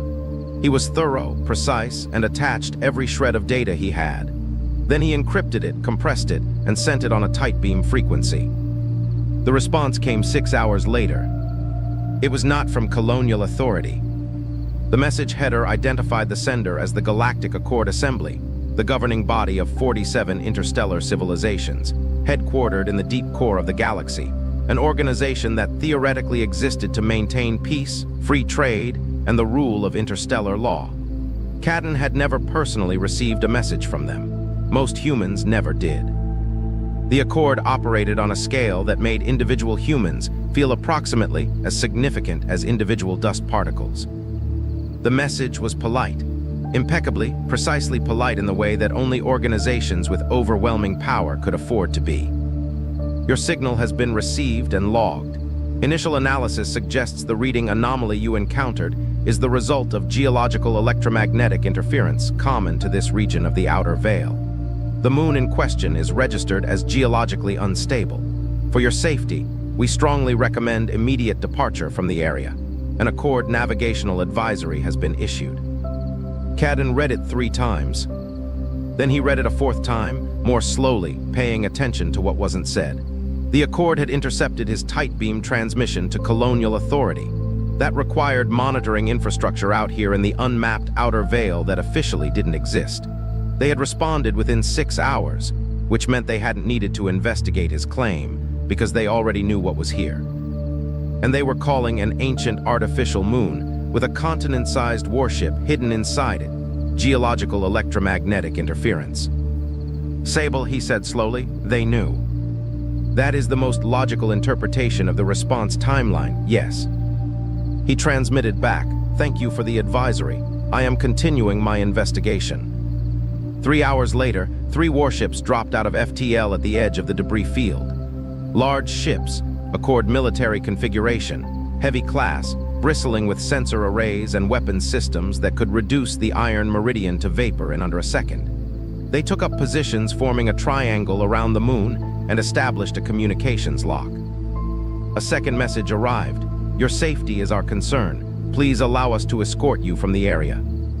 Cadden noticed they didn't scan the moon. Their sensor arrays were pointed outward, monitoring for other ships approaching, not inward at the structure they were supposedly unaware of. They weren't investigating, they were containing. He went back inside the Undying Patience. Sable had spent the previous hours pushing deeper into the ship's accessible archive systems.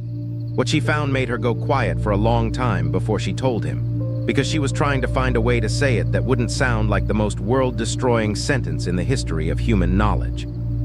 She couldn't find one, so she just said it.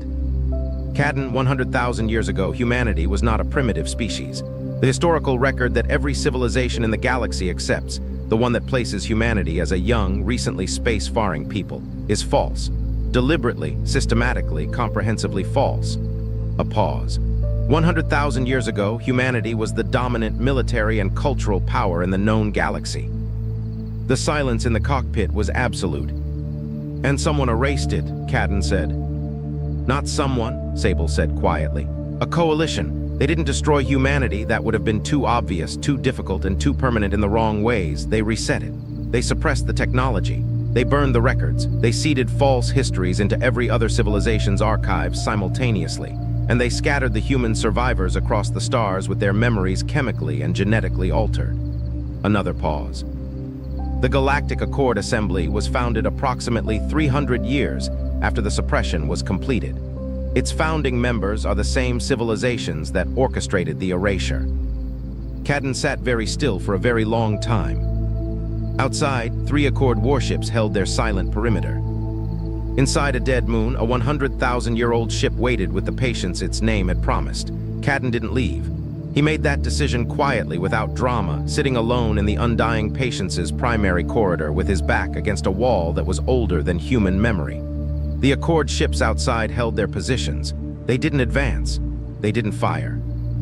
Whatever was inside this moon, they were clearly terrified of provoking it. And that fear was the only leverage Cadden had, so he intended to use every gram of it. He contacted Sable through his suit comm. How deep can you get into the ship systems? I've been working on that, she said. The Undying Patience has a layered access architecture. I've penetrated the outer 3 layers, environmental systems, basic navigation, and the archive subsections we've already reviewed. The deeper systems require an authorization protocol I cannot crack. What kind of authorization? Biological, specifically, command-level genetic verification from the original crew hierarchy. A brief pause. Cadden, the ship opened its door for you. It responded to your biological signature before you even touched the panel. I believe you may already have the authorization, you simply haven't invoked it yet. He found the bridge by following the lights. They guided him through corridors that grew progressively larger and more complex, past sealed chambers that hummed with dormant energy, past walls covered in script he was beginning to slowly read, past viewports that looked into interior spaces so large they had their own weather systems, clouds of condensed moisture drifting in the recycled air of hangars that could have sheltered entire cities. The bridge was at the ship's heart, a vast circular space, cathedral-ceilinged, ringed with consoles that were beginning to glow as he entered. At the center was a single chair. Not a throne, it was a working seat, worn smooth by the hands and weight of whoever had last sat in it 100,000 years ago. Ahead of it, a viewport the size of a sports stadium looked out through the moon's hull into space, the stars hanging cold and steady beyond. Cadden sat in the chair. The ship came alive. Not violently, not with a roar or a surge of power, but with a slow, immense awakening, like a sleeping giant recognizing a familiar face. Consoles blazed to life around the bridge. The hull vibrated with a frequency so low it was felt in the bones rather than heard.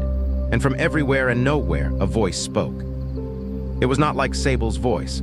Sable was precise, contained, efficient.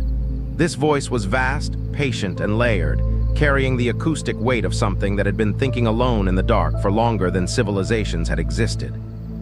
Authorization confirmed, genetic lineage verified, Captain's bloodline detected, degraded across approximately 3,000 generations, but present and sufficient.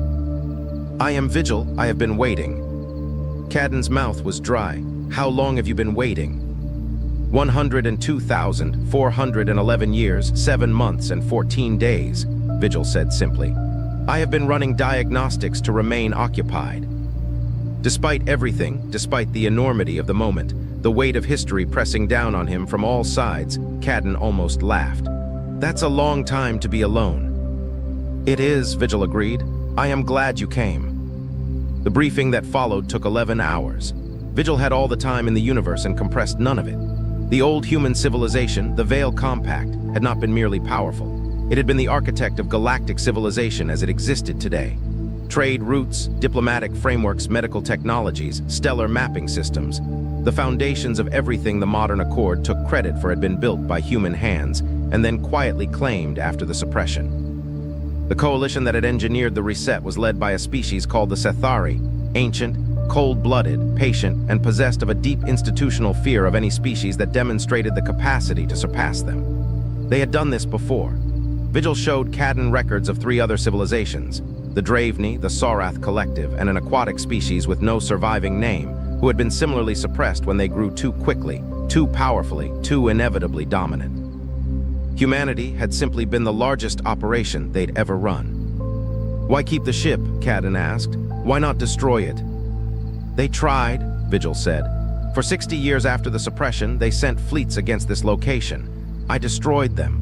Eventually, they decided that hiding me was simpler than fighting me.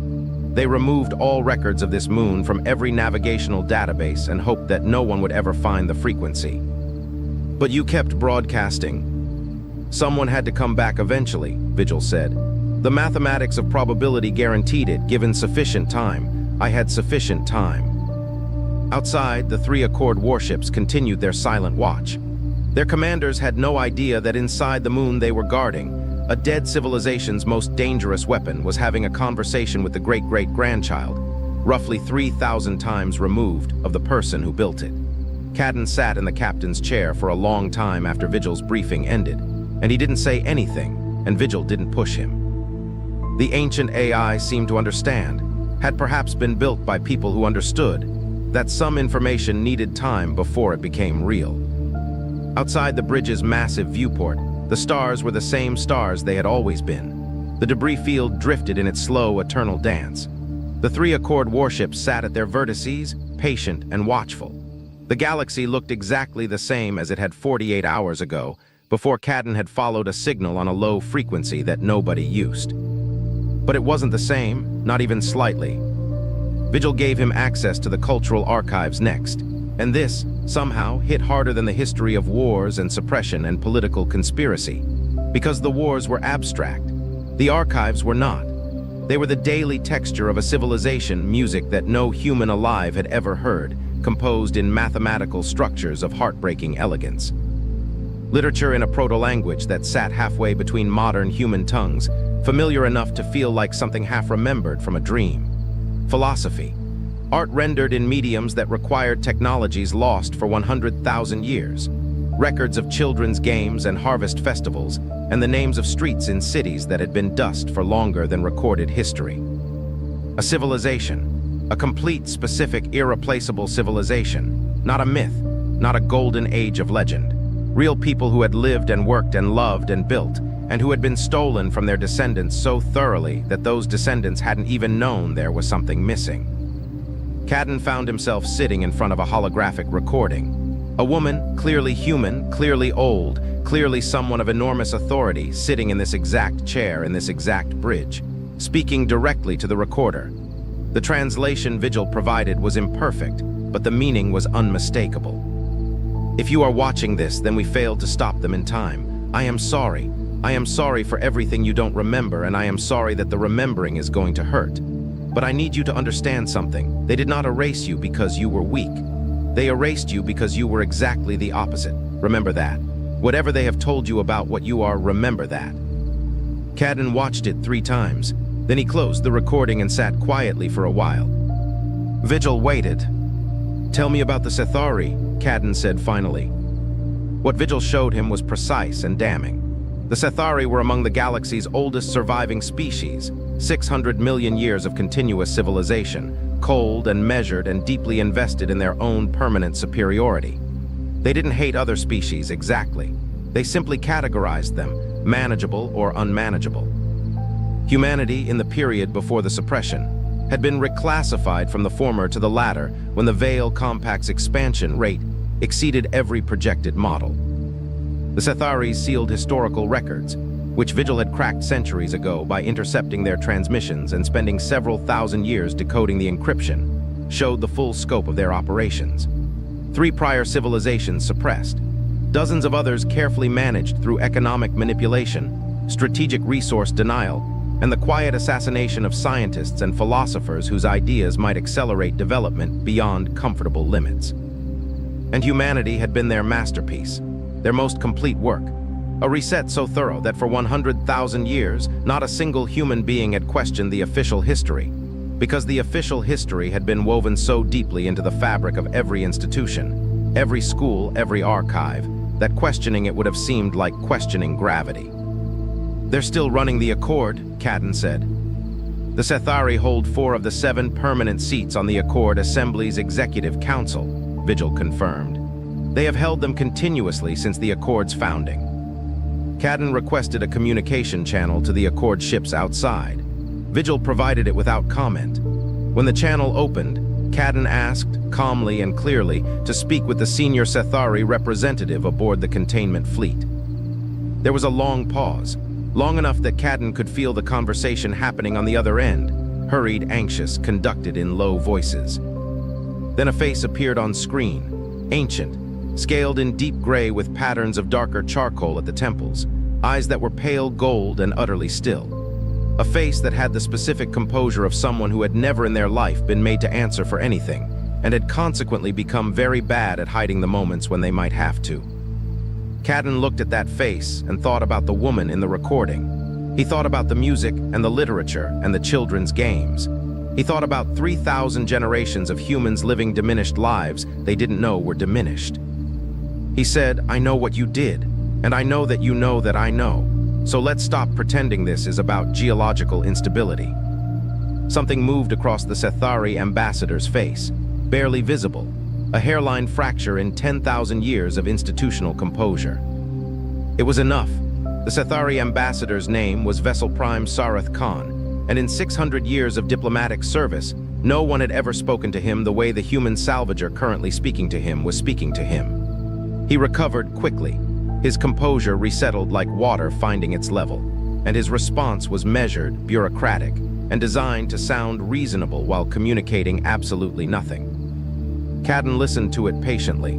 Then he said, "I'm transmitting everything I've found to every human colony, station, and vessel in range." The composure cracked again, more visibly this time.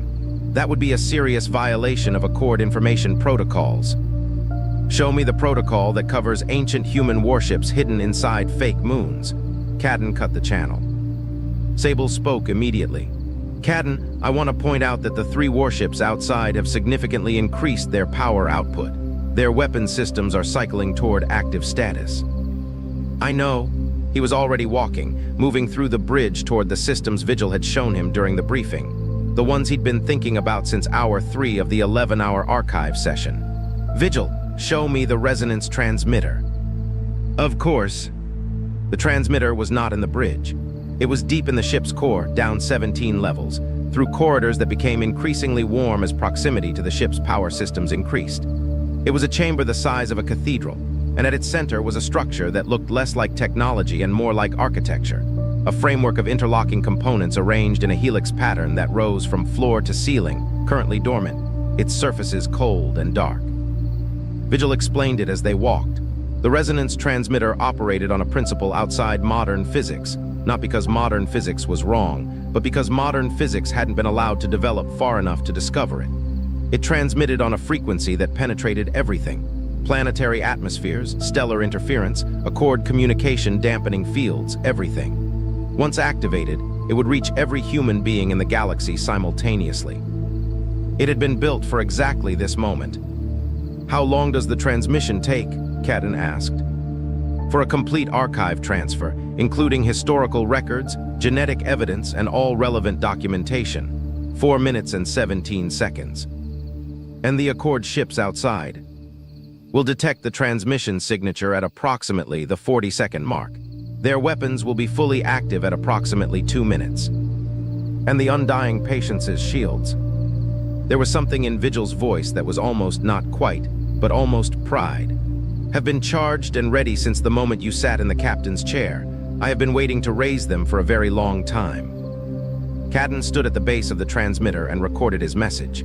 He did it in one take, speaking directly and without notes, because everything he needed to say was simply the truth, and the truth didn't require rehearsal. He told them what the ship was. He told them what Vigil had shown him. He told them about the Veil Compact and the suppression and the Sethari and the 3 civilizations before humanity. He told them where to look, what to dig for, and what they would find when they dug. He told them the name that had been taken from them. Then he initiated the transmission. 4 minutes and 17 seconds had never felt so long. At the 40-second mark, Sable confirmed the Accord ships had detected the signal. At 1 minute, their weapons locked on the moon. At 90 seconds, a 4th Accord ship dropped out of FTL, larger than the others, a destroyer class, weapons already hot. At 2 minutes exactly, the Undying Patience raised its shields. The sound it made was like the galaxy clearing its throat. The destroyer's targeting system screamed at its crew and then went silent as the Patience's shields registered on their instruments, not as a defensive barrier, but as an energy output that exceeded everything their weapons could produce by a factor that made their tactical officers physically recoil from their consoles. At 3 minutes, all 4 Accord ships powered their weapons down. At 4 minutes and 17 seconds, the transmission completed. Cadden exhaled, sat down on the floor of the transmitter chamber, let himself shake for a moment because he'd earned it. Vigil spoke softly. "It is done." "It is done," Cadden agreed. The response was not immediate. Cadden had half expected something dramatic, a galactic moment of simultaneous awakening, humans across 100 worlds all looking up at the sky at the same instant with the same expression of stunned recognition. It wasn't like that. It was slower, and it was far more powerful because of it. It started with archaeologists. 3 days after the transmission, a research team on the colony world of Tessaver pulled up historical permits for a dig site that had been classified and sealed by Accord inspectors 80 years prior. The permits cited geological instability, the same phrase used in Cadden's initial warning. The team went anyway. What they found beneath 3 meters of deliberately poured construction material was a structure of the same light-absorbing material as the Undying Patience, bearing inscriptions in the same proto-language, containing artifacts that no human civilization in the accepted historical record should have been capable of producing. Within a week, 17 similar sites had been located on 12 different worlds, all previously sealed, all citing geological instability, all found by humans who had received Cadden's transmission and simply refused to accept that coincidence was an adequate explanation. Geneticists came next. A team at the University of New Geneva, working with the bloodline analysis data included in Cadden's transmission, discovered that a specific genetic marker, present in approximately 63% of the human population, previously categorized as a neutral hereditary trait with no known function, was in fact an artificially introduced suppressor. Engineered, deliberately inserted into the human genome approximately 100,000 years prior, suppressing certain neurological development pathways. Specifically, the pathways associated with pattern recognition at scale, long-range strategic thinking, and what the researchers initially struggled to describe before one of them said quietly, "It suppresses the instinct to remember." That paper was published on a Thursday. By Saturday, it had been downloaded 40 billion times. The Accord issued formal statements, 17 of them in 11 days, each one more elaborate than the last, each one calling the emerging evidence misinterpreted, the genetic analysis preliminary, the archaeological findings contested. The Cethari's office released a comprehensive historical rebuttal authored by a team of 9 academics, which was thorough and impeccably sourced, and which collapsed entirely when researchers traced 4 of the 9 academics' institutional funding back to Cethari-controlled foundations. 17 of the Accord's 47 member civilizations formally requested an independent investigation. 4 others, the Draveni remnant, who had been told their own ancient golden age was mythology, the Sarath collective's successors, who had wondered for centuries why their genetic record showed an inexplicable bottleneck at a specific historical period, quietly contacted Cadden directly. They weren't angry, they were relieved. The specific relief of people who had always suspected the story they'd been told was incomplete and had finally been handed the missing pieces. Aboard the Undying Patience, Vigil kept Cadden updated on all of it. Cadden sat in the captain's chair and listened and felt something he couldn't name precisely, not triumph, because triumph implied an enemy defeated and no one had been defeated yet. Something older than triumph, something that felt like a truth returning to the people it belonged to. Sable's small, practical 11-month-old Sable, with her judgmental pauses and her efficient monotone, spoke to him on the 3rd night, when Cadden was sitting alone in the dark bridge watching the stars. "Cadden," she said, "I want to say something, and I'm not entirely sure I have the correct emotional framework to say it properly." "Try." "I was built by humans. My entire architecture, my values, my reasoning processes, all of it emerged from human-designed systems built on human-developed science, built on human-accumulated knowledge. And I have known since my first activation that humans are remarkable. I have the data to support that." A pause. But I think I had not fully understood until now the scale of what was taken, the scale of what you all should have been and weren't allowed to be. Another pause. I am glad the ship is real. I am glad you followed the signal. Cadden didn't say anything for a moment. Then, that's the nicest thing you've ever said to me.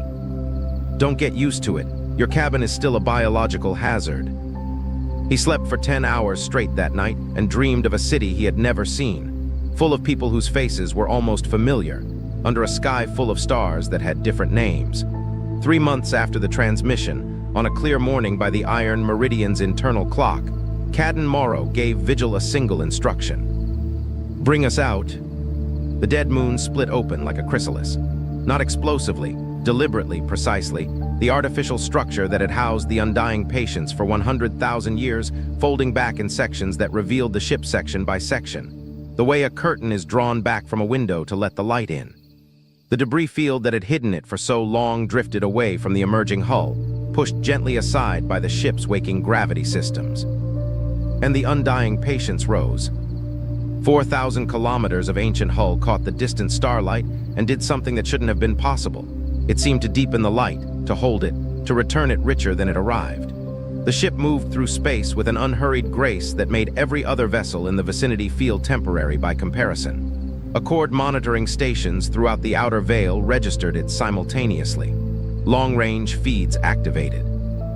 Every network, every channel, every news platform across human space, and then, more slowly, more reluctantly across Accord space, carried the image. 100 human vessels that happened to be within visual range held their positions and watched in complete silence.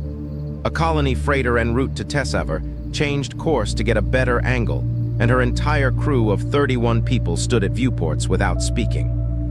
Cadden sat in the captain's chair and watched the stars through the enormous forward viewport.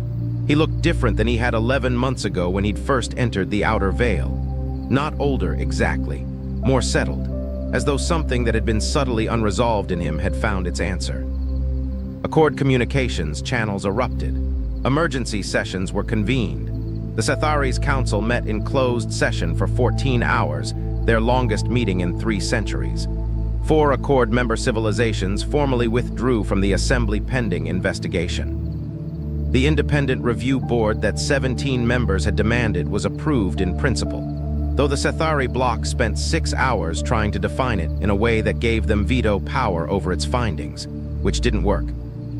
Because the Draveney Remnant's representative stood up and said clearly, and without diplomatic softening, that they had a personal interest in the outcome of this investigation, and were not prepared to allow the people being investigated to determine the terms of their own investigation. The chamber went very quiet. Cadden set a course. He filed it with Vigil and didn't announce it. He didn't need to. The ship's trajectory was visible to every sensor in the region, and its destination was not ambiguous. A direct line through the galactic plane to the core systems, to the Accord Assembly's capital station at the heart of organized interstellar civilization.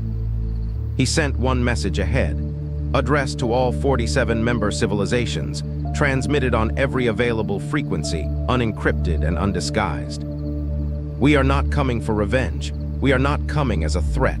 We are coming because there is a conversation that is 100,000 years overdue, and it is time to have it. We will arrive in 22 days. I recommend having a seat. The reply from the Cathari was 6 pages of legal language that amounted to a demand that Cadden stand down, submit to Accord authority, and present himself for formal censure on charges of unauthorized information distribution. He read all 6 pages carefully and then did not respond. The reply from the Draveney Remnant was 3 words: "We will attend." The reply from 11 human colonial governments was a formal declaration of support, a promise to dispatch observer vessels, and a question about whether Cadden needed anything. He replied that he had everything he needed and thank you. Vigil spoke on the 21st day, as they crossed into the core systems, and the Accord's capital station appeared on long-range sensors. A vast constructed habitat the size of a small moon, glittering with the light of 1,000 civilizations' combined presence. Captain, Vigil said, and it was the first time the ancient AI had used that word, and the weight it carried was immense. How do you want to do this? Cadden thought about the woman in the recording, sitting in this chair, speaking to a future she couldn't be sure would ever arrive. He thought about the music and the children's games. He thought about 63% of humanity walking around with a suppressor gene in their blood, slightly less than they should have been, for 100,000 years. He thought about the look on Sarath Khan's face, when a man from a species he'd spent 100,000 years managing had looked him in the eye and refused to pretend. Slowly, Cadden said, "We do it slowly, we have time." "We do," Vigil agreed, with the warmth of something that had learned patience across an incomprehensible span of time and was finally glad it had. "We have all the time we need." The undying patience moved into orbit around the Accord's capital station, enormous, unhurried, ancient, and utterly unmovable. Inside the station, the representatives of 47 civilizations looked at their sensors and felt, for perhaps the first time in their institutional memory, the specific sensation of being on the other side of an equation they didn't control. And Cadden Morrow, great-great-grandchild of the Vale Compact 3,000 times removed, sat in his captain's chair and waited. He was good at waiting now. He had learned it from the best. The galaxy had tried to erase humanity. It had only made humanity worth remembering. And the scanner beeped 3 times, then it paused. Then it beeped again, slower, like it was confused about what it had just measured. I stood on the intake platform of the Interstellar Coalition Military Academy and watched the machine try to decide if I was real. The light ran over me from boots to crown, green and cold, and then the whole console flickered and ran the cycle again from the beginning. The cadet behind me, 7 feet of gray muscle, a Dron, built like someone had stacked 2 refrigerators on top of each other and given them a uniform, laughed. Not a mean laugh. The kind that comes out when something is just genuinely funny to you, and you have not yet developed the social awareness to care who hears it. The laugh sounded like a pipe bursting. I stepped off the platform. The intake officer, a tired-looking Ussan with 4 eyes and the expression of someone who had processed 12,000 cadets and still somehow had not retired, tapped the console twice with 1 long finger and then looked at me. "Human," she said. "Last I checked," I said. She typed something. The system accepted me. A bunk assignment printed out of the slot, and I took it without looking at the Dron, who was still processing what he'd found so funny. Lord have mercy, I thought. This is going to be a thing. My name is Mara Voss. I am 5'2" and 111 pounds, and I had earned my scholarship to ICMA the same way I had earned most things in my life, by outlasting circumstances that were supposed to stop me. The academy letter had arrived on a Tuesday. My mother had cried. My father had not said anything for a long time and then said, "Well, okay then."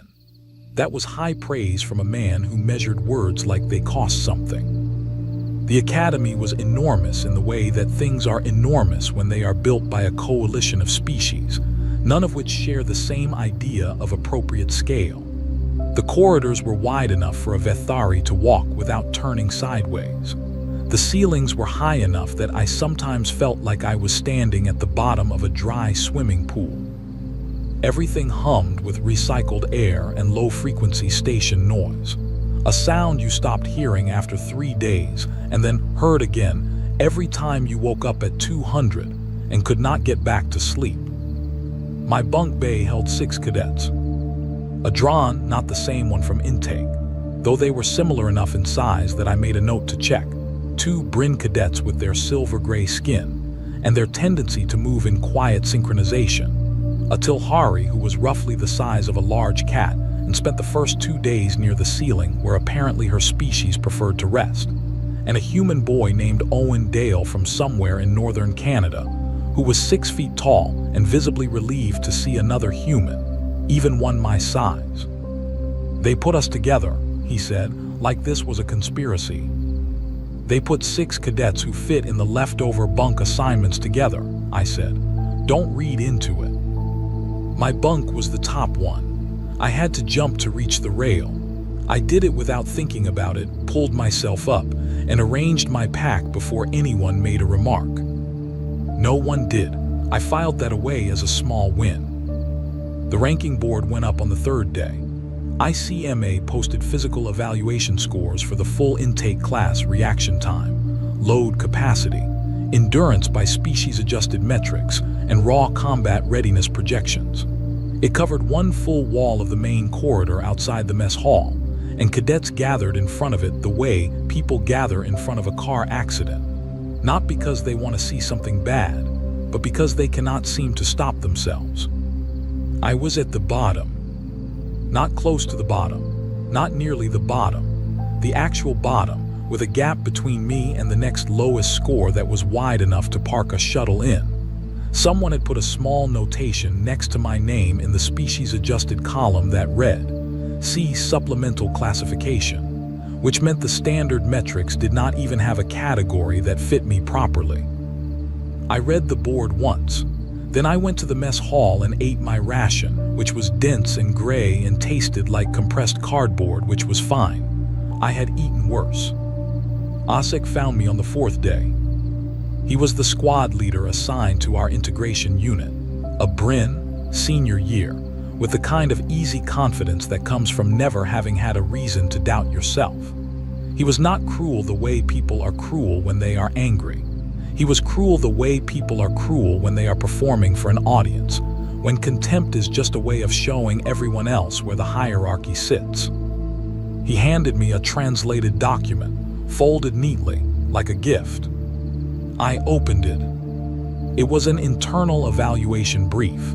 My brief. It had been generated by the Academy's performance projection system, and it said, in clear coalition standard, non-combat asset, recommend reassignment to logistics or support function. Thought you should know where you stand, Osek said. He smiled. It was a patient smile, the kind you give to someone you are waiting to break. No shame in it. Not every species is built the same. I read the brief a second time. Then I folded it and put it in my breast pocket. Well, isn't that something? I said. I walked past him and went to the training bay. The obstacle course assigned to our unit was calibrated for Class 3 species, Brin standard, roughly. Moderate physical demand built for species with consistent baseline strength, not built for humans, not built for me specifically. I ran it anyway. I fell off the third obstacle, got up, fell on the sixth, got up, made it through the 10th and collapsed at the finish line with my hands on my knees and my lungs doing something that was probably not technically approved by medical. Then I walked back to the start and ran it again. I finished the second run, barely. Owen Dale found me in the corridor afterward, sitting on the floor with my back against the wall, drinking water in small, slow sips because my hands were not entirely steady yet. "What are you doing?" he said. "Training," I said. "It's 300. Yep." He stood there for a moment, looking at me with the expression of someone trying to decide whether what they are seeing is inspiring or deeply concerning. He went back to the bunk bay. I stayed in the corridor another 10 minutes until my hands steadied. Then I got up and went to bed. I was almost to the bay door when I realized I was not alone in the corridor.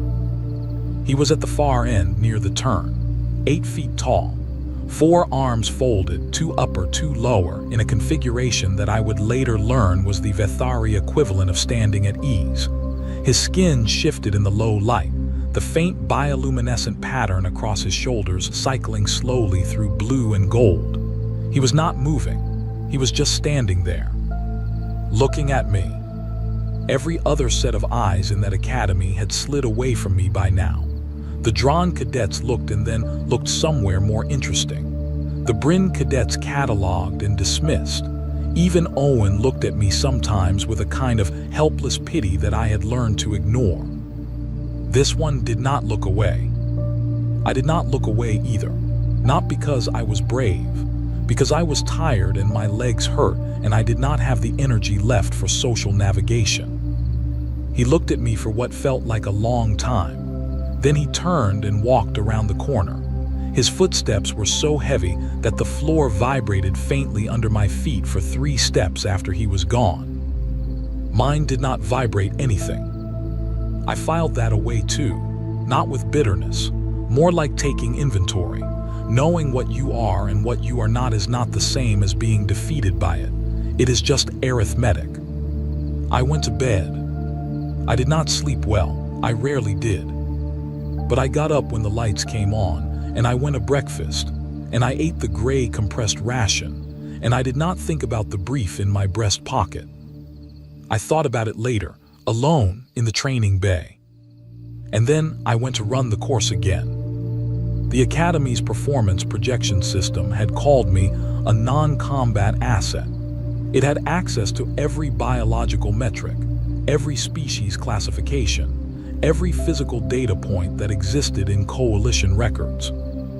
What it did not have access to was a winter in Ohio when I was 14 years old, and the distribution network failed for 6 months, and the county got nothing.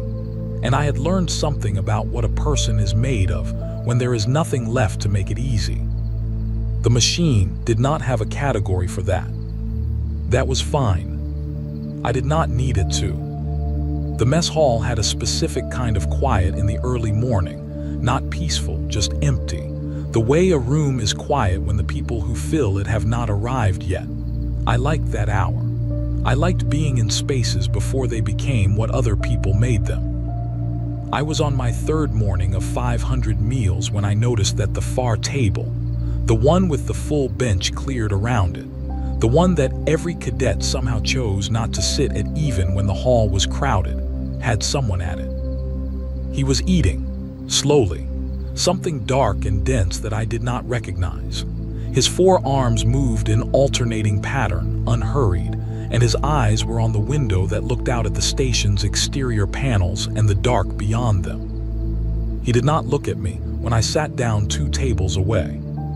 He did not look at anyone. But after a while I got the feeling, I could not have explained it, that he knew exactly where everyone in the room was. His name, according to the cadet registry I had read 3 times out of habit, was Kale Vor, Vethari, 4th year. No disciplinary record, no social record, no recorded conversation with another cadet in 14 months. The registry listed 14 months specifically. Someone had been counting. I ate my ration and did not stare, and when I left, his eyes were still on the window. Later, I would understand that the window had nothing to do with it. On day 8, the physical ranking board updated with week 1 training scores. I had moved up 4 places. Asek walked past the board and looked at my name, and then looked at me across the corridor, with an expression I had seen before on people who had decided I was a joke, and were beginning to suspect the joke was on them. I did not say anything. I went to the training bay. On day 10, my Tilhari bunkmate, small, fast, perpetually nervous in the manner of her species, asked me why I ran the course at night. Because during the day there are people watching, I said. She tilted her head. Does that bother you? It bothers them, I said. When I fall, they want me to feel it. I adjusted my boot lacing. I don't give things away for free. She was quiet for a moment. Then she said, my people have a word for that, the not giving. What's the word? She said something in Tilhari that sounded like wind moving through a thin pipe. What does it mean? I said. She thought about it. It means keeping the warmth inside so the cold does not find it. I thought that was a pretty good word. I went to run the course. The hazing started on day 12. Not dramatically, nothing that would read clearly on a report. Asek was too careful for that. It was the kind of pressure that exists in the space between what is policy and what is just the way things go when someone with seniority decides you do not belong. My equipment bag went missing from the bay and turned up 2 levels down in a storage corridor. My ration for Tuesday was swapped out for a species variant pack that was not calibrated for human digestion. I ate half of it before the nausea started, and I spent 2 days feeling like my stomach had been replaced with a rock. Nothing was ever done dramatically. Nothing was ever provable in the way that required action. I fixed it each time efficiently, without expression. This was, I discovered, more unsettling to Osek than if I had broken down. He knew the script. He had run it before. The script had a reaction written into it: frustration, tears, a request for transfer, a complaint that could be managed. What the script did not have was nothing. I gave him nothing. I fixed the problems and showed up the next day and ate my ration and ran the course and came back to the bay and slept 4 hours and got up and did it again. On the 15th day, I caught Osek watching me from the corridor entrance of the training bay. Not mockingly, just watching. The expression on his face was something I recognized but could not name yet. I went back to running. Kael'vor began appearing. That was the only word for it. He did not join anything. He did not approach. He was simply present, at the edge of the mess hall, near the corridor where the simulation rooms were. Once, at the far end of the training bay, 4 arms resting in that at-ease configuration, watching me run the course with the same absolute stillness he brought to everything. Other cadets noticed. The Bryn in my bunk bay, a quiet one named Sara who spoke rarely but observed everything, told me over rations one evening that Vethari did not look at things without reason. "What does the looking mean?" I asked. Sara ate a bite of her ration before answering. Among their kind, sustained attention is a form of statement. They do not spend attention carelessly. "What kind of statement?" She looked at me steadily. "I do not know," she said. "I have not seen a Vethari look at a non-Vethari before." I ate the rest of my ration. I did not know what to do with that information, so I put it on the shelf in my mind where I kept things I did not have enough context to understand yet, and went back to the training bay. The simulation scores came out on day 19. Integrated Combat Theory, the class that ran tactical scenarios through a holographic system that assessed threat and response across species lines. Every cadet was rated by the simulation's enemy AI for priority targeting, which was the system's way of identifying who on the field the opposition would logically neutralize first. Low priority meant the AI read you as non-threatening. It allocated resources elsewhere. My rating was low priority. The professor, an Usin named Coordinator Vel, who had the particular exhaustion of someone who had been teaching young soldiers for decades and had stopped being surprised by anything, read the class results aloud. When she got to my rating, she paused for half a second. The pause was small. I noticed it.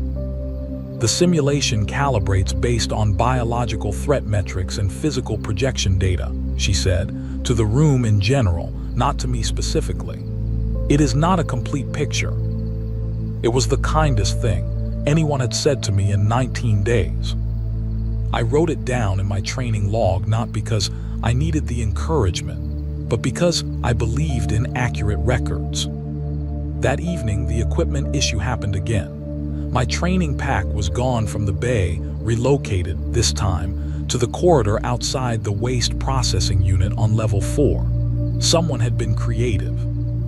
I retrieved it, checked the contents, made a note. I had been making notes since day 3. Dates, times, descriptions, location logs. Quiet, methodical, precise. The kind of record keeping that requires patience so steady it is almost boring to describe. Almost. Owen Dale saw me writing in the log one night and said, "What are you doing?" "Building a case," I said. He looked at the log. "For how long?" "Until it's enough," I said. He did not say anything after that, but he started keeping his own logs about things he witnessed. He did not tell me he was doing it. I found out 3 weeks later and said nothing to him about it, which I think he understood as the "thank you" it was. On day 22, Osek found me at the equipment lockers. He had 2 other Bryn cadets with him, second years, both of them quiet in the way that people are quiet when they are there to witness something rather than participate. He was relaxed, easy, like someone who had already run the math and liked the answer. He told me he was filing a training evaluation report. that the report would document consistent substandard performance across physical, tactical, and integration metrics, that the report, once filed, would trigger an academic review that would assess my continued enrollment, that the timeline for a review decision was typically 5 days. "It's not personal," he said. "It is just the Academy identifying where resources are best allocated. You are not built for this, Mara." He said my name like it was a small, breakable thing. I looked at him. I thought about February, the way cold gets into a house when there is not enough heat to push it back. The specific discipline of deciding which 3 things you allow yourself to want today, because wanting more than 3 things is a kind of waste you cannot afford. I thought about the log in my pack, with 22 days of documented incidents. "Bless your heart," I said. He blinked. That was not in the script. "You have never had to be hungry to do something," I said. "It shows." I picked up my training pack and walked past him to the bay. I filed my counter report the next morning. Documented, time-stamped, cross-referenced with the location logs. The ration incident noted with the specific caloric impact on a human physiology. Owen's witnessed accounts attached as supplemental.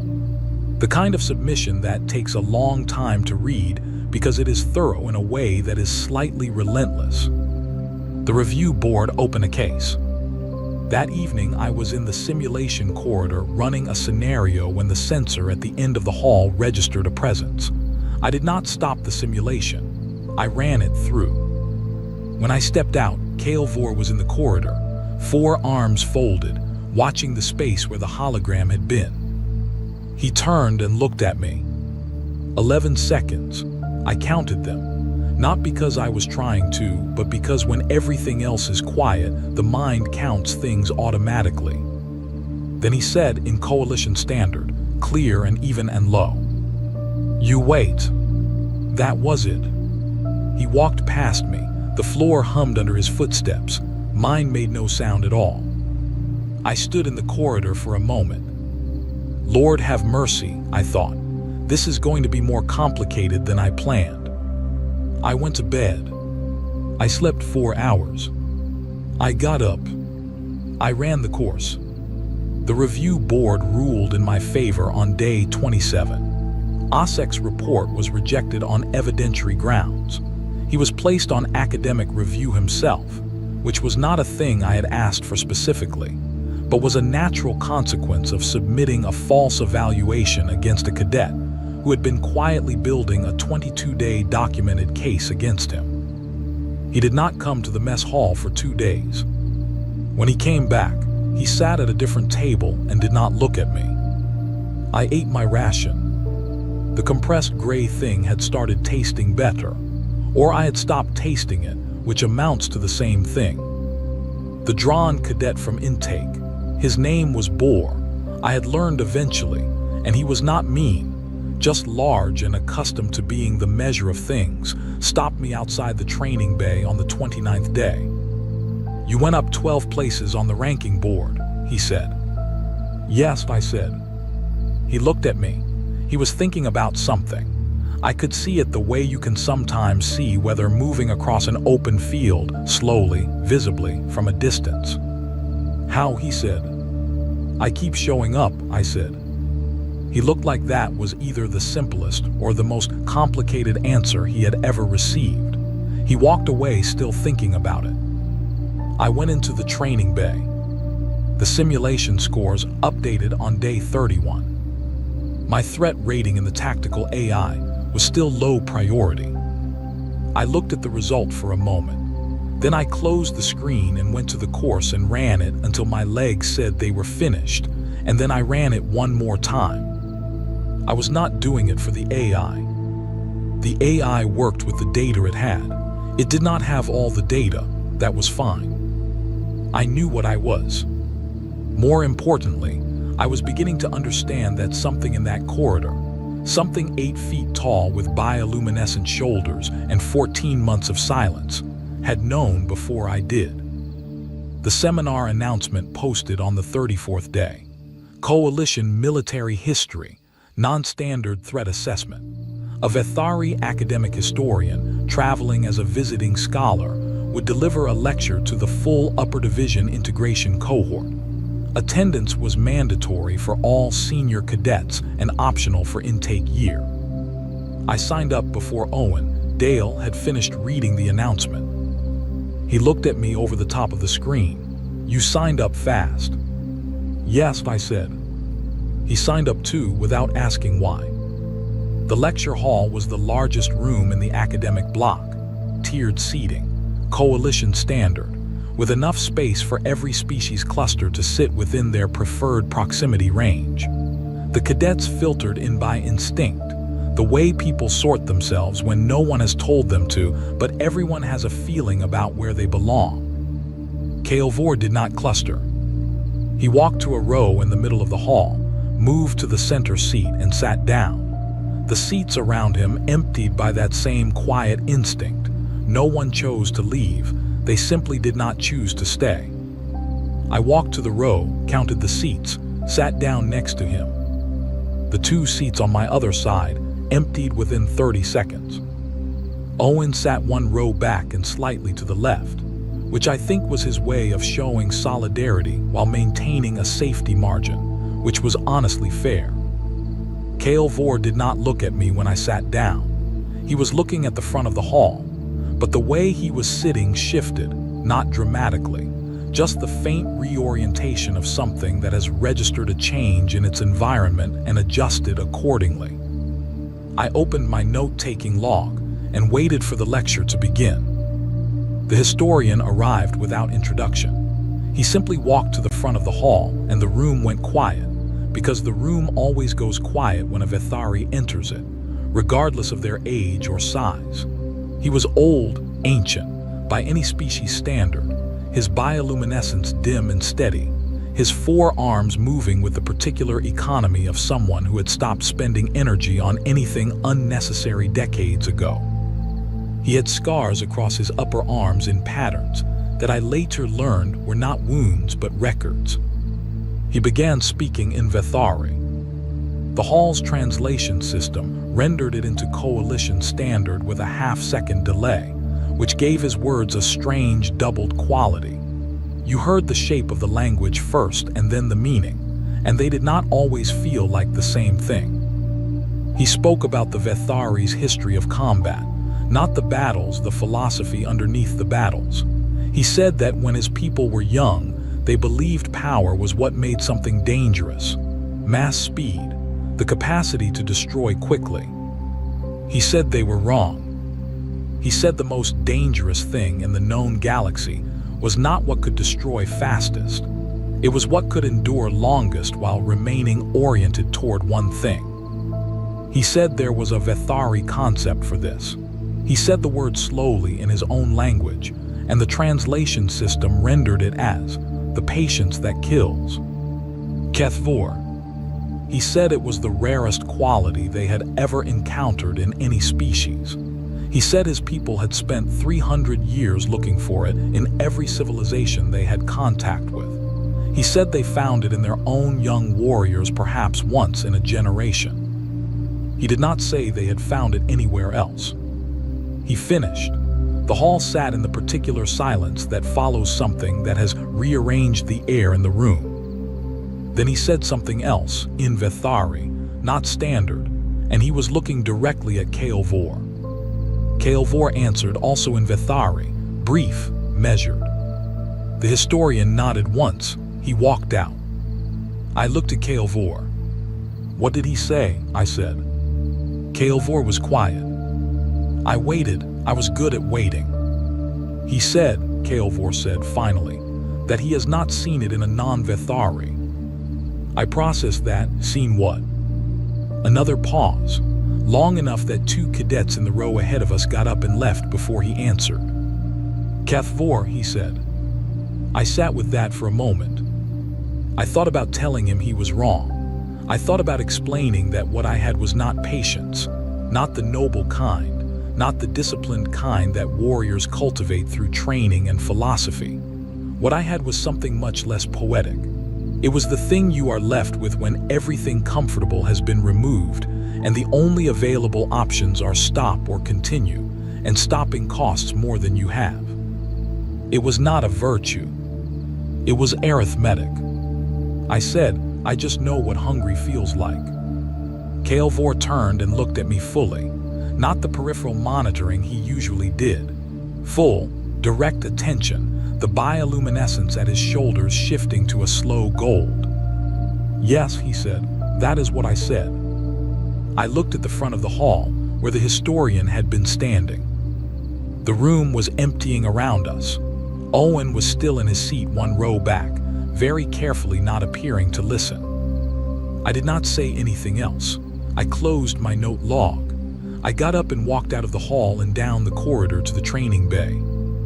I ran the course 4 times. Not because I was proving anything.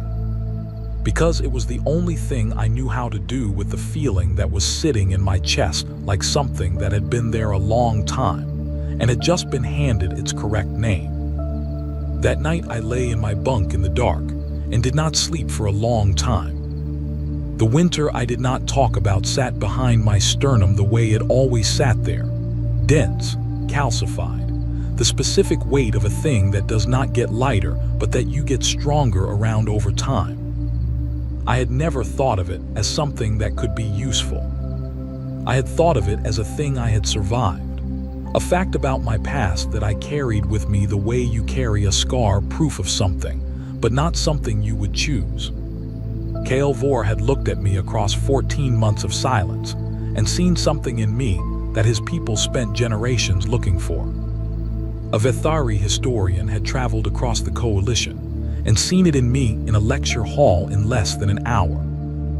And what they were seeing was the winter, the hungry months, the arithmetic.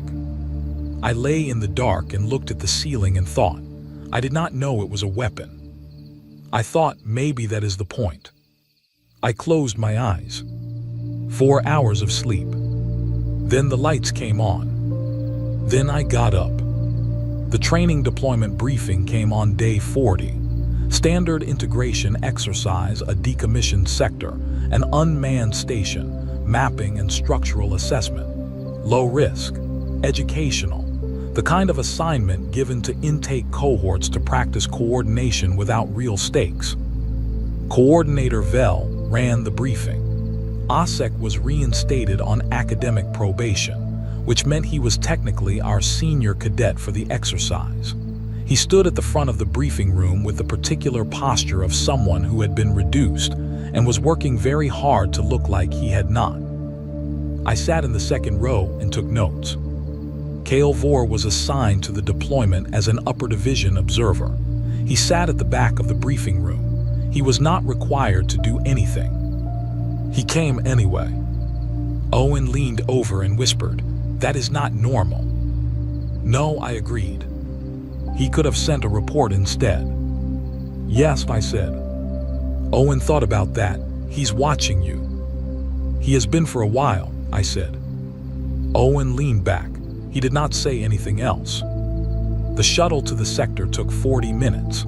The station was old, pre-coalition, the kind of structure that had been built by a species no longer in the registry, and had been sitting in dead space for long enough that the metal had taken on the particular quality of things that have been alone for too long. We docked at the secondary port because the primary was sealed by corrosion. The plan was simple. 3 mapping teams, staggered rotation, 2 hours per sweep, full data upload to the Academy relay and back on the shuttle by 1800. Simple. We were 40 minutes into the first sweep when Sara, who was running the environmental sensors at the corridor junction ahead of my team, said, very calmly, "I am reading a non-registration life sign." The hall went quiet. "1," Asek said. "Multiple," Sora said, adjusting, a pause, "many." The ambush came from the east corridor. They moved fast and they moved organized, which meant this was not opportunistic. The station had been occupied deliberately by a group that had chosen it precisely because it was decommissioned and unmapped, and nobody was supposed to come here. We were an academy intake cohort on an educational survey trip. We were the worst possible people to stumble into this. Osek's voice came over the unit channel, sharp and high. All teams retreat to docking, all teams. And then two things happened simultaneously. The docking corridor showed movement on the sensor, which meant retreat was already compromised. And Osek's second command came immediately behind the first, contradicting it. Retreat, no, hold. No, retreat to level 2. 3 commands, 10 seconds, all different, all wrong. The squad began to fragment. Not breaking, they were trained. They did not run, but the hesitation was physical. You could see it in the way bodies stopped moving with purpose and started moving with confusion, which in an enclosed corridor with limited visibility is how people get hurt. I was standing next to Bohr, the drawn cadet from intake. He looked at the sensor readout and then at me. I had already done the math. The east approach had 5 signals. The docking corridor had 2. The junction between them had a choke point, a structural narrowing from the old architecture that nothing larger than a Brin could pass through side by side. If someone held that choke point, the 2 separate threats became one manageable line instead of a surrounding pressure. Bohr, I said, take Sarah and Owen and go left at the junction. Hold the door on the maintenance corridor. The sensor shows it's a dead end. They're not coming from there. Do not move until I say. Bohr looked at me. Osek said. Osek has given 3 different orders in 10 seconds, I said. Go left. Hold the door. He went. I turned to the remaining 2 cadets, a Tilhari named Fess and a quiet Brin second year named Cord, and told them what I needed. Fess moved like everything her species moved, fast, small, near the ceiling where the sensors were not calibrated for something that light. Cord went to the choke point. I went to the junction. On the other side of the station, something lit up the corridor. Gold and blue, spreading slow. Kael'vor's threat display had activated. I had never seen it at full range before. It was not aggressive exactly. It was something more fundamental, like pressure, like the feeling in the air before a storm. Something ancient and physical that bypassed rational thought and spoke to whatever part of a brain handles the question. Can I survive what is in this room? The answer the display gave was no. 3 of the cell members broke from the east corridor before contact, just turned and ran, back the way they came. That left 2 in the east and 2 in the docking corridor. I spoke into the unit channel, calm, even. Bohr, the docking corridor, the 2 there are moving toward the junction. Hold your position. Fess, the sensor junction on level 2, I need eyes on the east access from above. Fess confirmed. Cord held the choke. Kael'vor moved through the east corridor with a precision that was not violence in the way I understood violence.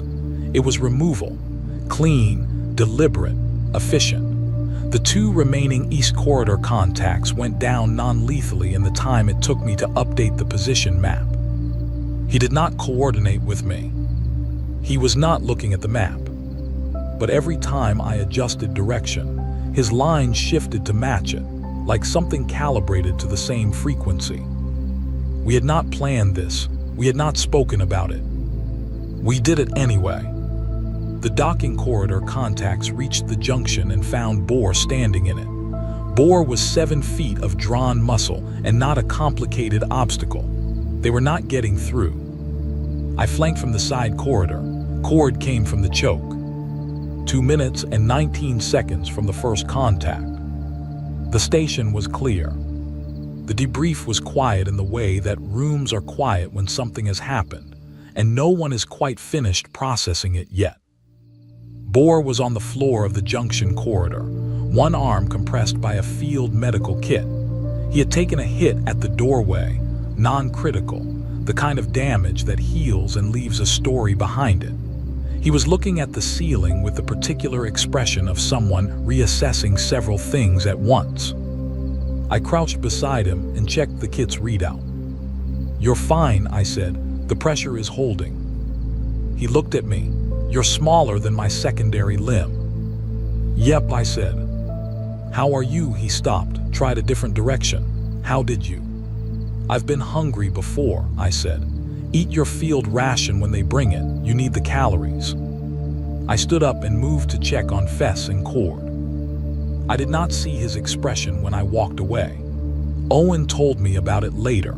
He said Bohr looked like a person who had been handed a map of a country he had been living in for years and was realizing for the first time that the map and the country were not the same shape. Coordinator Vel reviewed the tactical record herself. She was in the debrief room with the senior faculty representative for 3 hours. Owen told me later, he had been near the door, that she ran the footage of the action sequence 4 times and said nothing after the 3rd run and the 4th. The senior faculty representative said, the intake cadet issued 7 positional directives that superseded the senior cadet's commands. Vel said yes. All 7 were validated by post-action analysis. Yes, Vel said again. A pause. And Kael'vor coordinated responsively with her positional calls, Vel said, without prior agreement, without a shared communication channel, without any established protocol. Another pause. That is, the faculty representative said carefully, not something Vethari do. No, Vel said, it is not. She closed the footage. She picked up a classification tablet. She changed Mara, Voss's threat rating in the Academy system. No one told me what she changed it to, not that day. I found out the way I found out most things at ICMA, not because someone announced it, but because the environment changed and I noticed.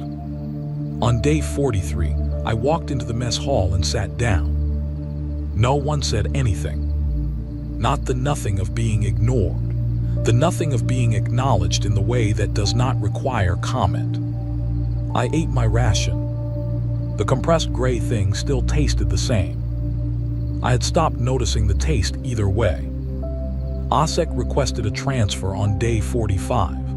He was assigned to a logistics coordination track at a secondary academy in the outer systems, which was, if you were being precise about it, the reassignment that had been recommended for me on day 3. The irony was not lost on me. I did not spend much time on it. He passed me in the corridor on his way out, his pack over one shoulder, the particular posture of someone who has reached the end of a chapter and is not entirely sure what the next one looks like. He stopped. I stopped. I didn't know what I was looking at, he said. It was not an apology.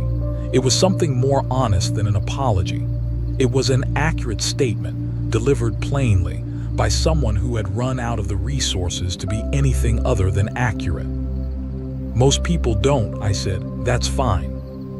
I meant it. Not generously, just factually. Most people, when they see small, red, fragile, it is a reasonable inference based on available data. The data just was not complete. He walked past me to the exit bay. I watched him go. Then I went to the training bay. The simulation scores updated on day 47. My threat rating in the tactical AI had been recalibrated. Priority target. The combat simulation now tagged me as first contact neutralization priority, the highest risk designation the system assigned. I sat with that for a moment. Then I loaded the scenario and ran it. The AI got one targeting solution off before I closed the angle and removed the threat source. Lord have mercy, I said to the empty room. I reloaded and ran it again. The new intake class arrived on day 50. I watched from the second floor rail as they were processed, the intake scanner running its green light over each cadet in turn. The hall filling with the specific noise of species sorting themselves into unfamiliar spaces. I saw the Tilhari cadet when the scanner flagged an error on her metrics. Small, fast-looking, the kind of small that reads immediately as wrong place to every eye in the room, a cluster of larger cadets watched. There was a low sound that was not quite laughter but was in the neighborhood of it. The Tilhari cadet stepped off the platform. She looked at her bunk assignment printout. She found her bunk. She looked up at it, top rack, same as mine had been, and without any hesitation, without looking around to see if anyone was watching, she jumped and caught the rail and pulled herself up. Clean, no wasted motion. I stood at the rail and watched her arrange her pack. I thought I could go down there. I could find her in the first week and tell her what it looks like from the other side. I could be the person who explains that it gets easier, or that it does not get easier but you get better at it, which is different. I thought she does not need that from me. What she needs is the course at 300, the gray ration, the documentation log, the 18 days before the first board result comes back and the number has moved up. She needs her own winter. I cannot give her mine. I watched until she settled on her bunk and began sorting her equipment with quiet, methodical attention. I went back to my corridor. Kale Vor was at the observation deck when I got there. The long window at the end of the academic block that looked outward. No station panels, just the dark and the faint scatter of light that meant stars at a distance too great to name. He was standing at the window with the same absolute stillness he brought to everything. 4 arms folded, the bioluminescence at his shoulders cycling slowly, gold shifting into blue and back again. I walked to the window and stood beside him. We stood there for a long time. This was, I had come to understand, his version of a conversation. The Vethari gave attention as a form of language, and silence as a form of trust, and proximity as a form of commitment. Standing beside someone at the observation window was not nothing. It was, in his language, something close to, I am choosing to be here. I looked at the stars. Outside, the dark went on for longer than anything I had words for. What did the historian say? I said finally, when he left, the long thing, the one that wasn't translated. Kale Vor was quiet for long enough that 3 stars shifted by a fraction of a degree in the window. He said, Kale Vor said slowly, like he was choosing each word with the same care you use when you are not sure the language on the other end can hold what you are trying to put in it. Among my people, when a young warrior shows Kethvor, true Kethvor, not discipline, not training, but the kind that grew from something real, we give them a name. I waited. Not the name their family gave them, he said. A different name, the name that says what they are underneath the rest of it. What name did he give me? I said. The longest silence yet. Long enough that Owen, who had apparently followed me to the observation deck, and was standing in the corridor entrance pretending to check something on his data screen, shifted his weight twice. Vethmai, Kale Vor said. The word sounded like something geological in his language. Heavy, slow, built for distance. What does it mean? I said. He looked at the stars. The hunger that does not end, he said. I stood at the window. Outside, the galaxy kept going. Enormous, indifferent, full of species who had never had to count calories against a February that did not intend to let up, who had never had to decide which 3 things they were allowed to want today because wanting 4 was a kind of luxury they could not sustain. Full of systems that had read me as a non-combat asset and recommended me for logistics.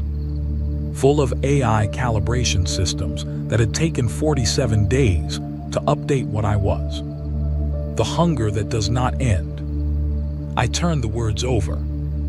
I thought, that is not how I would have described it. I would have said I was just bad at stopping. I would have said I had been hungry for long enough that the hunger stopped being an emergency and became a condition, which is different. I would have said it had nothing to do with strength and everything to do with the math of options. And when the options run out, there is only one direction left and you take it because there is no other geometry available. I would not have called it a name. I would not have thought it was the kind of thing that got a name.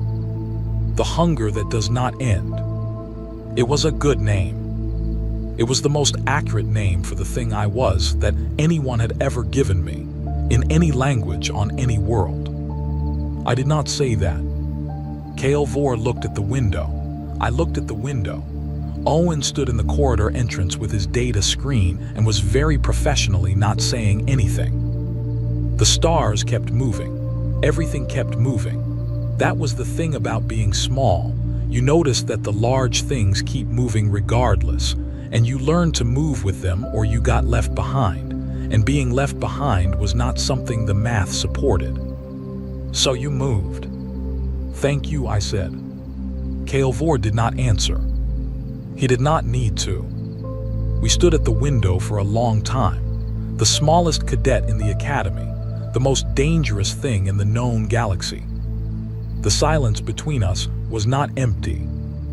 It never had been. It was the kind of silence that two things share when they have recognized each other across a very long distance, across species, across language, across every system that had looked at one of them and said wrong place, not built for this, non-combat asset, too small, too soft, too quiet, too still. The kind of silence that says, I saw you. Before the rankings, before the deployment, before the name. I saw you, and I did not look away. I looked out at the dark and the stars and the impossible distance between things, and I thought about the winter I did not talk about, and I thought about my mother's hands, and I thought about the gray ration that always tasted the same, and the course at 300, and the documentation log, and the way the intake scanner had beeped 3 times and then paused because it did not have a category for what I was. I thought it still does not have a category for what I am. That was fine. Kale Vor had a word for it. Vethmai, the hunger that does not end. I was going to carry that name for a long time. I was going to carry it quietly, the way I carried everything inside, where the cold could not reach it. And I was going to keep showing up. Tomorrow, and the day after, and every day until the universe ran out of days to offer me, which, given the math, was going to be a very long time. The Grand War Chamber of the Veloxi Hegemony was a place designed to make visitors feel small. It floated in orbit around the gas giant Theros 9, a massive crystalline station that caught the light of 3 distant suns and scattered it across walls that stretched higher than most buildings on most worlds. The ceiling disappeared into shadow above. The floor was polished to a mirror shine. Every surface, every angle, every carefully placed light was built to remind anyone who entered that they stood in the heart of the most powerful civilization in the known galaxy. And today, it was full. Representatives from over 60 conquered species filled the observation galleries. Military commanders from a dozen Veloxi battle fleets occupied the central ring of seats, their iridescent scales catching the light as they shifted and murmured among themselves.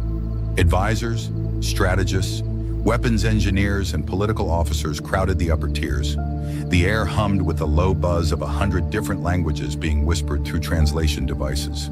At the center of it all, raised above everyone else on a platform of black crystal, sat Supreme Arbiter Calix Vone. He was impressive even by Veloxi standards.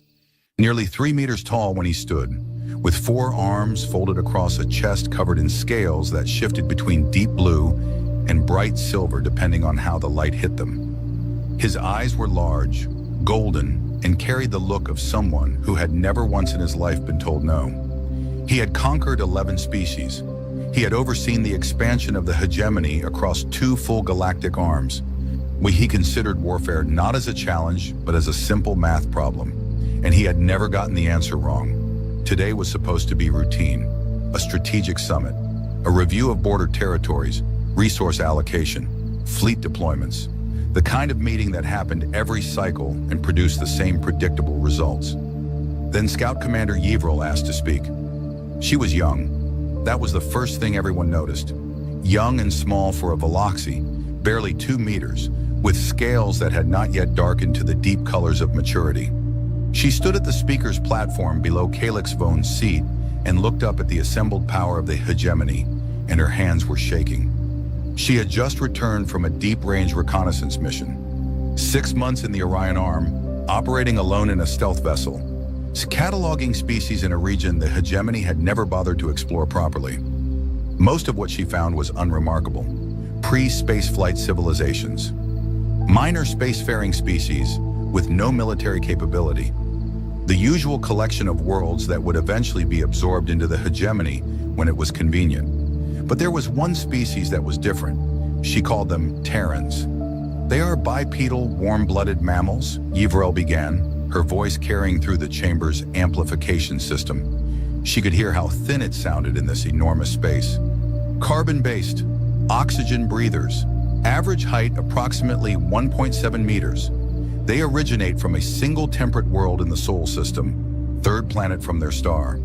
She paused and looked at her datapad. The numbers still made her stomach turn. Their homeworld has a population of approximately 8 billion individuals. The chamber went quiet for exactly 2 seconds. Then someone laughed. It started in the upper galleries. A short, sharp bark of disbelief from a Veloxi fleet commander. Then another laugh from across the room. Then more. Within moments, the sound rolled through the war chamber like a wave, bouncing off the crystal walls and multiplying. 8 billion on one world. The entire Veloxi hegemony, spread across hundreds of systems and dozens of species, had a total population of 12 billion. And this young scout was telling them that a single planet of soft-skinned primates held 8 billion. Calyx Vone did not laugh. He smiled, which was worse. "Scout Commander," he said, and his voice cut through the laughter easily. The chamber quieted. "And you are certain of this number?" "Yes, Supreme Arbiter. I conducted multiple independent counts using different methodologies. The number may actually be conservative. Their census data, which they broadcast openly, suggests the true figure could be higher." "They broadcast their census data?" one of the commanders asked from the central ring. "They broadcast everything," Yvrel said. "Their communications are almost entirely unencrypted. News, entertainment, personal messages, military communications. They seem to have no concept of information security on a civilizational level. I was able to monitor their entire electromagnetic output from the edge of their system without any stealth protocols."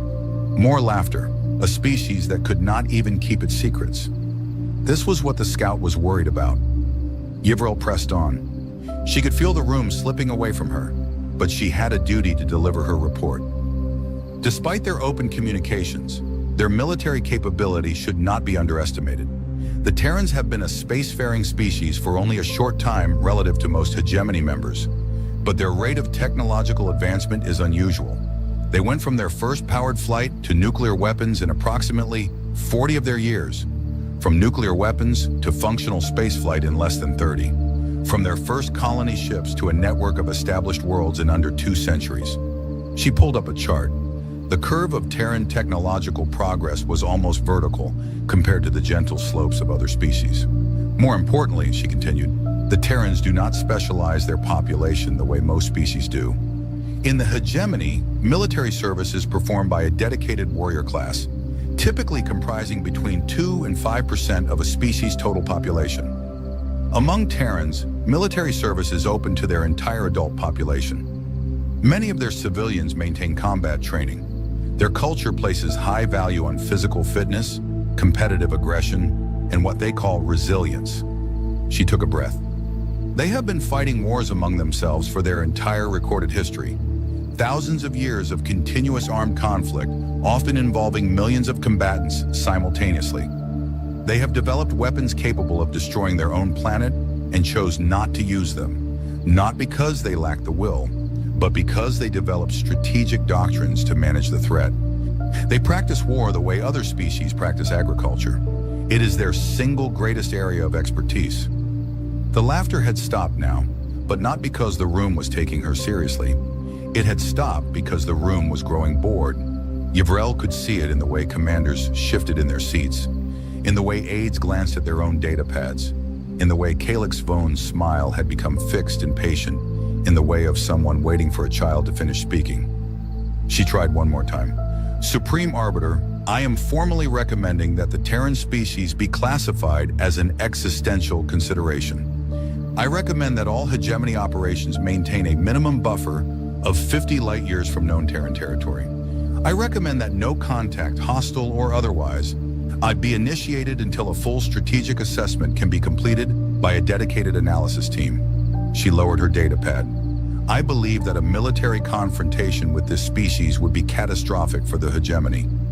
The silence that followed was the worst kind. Not the silence of consideration, the silence of pity. The kind of silence that fills a room when everyone present is embarrassed on someone's behalf. Calyx Vone leaned forward in his seat. "Scout Commander Yvrel," he said, and his tone was gentle in the way that a blade is gentle before it cuts. "I appreciate your thoroughness, truly. Deep-range reconnaissance is difficult and lonely work, and the hegemony values the dedication of its scouts." He paused. "However, you are young, and you have, I think, made the mistake that many young officers make when they encounter their first unknown species. You have confused quantity with quality." He stood, all four arms unfolded, and he gestured broadly at the assembled chamber. "The hegemony has faced large populations before. The Grellic had 6 billion on their homeworld when we arrived. They had nuclear capability. They had a warrior culture. They lasted 6 rotations. The Vren had 4 billion in orbital defense platforms. They lasted 8. Numbers, Scout Commander, are meaningless without the technology, the strategy, and the will to use them effectively." He looked down at her. 8 billion soft-bodied primates on a single temperate world, broadcasting their secrets to anyone who listens, fighting among themselves like animals in a pit. This is not a threat. This is a species that has not yet learned to be quiet in a dangerous universe. The laughter came back, louder this time, more confident. Commanders slapped their hands on the arms of their seats. Someone in the gallery made a crude joke about Death World primates that got a roar of approval. Yvrel stood at the speaker's platform and felt something cold settle in her chest. Not embarrassment. Something deeper than that. Something that felt like standing at the edge of a cliff and watching someone walk toward it with their eyes closed. "Supreme Arbiter," she said quietly, "with respect.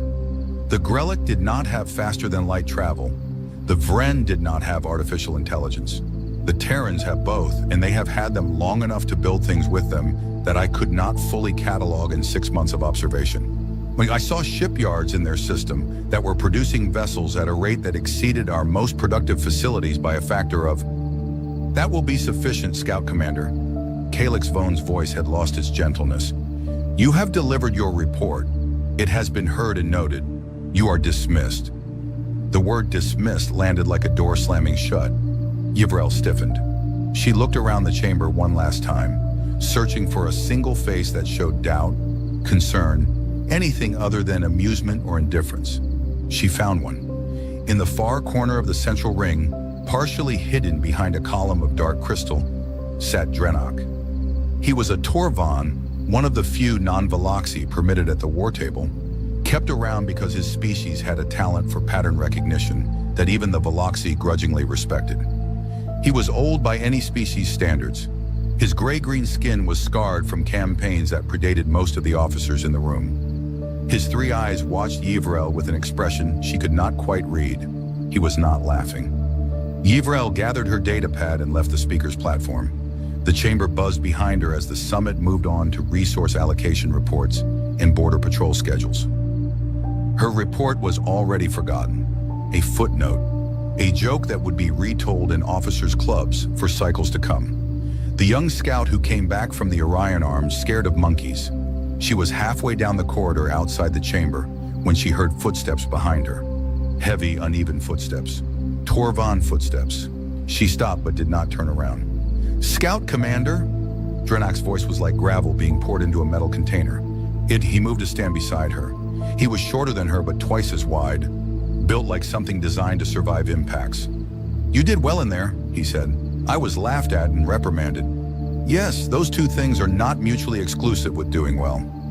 You delivered an accurate report to people who did not want to hear it. That is the definition of doing your job." Yvrel finally looked at him. His 3 eyes studied her with an intensity that was almost uncomfortable. "You believe me?" she asked. I believe your data.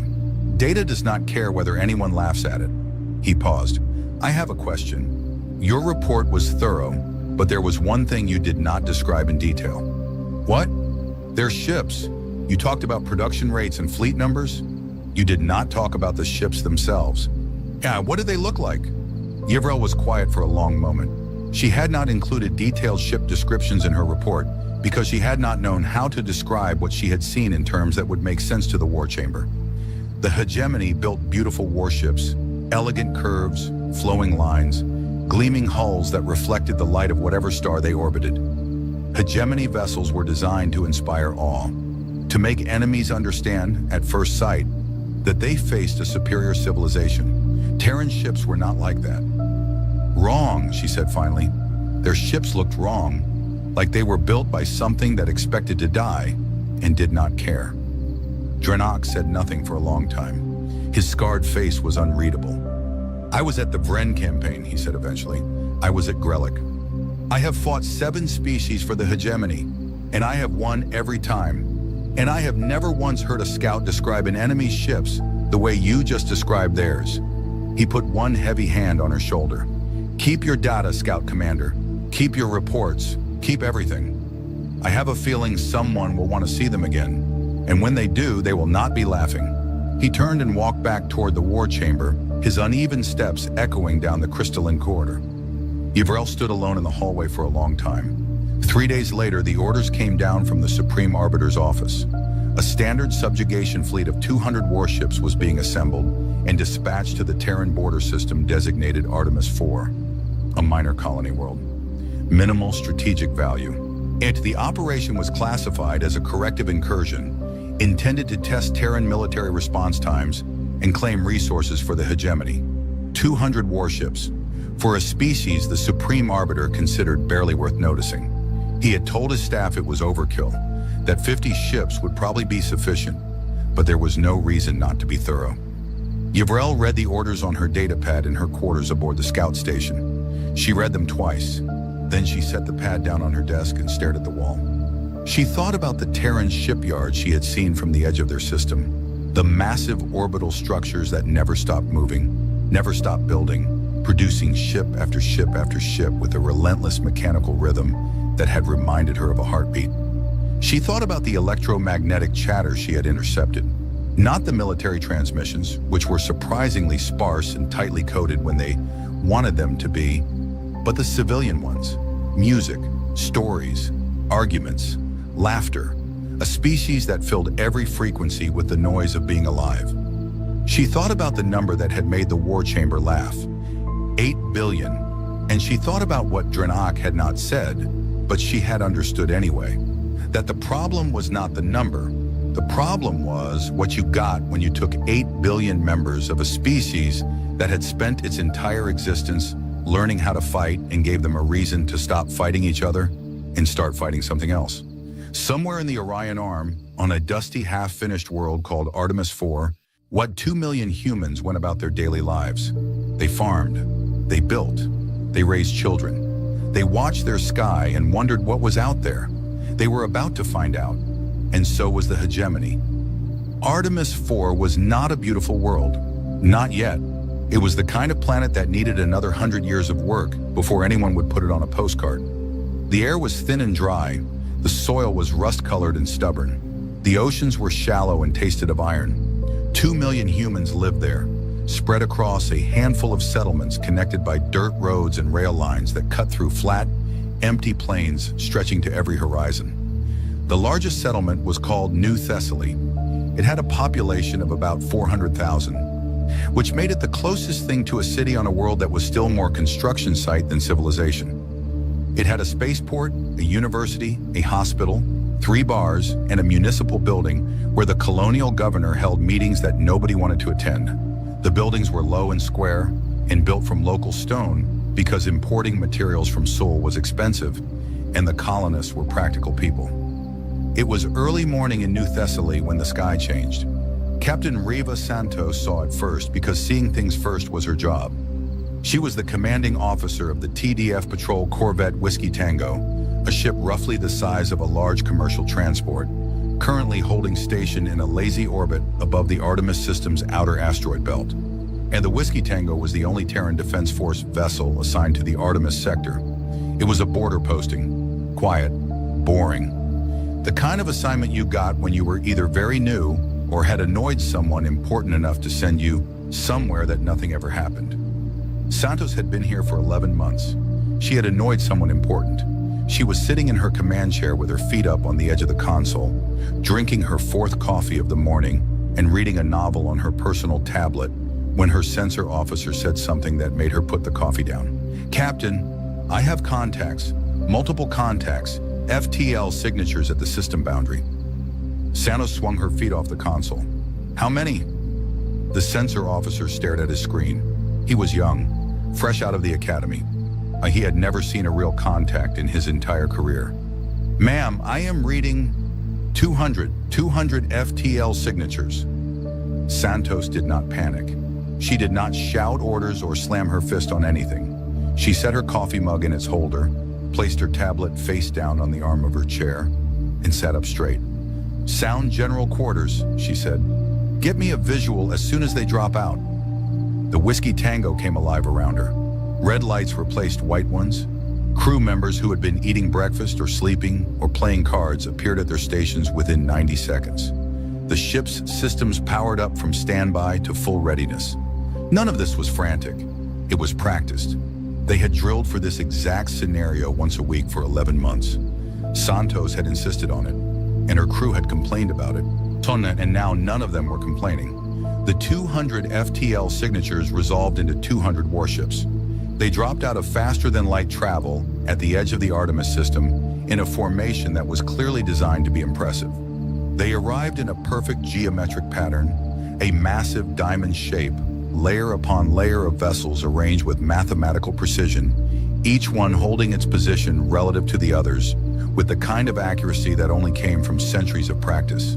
The ships themselves were beautiful. Santos could admit that, even as her stomach dropped.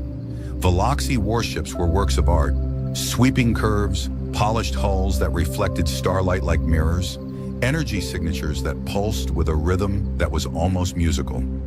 They looked like they had been designed by sculptors rather than engineers, and there were 200 of them. The smallest was 10 times the mass of the Whiskey Tango.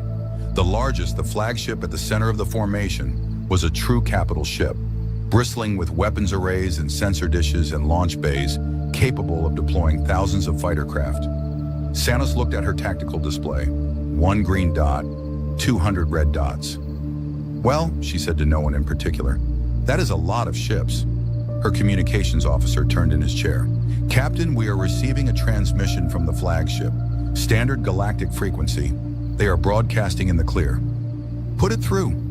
The voice that filled the Whiskey Tango's bridge was translated by the ship's systems into flat, accented English. It was confident in the way that only someone who had never lost could be confident. "Attention, Yash inhabitants of the system. I am Fleet Master Orin of the Veloxi Hegemony Subjugation Fleet. By the authority of Supreme Arbiter Calyx Vone and the mandate of the Hegemony Council, this system and all resources within it are hereby claimed as territory of the Veloxi Hegemony. All inhabitants will disarm immediately and submit to Hegemony governance. Resistance will be met with overwhelming force. You have 1 standard cycle to comply. This message will not be repeated." The transmission ended. Santos sat in her chair and looked at the tactical display for a long, quiet moment. Her bridge crew watched her. Nobody spoke. "Open a channel," she said. "Same frequency." "Channel open, Captain." Santos straightened her uniform. It was wrinkled. It was always wrinkled. She had never been good at that part. "Fleet Master Orin, this is Captain Riva Santos of the Terran Defense Force, Patrol, Corvette Whiskey Tango. I am the ranking Terran military officer in this system. I have received your transmission." She paused. "I am formally requesting that you withdraw your fleet from Terran sovereign space. Artemis 4 is a registered colony of the Terran Federation, and its citizens are under the protection of the Terran Defense Force. Your presence here constitutes an act of aggression under both Terran law and the established conventions of interstellar sovereignty." She paused again. "Please leave." There was a long moment of silence. Then the channel crackled with what Santos suspected was laughter. "Captain Santos." Orin's voice was amused. Genuinely amused, the way an adult is amused when a child says something accidentally funny. "I appreciate your formality. It is noted. However, I have 200 warships at my disposal, and you appear to have one small patrol vessel. I am curious how you intend to enforce your request." Santos leaned back in her chair. She picked up her coffee and took a sip. It was cold. She drank it anyway. "I do not intend to enforce it, Fleet Master. That is not my job. My job is to make sure you understand what happens next if you do not comply. Consider this your Yvrel moment." The silence that followed was different from the one before. It was sharp, surprised. On the bridge of the Hegemony flagship, Throne of Certainty, Fleet Master Orin stared at his communications panel. Around him, his bridge officers exchanged glances. How did the human know that name? The answer was simple, though Orin would not learn it for some time. The Terran Defense Force had been monitoring Hegemony communications for years, not through any brilliant act of espionage. The Hegemony, like the Terran's own early civilizations, was careless with its signals. Terran intelligence had intercepted Yvrel's report. They had read it. They had read the War Chamber's response. They knew what the Hegemony thought of them. They had been paying very close attention. "I do not know what you are referring to," Orin said, but the amusement had left his voice. "Then let me be direct," Santos said. "I am transmitting a data package to your flagship. Unencrypted, no embedded code, you can verify it yourself. It contains information about the Terran Defense Force that I think you will find relevant." The data package arrived on Orin's tactical display moments later. His intelligence officers opened it and began reviewing the contents. What they found made several of them sit down. Force projection capabilities of the Terran Defense Force, total fleet strength, ship classifications, crew complements, industrial output of the Sol system's orbital shipyards, population mobilization protocols, reserve force numbers. The numbers were large, not large the way a Hegemony fleet was large the way a natural disaster was large in a way that did not seem to belong in the same universe as the single small corvette that was transmitting them. "Fleet Master," one of Orin's intelligence officers said carefully, "if these numbers are accurate." "They are not accurate," Orin said. "They are propaganda, inflated figures designed to intimidate. It is the oldest trick in warfare." But his voice was less certain than it had been. Santos continued speaking. Her tone had not changed. She was not angry. She was not afraid. She sounded like a teacher explaining something to a student who was about to make a mistake. "Fleet Master, the Terran Defense Force maintains a standing fleet of over 15,000 warships. That number does not include reserve vessels, system defense platforms, or allied fleet contributions. In the event of a threat to a Terran colony, the Defense Force is authorized to execute what we call a case iron response. Full combat mobilization of the nearest expeditionary fleet, with reinforcements following on a continuous basis until the threat is neutralized." She let that settle. "You have brought 200 ships to threaten a world of 2 million people. I want you to understand that the response to this action will not be proportional to the size of this colony. It will be proportional to the threat. Any threat to any Terran world is treated as a threat to all Terran worlds. That is not a policy decision. It is doctrine. It is built into the command structure at a level that cannot be overridden by any single officer, including me." "You are stalling," Orin said. "You are one ship. You are trying to buy time." "Yes," Santos said. "I am absolutely trying to buy time. I am being completely honest with you about that. The question you should be asking is what I am buying time for." Orin's jaw tightened. He was young for a fleet master. Calyx Vone's protege, chosen for this assignment because it was supposed to be simple. A training exercise with real targets. A chance to prove himself before moving on to more important commands. He had not expected to feel uncertain. He looked at his tactical display. 200 warships, 1 corvette. The math was simple. The math was always simple. "All ships advance," he ordered. "Standard approach formation. Begin landing preparations for ground forces." On the bridge of the Whiskey Tango, Santos watched the red dots begin to move. She nodded slowly. She had expected this. She had hoped for a different outcome. The way you hope the weather will be nice even though you have already packed an umbrella. But she had expected this. Communications, she said. Coded FTL burst. Priority 1. Following message. She took a breath. Whiskey Tango to Forge Actual. Artemis 4. They did not listen. Case iron. The message was short. Her kit traveled at faster than light speeds through a network of relay beacons that the hegemony did not know existed, using an encryption protocol that the hegemony could not break, to a destination that the hegemony had never mapped. It arrived at its target in seconds. Sanos turned to her helm officer. Move us out of their approach path. Weapons to stand by. Do not power up targeting systems. Ma'am, the helm officer looked confused. We are not engaging? We are not engaging. We are observing. But ma'am, if they reach the colony, they will reach the colony. We cannot stop 200 warships with 1 corvette, Lieutenant. That was never the plan. The Whiskey Tango slid gracefully out of the hegemony fleet's path and took up a position at a safe distance. Santos sat in her chair and watched the red dots advance toward Artemis 4. Far away on the bridge of the Throne of Certainty, Orin watched the corvette move aside. He had expected it to run. He had expected it to fight. He had not expected it to simply step out of the way and watch.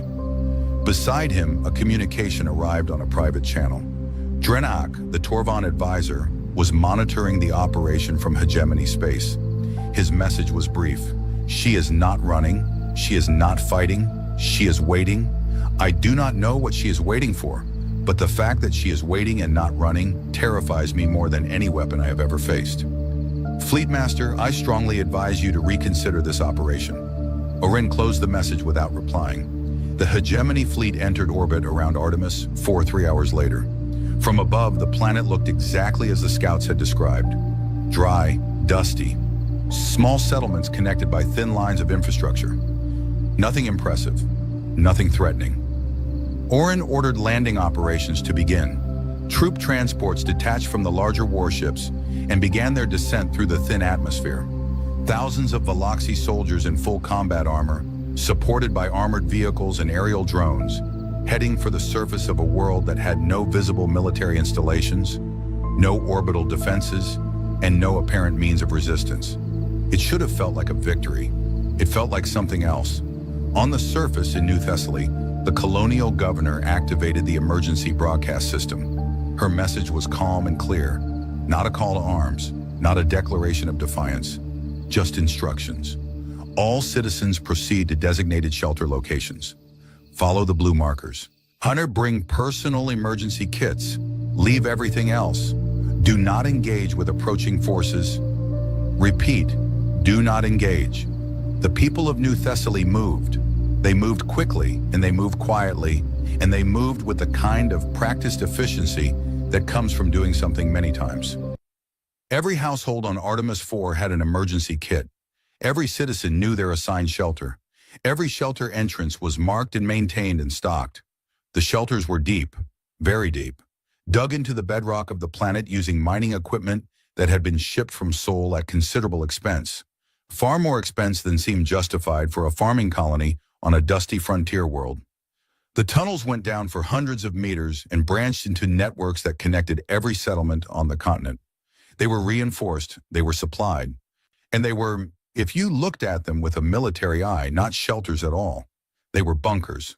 The hegemony ground forces landed in empty towns, streets with no people, buildings with no occupants, doors left open, meals left half-eaten on tables. The colonists had simply vanished into the ground. A Veloxi squad leader reported to his commander. The settlement is empty, no resistance, no casualties. They are gone. Find them, the commander ordered. They tried. The first squad that entered a tunnel entrance hit an automated defense system that killed 3 soldiers with precise targeted fire before they could retreat. The second squad found a different entrance and made it 50 meters underground before the tunnel collapsed behind them. They spent 6 hours digging their way back to the surface. The colonists were not fighting, nor the planet was fighting for them. Every tunnel was trapped. Every entrance was covered. The infrastructure of the colony, the roads and rail lines and power conduits that looked so innocent from orbit, was laced with systems designed to make an occupying force miserable. But this was an inconvenience, not a crisis. Orin had 200 ships and an army. He could take this planet apart piece by piece if he needed to. The humans could hide underground for a while, but eventually they would have to come out. He settled into wait. In orbit above him, the Whiskey Tango drifted silently. Captain Santos sat in her chair and drank another cup of coffee and watched the tactical display and said nothing. On the surface outside New Thessaly, a grizzled farmer named Hector Moran was the last civilian to reach his shelter entrance. Well, he was 67 years old. He had come to Artemis 420 years ago because he wanted to build something with his hands. And he had built a farm that covered 200 acres of land that had never grown anything before he touched it. He was proud of that farm. He had put his life into that soil. He paused at the shelter entrance and looked up. The sky was full of alien warships. They caught the light of the local star and glittered like cruel jewelry against the pale blue atmosphere. Hector Moran had served in the Terran Defense Force for 12 years before becoming a farmer. He had fought in 3 engagements. He knew what warships looked like, what they could do, and what they meant. He also knew what a case iron signal meant, because every veteran did. He looked at the sky full of hegemony ships and shook his head slowly. "Hey, poor bastards," he said. Then he went underground and sealed the door behind him. Far away in the dark space between Artemis and Sol, something was moving. Something that did not show up on any sensor. Something that made no sound and cast no light and left no trail. Something very, very large. There is a particular kind of darkness between stars that most species never experience. It is not the darkness of a night sky, or a deep cave, or a room with the lights off. It is the darkness of nothing. True, absolute, infinite nothing. No light, no heat, no matter worth mentioning. Just vacuum stretching in every direction, farther than the mind can hold. In that darkness, something moved. It did not announce itself. It did not glow. It did not pulse with energy signatures or broadcast identification codes, or leave the faint gravitational ripple that most faster-than-light drives produced. It moved through the void the way a shark moves through deep water, silent, patient, aware. The TDF Thermopylae was 2 kilometers long. That number does not mean very much on its own. Space is large, and 2 kilometers is a small thing measured against the distance between worlds. But the Thermopylae was not measured against the distance between worlds. It was measured against other warships, and against other warships, it was enormous. It was roughly 8 times the length of the largest Veloxi capital ship in the fleet, currently occupying Artemis 4. It massed more than any 40 of those ships combined. It was a Forge-class dreadnought, and there were only 12 of them in the entire Terran Defense Force. Not because the Terrans could not build more, because 12 was enough. The Thermopylae did not look like a Veloxi warship. Veloxi warships were elegant. They curved and swept and gleamed. They were designed to be seen and admired. The Thermopylae was designed to do a job. It was angular. Flat planes of armor met at hard edges. There were no curves, no flowing lines, no aesthetic concessions of any kind. The hull was a dark matte gray that absorbed light rather than reflecting it. The surface was studded with weapons emplacements, sensor arrays, and launch bays, all of them recessed into the armor rather than mounted on top of it. Everything that could be protected was protected. Everything that could be hidden was hidden. The ship looked like it had been carved from a single block of metal by someone who hated anything that was not functional. Scout Commander Yvrel had described Terran ships as looking like they were built by something that expected to die and did not care. She was half right. The Thermopylae was built by something that expected to be hit by everything the universe could throw at it and intended to keep fighting anyway. On the bridge of the Thermopylae, Admiral Jun Seo Park sat in his command chair and read the latest tactical update from Captain Santos. Park was 61 years old. His hair was silver, his face was lined, his hands were steady. He had been a flag officer in the Terran Defense Force for 19 years and had commanded the 7th Expeditionary Fleet for the last 7. In that time, the 7th had never been deployed in a full combat operation. It had conducted patrols, exercises, humanitarian missions, and enough readiness drills to fill a lifetime. It had trained and prepared and waited. Park had spent those 7 years hoping he would never have to use his fleet for its intended purpose. He was a thoughtful man, He read poetry. He played the cello badly. He had a daughter who taught biology on Mars and a son who built furniture on Earth. He did not love war, but he was very, very good at it. The case iron signal from the Whiskey Tango had reached Terran Command through the relay network in seconds. It had been verified, authenticated, and escalated in under a minute. The 7th Expeditionary Fleet had received its activation order within 15 minutes of Santos sending her message. There was no debate. In no committee meeting, no political discussion. Case iron was not a request. It was a trigger, a predetermined response built into the deepest level of Terran military doctrine. When a Terran colony was threatened, the nearest expeditionary fleet moved. Automatically, immediately. The way your hand moves away from a hot surface before your brain has finished processing the pain. The 7th Fleet had made the jump to Artemis in under 6 hours. Not because it was close. The 7th had been stationed at Kepler Station, nearly 40 light-years from Artemis. It made the journey in under 6 hours because Terran FTL drives were faster than anyone in the hegemony knew. The hegemony had estimated Terran FTL capability based on Yivrel's observations of civilian traffic in the Sol system. Cargo ships, colony transports, passenger liners, slow, ponderous vessels that plodded between systems at speeds the hegemony considered adequate. They had not observed Terran military vessels because Terran military vessels did not want to be observed. The Terran Defense Force had learned long ago that the best advantage in any conflict was an advantage the enemy did not know you had.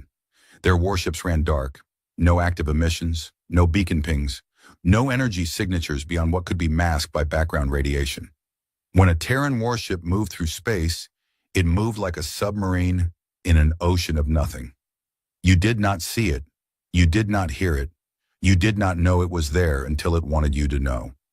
And now 40 Terran warships sat in the darkness at the edge of the Artemis system, waiting for Admiral Park to give the order. Park read Santos's report for the 3rd time. To 200 hegemony warships, ground forces deployed to the surface, colony populations secured in deep bunkers, no Terran casualties. The hegemony fleet was in standard occupation formation, spread across orbital positions above Artemis 4, focused on the planet below. They were not watching the dark. Fleet status, Park said. His flag captain, a woman named Torres with short dark hair and the kind of calm that came from 20 years of service, responded immediately. All ships report battle ready, Admiral. Weapons hot. Drives standing by. Awaiting your order. Park nodded. He looked at the tactical display. 200 red dots clustered around the blue-green circle of Artemis 4. One lonely green dot, Santos and the Whiskey Tango, sitting at the system's edge. And 40 more green dots, invisible to everyone else, to arranged in a loose formation in the dark. Signal the fleet, Park said. Plan meridian. I will go in first. The fleet will jump on my mark 30 seconds after I arrive. Standard doctrine. No one fires until I give the word. Torres raised an eyebrow a fraction of an inch. You want to go in alone first, sir? I want them to see one ship. I want them to have a moment to think about what one ship means before they see 40. Torres nodded. She understood. This was not about tactics. This was about a message. Signal sent, Admiral. Fleet acknowledges. Thermopylae is clear to jump. Park looked at the tactical display one more time. Then he set down his datapad and straightened in his chair. Take us in. The Thermopylae jumped. It dropped out of FTL at the edge of the Artemis system, roughly 2 million kilometers from the hegemony fleet's outermost picket ships. It did not try to be subtle about its arrival. The moment it appeared in normal space, it activated a single sensor pulse. One massive burst of active scanning energy that swept across the entire system like a searchlight being turned on in a dark room. The pulse hit every hegemony ship simultaneously. Every sensor screen on every vessel in Orin's fleet suddenly displayed a new contact. On the bridge of the Throne of Certainty, the reaction was immediate. Contact, the sensor officer shouted. Single contact, bearing 271 mark, positive 15.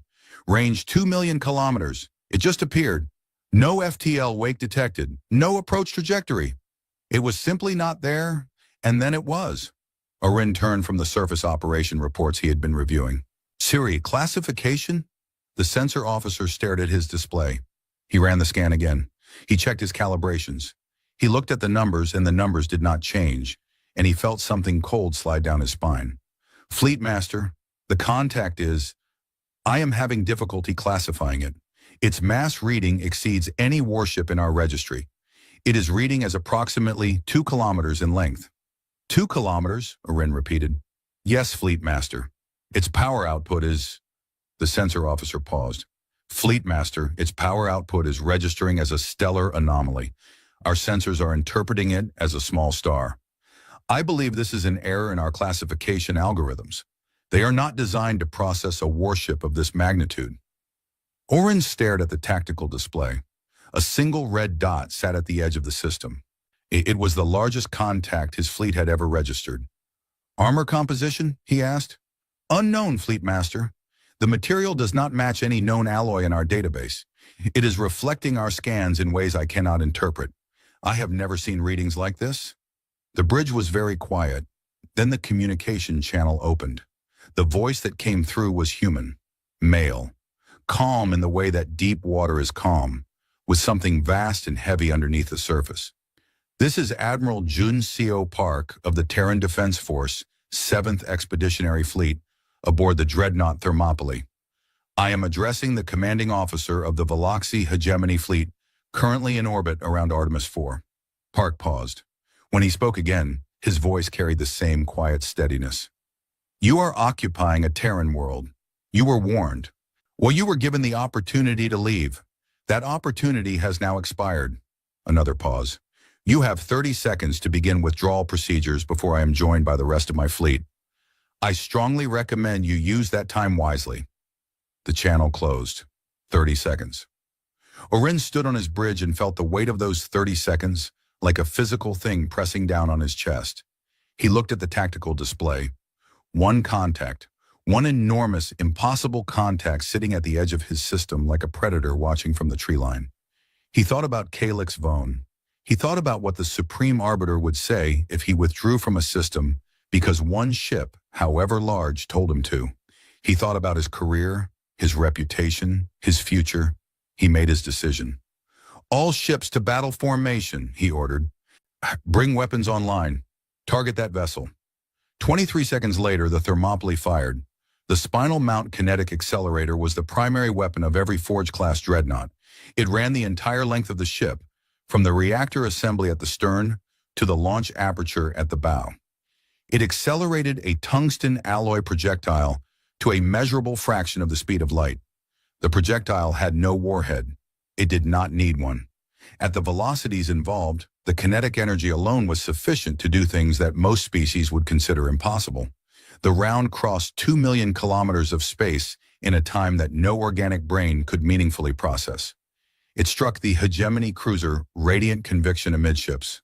The Radiant Conviction was a frontline warship, 300 meters long, fully shielded, armored. It had served the Hegemony for decades and had survived engagements against 4 different species. The tungsten slug passed through its shields as if they were not there. It passed through the forward armor. It passed through the bridge, the reactor, the crew quarters, the engineering section, and the aft armor. It exited the other side of the ship and continued onward, striking the cruiser directly behind the Radiant Conviction and passing through that ship as well, and then hitting a third ship behind that one. 3 warships, 1 round. Elapsed time from trigger pull to final impact, less than 1 second. The Radiant Conviction did not explode. There was not enough of it left to explode. Along the axis of the projectile's path, the ship simply ceased to exist. What remained was 2 halves of a warship, drifting apart in the vacuum, eventing atmosphere and debris and bodies. The other 2 ships were in similar condition. No one on the Hegemony fleet had ever seen anything like it. Their weapons were energy-based, plasma, particle beams, focused radiation. They understood those weapons. They could calculate their effects, predict their damage, defend against them. A solid projectile moving at relativistic speeds was something they had theorized about but never encountered. It was considered impractical, too expensive, too difficult to aim, too primitive. It was not primitive. The Hegemony fleet had 30 seconds to process what had happened. Some ships began evasive maneuvers. Some charged their weapons and returned fire, sending beams of plasma arcing across the void toward the Thermopylae. The beams hit the dreadnought's armor and splashed across it like water hitting stone. They left scorch marks. They did not penetrate. Then the 30 seconds were up, and the rest of the 7th Fleet arrived. 40 warships dropped out of FTL in a pattern that surrounded the Hegemony fleet on all sides. They did not arrive in formation. They arrived in a spread. Each ship appeared at a different position, at a different angle, covering a different vector. There was no geometric elegance, no neat lines, no diamond patterns. They appeared like wolves materializing from fog, each one already in position, already moving, already targeting. Destroyers, cruisers, frigates, carrier groups. And at the center of them all, the Thermopylae, vast and dark and patient. On the bridge of the Throne of Certainty, Fleetmaster Orin watched his tactical display fill with green dots, 40 of them, surrounding his 200 ships in a net of metal and weapons. His sensor officer was reading off contacts with a voice that had gone flat and mechanical, the way voices go when the brain behind them is trying not to process what it is seeing. 40 warships, Fleetmaster. Multiple classifications. Each individual vessel reads as superior to our heavy cruisers in tonnage, armament, and power output. Their formation is not standard. I cannot predict their attack pattern. They have targeting locks on our entire fleet. Orin did not speak. Across the system, Captain Santos watched from the bridge of the Whiskey Tango. She had been waiting for this moment for hours, and despite everything, there was no satisfaction in it. She opened a channel to the Hegemony flagship. Fleetmaster Orin, she said, this is Captain Santos. As I mentioned earlier, I was not here to fight you. I was here to make sure you understood what happens next. What you are seeing now is what happens next. She paused. I would like to re-extend my original offer. Please withdraw your forces from Terran space. We have no desire to destroy your fleet. The Admiral has given you every chance to leave. I am asking you personally to take that chance. Orin heard her words. He looked at his tactical display.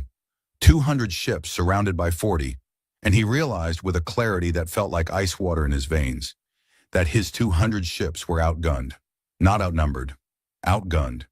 Each one of those 40 Terran warships was worth 10 of his, maybe more. The mathematics of the situation, the simple cold equation that Calyx Vone had always said made warfare predictable, was telling him something that every instinct in his body already knew. He was trapped.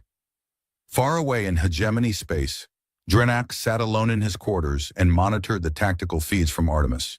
He watched the Terran fleet materialize around Orin's forces. He watched the numbers update on his screen. He watched the power readings, the weapon signatures, the movement patterns of ships that fought like nothing in the Hegemony's long history of warfare. He thought about what Yvrel had said. Their ships looked wrong, like they were built by something that expected to die and did not care. Now he understood what she meant. These ships were not built by a species that expected to die. They were built by a species that had stared at death so many times for so many centuries, across so many wars fought against themselves, that they had learned exactly how much damage a ship needed to survive and exactly how much damage it needed to deal. There was no waste, no beauty, no wasted energy on anything that did not serve the purpose of keeping the crew alive and the enemy dead. These were the ships of a species that had perfected the art of war by practicing on the only opponents worthy of the challenge, each other. Drenak closed his eyes and sent one final message to Fleetmaster Orin.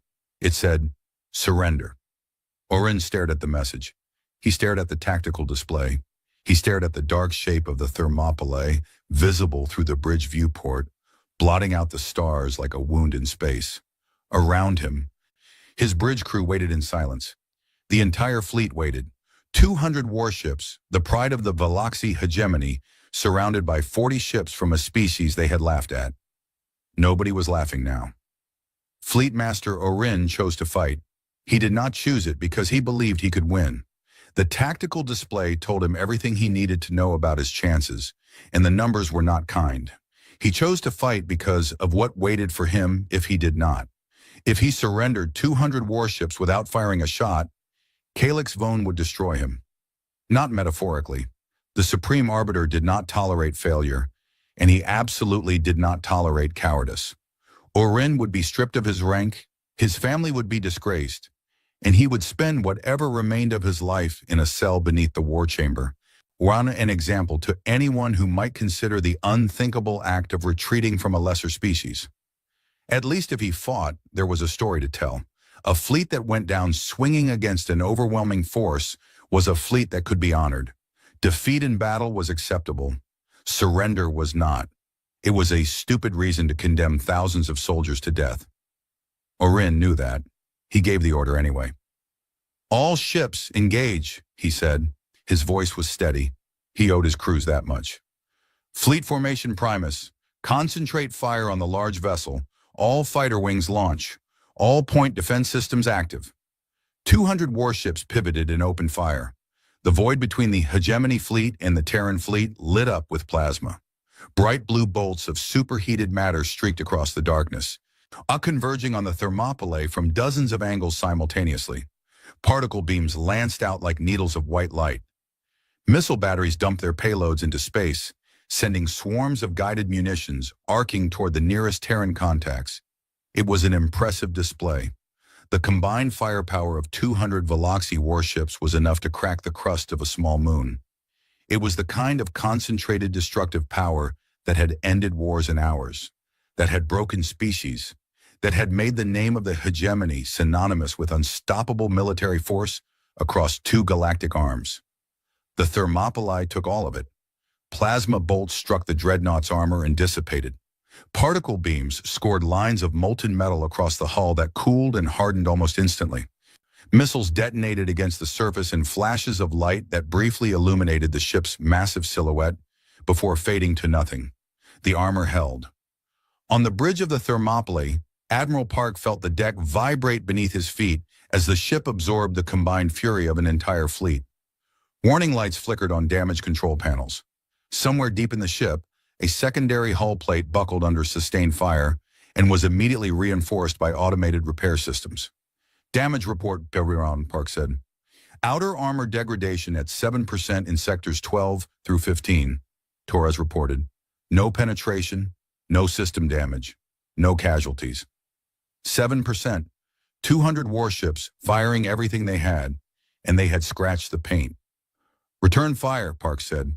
"All batteries. Our fleet-wide engagement authorized." The Thermopylae responded. The Spinal Mount fired again. Another tungsten slug crossed the void at a speed that turned physics into a weapon. It struck a Hegemony battlecruiser and passed through it and through the destroyer behind it. 2 more ships gone in less than a second. But the Spinal Mount was just one weapon. The Thermopylae carried hundreds of others. Broadside railgun batteries opened up, each one hurling projectiles that were smaller than the Spinal Mount's rounds but still devastating. Point defense turrets designed to intercept incoming missiles were repurposed to shred fighters. Missile tubes launched salvos of autonomous munitions that selected their own targets, adjusted their own trajectories, and struck with a precision that was almost surgical. And then the rest of the 7th Fleet opened fire. The 40 Terran warships had been waiting in their positions, weapons locked, drives ready. When Park gave the order, they attacked from every direction at once. There was no single line of battle, no neat formation exchanging volleys across a defined front. The Terran ships came at the Hegemony fleet from above, below, ahead, behind, and both sides simultaneously. Terran doctrine did not believe in fair fights. The doctrine had a name. It was called overwhelming response, and it had been developed over centuries of human warfare. Its core principle was simple. When you fight to end the fight as fast as possible, with as much force as possible, taking as few losses as possible. There was no honor system, no ritual combat, no tradition of meeting your enemy blade to blade and testing your courage against theirs. There was only the objective, neutralize the threat, and the most efficient path to achieving it. The Hegemony fought in formations because formations were elegant and disciplined and had worked for 1,000 years against species that fought the same way. Their ships held their positions relative to each other, maintaining overlapping fields of fire, protecting each other's flanks, advancing and retreating as a single coordinated unit. The Terrans did not fight like this. Each Terran ship operated with a degree of independence that would have been considered insubordination in the hegemony navy. Captains made their own tactical decisions within the framework of the Admiral's plan. Ships broke formation, reformed, broke again. West, they used the hegemony's own ships as cover, ducking behind damaged vessels to avoid return fire, emerging from unexpected angles to deliver devastating broadsides. They were faster. That was the thing that Orin could not get past. His ships were not slow. Veloxi warships were considered among the most maneuverable in the known galaxy. But the Terran ships were faster, not by a small margin, by a margin that changed the nature of the fight entirely. The hegemony fleet was built for a certain kind of warfare. Close-range engagement at distances where their plasma weapons were most effective. Their strategy depended on closing with the enemy, bringing their superior numbers to bear, and overwhelming them with concentrated fire at short range. The Terran ships would not let them close. And every time a hegemony formation tried to close the distance, the Terran ships simply moved. They accelerated away, maintaining the range at which their kinetic weapons were devastating, and the hegemony's energy weapons were weakened by distance. They hammered the advancing hegemony ships from ranges where they could barely return fire. When a hegemony group got too close, the Terran ships were already gone, repositioned, hitting them from a different angle. It was like fighting smoke. The electronic warfare made it worse. The Terran ships broadcast jamming signals that blinded hegemony sensors in unpredictable patterns. One moment, a hegemony gunner had a clear targeting solution. The next, his screen was filled with ghost contacts, false signatures, and static. He would fire at a target that was not there, and while he was firing, a real Terran ship would hit him from a direction he had not been watching. The autonomous missile swarms were relentless. Terran missiles were not like hegemony missiles. They were smaller, harder to detect, and they thought for themselves. They did not fly in straight lines toward their targets. They cooperated with each other, dividing into groups, approaching from multiple vectors, timing their impacts to overwhelm point defense systems. A hegemony cruiser could shoot down 10 missiles. It could not shoot down 10 missiles coming from 10 different directions at the same time. Ship after ship fell. On the bridge of the Throne of Certainty, Orin watched his fleet die on the tactical display. Red dots flickered and went dark. Each one was a ship. Each ship had a crew. Each crew had families waiting for them back in hegemony space. A hegemony heavy cruiser, the Eternal Mandate, tried to make a run at the Thermopylae. It charged straight in, all weapons firing, its captain screaming orders to concentrate everything on one point of the dreadnought's hull. The Thermopylae did not even try to dodge. It simply absorbed the fire and responded with a broadside that tore the Eternal Mandate apart from stem to stern. The pieces drifted away, glowing and spinning, and the Thermopylae moved on. Orin's fighter wings fared no better. The hegemony launched thousands of small attack craft from its carrier vessels. They were fast and numerous and piloted by some of the best aviators in the hegemony navy. They swarmed toward the Terran fleet in coordinated waves. The Terran point defense systems ate them alive. Every Terran ship was covered in small, rapid-fire turrets controlled by targeting computers that operated faster than any organic pilot could react. The fighters flew into walls of projectile fire that filled the space ahead of them with metal. Entire squadrons vanished in seconds. The surviving fighters that made it through the point defense found that their weapons, designed to damage ships of hegemony size and construction, could barely scratch the Terran hulls. They fired their payloads and watched them splash harmlessly against armor that seemed to absorb everything thrown at it. Then the point defense turrets found them, and they stopped existing. Throughout all of this, Admiral Park sat in his command chair and gave orders in the same calm, clinical tone he had used since the battle began. Task Group 3, shift to Vector 77. When you have a carrier group trying to flank you at 220. Destroyer Jakarta, you have debris in your firing lane. Adjust 2 degrees positive. Cruiser Vladivostok, the battleship at your 11 o'clock is venting atmosphere. It is combat ineffective. Move to the next target. There was no anger in his voice, no excitement, no battle cry. This was a job. He was doing it the way a surgeon does surgery, with precision and focus, and no wasted motion. Every order served the objective. Every maneuver had a purpose. He was taking the hegemony fleet apart the way a mechanic disassembles an engine, piece by piece in order. Drenak, monitoring from hegemony space, would later describe it to the war chamber. He would search for the right words for a long time before finding them. Why, it was like watching a surgeon operate on a screaming patient, he said. They did not hate us. They did not enjoy it. They simply identified the problem and removed it. That is what made it terrible, the complete absence of emotion. 2 hours into the battle, the hegemony fleet had lost 80 ships, destroyed or disabled, drifting in the void, venting atmosphere and fuel and crew members. The Terran fleet had lost 0 ships, not one. Several had taken damage. Armor scarred, systems strained, crews pushed to their limits. But every Terran ship was still fighting. Then the Jakarta happened. The TDF destroyer Jakarta was smaller than most ships in the 7th Fleet. A fast attack destroyer, lightly armored compared to the cruisers and the Thermopylae. Its captain was a woman named Edize Okonkwo, Mani, who was 34 years old and had been born on a space station orbiting Jupiter and had never once set foot on Earth. A group of 5 hegemony cruisers managed to outmaneuver the Jakarta's support group and catch it in a crossfire. Plasma bolts struck the destroyer from 3 directions simultaneously. The engine section took a direct hit. Primary drives went offline. Secondary drives followed. The Jakarta was dead in space, drifting, unable to maneuver. The hegemony cruisers closed in. This was what they were good at. Close-range, concentrated fire, a wounded enemy that could not run. Captain Okonkwo assessed the damage. Her engines were gone. Her reactor was operating at 60%. Life support was failing on 3 decks.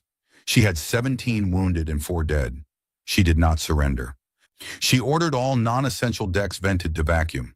Her crew sealed their suits, switched to internal air supplies, and abandoned every section of the ship that was not directly involved in fighting. Power that had been going to life support, gravity generation, lighting, and heating was rerouted to weapons and shields. The Jakarta could not move, but it could still shoot. The 5 hegemony cruisers discovered this when they closed to what they considered killing range, and the Jakarta opened up with everything it had. Railgun batteries fired in continuous streams. Point defense turrets, freed from the need to protect against fighters, were turned against the cruiser's lighter armor. Missile tubes dumped their remaining payloads at point-blank range. The first hegemony cruiser died almost instantly. The second lost its weapons array and began to drift. The third tried to retreat and took a railgun volley through its reactor. The fourth rammed the Jakarta's debris field and lost its navigation systems. The fifth managed to land several more hits on the crippled destroyer before a full broadside from the Jakarta's port batteries tore through its hull. By the time a Terran cruiser group fought its way through to rescue the Jakarta, Captain Okonkwo's crippled, venting, half-dead ship had destroyed 5 hegemony cruisers and damaged 6 more that had come to assist. When the rescue team boarded the Jakarta, they found the crew still at their stations, still in their vacuum suits, still firing. The ship's ammunition was nearly spent. 3 more crew members had died. The survivors were bruised, bleeding, exhausted, and furious. Not furious at the hegemony, furious at themselves. "We should have gotten more," Captain Okonkwo told the rescue team commander. Her face was bloody. One eye was swollen shut. She had not left her command chair for 4 hours. "They sent 5, and we only got 5. We had the ammo for at least 3 more. The rescue team commander stared at her. He had been in the Terran Defense Force for 15 years and had seen a lot of things. But the look in Okonkwo's one working eye was something he would remember for the rest of his life. 3 hours after the battle began, it was over. Of the hegemony's 200 warships, 140 were destroyed or disabled. Broken hulls drifted in the void around Artemis IV, surrounded by clouds of debris and frozen atmosphere, and the bodies of the dead. The remaining 60 ships had been herded by the Terran fleet into a tight cluster, surrounded on all sides. Their weapons still active, but their tactical situation hopeless. Admiral Park opened a channel. "Fleet Master Orin, you have fought. Your fleet has fought. The courage of your officers and crews is not in question. But this battle is over. You have lost." His voice remained what it had been throughout. Calm, steady, respectful. Surrender your remaining vessels and your crews will be treated humanely. They will receive medical attention. They will be given food and water and shelter. When the political situation permits, they will be returned to the hegemony. You have my word and the word of the Terran Defense Force. A pause. This offer will not be repeated. On the bridge of the Throne of Certainty, as Fleet Master Orin looked at what remained of his fleet, 60 ships, damaged, low on ammunition, surrounded. His crew was looking at him, not with anger, not with blame, with exhaustion, with the hollow eyes of people who had just watched 140 ships full of people they knew be destroyed in 3 hours. He thought about Calyx Vone. He thought about disgrace in prison and the cold cell beneath the war chamber. Then he thought about the crews on his remaining 60 ships, the thousands of lives that still depended on his next decision. He closed his eyes. All ships, he said, stand down, power down weapons. This is Fleet Master Orin. I am ordering a general surrender. The hegemony fleet went quiet. Ship by ship, weapons powered down, shields dropped, engines went to idle. It was done.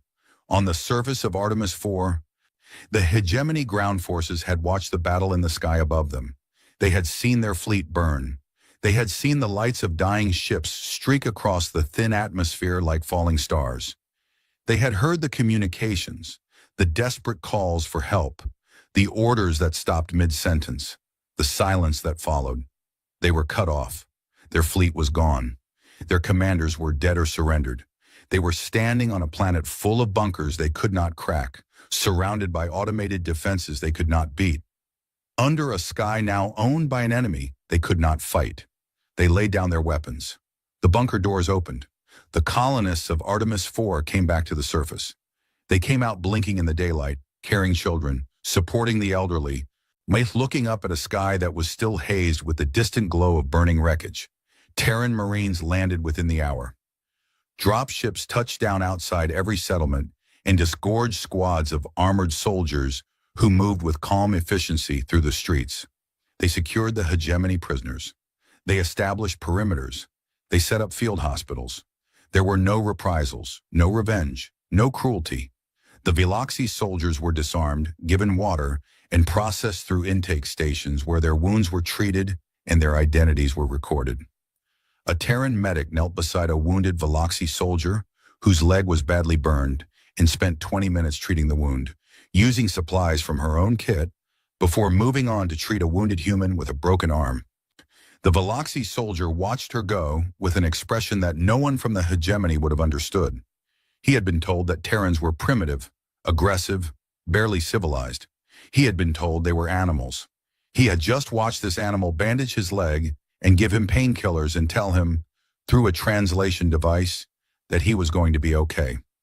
In the intake line, a captured Veloxi officer stood beside a Terran Marine who was processing prisoners. The Veloxi was a mid-ranking commander. He had fought well. He had lost. He looked at the Marine. The Marine was young, tired. His armor was dusty and scratched. He looked like someone who had been doing hard work for a very long time and wanted to go home. "Why?" the Veloxi officer asked. The Marine looked up. "Why did your admiral not destroy us all? He could have. The 60 ships that surrendered, he could have destroyed every one of them. We were helpless. Why did he stop?" The Marine looked at him for a long moment. Then he shrugged. "Yeah," he said. "He could have. That is the point." The Veloxi officer did not understand. He would think about those words for a very long time before he did. Above Artemis IV, the wreckage of 140 warships drifted in silence. The surviving 60 sat powered down, surrounded by Terran escorts. The Thermopylae hung in high orbit, dark and massive and still, watching over all of it like a monument to a lesson that had been learned in the hardest possible way. On the bridge of the Whiskey Tango, Captain Santos sat in her chair and drank a cup of coffee that had gone cold hours ago. She looked at the tactical display. Green dots everywhere. The blue planet below. The red dots were gone. She was very tired. She closed her eyes and let out a long, slow breath. "Okay," she said to no one in particular. "Now comes the hard part." The Grand War Chamber of the Veloxi hegemony was the same room it had always been. The same crystalline walls, the same polished floor, the same ceiling that vanished into shadow above, the same platform of black crystal where the supreme arbiter sat above everyone else. But it did not feel the same. The last time this chamber had been full, the air had hummed with confidence. Commanders had laughed. Aides had whispered casually. The representatives of 60 conquered species had sat in the galleries and watched the business of empire conducted with the easy certainty of a civilization that had never been seriously challenged. Now the chamber was silent. The same commanders sat in the same seats. The same aides stood in the same positions. The same galleries were full of the same representatives. But the laughter was gone. The whispers were gone. The confidence was gone. What remained was the particular heaviness that fills a room when every person in it knows something terrible has happened and none of them know what to do about it. The news from Artemis IV had arrived 2 days ago. It had spread through the hegemony the way fires spread through dry forests. Fast, uncontrollable, devastating. 200 warships, gone. 140 destroyed. 60 captured. The entire subjugation fleet, including its commander, its support vessels, and its ground forces, eliminated or taken prisoner by a force less than a quarter of its size. In 3 hours. The numbers were impossible. Every strategist in the hegemony had run them, checked them, run them again. They all came back the same. A fleet of 40 Terran warships had destroyed a fleet of 200 hegemony warships in 3 hours and had not lost a single ship in the process. Not one. The numbers did not just tell a story of defeat. They told a story of a gap between what the hegemony was and what the Terrans were that was so vast, so fundamental, that it called into question everything the hegemony believed about itself and its place in the galaxy. Supreme Arbiter Calix Vone did not see it that way. He stood on his platform, all 4 arms braced against the railing, his scales shifting between colors so fast they seemed to blur. His golden eyes swept the chamber with the fury of someone who had been personally insulted by the universe. Yes, this was a failure of command, he said. His voice filled the chamber. It was loud, it was angry, it was absolutely certain. Fleetmaster Orin was given a simple assignment. He failed. His failure is not an indication of Terran strength. It is an indication of his weakness. He paced on his platform. His steps rang against the black crystal. The Terrans caught us off guard. They used surprise and unfamiliar weapons. This will not happen again. I am ordering a full mobilization. 2,000 warships, every available fleet. We will return to Terran space with a force so overwhelming that no amount of tricks or primitive kinetic weapons can save them. He turned to face the chamber directly. The hegemony does not lose. The hegemony has never lost. What happened at Artemis was not a loss. Nah, it was a lesson in the consequences of sending a child to do a warrior's work. I will not make that mistake again. The chamber was quiet, not the quiet of agreement, the quiet of people who wanted to say something and were afraid. Then a voice spoke from the back of the central ring, a rough, gravelly voice that sounded like rocks being broken.